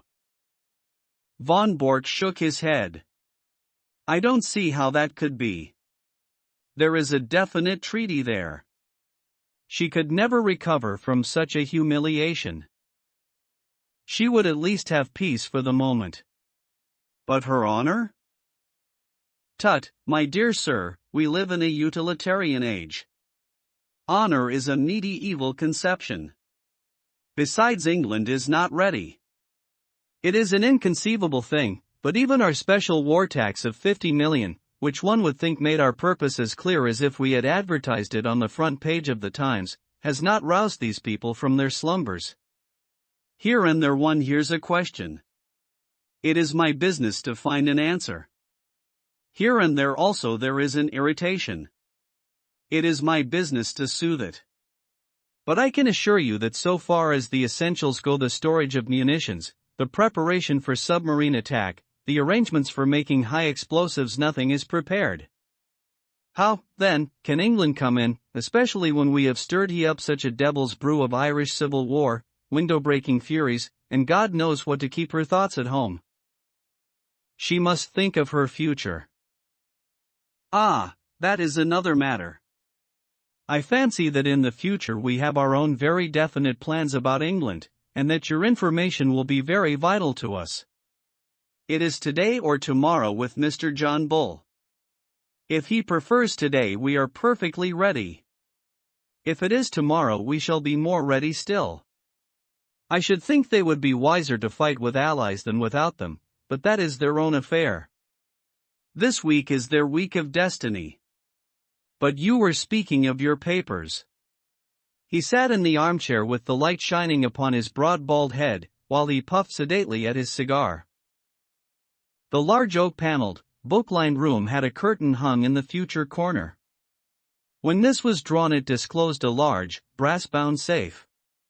Von Bork detached a small key from his watch chain, and after some considerable manipulation of the lock, he swung open the heavy door. Look, said he, standing clear, with a wave of his hand. The light shone vividly into the open safe, and the secretary of the embassy gazed with an absorbed interest at the rows of stuffed pigeonholes with which it was furnished.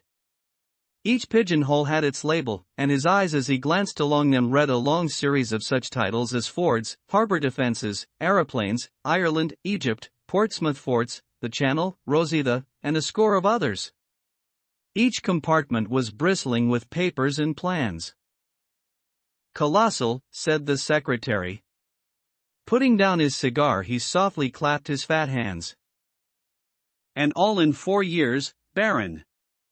Not such a bad show for the hard-drinking, hard-writing country squire. But the gem of my collection is coming, and there is the setting all ready for it. He pointed to a space over which Naval Signals was printed. But you have a good dossier there already. Out of date and waste paper. The Admiralty in some way got the alarm, and every code has been changed. It was a blow, Baron, the worst setback in my whole campaign. But thanks to my checkbook and the good Altamont, all will be well tonight. The Baron looked at his watch and gave a guttural exclamation of disappointment. Well, I really can wait no longer. You can imagine that things are moving at present in Carlton Terrace, and that we have all to be at our posts. I had hoped to be able to bring news of your great coup. Did Altamont name no hour? Von Bork pushed over a telegram.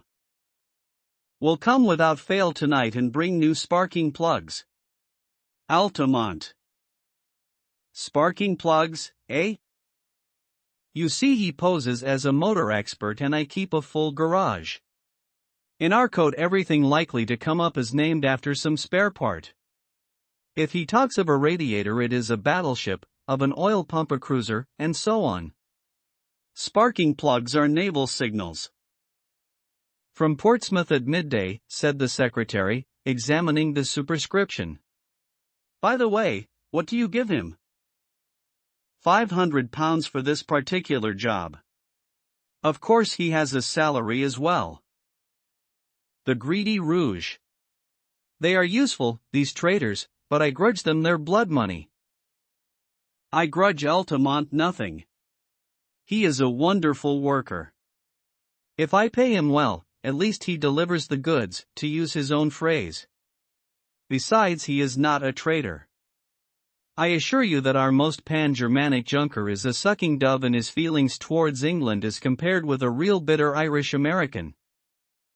Oh, an Irish American? If you heard him talk, you would not doubt it. Sometimes I assure you I can hardly understand him. He seems to have declared war on the King's English as well as on the English king. Must you really go? He may be here any moment. No. I'm sorry, but I have already overstayed my time. We shall expect you early tomorrow, and when you get that signal book through the little door on the Duke of York's steps, you can put a triumphant fineness to your record in England. What?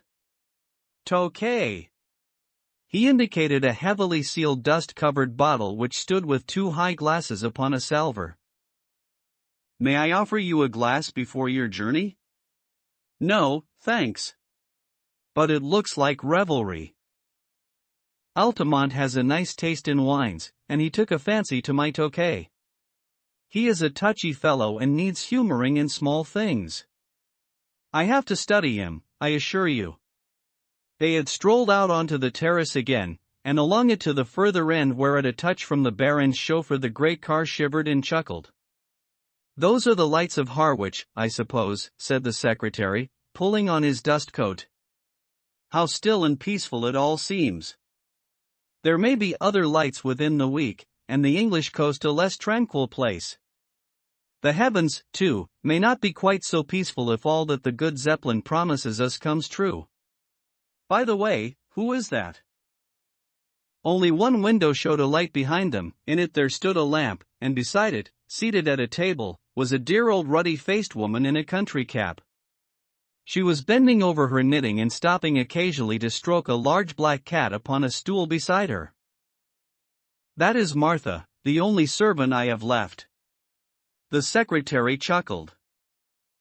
She might almost personify Britannia, said he, with her complete self-absorption and general air of comfortable somnolence. Well, au revoir, von Bork. With a final wave of his hand he sprang into the car, and a moment later the two golden cones from the headlights shot through the darkness.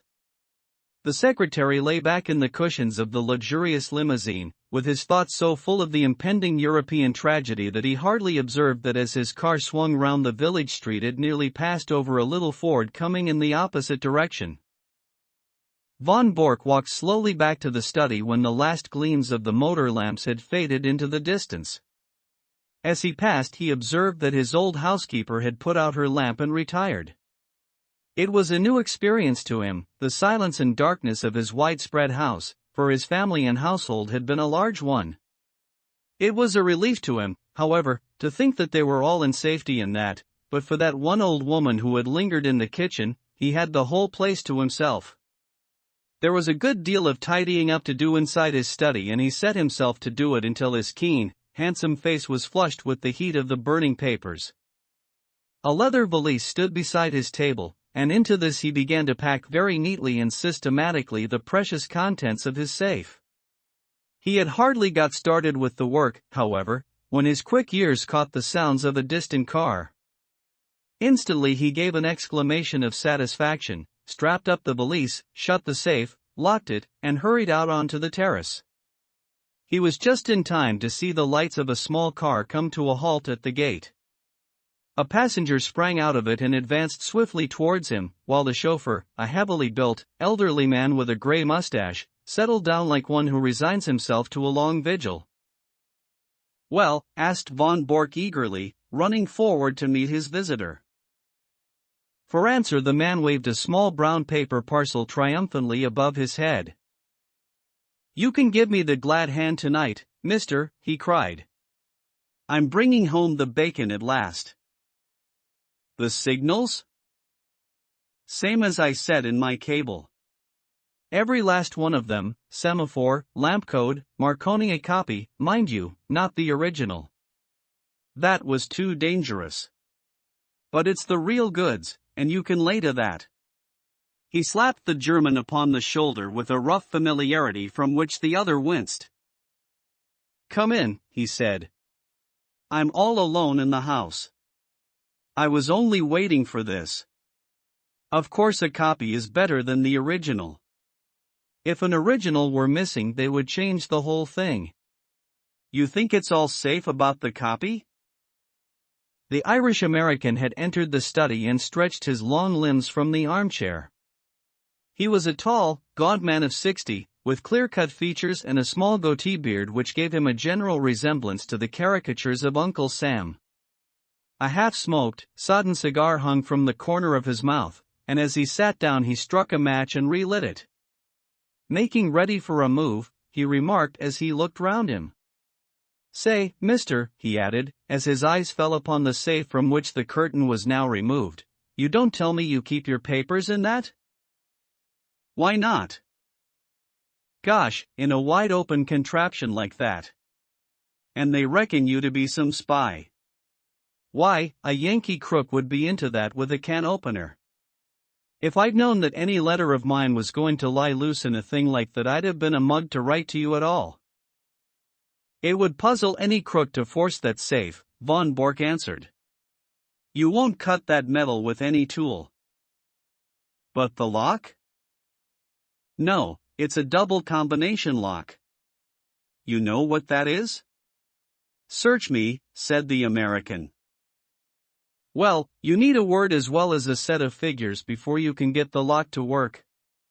He rose and showed a double radiating disc round the keyhole. "This outer one is for the letters, the inner one for the figures." Well, that's fine. So it's not quite as simple as you thought." "It was 4 years ago that I had it made, and what do you think I chose for the word in figures?" "It's beyond me." "Well, I chose August for the word, and 1914 for the figures, and here we are." The American's face showed his surprise and admiration. "My, but that was smart. You had it down to a fine thing." "Yes, a few of us even then could have guessed the date. Here it is, and I'm shutting down tomorrow morning." "Well, I guess you'll have to fix me up also. I'm not staying in this gol darned country all on my lonesome. In a week or less, from what I see, John Bull will be on his hind legs in fair ramping. I'd rather watch him from over the water." "But you're an American citizen?" "Well, so was Jack James, an American citizen, but he's doing time in Portland all the same. It cuts no ice with a British copper to tell him you're an American citizen." "It's British law and order over here," says he. "By the way, mister, talking of Jack James, it seems to me you don't do much to cover your men." "What do you mean?" von Bork asked sharply. "Well, you are their employer, ain't you? It's up to you to see that they don't fall down." "But they do fall down, and when did you ever pick them up?" "There's James." "It was James's own fault." "You know that yourself." "He was too self-willed for the job." "James was a bonehead, I give you that." "Then there was Hollis. The man was mad." "Well, he went a bit woozy towards the end." "It's enough to make a man bughouse when he has to play a part from morning to night with 100 guys all ready to set the coppers wise to him." "But now there is Steiner." Von Bork started violently, and his ruddy face turned a shade paler. "What about Steiner?" "Well, they've got him, that's all." They raided his store last night, and he and his papers are all in Portsmouth jail. You'll go off and he, poor devil, will have to stand the racket, and lucky if he gets off with his life. That's why I want to get over the water as soon as you do." Von Bork was a strong, self-contained man, but it was easy to see that the news had shaken him. "How could they have got on to Steiner?" he muttered. "That's the worst blow yet." "Well, you nearly had a worse one, for I believe they are not far off me." "You don't mean that?" "Sure thing. My landlady down Fratton Way had some inquiries, and when I heard of it I guessed it was time for me to hustle. But what I want to know, mister, is how the coppers know these things? Steiner is the 5th man you've lost since I signed on with you, and I know the name of the 6th if I don't get a move on. How do you explain it, and ain't you ashamed to see your men go down like this?" Von Bork flushed crimson. "How dare you speak in such a way? If I didn't dare things, mister, I wouldn't be in your service. But I'll tell you straight what is in my mind.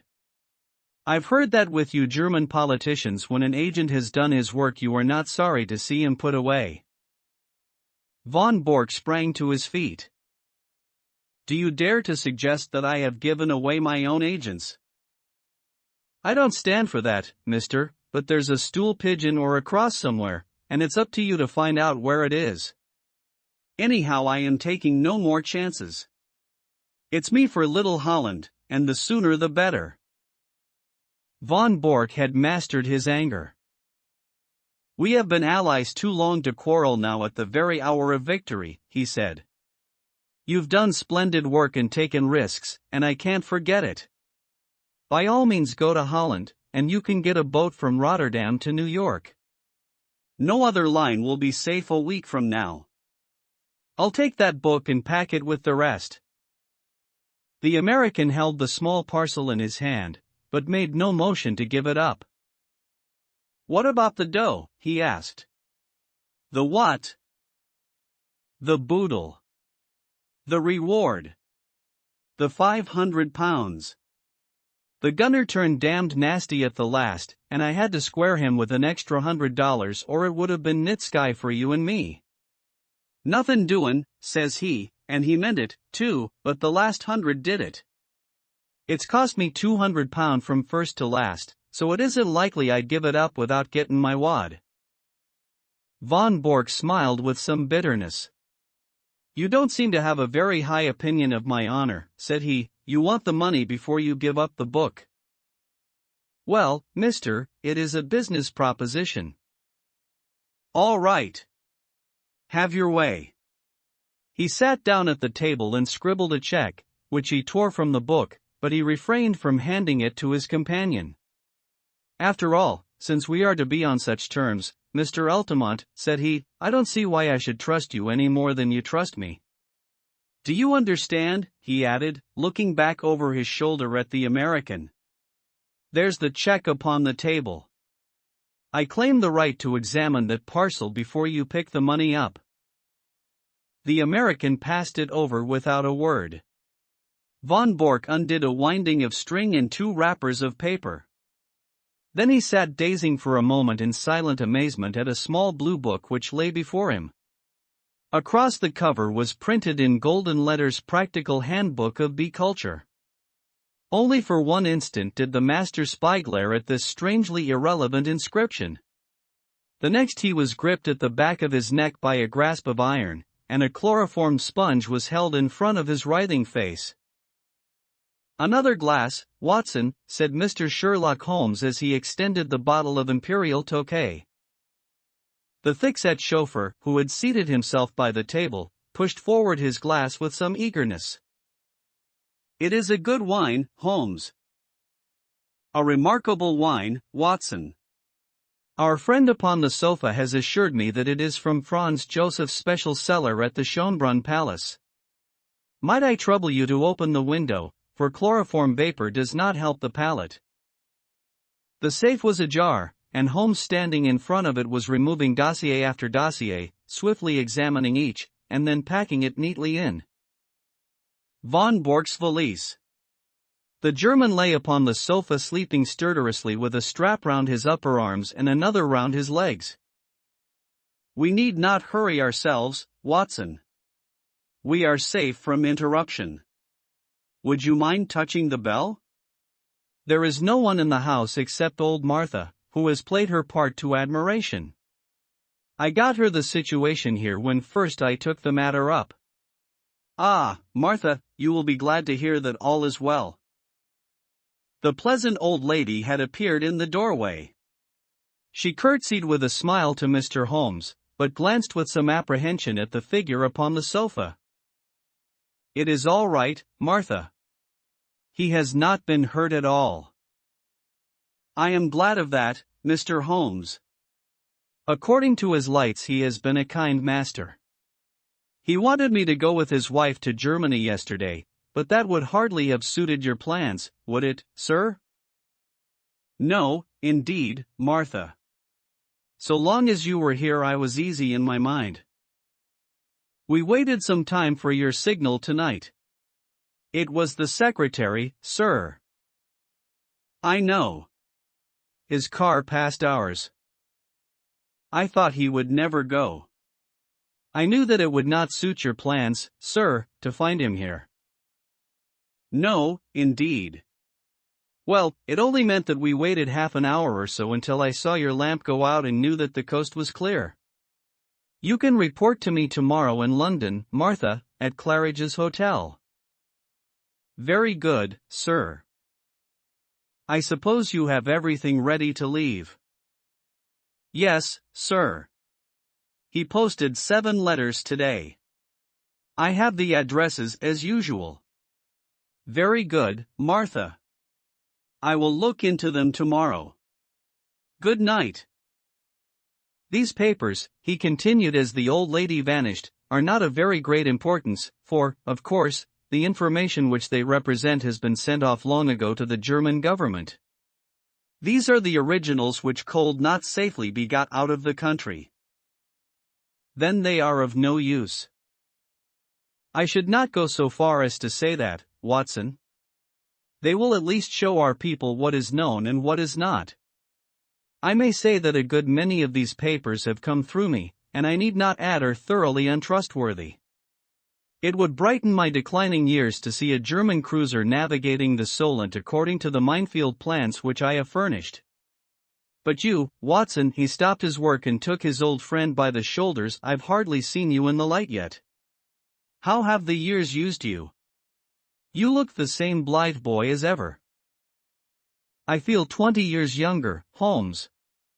I have seldom felt so happy as when I got your wire asking me to meet you at Harwich with the car.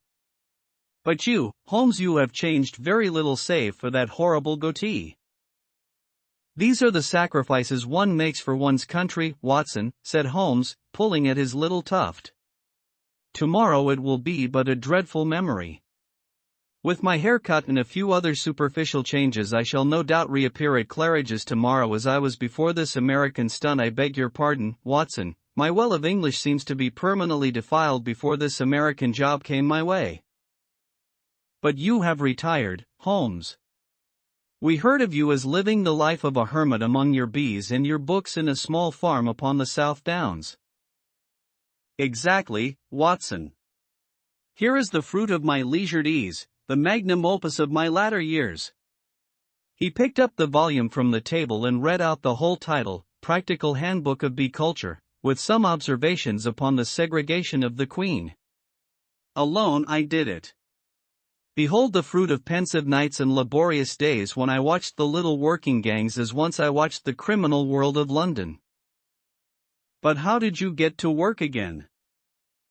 Ah, I have often marveled at it myself.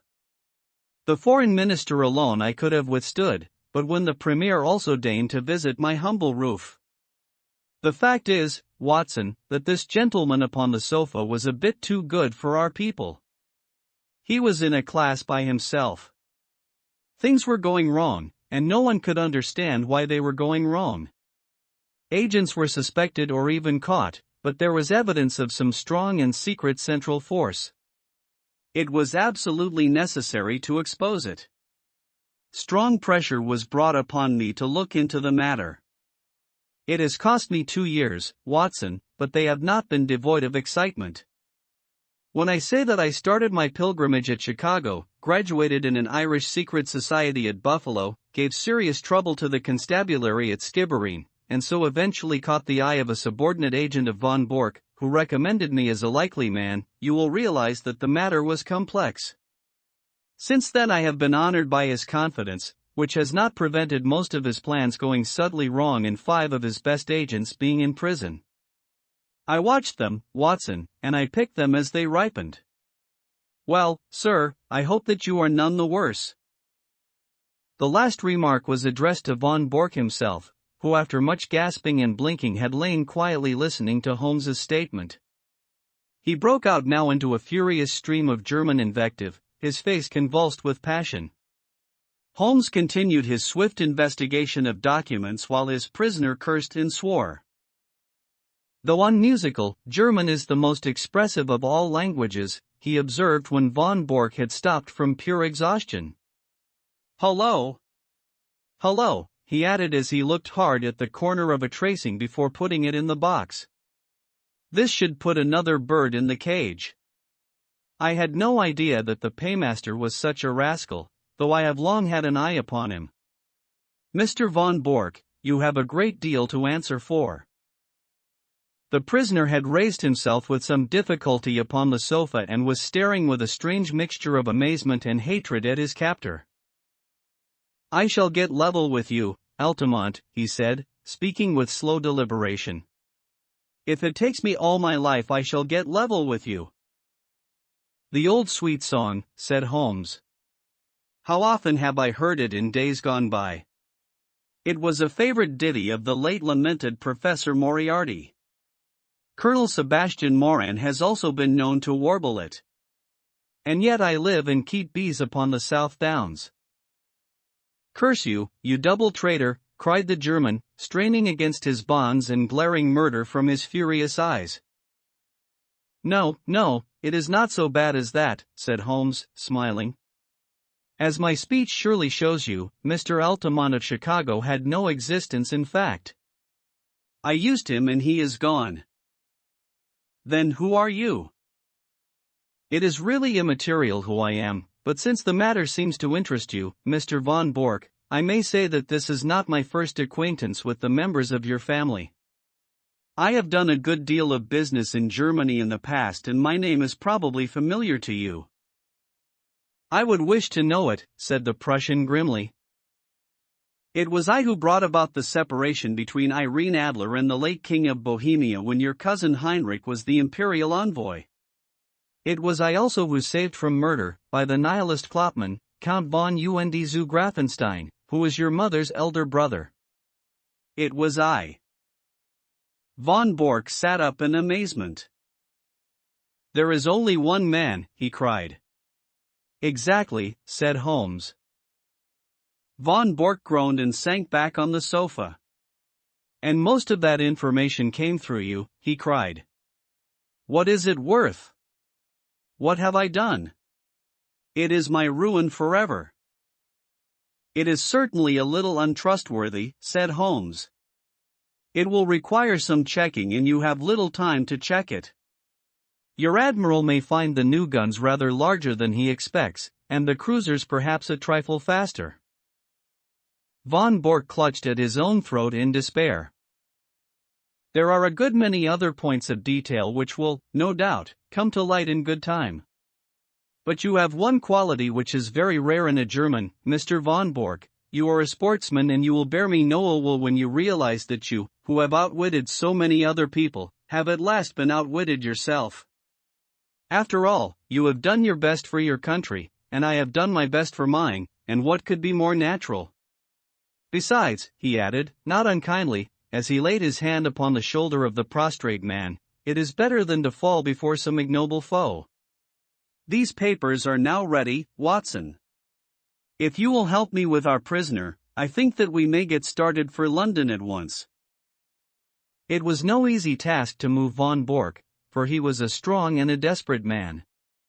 Finally, holding either arm, the two friends walked him very slowly down the garden walk which he had trod with such proud confidence when he received the congratulations of the famous diplomatist only a few hours before. After a short, final struggle he was hoisted, still bound hand and foot, into the spare seat of the little car. His precious valise was wedged in beside him. "I trust that you are as comfortable as circumstances permit," said Holmes when the final arrangements were made. "Should I be guilty of a liberty if I lit a cigar and placed it between your lips?" But all amenities were wasted upon the angry German. "I suppose you realize, Mr. Sherlock Holmes," said he, "that if your government bears you out in this treatment it becomes an act of war." "What about your government and all this treatment?" said Holmes, tapping the valise. "You are a private individual. You have no warrant for my arrest. The whole proceeding is absolutely illegal and outrageous." "Absolutely," said Holmes. "Kidnapping a German subject. And stealing his private papers. Well, you realize your position, you and your accomplice here. If I were to shout for help as we pass through the village—" "My dear sir, if you did anything so foolish you would probably enlarge the two limited titles of our village inns by giving us the Dangling Prussian as a signpost. The Englishman is a patient creature, but at present his temper is a little inflamed, and it would be as well not to try him too far. No, Mr. von Bork, you will go with us in a quiet, sensible fashion to Scotland Yard, whence you can send for your friend, Baron von Herling, and see if even now you may not fill that place which he has reserved for you in the ambassadorial suite. As to you, Watson, you are joining us with your old service, as I understand, so London won't be out of your way. Stand with me here upon the terrace, for it may be the last quiet talk that we shall ever have." The two friends chatted in intimate converse for a few minutes, recalling once again the days of the past, while their prisoner vainly wriggled to undo the bonds that held him. As they turned to the car, Holmes pointed back to the moonlit sea and shook a thoughtful head. "There's an east wind coming, Watson." "I think not, Holmes. It is very warm." "Good old Watson. You are the one fixed point in a changing age. There's an east wind coming all the same, such a wind as never blew on England yet. It will be cold and bitter, Watson, and a good many of us may wither before its blast. But it's God's own wind nonetheless, and a cleaner, better, stronger land will lie in the sunshine when the storm has cleared. Start her up, Watson, for it's time that we were on our way. I have a check for £500 which should be cashed early, for the drawer is quite capable of stopping it if he can. Go to TOC. The Casebook of Sherlock Holmes. The Adventure of the Mazarine Stone, told in third person. The Problem of Thor Bridge. The Adventure of the Creeping Man. The Adventure of the Sussex Vampire. The Adventure of the Three Garadebs. The Adventure of the Illustrious Client. The Adventure of the Three Gables. The Adventure of the Blanched Soldier, narrated by Holmes. The Adventure of the Lion's Mane, narrated by Holmes. The Adventure of the Retired Colorman. The Adventure of the Veiled Lodger. The Adventure of Shoscombe Old Place. The Adventure of the Mazarine Stone. It was pleasant to Dr. Watson to find himself once more in the untidy room of the first floor in Baker Street which had been the starting point of so many remarkable adventures. He looked round him at the scientific charts upon the wall, the acid-charred bench of chemicals, the violin case leaning in the corner, the coal scuttle, which contained of old the pipes and tobacco. Finally, his eyes came round to the fresh and smiling face of Billy, the young but very wise and tactful page, who had helped a little to fill up the gap of loneliness and isolation which surrounded the saturnine figure of the great detective. It all seems very unchanged, Billy. You don't change, either. I hope the same can be said of him? Billy glanced with some solicitude at the closed door of the bedroom. I think he's in bed and asleep, he said. It was 7 in the evening of a lovely summer's day, but Dr. Watson was sufficiently familiar with the irregularity of his old friend's hours to feel no surprise at the idea. That means a case, I suppose? Yes, sir, he is very hard at it just now. I'm frightened for his health. He gets paler and thinner, and he eats nothing. When will you be pleased to dine, Mr. Holmes? Mrs. Hudson asked. 7:30, the day after tomorrow, said he. You know his way when he is keen on a case. Yes, Billy, I know. He's following someone. Yesterday he was out as a workman looking for a job. Today he was an old woman. Fairly took me in, he did, and I ought to know his ways by now. Billy pointed with a grin to a very baggy parasol which leaned against the sofa. That's part of the old woman's outfit, he said. But what is it all about, Billy? Billy sank his voice, as one who discusses great secrets of state. I don't mind telling you, sir, but it should go no farther. It's this case of the Crown Diamond. What, the £100,000 burglary?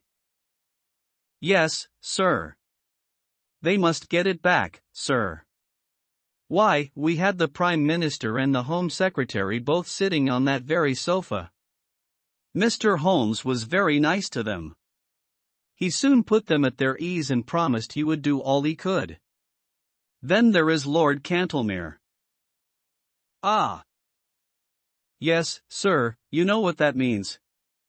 He's a stiff un, sir, if I may say so. I can get along with the Prime Minister, and I've nothing against the Home Secretary, who seemed a civil, obliging sort of man, but I can't stand his lordship. Neither can Mr. Holmes, sir. You see, he don't believe in Mr. Holmes and he was against employing him.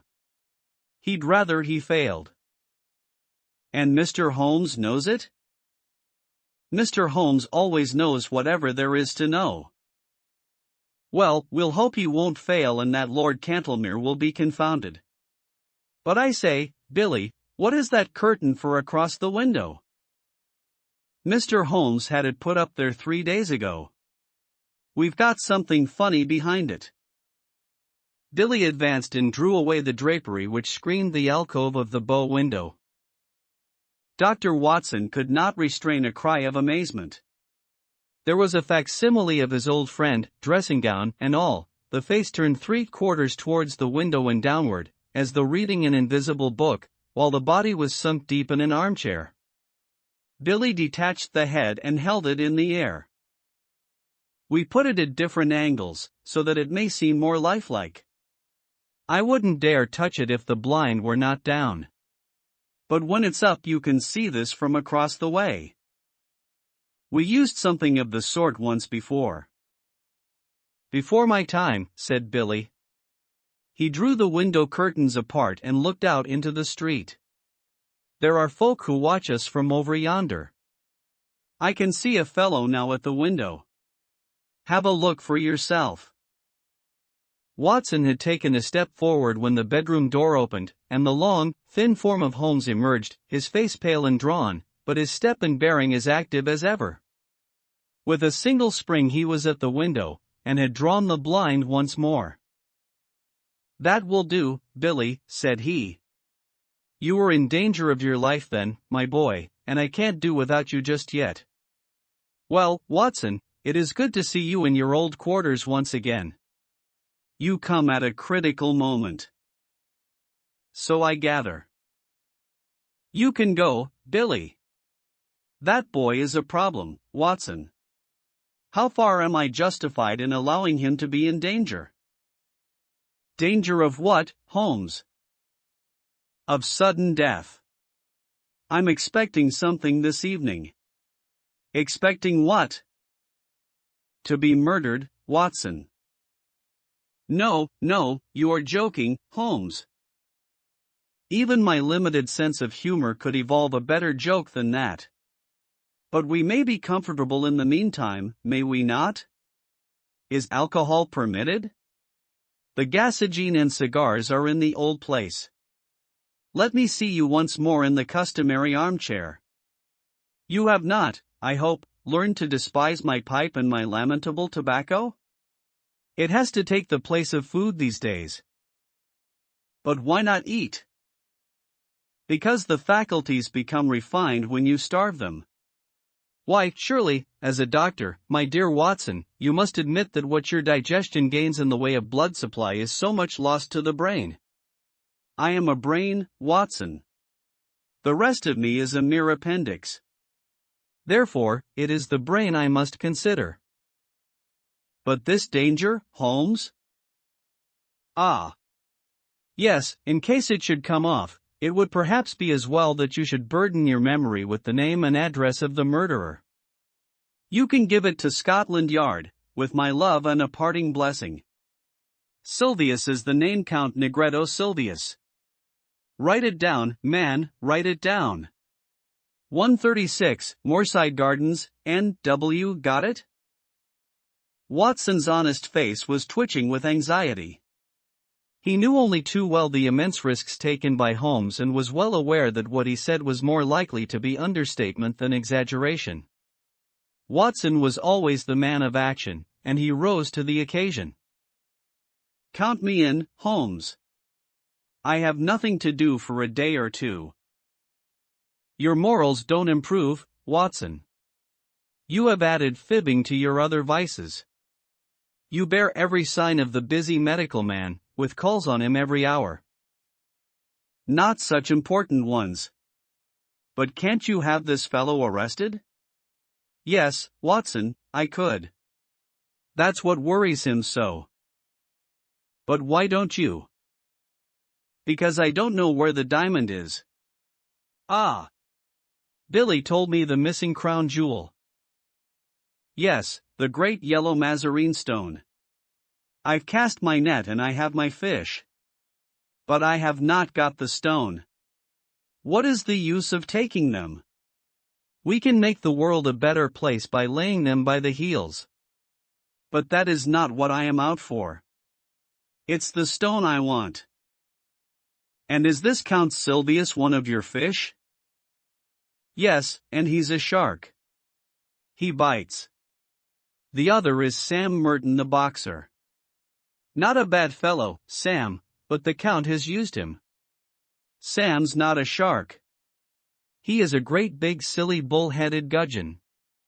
But he is flopping about in my net all the same. Where is this Count Silvius? I've been at his very elbow all the morning. You've seen me as an old lady, Watson. I was never more convincing. He actually picked up my parasol for me once. By your leave, madam, said he, half Italian, you know, and with the southern graces of manner when in the mood, but a devil incarnate in the other mood. Life is full of whimsical happenings, Watson. It might have been tragedy. Well, perhaps it might. I followed him to old Straubenzie's workshop in the Minories. Straubenzie made the air gun a very pretty bit of work, as I understand, and I rather fancy it is in the opposite window at the present moment. Have you seen the dummy? Of course, Billy showed it to you. Well, it may get a bullet through its beautiful head at any moment. Ah, Billy, what is it? The boy had reappeared in the room with a card upon a tray. Holmes glanced at it with raised eyebrows and an amused smile. The man himself. I had hardly expected this. Grasp the nettle, Watson. A man of nerve. Possibly you have heard of his reputation as a shooter of big game. It would indeed be a triumphant ending to his excellent sporting record if he added me to his bag. This is a proof that he feels my toe very close behind his heel. Send for the police. I probably shall. But not just yet. Would you glance carefully out of the window, Watson, and see if anyone is hanging about in the street? Watson looked warily round the edge of the curtain. Yes, there is one rough fellow near the door. That will be Sam Merton the faithful but rather fatuous Sam. Where is this gentleman, Billy? In the waiting room, sir. Show him up when I ring. Yes, sir. If I am not in the room, show him in all the same. Yes, sir. Watson waited until the door was closed, and then he turned earnestly to his companion. Look here, Holmes, this is simply impossible. This is a desperate man, who sticks at nothing. He may have come to murder you. I should not be surprised. I insist upon staying with you. You would be horribly in the way. In his way? No, my dear fellow, in my way. Well, I can't possibly leave you. Yes, you can, Watson. And you will, for you have never failed to play the game. I am sure you will play it to the end. This man has come for his own purpose, but he may stay for mine. Holmes took out his notebook and scribbled a few lines. Take a cab to Scotland Yard and give this to Yole of the C.I.D. Come back with the police. The fellow's arrest will follow. I'll do that with joy. Before you return, I may have just time enough to find out where the stone is. He touched the bell. I think we will go out through the bedroom. This second exit is exceedingly useful. I rather want to see my shark without his seeing me, and I have, as you will remember, my own way of doing it. It was, therefore, an empty room into which Billy, a minute later, ushered Count Sylvius. The famous game shot, sportsman, and man about town was a big, swarthy fellow, with a formidable dark mustache shading a cruel, thin-lipped mouth, and surmounted by a long, curved nose like the beak of an eagle. He was well dressed, but his brilliant necktie, shining pin, and glittering rings were flamboyant in their effect. As the door closed behind him, he looked round him with fierce, startled eyes, like one who suspects a trap at every turn. Then he gave a violent start as he saw the impassive head and the collar of the dressing-gown which projected above the armchair in the window. At first his expression was one of pure amazement. Then the light of a horrible hope gleamed in his dark, murderous eyes. He took one more glance round to see that there were no witnesses, and then, on tiptoe, his thick stick half raised, he approached the silent figure.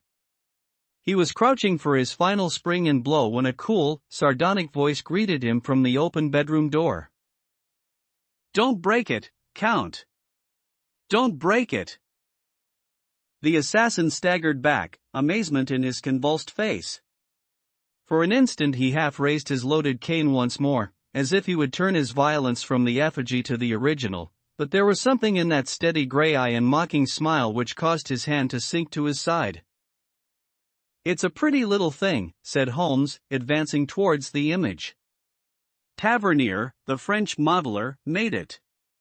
He is as good at waxworks as your friend Straubenzee is at air guns." "Air guns, sir? What do you mean? Put your hat and stick on the side table. Thank you. Pray take a seat. Would you care to put your revolver out also?" "Oh, very good, if you prefer to sit upon it. Your visit is really most opportune, for I wanted badly to have a few minutes' chat with you." The Count scowled, with heavy, threatening eyebrows. "I, too, wish to have some words with you, Holmes. That is why I am here." "I won't deny that I intended to assault you just now." Holmes swung his leg on the edge of the table. "I rather gathered that you had some idea of the sort in your head," said he. "But why these personal attentions?" "Because you have gone out of your way to annoy me. Because you have put your creatures upon my track." "My creatures? I assure you no." "Nonsense. I have had them followed." "Two can play at that game, Holmes." "It is a small point, Count Sylvius, but perhaps you would kindly give me my prefix when you address me. You can understand that, with my routine of work, I should find myself on familiar terms with half the rogues gallery, and you will agree that exceptions are invidious. Well, Mr. Holmes, then. Excellent. But I assure you you are mistaken about my alleged agents. Count Sylvius laughed contemptuously. Other people can observe as well as you. Yesterday there was an old sporting man. Today it was an elderly woman. They held me in view all day. Really, sir, you compliment me. Old Baron Dowson said the night before he was hanged that in my case what the law had gained the stage had lost. And now you give my little impersonations your kindly praise? It was you yourself? Holmes shrugged his shoulders. You can see in the corner the parasol which you so politely handed to me in the Minories before you began to suspect. If I had known, you might never have seen this humble home again. I was well aware of it. We all have neglected opportunities to deplore. As it happens, you did not know, so here we are. The Count's knotted brows gathered more heavily over his menacing eyes. What you say only makes the matter worse. It was not your agents but your play-acting, busybody self. You admit that you have dogged me. Why? Come now, Count. You used to shoot lions in Algeria. Well. But why? Why? The sport, the excitement, the danger. And, no doubt, to free the country from a pest? Exactly. My reasons in a nutshell. The Count sprang to his feet, and his hand involuntarily moved back to his hip pocket. Sit down, sir, sit down. There was another, more practical, reason. I want that yellow diamond. Count Sylvius lay back in his chair with an evil smile. Upon my word, said he. You knew that I was after you for that. The real reason why you are here tonight is to find out how much I know about the matter and how far my removal is absolutely essential. Well, I should say that, from your point of view, it is absolutely essential, for I know all about it, save only one thing, which you are about to tell me. Oh, indeed. And pray, what is this missing fact? Where the crown diamond now is. The Count looked sharply at his companion. Oh, you want to know that, do you? How the devil should I be able to tell you where it is? You can, and you will. Indeed. You can't bluff me, Count Sylvius. Holmes's eyes, as he gazed at him, contracted and lightened until they were like two menacing points of steel. You are absolute plate glass. I see to the very back of your mind. Then, of course, you see where the diamond is. Holmes clapped his hands with amusement, and then pointed a derisive finger. Then you do know. You have admitted it. I admit nothing. Now, Count, if you will be reasonable we can do business. If not, you will get hurt. Count Sylvius threw up his eyes to the ceiling. And you talk about bluff, said he.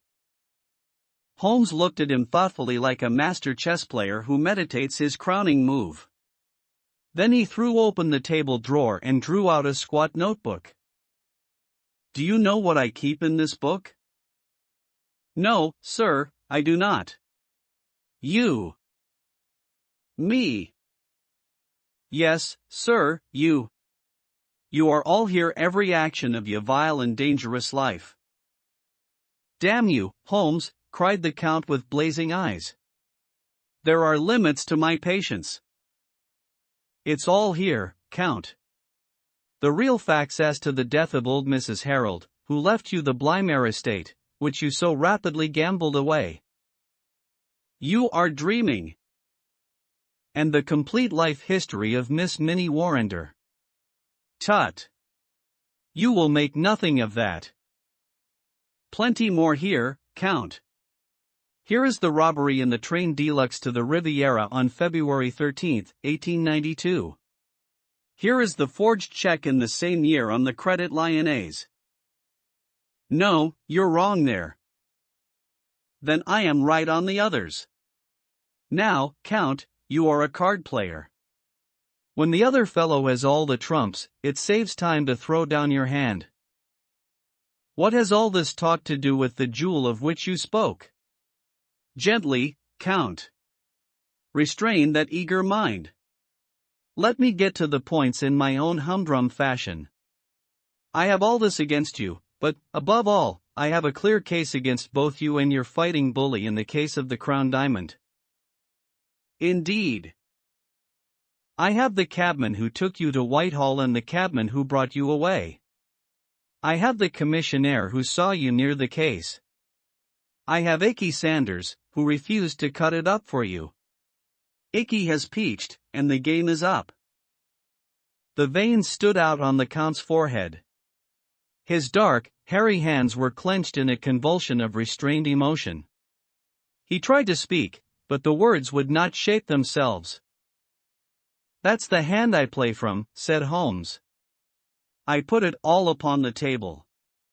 But one card is missing. It's the King of Diamonds. I don't know where the stone is." "You never shall know." "No? Now, be reasonable, Count. Consider the situation. You are going to be locked up for 20 years. So is Sam Merton. What good are you going to get out of your diamond? None in the world. But if you hand it over well, I'll compound a felony." "We don't want you or Sam. We want the stone." "Give that up, and so far as I am concerned you can go free so long as you behave yourself in the future." "If you make another slip, well, it will be the last." "But this time my commission is to get the stone, not you." "But if I refuse?" "Why, then alas! It must be you and not the stone." Billy had appeared in answer to a ring. "I think, Count, that it would be as well to have your friend Sam at this conference. After all, his interests should be represented. Billy, you will see a large and ugly gentleman outside the front door. Ask him to come up." "If he won't come, sir?" "No violence, Billy. Don't be rough with him." "If you tell him that Count Silvius wants him, he will certainly come." "What are you going to do now?" asked the Count as Billy disappeared. "My friend Watson was with me just now. I told him that I had a shark and a gudgeon in my net. Now I am drawing the net and up they come together." The Count had risen from his chair, and his hand was behind his back. Holmes held something half protruding from the pocket of his dressing gown. "You won't die in your bed, Holmes." "I have often had the same idea. Does it matter very much?" "After all, Count, your own exit is more likely to be perpendicular than horizontal. But these anticipations of the future are morbid. Why not give ourselves up to the unrestrained enjoyment of the present?" A sudden wild beast light sprang up in the dark, menacing eyes of the master criminal. Holmes's figure seemed to grow taller as he grew tense and ready. "It is no use your fingering your revolver, my friend," he said in a quiet voice. "You know perfectly well that you dare not use it, even if I gave you time to draw it. Nasty, noisy things, revolvers, Count. Better stick to air guns." "Ah! I think I hear the fairy footstep of your estimable partner. Good day, Mr. Merton. Rather dull in the street, is it not?" The prizefighter, a heavily built young man with a stupid, obstinate, slab-sided face, stood awkwardly at the door, looking about him with a puzzled expression. Holmes's debonair manner was a new experience, and though he vaguely felt that it was hostile, he did not know how to counter it. He turned to his more astute comrade for help. "What's the game now, Count? What's this fellow want? What's up?" His voice was deep and raucous. The Count shrugged his shoulders, and it was Holmes who answered. "If I may put it in a nutshell, Mr. Merton, I should say it was all up." The boxer still addressed his remarks to his associate. "Is this cove trying to be funny, or what? I'm not in the funny mood myself." "No, I expect not," said Holmes. "I think I can promise you that you will feel even less humorous as the evening advances. Now, look here, Count Silvius. I'm a busy man and I can't waste time. I'm going into that bedroom. Pray make yourselves quite at home in my absence. You can explain to your friend how the matter lies without the restraint of my presence. I shall try over the Hoffmann Barcarolle upon my violin. In 5 minutes I shall return for your final answer. You quite grasp the alternative, do you not? Shall we take you, or shall we have the stone?" Holmes withdrew, picking up his violin from the corner as he passed. A few moments later the long-drawn, wailing notes of that most haunting of tunes came faintly through the closed door of the bedroom. "What is it, then?" asked Merton anxiously as his companion turned to him. "Does he know about the stone?" "He knows a damned sight too much about it." "I'm not sure that he doesn't know all about it." "Good Lord!" The boxer's sallow face turned a shade whiter. "Icky Sanders has split on us." "He has he?" "I'll do him down a thick un for that if I swing for it." "That won't help us much. We've got to make up our minds what to do." "Half a mo," said the boxer, looking suspiciously at the bedroom door. "He's a leery cove that wants watching. I suppose he's not listening? How can he be listening with that music going?" "That's right. Maybe somebody's behind a curtain. Too many curtains in this room." As he looked round he suddenly saw for the first time the effigy in the window, and stood staring and pointing, too amazed for words. "Tut! It's only a dummy," said the Count. "A fake, is it? Well, strike me. Madame Tussaud ain't in it. It's the living spit of him, gown and all. But them curtains count. Oh, confound the curtains! We are wasting our time, and there is none too much. He can lag us over the stone. The deuce he can. But he'll let us slip if we only tell him where the swag is." "What? Give it up? Give up 100,000 quid? It's one or the other." Merton scratched his short-cropped pate. "He's alone in there. Let's do him in. If his light were out we should have nothing to fear." The Count shook his head. "He is armed and ready. If we shot him we could hardly get away in a place like this. Besides, it's likely enough that the police know whatever evidence he has got. Hullo! What was that?" There was a vague sound which seemed to come from the window. Both men sprang round, but all was quiet. Save for the one strange figure seated in the chair, the room was certainly empty. "Something in the street," said Merton. "Now look here, Governor, you've got the brains. Surely you can think a way out of it. If slugging is no use then it's up to you." "I've fooled better men than he," the Count answered. "The stone is here in my secret pocket. I take no chances leaving it about. It can be out of England tonight and cut into 4 pieces in Amsterdam before Sunday. He knows nothing of Van Setter." "I thought Van Setter was going next week." "He was. But now he must get off by the next boat. One or other of us must slip round with the stone to Lime Street and tell him." "But the false bottom ain't ready." "Well, he must take it as it is and chance it. There's not a moment to lose."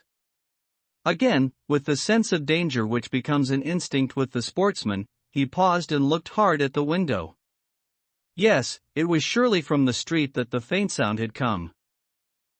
As to Holmes, he continued, we can fool him easily enough. You see, the damned fool won't arrest us if he can get the stone. Well, we'll promise him the stone. We'll put him on the wrong track about it, and before he finds that it is the wrong track it will be in Holland and we out of the country. That sounds good to me, cried Sam Merton with a grin. You go on and tell the Dutchman to get a move on him. I'll see this sucker and fill him up with a bogus confession. I'll tell him that the stone is in Liverpool. Confound that whining music, it gets on my nerves.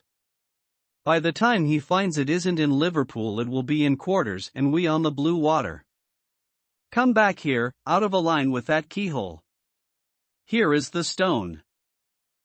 I wonder you dare carry it. Where could I have it safer? If we could take it out of Whitehall someone else could surely take it out of my lodgings. Let's have a look at it. Count Sylvius cast a somewhat unflattering glance at his associate and disregarded the unwashed hand which was extended towards him. What do you think I'm going to snatch it off you? See here, mister, I'm getting a bit tired of your ways. Well, no offense, Sam. We can't afford to quarrel. Come over to the window if you want to see the beauty properly. Now hold it to the light. Here. Thank you. With a single spring Holmes had leaped from the dummy's chair and had grasped the precious jewel. He held it now in one hand, while his other pointed a revolver at the Count's head. The two villains staggered back in utter amazement. Before they had recovered Holmes had pressed the electric bell. No violence, gentlemen, no violence, I beg of you. Consider the furniture. It must be very clear to you that your position is an impossible one. The police are waiting below. The Count's bewilderment overmastered his rage and fear. But how the deuce, he gasped. Your surprise is very natural. You are not aware that a second door from my bedroom leads behind that curtain. I fancied that you must have heard me when I displaced the figure, but luck was on my side. It gave me a chance of listening to your racy conversation which would have been painfully constrained had you been aware of my presence. The Count gave a gesture of resignation. We give you best, Holmes. I believe you are the devil himself. Not far from him, at any rate, Holmes answered with a polite smile. Sam Merton's slow intellect had only gradually appreciated the situation. Now, as the sound of heavy steps came from the stairs outside, he broke silence at last. A fair cop, said he. But, I say, what about that bloomin' fiddle? I hear it yet. Tut, tut. Holmes answered. You are perfectly right. Let it play. These modern gramophones are a remarkable invention. There was an inrush of police, the handcuffs clicked and the criminals were led to the waiting cab. Watson lingered with Holmes, congratulating him upon this fresh leaf added to his laurels. Once more their conversation was interrupted by the imperturbable Billy with his card tray. Lord Cantlemere, sir. Show him up, Biley. This is the eminent peer who represents the very highest interests, said Holmes. He is an excellent and loyal person, but rather of the old regime. Shall we make him unbend? Dare we venture upon a slight liberty? He knows, we may conjecture, nothing of what has occurred. The door opened to admit a thin, austere figure with a hatchet face and drooping mid-Victorian whiskers of a glossy blackness which hardly corresponded with the rounded shoulders and feeble gait. Holmes advanced affably, and shook an unresponsive hand. How do you do, Lord Cantlemere? It is chilly for the time of year, but rather warm indoors. May I take your overcoat? No, I thank you, I will not take it off. Holmes laid his hand insistently upon the sleeve. Pray allow me. My friend Dr. Watson would assure you that these changes of temperature are most insidious. His lordship shook himself free with some impatience. I am quite comfortable, sir. I have no need to stay. I have simply looked in to know how your self-appointed task was progressing. It is difficult, very difficult. I feared that you would find it so. There was a distinct sneer in the old courtier's words and manner. Every man finds his limitations, Mr. Holmes, but at least it cures us of the weakness of self-satisfaction. Yes, sir, I have been much perplexed. No doubt. Especially upon one point. Possibly you could help me upon. You apply for my advice rather late in the day. I thought that you had your own all-sufficient methods. Still, I am ready to help you. You see, Lord Cantlemere, we can no doubt frame a case against the actual thieves. When you have caught them. Exactly. But the question is, how shall we proceed against the receiver? Is this not rather premature? It is as well to have our plans ready. Now, what would you regard as final evidence against the receiver? The actual possession of the stone. You would arrest him upon that? Most undoubtedly. Holmes seldom laughed, but he got as near it as his old friend Watson could remember. In that case, my dear sir, I shall be under the painful necessity of advising your arrest. Lord Cantlemere was very angry. Some of the ancient fires flickered up into his sallow cheeks. You take a great liberty, Mr. Holmes. In 50 years of official life I cannot recall such a case. I am a busy man, sir, engaged upon important affairs, and I have no time or taste for foolish jokes. I may tell you frankly, sir, that I have never been a believer in your powers, and that I have always been of the opinion that the matter was far safer in the hands of the regular police force. Your conduct confirms all my conclusions. I have the honor, sir, to wish you good evening. Holmes had swiftly changed his position and was between the pier and the door. One moment, sir, said he. To actually go off with the Mazarine stone would be a more serious offense than to be found in temporary possession of it. Sir, this is intolerable. Let me pass. Put your hand in the right-hand pocket of your overcoat. What do you mean, sir? Come, do what I ask. An instant later the amazed peer was standing, blinking and stammering, with the great yellow stone on his shaking palm. What? What? How is this, Mr. Holmes? Too bad, Lord Cantlemere, too bad, cried Holmes. My old friend here will tell you that I have an impish habit of practical joking. Also that I can never resist a dramatic situation. I took the liberty, the very great liberty, I admit, of putting the stone into your pocket at the beginning of our interview. The old peer stared from the stone to the smiling face before him. Sir, I am bewildered. But yes, it is indeed the Mazarine stone. We are greatly your debtors, Mr. Holmes. Your sense of humor may, as you admit, be somewhat perverted, and its exhibition remarkably untimely, but at least I withdraw any reflection I have made upon your amazing professional powers. But how? The case is but half finished, the details can wait. No doubt, Lord Cantlemere, your pleasure in telling of this successful result in the exalted circle to which you return will be some small atonement for my practical joke. Billy, you will show his lordship out, and tell Mrs. Hudson that I should be glad if she would send up dinner for two as soon as possible. The problem of Thor Bridge. Somewhere in the vaults of the Bank of Cox and Company, at Charing Cross, there is a travel-worn and battered tin dispatch box with my name, John H. Watson, M.D., late Indian Army, painted upon the lid.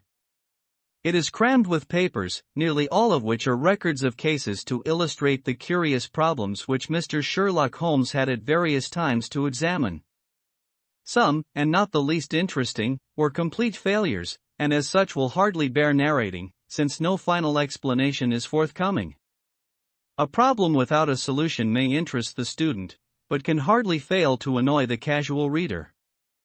Among these unfinished tales is that of Mr. James Phillimore, who, stepping back into his own house to get his umbrella, was never more seen in this world. No less remarkable is that of the cutter Alicia, which sailed one spring morning into a small patch of mist from where she never again emerged, nor was anything further ever heard of herself and her crew. A third case worthy of note is that of Isidora Persano, the well-known journalist and duelist, who was found stark staring mad with a matchbox in front of him which contained a remarkable worm said to be unknown to science. Apart from these unfathomed cases, there are some which involve the secrets of private families to an extent which would mean consternation in many exalted quarters if it were thought possible that they might find their way into print. I need not say that such a breach of confidence is unthinkable, and that these records will be separated and destroyed now that my friend has time to turn his energies to the matter. There remain a considerable residue of cases of greater or less interest which I might have edited before had I not feared to give the public a surfeit which might react upon the reputation of the man whom above all others I revere. In some I was myself concerned and can speak as an eyewitness, while in others I was either not present or played so small a part that they could only be told as by a third person. The following narrative is drawn from my own experience. It was a wild morning in October, and I observed as I was dressing how the last remaining leaves were being whirled from the solitary plane tree which graces the yard behind our house. I descended to breakfast prepared to find my companion in depressed spirits, for, like all great artists, he was easily impressed by his surroundings. On the contrary, I found that he had nearly finished his meal, and that his mood was particularly bright and joyous, with that somewhat sinister cheerfulness which was characteristic of his lighter moments. "You have a case, Holmes?" I remarked. "The faculty of deduction is certainly contagious, Watson," he answered. "It has enabled you to probe my secret." "Yes, I have a case. After a month of trivialities and stagnation, the wheels move once more." "Might I share it?" "There is little to share, but we may discuss it when you have consumed the 2 hard-boiled eggs with which our new cook has favored us. Their condition may not be unconnected with the copy of the Family Herald which I observed yesterday upon the hall table. Even so trivial a matter as cooking an egg demands an attention which is conscious of the passage of time and incompatible with the love romance in that excellent periodical." A quarter of an hour later the table had been cleared and we were face to face. He had drawn a letter from his pocket. "You have heard of Neil Gibson, the Gold King," he said. "You mean the American senator?" "Well, he was once senator for some western state, but is better known as the greatest gold mining magnate in the world." "Yes, I know of him. He has surely lived in England for some time. His name is very familiar." "Yes, he bought a considerable estate in Hampshire some 5 years ago." "Possibly you have already heard of the tragic end of his wife?" "Of course. I remember it now. That is why the name is familiar. But I really know nothing of the details." Holmes waved his hand towards some papers on a chair.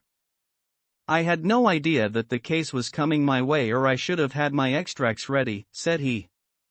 "The fact is that the problem, though exceedingly sensational, appeared to present no difficulty. The interesting personality of the accused does not obscure the clearness of the evidence.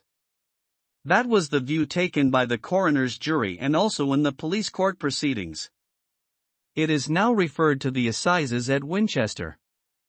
I fear it is a thankless business. I can discover facts, Watson, but I cannot change them. Unless some entirely new and unexpected ones come to light, I do not see what my client can hope for." "Your client?" "Ah, I forgot I had not told you. I am getting into your involved habit, Watson, of telling a story backward. You had best read this first. The letter which he handed to me, written in a bold, masterful hand, ran as follows. Claridge's Hotel. October 3rd. Dear Mr. Sherlock Holmes, I can't see the best woman God ever made go to her death without doing all that is possible to save her. I can't explain things, I can't even try to explain them, but I know beyond all doubt that Miss Dunbar is innocent. You know the facts, who doesn't? It has been the gossip of the country. And never a voice raised for her. It's the damned injustice of it all that makes me crazy. That woman has a heart that wouldn't let her kill a fly. Well, I'll come at 11 tomorrow and see if you can get some ray of light in the dark. Maybe I have a clue and don't know it. Anyhow, all I know and all I have and all I am are for your use if only you can save her. If ever in your life you showed your powers, put them now into this case. Yours faithfully, J. Neil Gibson. There you have it, said Sherlock Holmes, knocking out the ashes of his after-breakfast pipe and slowly refilling it. That is the gentleman I await. As to the story, you have hardly time to master all these papers, so I must give it to you in a nutshell if you are to take an intelligent interest in the proceedings. This man is the greatest financial power in the world, and a man, as I understand, of most violent and formidable character. He married a wife, the victim of this tragedy, of whom I know nothing save that she was past her prime, which was the more unfortunate as a very attractive governess superintended the education of 2 young children. These are the 3 people concerned, and the scene is a grand old manor house, the center of a historical English state. Then as to the tragedy. The wife was found in the grounds nearly half a mile from the house, late at night, clad in her dinner dress, with a shawl over her shoulders and a revolver bullet through her brain. No weapon was found near her and there was no local clue as to the murder. No weapon near her, Watson, mark that. The crime seems to have been committed late in the evening, and the body was found by a gamekeeper about 11 o'clock, when it was examined by the police and by a doctor before being carried up to the house. Is this too condensed, or can you follow it clearly? It is all very clear. But why suspect the governess? Well, in the first place there is some very direct evidence. A revolver with 1 discharge chamber and a caliber which corresponded with the bullet was found on the floor of her wardrobe. His eyes fixed and he repeated in broken words, on the floor of her wardrobe.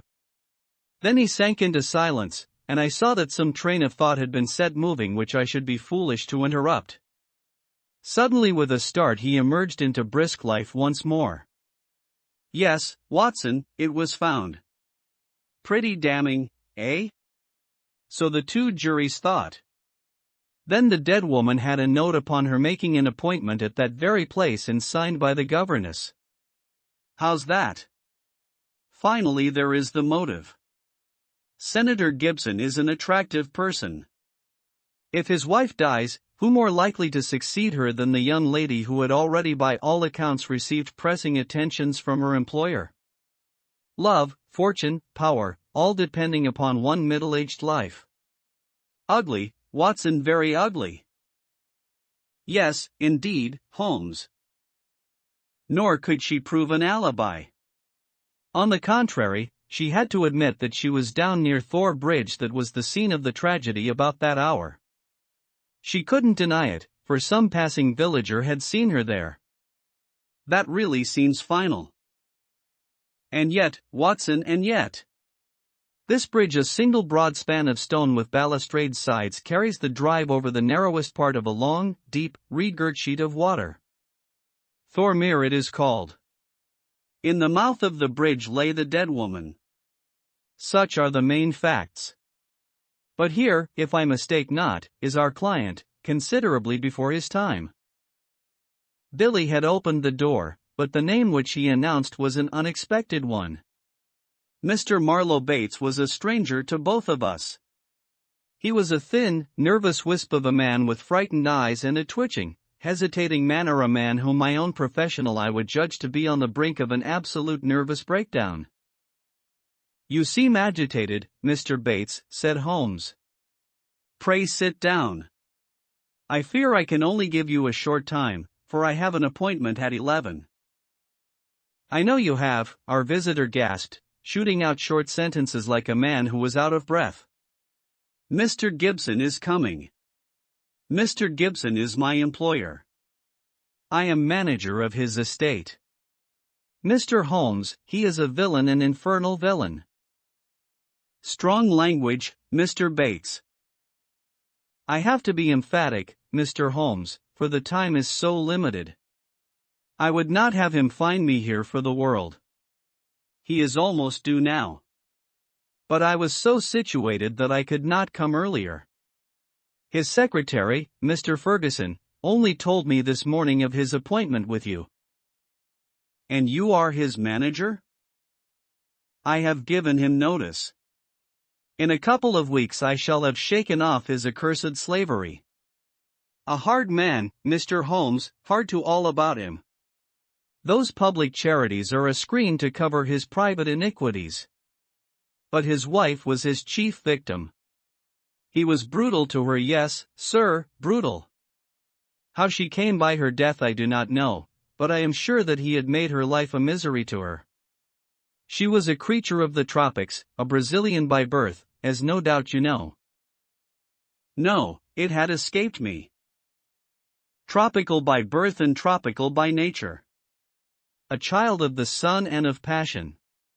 She had loved him as such women can love, but when her own physical charms had faded, I am told that they once were great, there was nothing to hold him. We all liked her and felt for her and hated him for the way that he treated her. But he is plausible and cunning. That is all I have to say to you. Don't take him at his face value. There is more behind. Now I'll go." "No, no, don't detain me. He is almost due." With a frightened look at the clock, our strange visitor literally ran to the door and disappeared. Well, said Holmes after an interval of silence. "Mr. Gibson seems to have a nice loyal household. But the warning is a useful one, and now we can only wait till the man himself appears." Sharp at the hour we heard a heavy step upon the stairs, and the famous millionaire was shown into the room. As I looked upon him I understood not only the fears and dislike of his manager but also the execrations which so many business rivals have heaped upon his head. If I were a sculptor and desired to idealize the successful man of affairs, iron of nerve and leathery of conscience, I should choose Mr. Neil Gibson as my model. His tall, gaunt, craggy figure had a suggestion of hunger and rapacity. An Abraham Lincoln keyed to base uses instead of high ones would give some idea of the man. His face might have been chiseled in granite, hard-set, craggy, remorseless, with deep lines upon it, the scars of many a crisis. Cold gray eyes, looking shrewdly out from under bristling brows, surveyed us each in turn. He bowed in perfunctory fashion as Holmes mentioned my name, and then with a masterful air of possession he drew a chair up to my companion and seated himself with his bony knees almost touching him.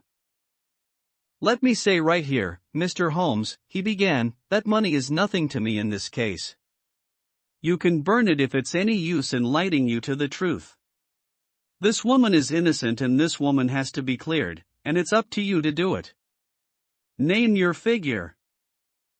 "My professional charges are upon a fixed scale," said Holmes coldly. "I do not vary them, save when I remit them altogether." "Well, if dollars make no difference to you, think of the reputation.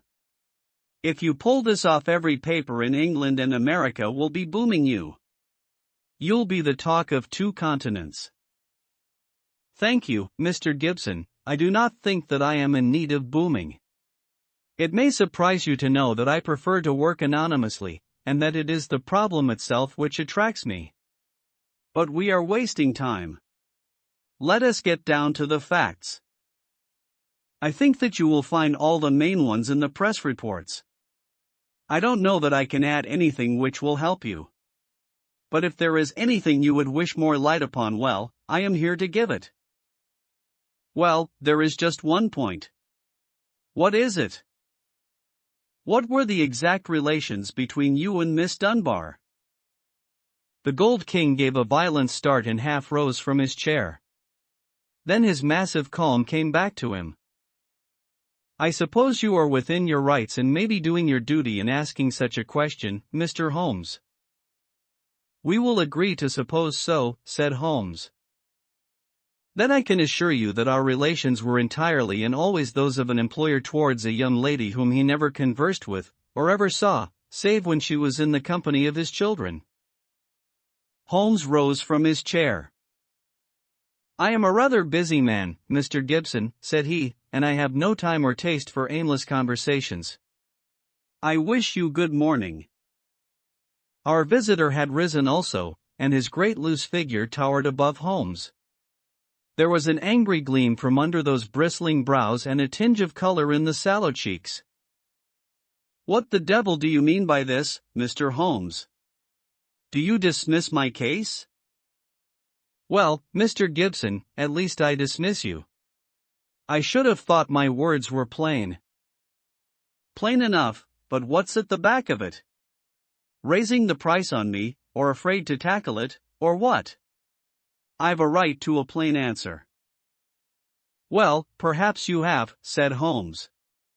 I'll give you one. This case is quite sufficiently complicated to start with without the further difficulty of false information. Meaning that I lie. Well, I was trying to express it as delicately as I could, but if you insist upon the word I will not contradict you. I sprang to my feet, for the expression upon the millionaire's face was fiendish in its intensity, and he had raised his great knotted fist. Holmes smiled languidly and reached his hand out for his pipe. Don't be noisy, Mr. Gibson. I find that after breakfast even the smallest argument is unsettling. I suggest that a stroll in the morning air and a little quiet thought will be greatly to your advantage. With an effort the Gold King mastered his fury. I could not but admire him, for by a supreme self-command he had turned in a minute from a hot flame of anger to a frigid and contemptuous indifference. Well, it's your choice. I guess you know how to run your own business. I can't make you touch the case against your will. You've done yourself no good this morning, Mr. Holmes, for I have broken stronger men than you. No man ever crossed me and was the better for it. So many have said so, and yet here I am, said Holmes, smiling. Well, good morning, Mr. Gibson. You have a good deal yet to learn. Our visitor made a noisy exit, but Holmes smoked in imperturbable silence with dreamy eyes fixed upon the ceiling. Any views, Watson? He asked at last. Well, Holmes, I must confess that when I consider that this is a man who would certainly brush any obstacle from his path, and when I remember that his wife may have been an obstacle and an object of dislike, as that man Bates plainly told us, it seems to me. Exactly. And to me also. But what were his relations with the governess, and how did you discover them? Bluff, Watson, bluff. When I considered the passionate, unconventional, unbusinesslike tone of his letter and contrasted it with his self-contained manner and appearance, it was pretty clear that there was some deep emotion which centered upon the accused woman rather than upon the victim. We've got to understand the exact relations of those three people if we are to reach the truth. You saw the frontal attack which I made upon him, and how imperturbably he received it. Then I bluffed him by giving him the impression that I was absolutely certain, when in reality I was only extremely suspicious. Perhaps he will come back? He is sure to come back. He must come back. He can't leave it where it is. Ha! Isn't that a ring? Yes, there is his footstep. Well, Mr. Gibson, I was just saying to Dr. Watson that you were somewhat overdue. The Gold King had re-entered the room in a more chastened mood than he had left it. His wounded pride still showed in his resentful eyes, but his common sense had shown him that he must yield if he would attain his end. "I've been thinking it over, Mr. Holmes, and I feel that I have been hasty in taking your remarks amiss. You are justified in getting down to the facts, whatever they may be, and I think the more of you for it. I can assure you, however, that the relations between Miss Dunbar and me don't really touch this case." "That is for me to decide, is it not?" "Yes, I guess that is so. You're like a surgeon who wants every symptom before he can give his diagnosis." "Exactly. That expresses it." "And it is only a patient who has an object in deceiving his surgeon who would conceal the facts of his case." "That may be so, but you will admit, Mr. Holmes, that most men would shy off a bit when they are asked point-blank what their relations with a woman may be if there is really some serious feeling in the case. I guess most men have a little private reserve of their own in some corner of their souls where they don't welcome intruders."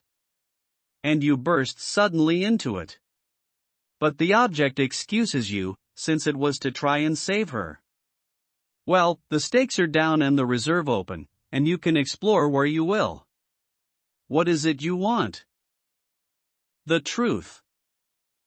The Gold King paused for a moment as one who marshals his thoughts. His grim, deep-lined face had become even sadder and more grave. "I can give it to you in a very few words, Mr. Holmes," said he at last. "There are some things that are painful as well as difficult to say, so I won't go deeper than is needful. I met my wife when I was gold hunting in Brazil. Maria Pinto was the daughter of a government official at Manaus, and she was very beautiful. I was young and ardent in those days, but even now, as I look back with colder blood and a more critical eye, I can see that she was rare and wonderful in her beauty. It was a deep rich nature, too, passionate, wholehearted, tropical, ill-balanced, very different from the American women whom I had known. Well, to make a long story short, I loved her and I married her. It was only when the romance had passed and it lingered for years that I realized that we had nothing, absolutely nothing, in common. My love faded. If hers had faded also it might have been easier. But you know the wonderful way of women. Do what I might, nothing could turn her from me. If I have been harsh to her, even brutal as some have said, it has been because I knew that if I could kill her love, or if it turned to hate, it would be easier for both of us. But nothing changed her. She adored me in those English woods as she had adored me 20 years ago on the banks of the Amazon. Do what I might, she was as devoted as ever. Then came Miss Grace Dunbar. She answered our advertisement and became governess to our 2 children. Perhaps you have seen her portrait in the papers. The whole world has proclaimed that she also was a very beautiful woman. Now, I make no pretense to be more moral than my neighbors, and I will admit to you that I could not live under the same roof with such a woman and in daily contact with her without feeling a passionate regard for her. Do you blame me, Mr. Holmes? I do not blame you for feeling it. I should blame you if you expressed it, since this young lady was in a sense under your protection. Well, maybe so, said the millionaire, though for a moment the reproof had brought the old angry gleam into his eyes. I'm not pretending to be any better than I am. I guess all my life I've been a man that reached out his hand for what he wanted, and I never wanted anything more than the love and possession of that woman. I told her so. Oh, you did you? Holmes could look very formidable when he was moved. I said to her that if I could marry her I would, but that it was out of my power. I said that money was no object and that all I could do to make her happy and comfortable would be done. Very generous, I am sure, said Holmes with a sneer. See here, Mr. Holmes. I came to you on a question of evidence, not on a question of morals.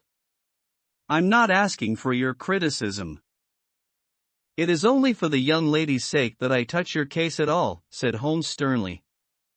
I don't know that anything she is accused of is really worse than what you have yourself admitted, that you have tried to ruin a defenseless girl who was under your roof. Some of you rich men have to be taught that all the world cannot be bribed into condoning your offenses." To my surprise, the Gold King took the reproof with equanimity. That's how I feel myself about it now. I thank God that my plans did not work out as I intended. She would have none of it, and she wanted to leave the house instantly. Why did she not? Well, in the first place, others were dependent upon her, and it was no light matter for her to let them all down by sacrificing her living. When I had sworn as I did that she should never be molested again, she consented to remain. But there was another reason. She knew the influence she had over me, and that it was stronger than any other influence in the world. She wanted to use it for good. How? Well, she knew something of my affairs. They are large, Mr. Holmes, large beyond the belief of an ordinary man. I can make or break, and it is usually break. It wasn't individuals only. It was communities, cities, even nations. Business is a hard game, and the weak go to the wall. I played the game for all it was worth. I never squealed myself, and I never cared if the other fellow squealed. But she saw it different. I guess she was right. She believed and said that a fortune for one man that was more than he needed should not be built on 10,000 ruined men who were left without the means of life. That was how she saw it, and I guess she could see past the dollars to something that was more lasting. She found that I listened to what she said, and she believed she was serving the world by influencing my actions. So she stayed, and then this came along. Can you throw any light upon that? The Gold King paused for a minute or more, his head sunk in his hands, lost in deep thought. It's very black against her. I can't deny that. And women lead an inward life and may do things beyond the judgment of a man. At first I was so rattled and taken aback that I was ready to think she had been led away in some extraordinary fashion that was clean against her usual nature. One explanation came into my head. I give it to you, Mr. Holmes, for what it is worth. There is no doubt that my wife was bitterly jealous. There is a soul jealousy that can be as frantic as any body jealousy, and though my wife had no cause, and I think she understood this for the latter, she was aware that this English girl exerted an influence upon my mind and my acts that she herself never had. It was an influence for good, but that did not mend the matter. She was crazy with hatred, and the heat of the Amazon was always in her blood. She might have planned to murder Miss Dunbar, or we will say to threaten her with a gun and so frighten her into leaving us. Then there might have been a scuffle and the gun gone off and shot the woman who held it. That possibility had already occurred to me, said Holmes. Indeed, it is the only obvious alternative to deliberate murder. But she utterly denies it. Well, that is not final, is it? One can understand that a woman placed in so awful a position might hurry home, still in her bewilderment, holding the revolver. She might even throw it down among her clothes, hardly knowing what she was doing, and when it was found she might try to lie her way out by a total denial, since all explanation was impossible. What is against such a supposition? Miss Dunbar herself. Well, perhaps. Holmes looked at his watch. I have no doubt we can get the necessary permits this morning and reach Winchester by the evening train. When I have seen this young lady, it is very possible that I may be of more use to you in the matter, though I cannot promise that my conclusions will necessarily be such as you desire. There was some delay in the official pass, and instead of reaching Winchester that day, we went down to Thorpe Place, the Hampshire estate of Mr. Neil Gibson. He did not accompany us himself, but we had the address of Sergeant Coventry, of the local police, who had first examined into the affair. He was a tall, thin, cadaverous man, with a secretive and mysterious manner which conveyed the idea that he knew or suspected a very great deal more than he dared say. He had a trick, too, of suddenly sinking his voice to a whisper as if he had come upon something of vital importance, though the information was usually commonplace enough. Behind these tricks of manner he soon showed himself to be a decent, honest fellow who was not too proud to admit that he was out of his depth and would welcome any help. "Anyhow, I'd rather have you than Scotland Yard, Mr. Holmes," said he. "If the Yard gets called into a case, then the local loses all credit for success and may be blamed for failure. Now, you play straight, so I've heard." "I need not appear in the matter at all," said Holmes to the evident relief of our melancholy acquaintance. "If I can clear it up, I don't ask to have my name mentioned." "Well, it's very handsome of you, I am sure. And your friend, Dr. Watson, can be trusted, I know. Now, Mr. Holmes, as we walk down to the place, there is one question I should like to ask you. I'd breathe it to no soul but you." He looked round as though he hardly dare utter the words. "Don't you think there might be a case against Mr. Neil Gibson himself?" "I have been considering that." "You've not seen Miss Dunbar. She is a wonderful fine woman in every way. He may well have wished his wife out of the road. And these Americans are readier with pistols than our folk are. It was his pistol, you know." "Was that clearly made out?" "Yes, sir. It was one of a pair that he had." "One of a pair? Where is the other?" "Well, the gentleman has a lot of firearms of one sort and another. We never quite matched that particular pistol, but the box was made for two. If it was one of a pair, you should surely be able to match it." "Well, we have them all laid out at the house if you would care to look them over." "Later, perhaps. I think we will walk down together and have a look at the scene of the tragedy." This conversation had taken place in the little front room of Sergeant Coventry's humble cottage, which served as the local police station.